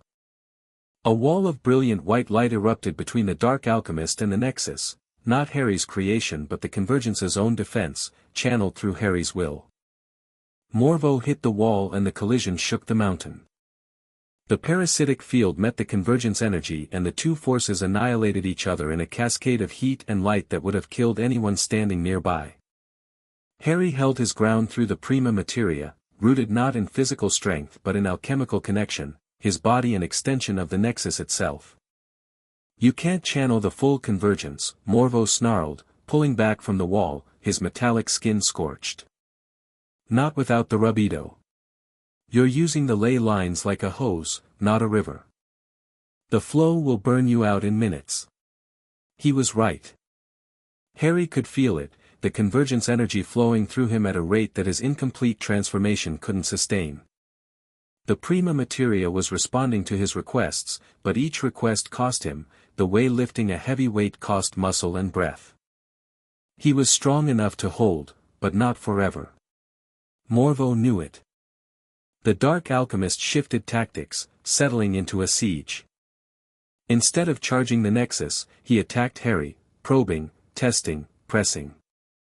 Each attack was calculated to drain Heir's energy, to force him to channel the convergence defensively, to wear him down while Morvo's parasitic nature fed on the ambient energy of the chamber itself. It was brilliant. It was exactly what a 400-year-old strategic genius would do against a younger, less experienced opponent who had a finite energy reserve. Don't overpower. Outlast. The duel unfolded in the convergence chamber like a conversation in a language that no one above them could hear. Morvo transmuted the air to acid, Heir asked the convergence to neutralize it. Morvo collapsed the ceiling, Heir let the ley lines catch the falling stone and set it gently aside. Morvo reached for Heir's blood, Heir's purified awareness rejected the intrusion and reflected it back. Each exchange cost Heir more than it cost Morvo, because Morvo was gaining energy from the fight itself, the parasitic stone feeding on every release of power, every alchemical reaction, every spark of the duel. You're losing, Morvo said, almost gently. You're good, better than Nicholas at your age, certainly. But the mathematics are clear. I gain from every exchange. You lose. It's only a matter of time. Heir was bleeding. Not from a wound, from his nose, his ears. The strain of channeling convergence energy without the libido's completion was tearing at his body's alchemical structure. He could feel himself fraying at the edges, the albedo's purification holding his center together while the periphery came apart. Margot fought at the edge of the chamber. Morvo had generated constructs, not vessels, but simpler things, shapes of compressed parasitic energy that moved with crude intelligence and attacked anything alive. They were weaker than the vessel army but numerous, and Margot was cutting them down with her silver blade, each strike disrupting the parasitic energy and collapsing the construct into harmless dissipation. But she was tiring too. The constructs kept coming, Morvo generating them almost as an afterthought, his primary attention on Heir and the Nexus. Each one Margot destroyed was replaced by two more, and her strikes were slowing, her breathing ragged. Heir felt her fatigue through the prima materia. Felt her determination and her fear and the sapphire in her pocket, pulsing with the hope she'd woven into it. He felt everything. That was the moment. Not a decision. Not a technique. A realization, the one the opus had shown him, written in his own handwriting on a page that had waited 6 centuries. To become the stone is to stop pretending you are something separate from the process of change. He was losing because he was fighting. Every time he channeled the convergence against Morvo, he was treating the prima materia as a tool, reaching for it, directing it, controlling it. That was alchemy as he'd been taught it. Powerful. Effective. And fundamentally limited, because the alchemist stood apart from the alchemy. Don't reach for the prima materia. Let it reach for you. Heir stopped fighting. Not stopped, released. He let go of the convergence energy he was channeling. Let go of the defensive walls, the neutralization fields, the careful controls that kept the ley line power flowing in orderly channels. He let go of everything. For one terrible, infinite breath, he was defenseless. The barriers fell. The protections dissolved. He stood in the convergence chamber with no shields, no weapons, no alchemy, just a 16-year-old boy, bleeding from his nose, exhausted, facing a being that had consumed 4 centuries of stolen life and become something beyond human. Morvoa's eyes widened. He surged forward, instinct, predatory reflex, the parasite sensing vulnerability. His parasitic field blazed outward, reaching for Heir's exposed magical core with the hungry, mindless appetite of the disease he'd been fighting his entire life. Margot screamed his name. Heir closed his eyes and let the prima materia find him. It was like being struck by lightning. Not the electricity, the illumination. The prima materia didn't flow into him. It recognized him. It had always known him, since before his birth, since before Nicholas, since before the first alchemist had looked at lead and wondered if it could become gold. Heir was prima materia. He had always been prima materia. Every atom of his body, every thought in his mind, every feeling in his heart, all of it was the fundamental substance, dressed up in patterns and pretending to be a person. And a person was exactly what the prima materia wanted to be. The rubido ignited. It started in his chest, the point behind his sternum where the opus had always pulsed, where the Flamel blood sang its ancient, patient song. A warmth that expanded outward in concentric rings, like the ripples from a stone dropped into still water. Each ring passed through his body and transformed it, not into something new but into something more fully itself. Cells that had been ordinary became aware. Blood that had been passive became active. Bones that had been structure became resonance. Heir opened his eyes. The chamber was different. Not changed, revealed. He could see the prima materia now, not as a concept, not as a perception, but as a reality. It was everywhere. It was everything. The stone walls were prima materia wearing the shape of stone. The air was prima materia wearing the shape of gas. The ley lines were prima materia wearing the shape of energy. Morveau was prima materia wearing the shape of a dying man. Heir himself was prima materia wearing the shape of a boy who had finally stopped pretending he was separate from the world he was trying to save. The parasitic energy that Morveau had launched at his exposed core struck the rubido's transformation and dissolved. Not countered, dissolved, the way a shadow dissolves when a light turns on. The parasitic approach required a target, something separate, something to drain. But Heir wasn't separate anymore. He was the prima materia, and the prima materia couldn't be parasitized because it was the source, the root, the fundamental substance from which everything, including parasitic energy, was built. Morvoa's attack hit him and passed through him and became part of him, the dark energy transmuted into something neutral by the simple fact that Heir was no longer a thing that could be attacked. He was the context in which attack existed. Morveau staggered back. His burning eyes went wide, not with fear but with recognition. The dark alchemist had spent 400 years studying the philosopher's stone. He knew what it looked like when someone completed the magnum opus. The rubido, he breathed. You completed it. You actually, Heir looked at him. And for the first time, with the full perception of the completed stone, he saw Aurelian Morveau clearly. Not the monster. Not the villain. Not the dark alchemist or the parasitic predator or the 400-year-old nightmare that had drained villages and built armies of hollow puppets. He saw the man. Brilliant. Terrified. Dying. The disease was the core of everything. Heir could see it now, perceive it at the prima materia level with a clarity that made his previous examinations look like squinting through fog. It was old, this disease. Older than Morveau. An ancient pathology, woven into the very fabric of his being, a degenerative process that attacked the fundamental alchemical bonds holding his body and magic together. Nicholas could have cured it. Heir saw that too, saw the simplicity of the cure, the elegance of it. A precise transmutation at the cellular level, converting the disease's destructive pattern into something inert. 12 hours of work, maybe less. For someone with the completed magnum opus, it would have been routine. And Nicholas had said no. Not because the cure was impossible. Not because Morveau was evil, at the time, he hadn't been, not yet. Because Nicholas had looked at a single accident, a single death, and decided that the man who caused it didn't deserve to live. Heir felt the full weight of that decision settle into him. Nicholas had been right to worry. He had been wrong to condemn.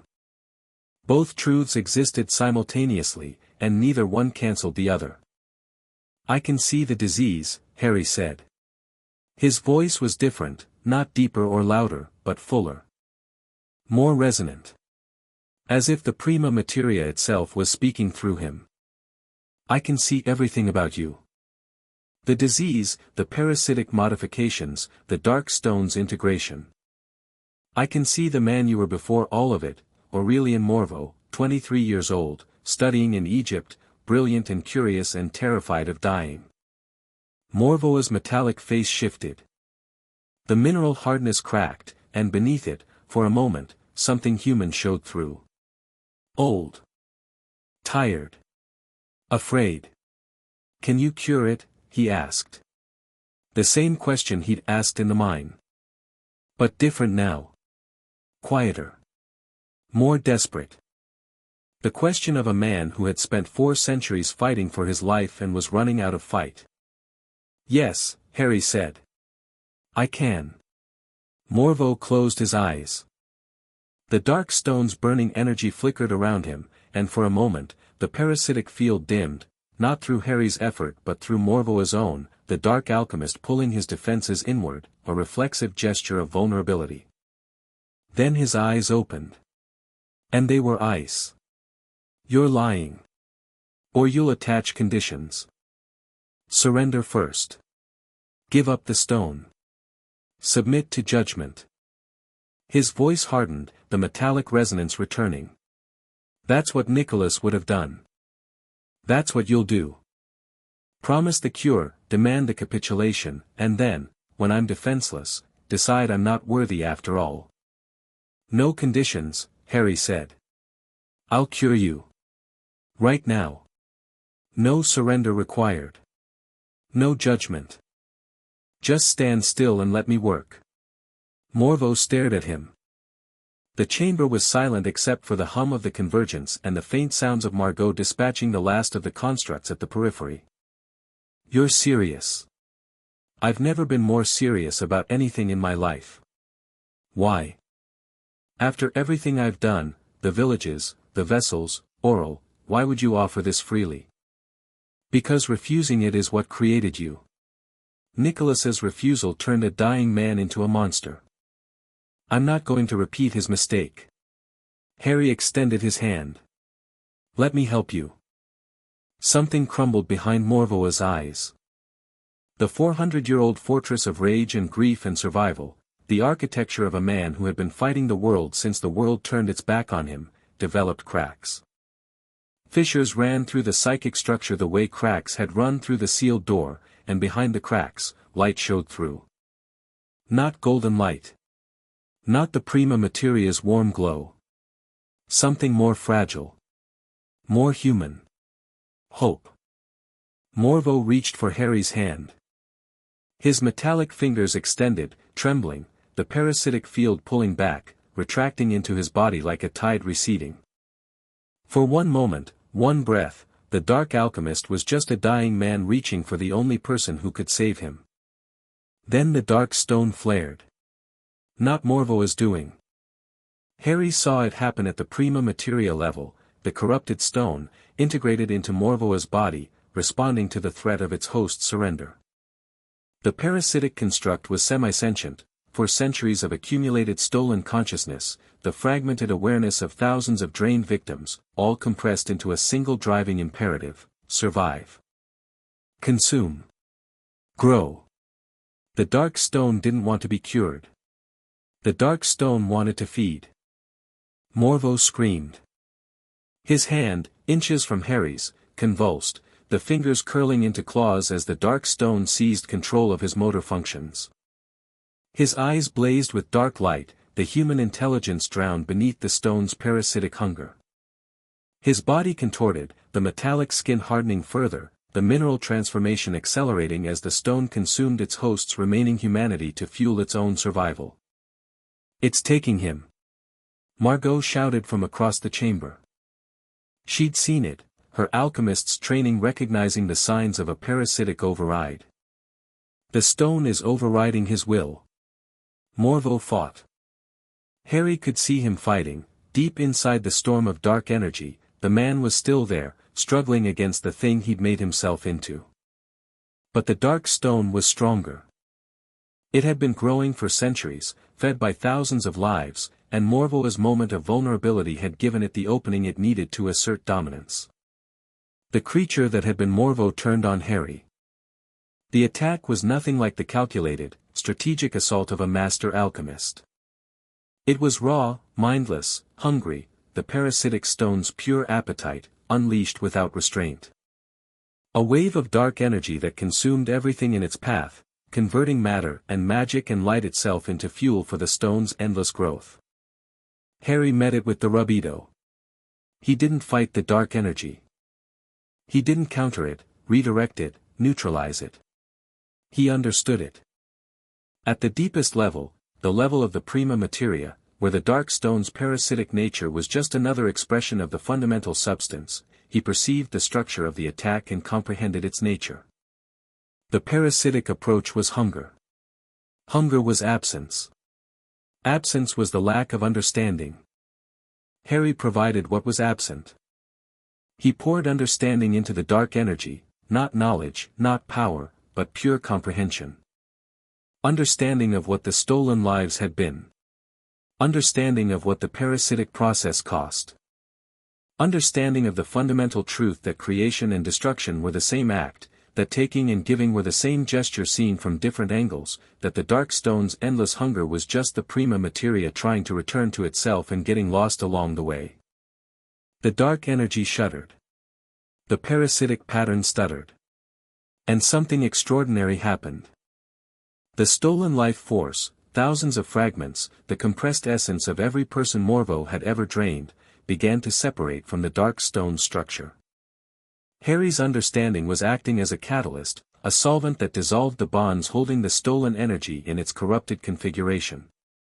The fragments emerged like bubbles rising through dark water, each one carrying the resonance of the person it had been taken from. Harry felt them.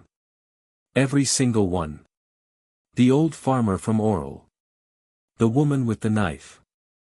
The 6-year-old girl in the flower print dress. The hermit in the hills. The hundreds from the Pyrenees villages. Going back further, victims from decades, from centuries, each one a unique pattern of human existence that had been torn from its body and consumed. He couldn't put them back. The bodies were gone, most of them, dead or hollowed or turned to dust by time. But he could release them. He could let the stolen life force return to the prima materia, rejoin the fundamental substrate from which all life emerged. Not restoration, transformation. The same transformation Sirius had undergone, passing through the veil. Not death. Not oblivion. A return to the source. Harry opened his hands and let them go. The life force flowed outward from the collapsing dark stone in a river of light, not golden, not white, but every color, a prismatic cascade that carried the resonance of every stolen life. It poured through the chamber, through the rock, through the ley lines, flowing back into the prima materia of the world. The earth absorbed it, gratefully, hungrily, the way dry soil absorbs rain. And as it flowed, Harry felt something happening to the vessels. In the castle above, in the great hall where the hollow bodies lay, the prima materia stirred. The channels that Morvoa's parasitic control had carved into the vessels' bodies, the pathways Harry had identified as potential conduits for restoration, filled with warm, golden energy. Not the original life force, that was gone, returned to the source. But new energy, drawn from the restored prima materia, flowing through the channels and filling the void. One by one, the vessels began to breathe. Not the mechanical, empty breathing of puppets. Real breathing. The breathing of people who had been asleep, deeply, terrifyingly asleep, and were finally, slowly, waking up. In the convergence chamber, the dark stone structure collapsed. Without the stolen life force to sustain it, the parasitic construct came apart, the semi-sentient hunger dissolving as its fuel source was removed. The dark light flickered and died. The burning energy faded. The mineral transformation of Morvoa's body slowed, stopped, began to reverse. Morvo stood before Harry. Not the monster, not the dark stone incarnate. A man. Thin, gray-haired, his body ravaged by 4 centuries of disease and parasitism. His skin was his own again, not metallic, just flesh, fragile and mortal and imperfect. His eyes were clear. Ancient, exhausted, but clear. He looked at his hands. They were shaking. "You stripped it away," he whispered. "All of it. The stone, the stolen power, everything. I returned what was taken. The power was never yours. It belonged to the people you took it from." "And the disease?" Harry looked at him. With the Rubito's completed perception, the disease was as clear as a map, every affected cell, every damaged pathway, every point where the degenerative process was actively consuming Morvoa's remaining tissue. 400 years of accumulated damage, temporarily held at bay by parasitic power, now accelerating with nothing to slow it. Morvo was dying. Quickly. The disease, freed from the dark stone's interference, was catching up, for centuries of progression happening in real time, his body aging and deteriorating at a rate that was visible to the naked eye. His skin was wrinkling, his hair thinning, his posture curving as the bones weakened. "Could you?" Morvo asked. "Could you cure it? The disease?" Harry looked at him. At the man who had terrorized Europe for centuries, who had drained thousands, who had built an army of the living dead and tried to destroy a school full of children. And beneath all of that, at the man who had contracted a fatal disease at 23 and been told by the one person who could save him that he wasn't worth saving. "Yes," Harry said. "I can." Morvo laughed. It was a terrible sound, dry, cracking, the laugh of someone who had forgotten how.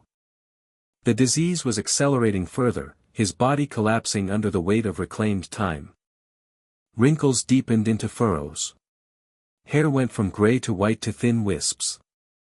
His hands, still extended before him, became skeletal, the skin papering over bones that were becoming brittle.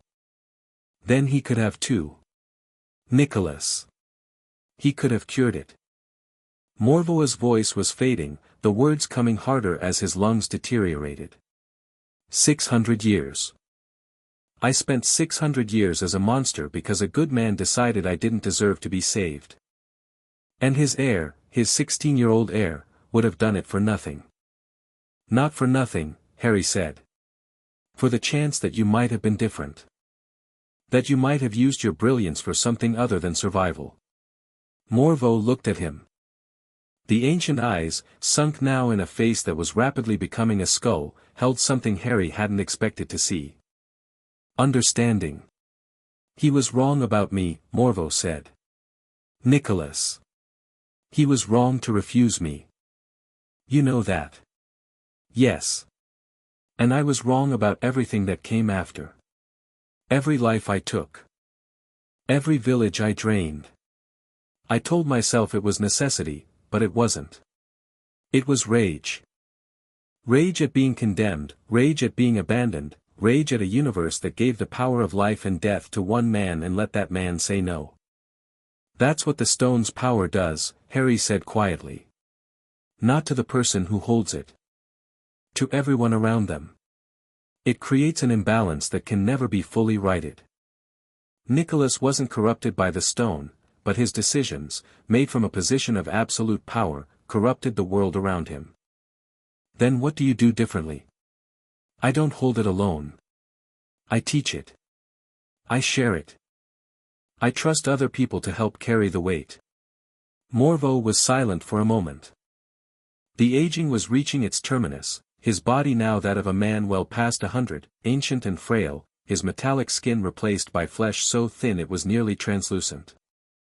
The disease was consuming the last of him, the degenerative process completing in minutes what should have taken decades. It's too late for me, Morvo said. He wasn't asking. I could slow it. Contain it. Buy more time, no. The word was clear and firm, the last assertion of will from a man who had spent his entire existence fighting for more time. No more stolen time. No more borrowed seconds. I've had 400 years of that, and it was never enough because it was never real. He met Harry's eyes. Let me die. My own death, on my own terms. Not parasitism. Not survival at any cost. Just, ending. Harry felt the prima materia stir around them. The convergence energy pulsed, not with alarm but with a deep, resonant acceptance. The ley lines hummed their ancient song, and the fundamental substance of reality prepared to receive another pattern back into itself. I'm sorry, Harry said. For what Nicholas did. For the choice that made you what you became. Don't be sorry for Nicholas. Be different from him. Morvoa's hand reached out, skeletal, trembling, and Harry took it.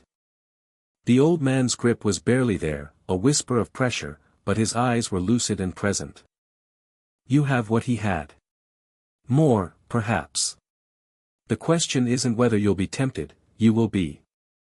The question is whether you'll make a different choice when the time comes. When a dying man stands before you and asks for help, and everything in your judgment says he doesn't deserve it, will you help him anyway? Yes. Even if he's killed. Even if he's done terrible things. Especially then. Because refusing is what creates the next Morvo. Morvo smiled.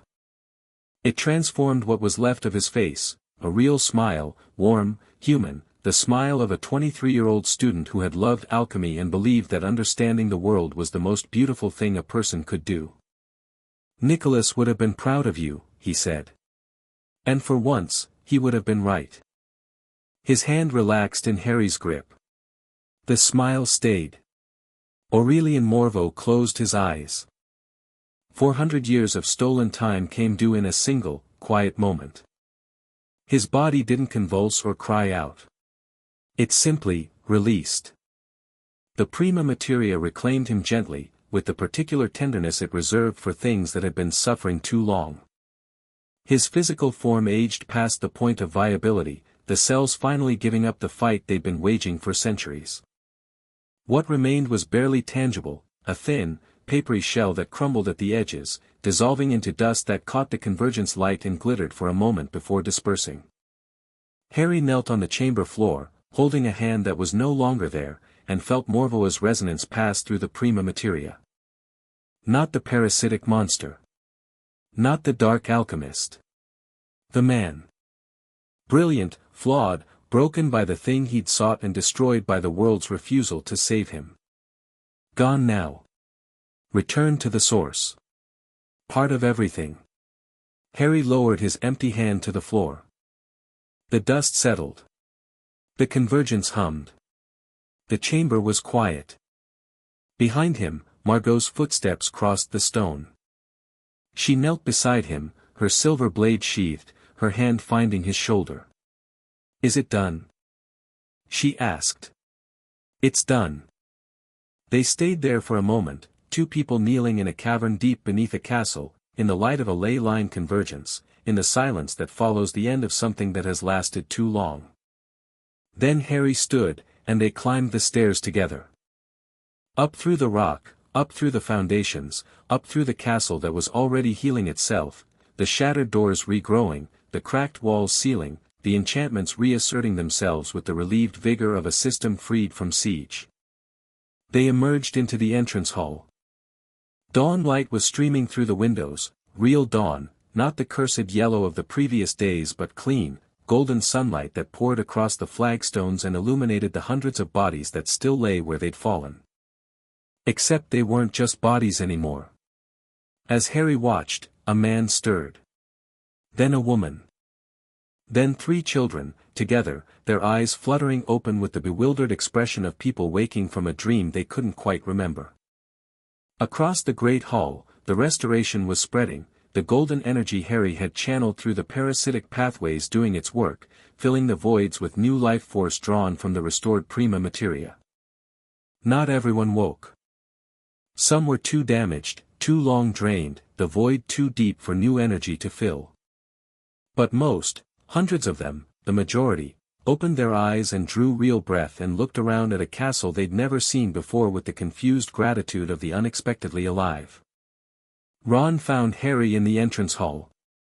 He looked exhausted, dark circles under his eyes, a dozen small wounds from the battle that no one had bothered to heal yet. But his grin was sunrise bright. "You did it," Ron said.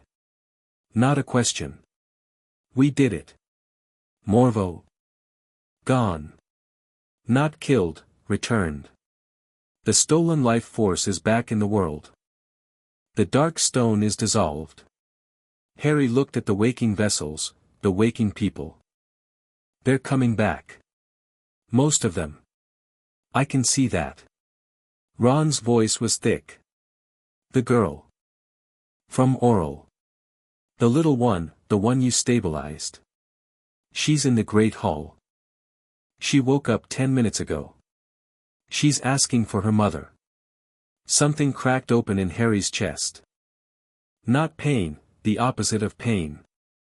The deep, aching relief of something that had been broken finally beginning to mend. Her mother was one of the vessels. She's waking up too. Ron rubbed his eyes. "You gave them back, Harry." "Not all of them. But enough." Hermione appeared from the classroom where she'd been working on the disruptor. She took one look at Harry and burst into tears. She tried to speak, couldn't, and settled for hugging him so hard his still healing ribs protested. "The rubito," she managed eventually, pulling back, wiping her face. "You completed it. I can see it, you're different. Your alchemical resonance is." She trailed off, searching for the word. "Integrated. You're not separate from it anymore. You are it. That's the idea. Harry." Her eyes were huge and shining. "The Horcruxes. If you've completed the magnum opus, if you can perceive and transmute at the prima materia level, then you can see the soul fragment. The one in your scar." Harry raised his hand to his forehead. The scar was there, the thin, lightning bolt line he'd carried since infancy. But with the Rubito's completed perception, he could see what lay beneath it. A dark thread, thin as a spider's silk, woven into his prima materia at the deepest level. A fragment of a shattered soul, parasitically attached to his own, feeding on his magical core with a hunger so subtle he'd never noticed it. Tom Riddle's Horcrux. Harry touched the scar and understood it. Not just its nature but its structure, the specific alchemical bonds that held the fragment to his soul, the resonance frequency of the parasitic attachment, the precise point where his own identity ended and Riddle's fragment began. He could see the separation line as clearly as he'd seen the convergence in the ley lines. He could perceive exactly where to cut. "I can see it," he said. "And I can remove it." Hermione grabbed his arm. "Now. You can do it now. I need to be careful. The attachment is old, it's had 16 years to integrate. Removing it too quickly could cause shock. But yes. I can do it." He sat on the entrance hall stairs. Margot and Hermione flanked him. Ron stood guard. Dumbledore, who had appeared at the top of the staircase, descended slowly and stood nearby, his face carved with anxious hope. Harry closed his eyes and dove inward. The scar's interior landscape was a place he'd never visited consciously.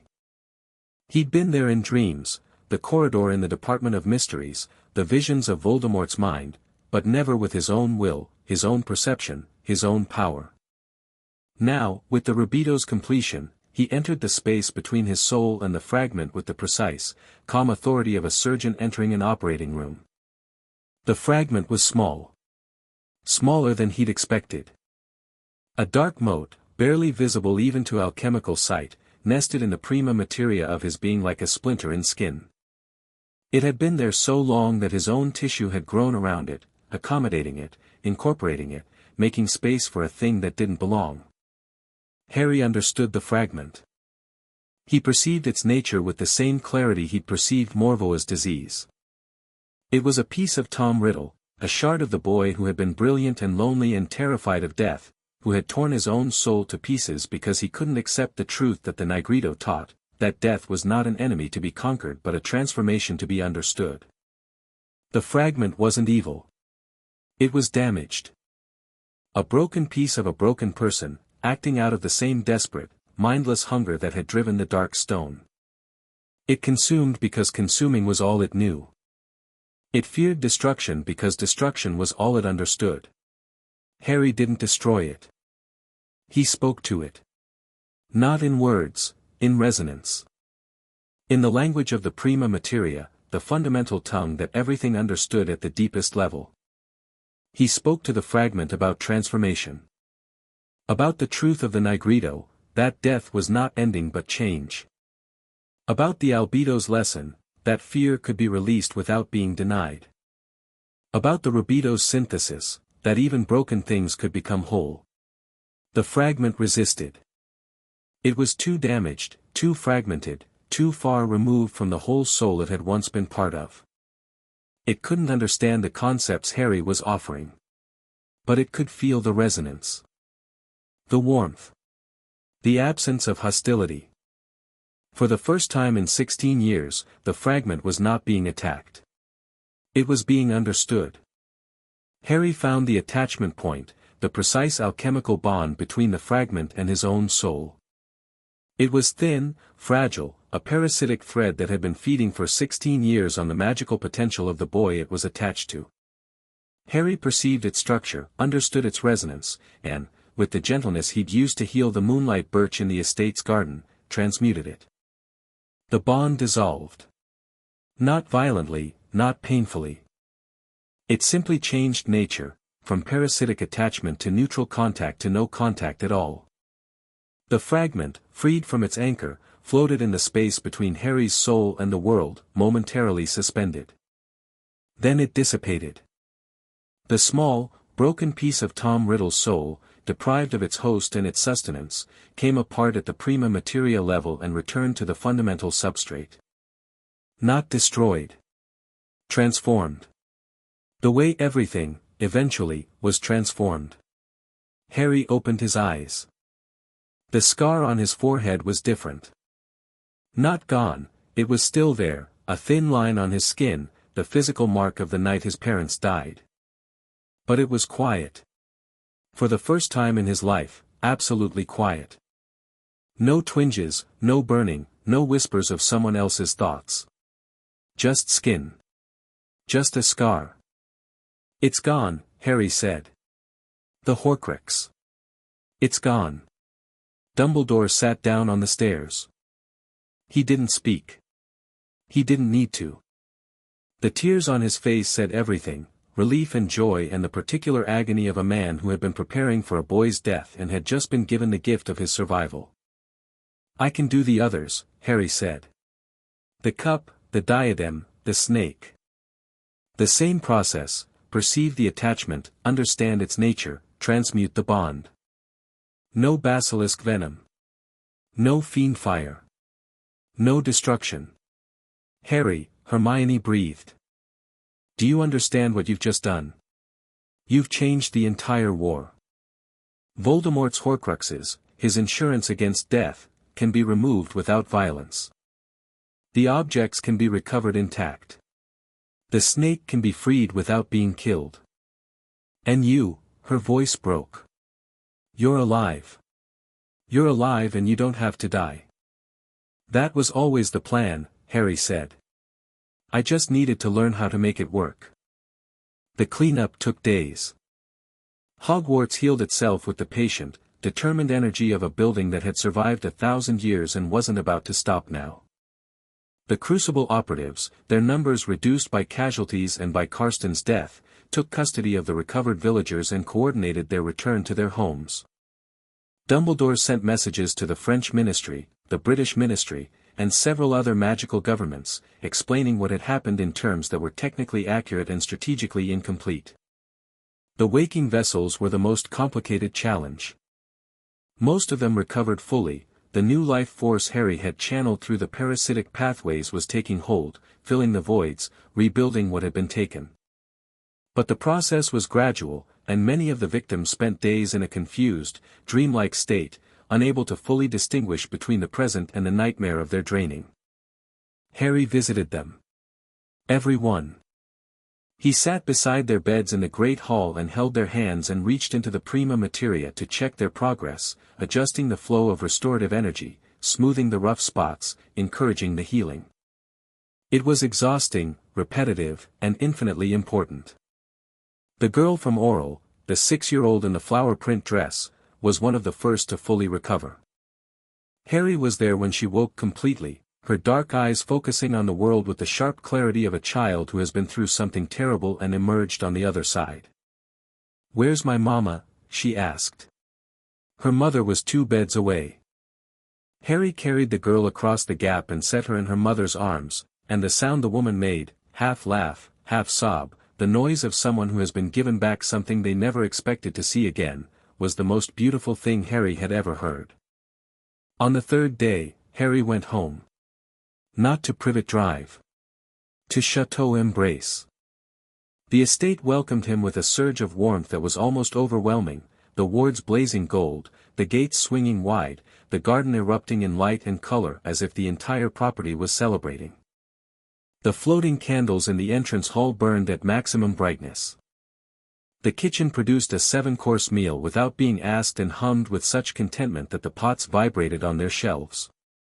Harry stood in the entrance hall and felt the estate wrap around him like a blanket.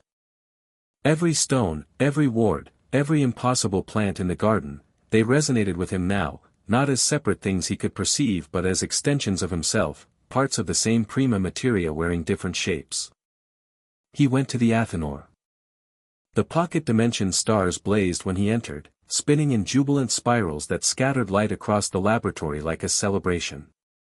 The furnace hummed at a frequency Harry now recognized as joy, the ancient black stone responding to the completion of the magnum opus with the deep, rumbling satisfaction of a purpose fulfilled. He descended to the inner chamber. Nicholas's journals were where he'd left them, stacked on the shelf, centuries of accumulated wisdom waiting to be studied and taught. The empty pedestal where the stone fragment had once rested stood in the center of the room, bare and patient. Harry placed his hand on the pedestal. The stone was warm beneath his touch, and he could feel the residue of the original stone, not a physical remnant but an alchemical echo, the faint resonance of what Nicholas had created here centuries ago. He understood now why Nicholas had placed the fragment in Oral rather than keeping it in the estate. Not just to hide it, to test the air. To see how they would respond to its loss, to its theft, to the consequences of its misuse. The fragment had served its purpose. It had led Harry to Morveau, which had led him to the Crucible, which had led him to the battle at Hogwarts, which had led him to the Rubedo. Every step had been necessary. Every loss had been part of the transformation. Harry removed his hand from the pedestal and climbed back up to the Athanor. The laboratory was different now, he could see possibilities in it that hadn't been visible before. New experiments, new techniques, new applications of the understanding the magnum opus had given him. Not just transmutation, transformation. The ability to perceive and change the fundamental nature of anything, from the molecular structure of metals to the parasitic bonds of dark magic. He could cure diseases. He could heal what conventional magic couldn't touch. He could perceive horcruxes and remove them without destruction. He could restore life force to the drained, mend what was broken, understand what was misunderstood. And he could teach. That was the decision that crystallized as he stood in the Athanor, surrounded by the tools and instruments of 6 centuries of alchemical research. The Flamel legacy, the knowledge, the techniques, the understanding, was too important to hoard. Too dangerous to share carelessly. But too vital to keep locked away. He would teach. Carefully, selectively, to students who demonstrated not just talent but character. Not a school, not yet. A workshop. A place where alchemy could be learned the way Nicholas had learned it, through practice, through patience, through the slow, difficult process of understanding things deeply enough to change them. The Crucible had been wrong about destruction. Dumbledore had been wrong about secrecy. Morveau had been wrong about entitlement. Harry would find the path between all three, a way to share the knowledge that acknowledged its danger, respected its power, and trusted in the capacity of good people to use it wisely. Margot would help him. She was already the estate's caretaker, its guardian, its most knowledgeable resident after Harry himself. Together, they could reopen Chateau Embrace as what it had been in Nicholas's early years, a place of learning, a crucible where transformation was possible. He told her that evening, in the garden, as the sun set behind the mountains. They sat on the stone bench where Perenelle had once sat in the Opus's memories, surrounded by luminescent plants and the scent of lavender. A workshop, Margot said, turning the idea over. Not a school. Not a school. Schools have curricula and grades and standardized expectations. Alchemy doesn't work that way. You can't grade someone on their understanding of the prima materia. You can only provide the conditions for growth and see what happens. A crucible. Exactly. She was quiet for a moment, watching the garden's lights shift and dance. Who teaches? Both of us. You know more about practical alchemy than anyone except Nicholas and Perenelle. I have the opus and the completed magnum opus. Between us, we can provide what students need. And who do we take? Who gets access to the knowledge that Morveau killed hundreds of people to obtain? People like Hermione. Brilliant, ethical, driven by curiosity rather than ambition. People who understand that alchemy is about understanding the world, not controlling it. He paused. And people who might go wrong if they're not guided. People like Morveau was before Nicholas refused him. Brilliant people with the wrong instincts, who need someone to show them a better path. Margot looked at him. That's dangerous. Everything worth doing is dangerous. The question is whether we're more dangerous as teachers than as gatekeepers. Nicholas was both, and look what happened. Nicholas was alone. We're not.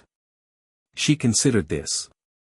The evening air was warm, carrying the complex sense of the alchemical garden, dozens of transmuted plants, each one a small miracle of botanical alchemy, each one proof that transformation could be beautiful as well as powerful.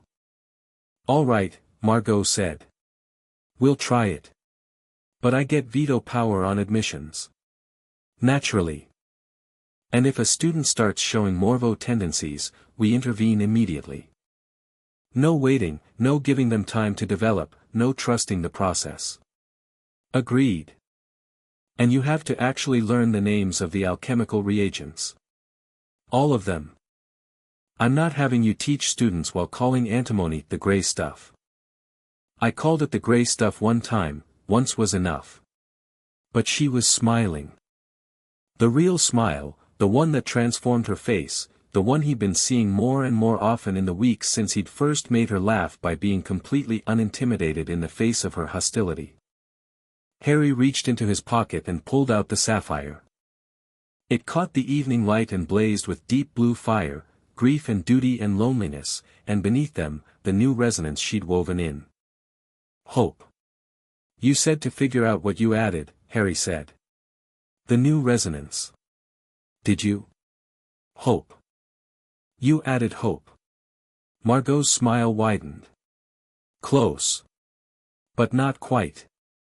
Harry looked at the sapphire again, this time with the full perception of the completed magnum opus. He dove into the gemstone's alchemical structure, past the grief, past the duty, past the loneliness, past the hope, down to the newest layer, the most recent addition, woven in with the delicacy and precision of an alchemist at the very peak of her abilities. It wasn't just hope. It was more specific than that. More personal. A feeling directed at a specific person, embedded in crystal with the fierce, stubborn, beautiful clarity that was uniquely Margot. Oh, Harry said. Oh. She raised an eyebrow. I pour my heart into a gemstone using the most advanced emotional transmutation technique my grandmother ever taught me, and all I get is, oh. He kissed her. On the bench where Perenelle had sat, in the garden she had planted, under a sky that was filling with stars. He kissed her and felt the prima materia sing around them, not metaphorically, not alchemically, but actually sing, the fundamental substance of reality resonating with something it recognized as fundamentally, irreducibly right. I love you too, he said. Well. Good. It would have been very awkward if you'd said anything else. What would you have done? Transmuted you into a toad. Temporarily. I would have changed you back eventually. She leaned her head against his shoulder. Eventually. They sat together in the garden as night fell. The stars appeared, more stars than either of them could count, blazing above the mountains with the particular clarity of high altitude and clean air. The estate hummed around them, its ancient wards singing their patient song, the garden's lights shifting through colors that had no names. The next morning, Dumbledore visited. He looked better, the curse still contained, the damaged hand still blackened, but his overall vitality noticeably improved. He walked the estate's grounds with the wonder of a man visiting a place he'd heard about his whole life but never expected to see. They talked in the garden. About the Horcruxes, 4 remained, and Harry outlined his plan to retrieve and cleanse each one. The cup in Bellatrix's vault, the diadem in Hogwarts, the ring fragment, already destroyed but valuable for study, and Nagini the snake. With the Rubito complete, each removal would be a matter of hours rather than months. The war with Voldemort was still coming, but the insurmountable obstacles that had made victory seem impossible were now surmountable. I can cure your hand, Harry said. Now that the Rubito is complete, I can perceive the curse's full structure and transmute it. Dumbledore extended the blackened hand. Harry took it, closed his eyes, and dove into the prima materia. The curse was exactly as he'd perceived it before, a vicious, parasitic darkness burrowed into the tissue. But with the Rubito's complete perception, he could see something he'd missed before. The curse wasn't just dark magic. It was a Horcrux defense, designed by Voldemort to destroy whoever tried to destroy his soul anchors. It carried a signature, Tom Riddle's magical fingerprint, twisted into a weapon. Harry understood the signature. He'd lived with a piece of Riddle's soul in his head for 16 years.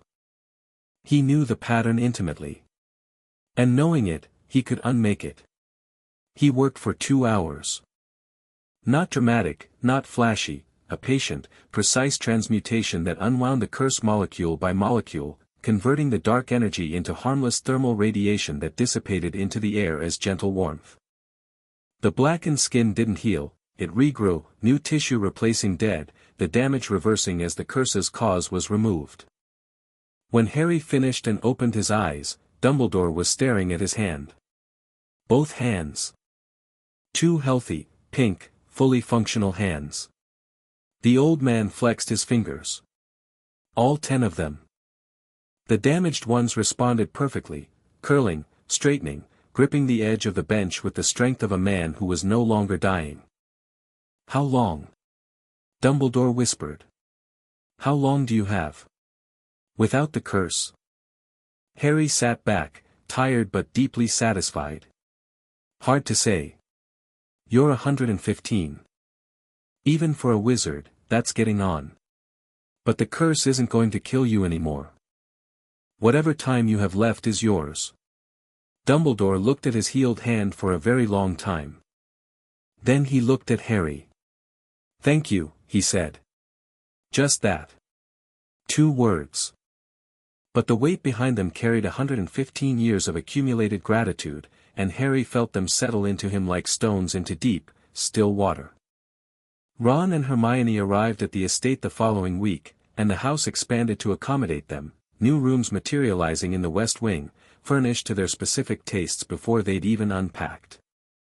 Ron's room came with a chess set that could play itself, a Quidditch poster that updated scores in real time, and a window overlooking the orchard where the enchanted fruit trees produced apples that tasted like whatever the eater was in the mood for. Hermione's room was essentially a library with a bed in it, shelves covering every wall, already stocked with texts the house deemed relevant to her interests, which turned out to be essentially everything. They sat together in the Athanor, the 4 of them, for the first time, in the space where everything had begun. The pocket dimension stars turned overhead, the furnace hummed its satisfied hum, and the workbenches gleamed with instruments that were ready, at last, to be used by more than one person. Harry told them about the workshop. About his plan to teach alchemy, carefully, selectively, to students who could be trusted with the knowledge. About reopening Chateau Embrace as a place of learning. "I want you both involved," he said. "Ron, you have a strategic mind that would transform how alchemy is applied.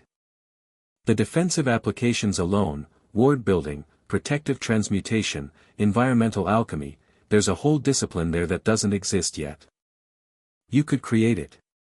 Ron looked surprised, then thoughtful, then quietly thrilled. "You want me to be a professor? I want you to be a pioneer. The first military alchemist in history. That sounds significantly cooler than professor.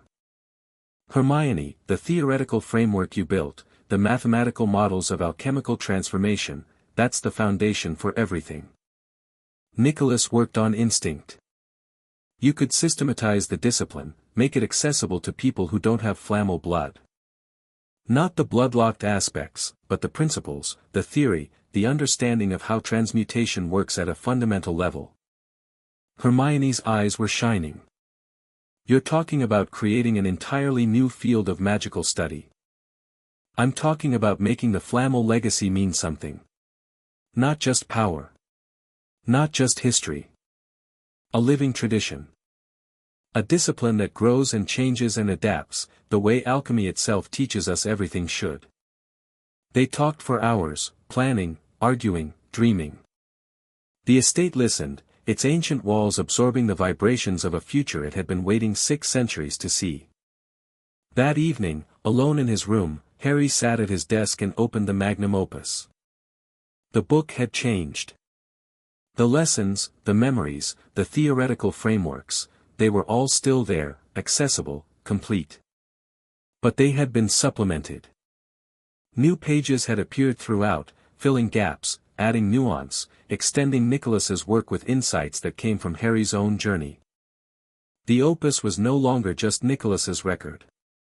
It was becoming Harry's as well, a living document that grew with its bearer, accumulating understanding across generations. And at the very back of the book, after the last of Nicholas's entries, after Perenelle's memories, after the sealed section that had contained the Rubito's revelation, a new page had appeared. Harry turned to it. The page was blank except for a name at the top, written in golden ink so fresh it glistened. Harry James Potter Flamel. Below the name, a single line in Nicholas's handwriting, spidery, familiar, warm with 6 centuries of accumulated wisdom and humor and love. The work continues. Harry looked at the words for a long time. The room was quiet around him. Through the window, the estate's garden glowed with its eternal luminescence. The mountains stood dark against a sky full of stars. The wards hummed their patient melody. He picked up a quill. Dipped it in ink, ordinary ink, not golden, not magical, just ink. And beneath Nicholas's line, in his own handwriting, he began to write. Year 1 of the great work. I have much to learn, much to teach, and more to understand than I can currently imagine. The magnum opus is complete, but the work is not, the work is never complete. That's the point. That's the whole point. Nicholas was right about most things. He was wrong about some. His greatest gift to me was not the stone's power but the stone's lesson, that understanding is more valuable than control, that transformation is more powerful than domination, and that the deepest alchemy is not turning lead to gold but turning fear into trust, grief into growth, and endings into beginnings. The estate is home. The Athenor waits. My friends are here. Margot is here. Tomorrow, we begin. Harry set down the quill. The ink dried. The opus absorbed his words the way it had absorbed Nicholas's, permanently, irreversibly, adding them to the living record of the Flamel legacy. The book pulsed once, warm, content, complete, and lay still. Outside, the stars turned over Chateau Embrace. The wards hummed. The garden glowed. And in the east wing, the heir of Flamel closed the magnum opus, set it carefully on his desk, and went to find Margot. She was in the garden, sitting on their bench, her dark hair loose around her shoulders. She looked up when he approached and smiled, the full smile, the one that transformed everything, and made room for him beside her. They sat together in the warm night air, doing absolutely nothing, and it was everything Harry had promised. The work would continue tomorrow. The Horcruxes waited. Voldemort waited. The war waited. The workshop, the teaching, the endless unfolding of the great work, all of it waited, patient and vast, stretching into a future that was no longer defined by prophecy or fate but by choice. Harry's choice. Made freely. Made clearly.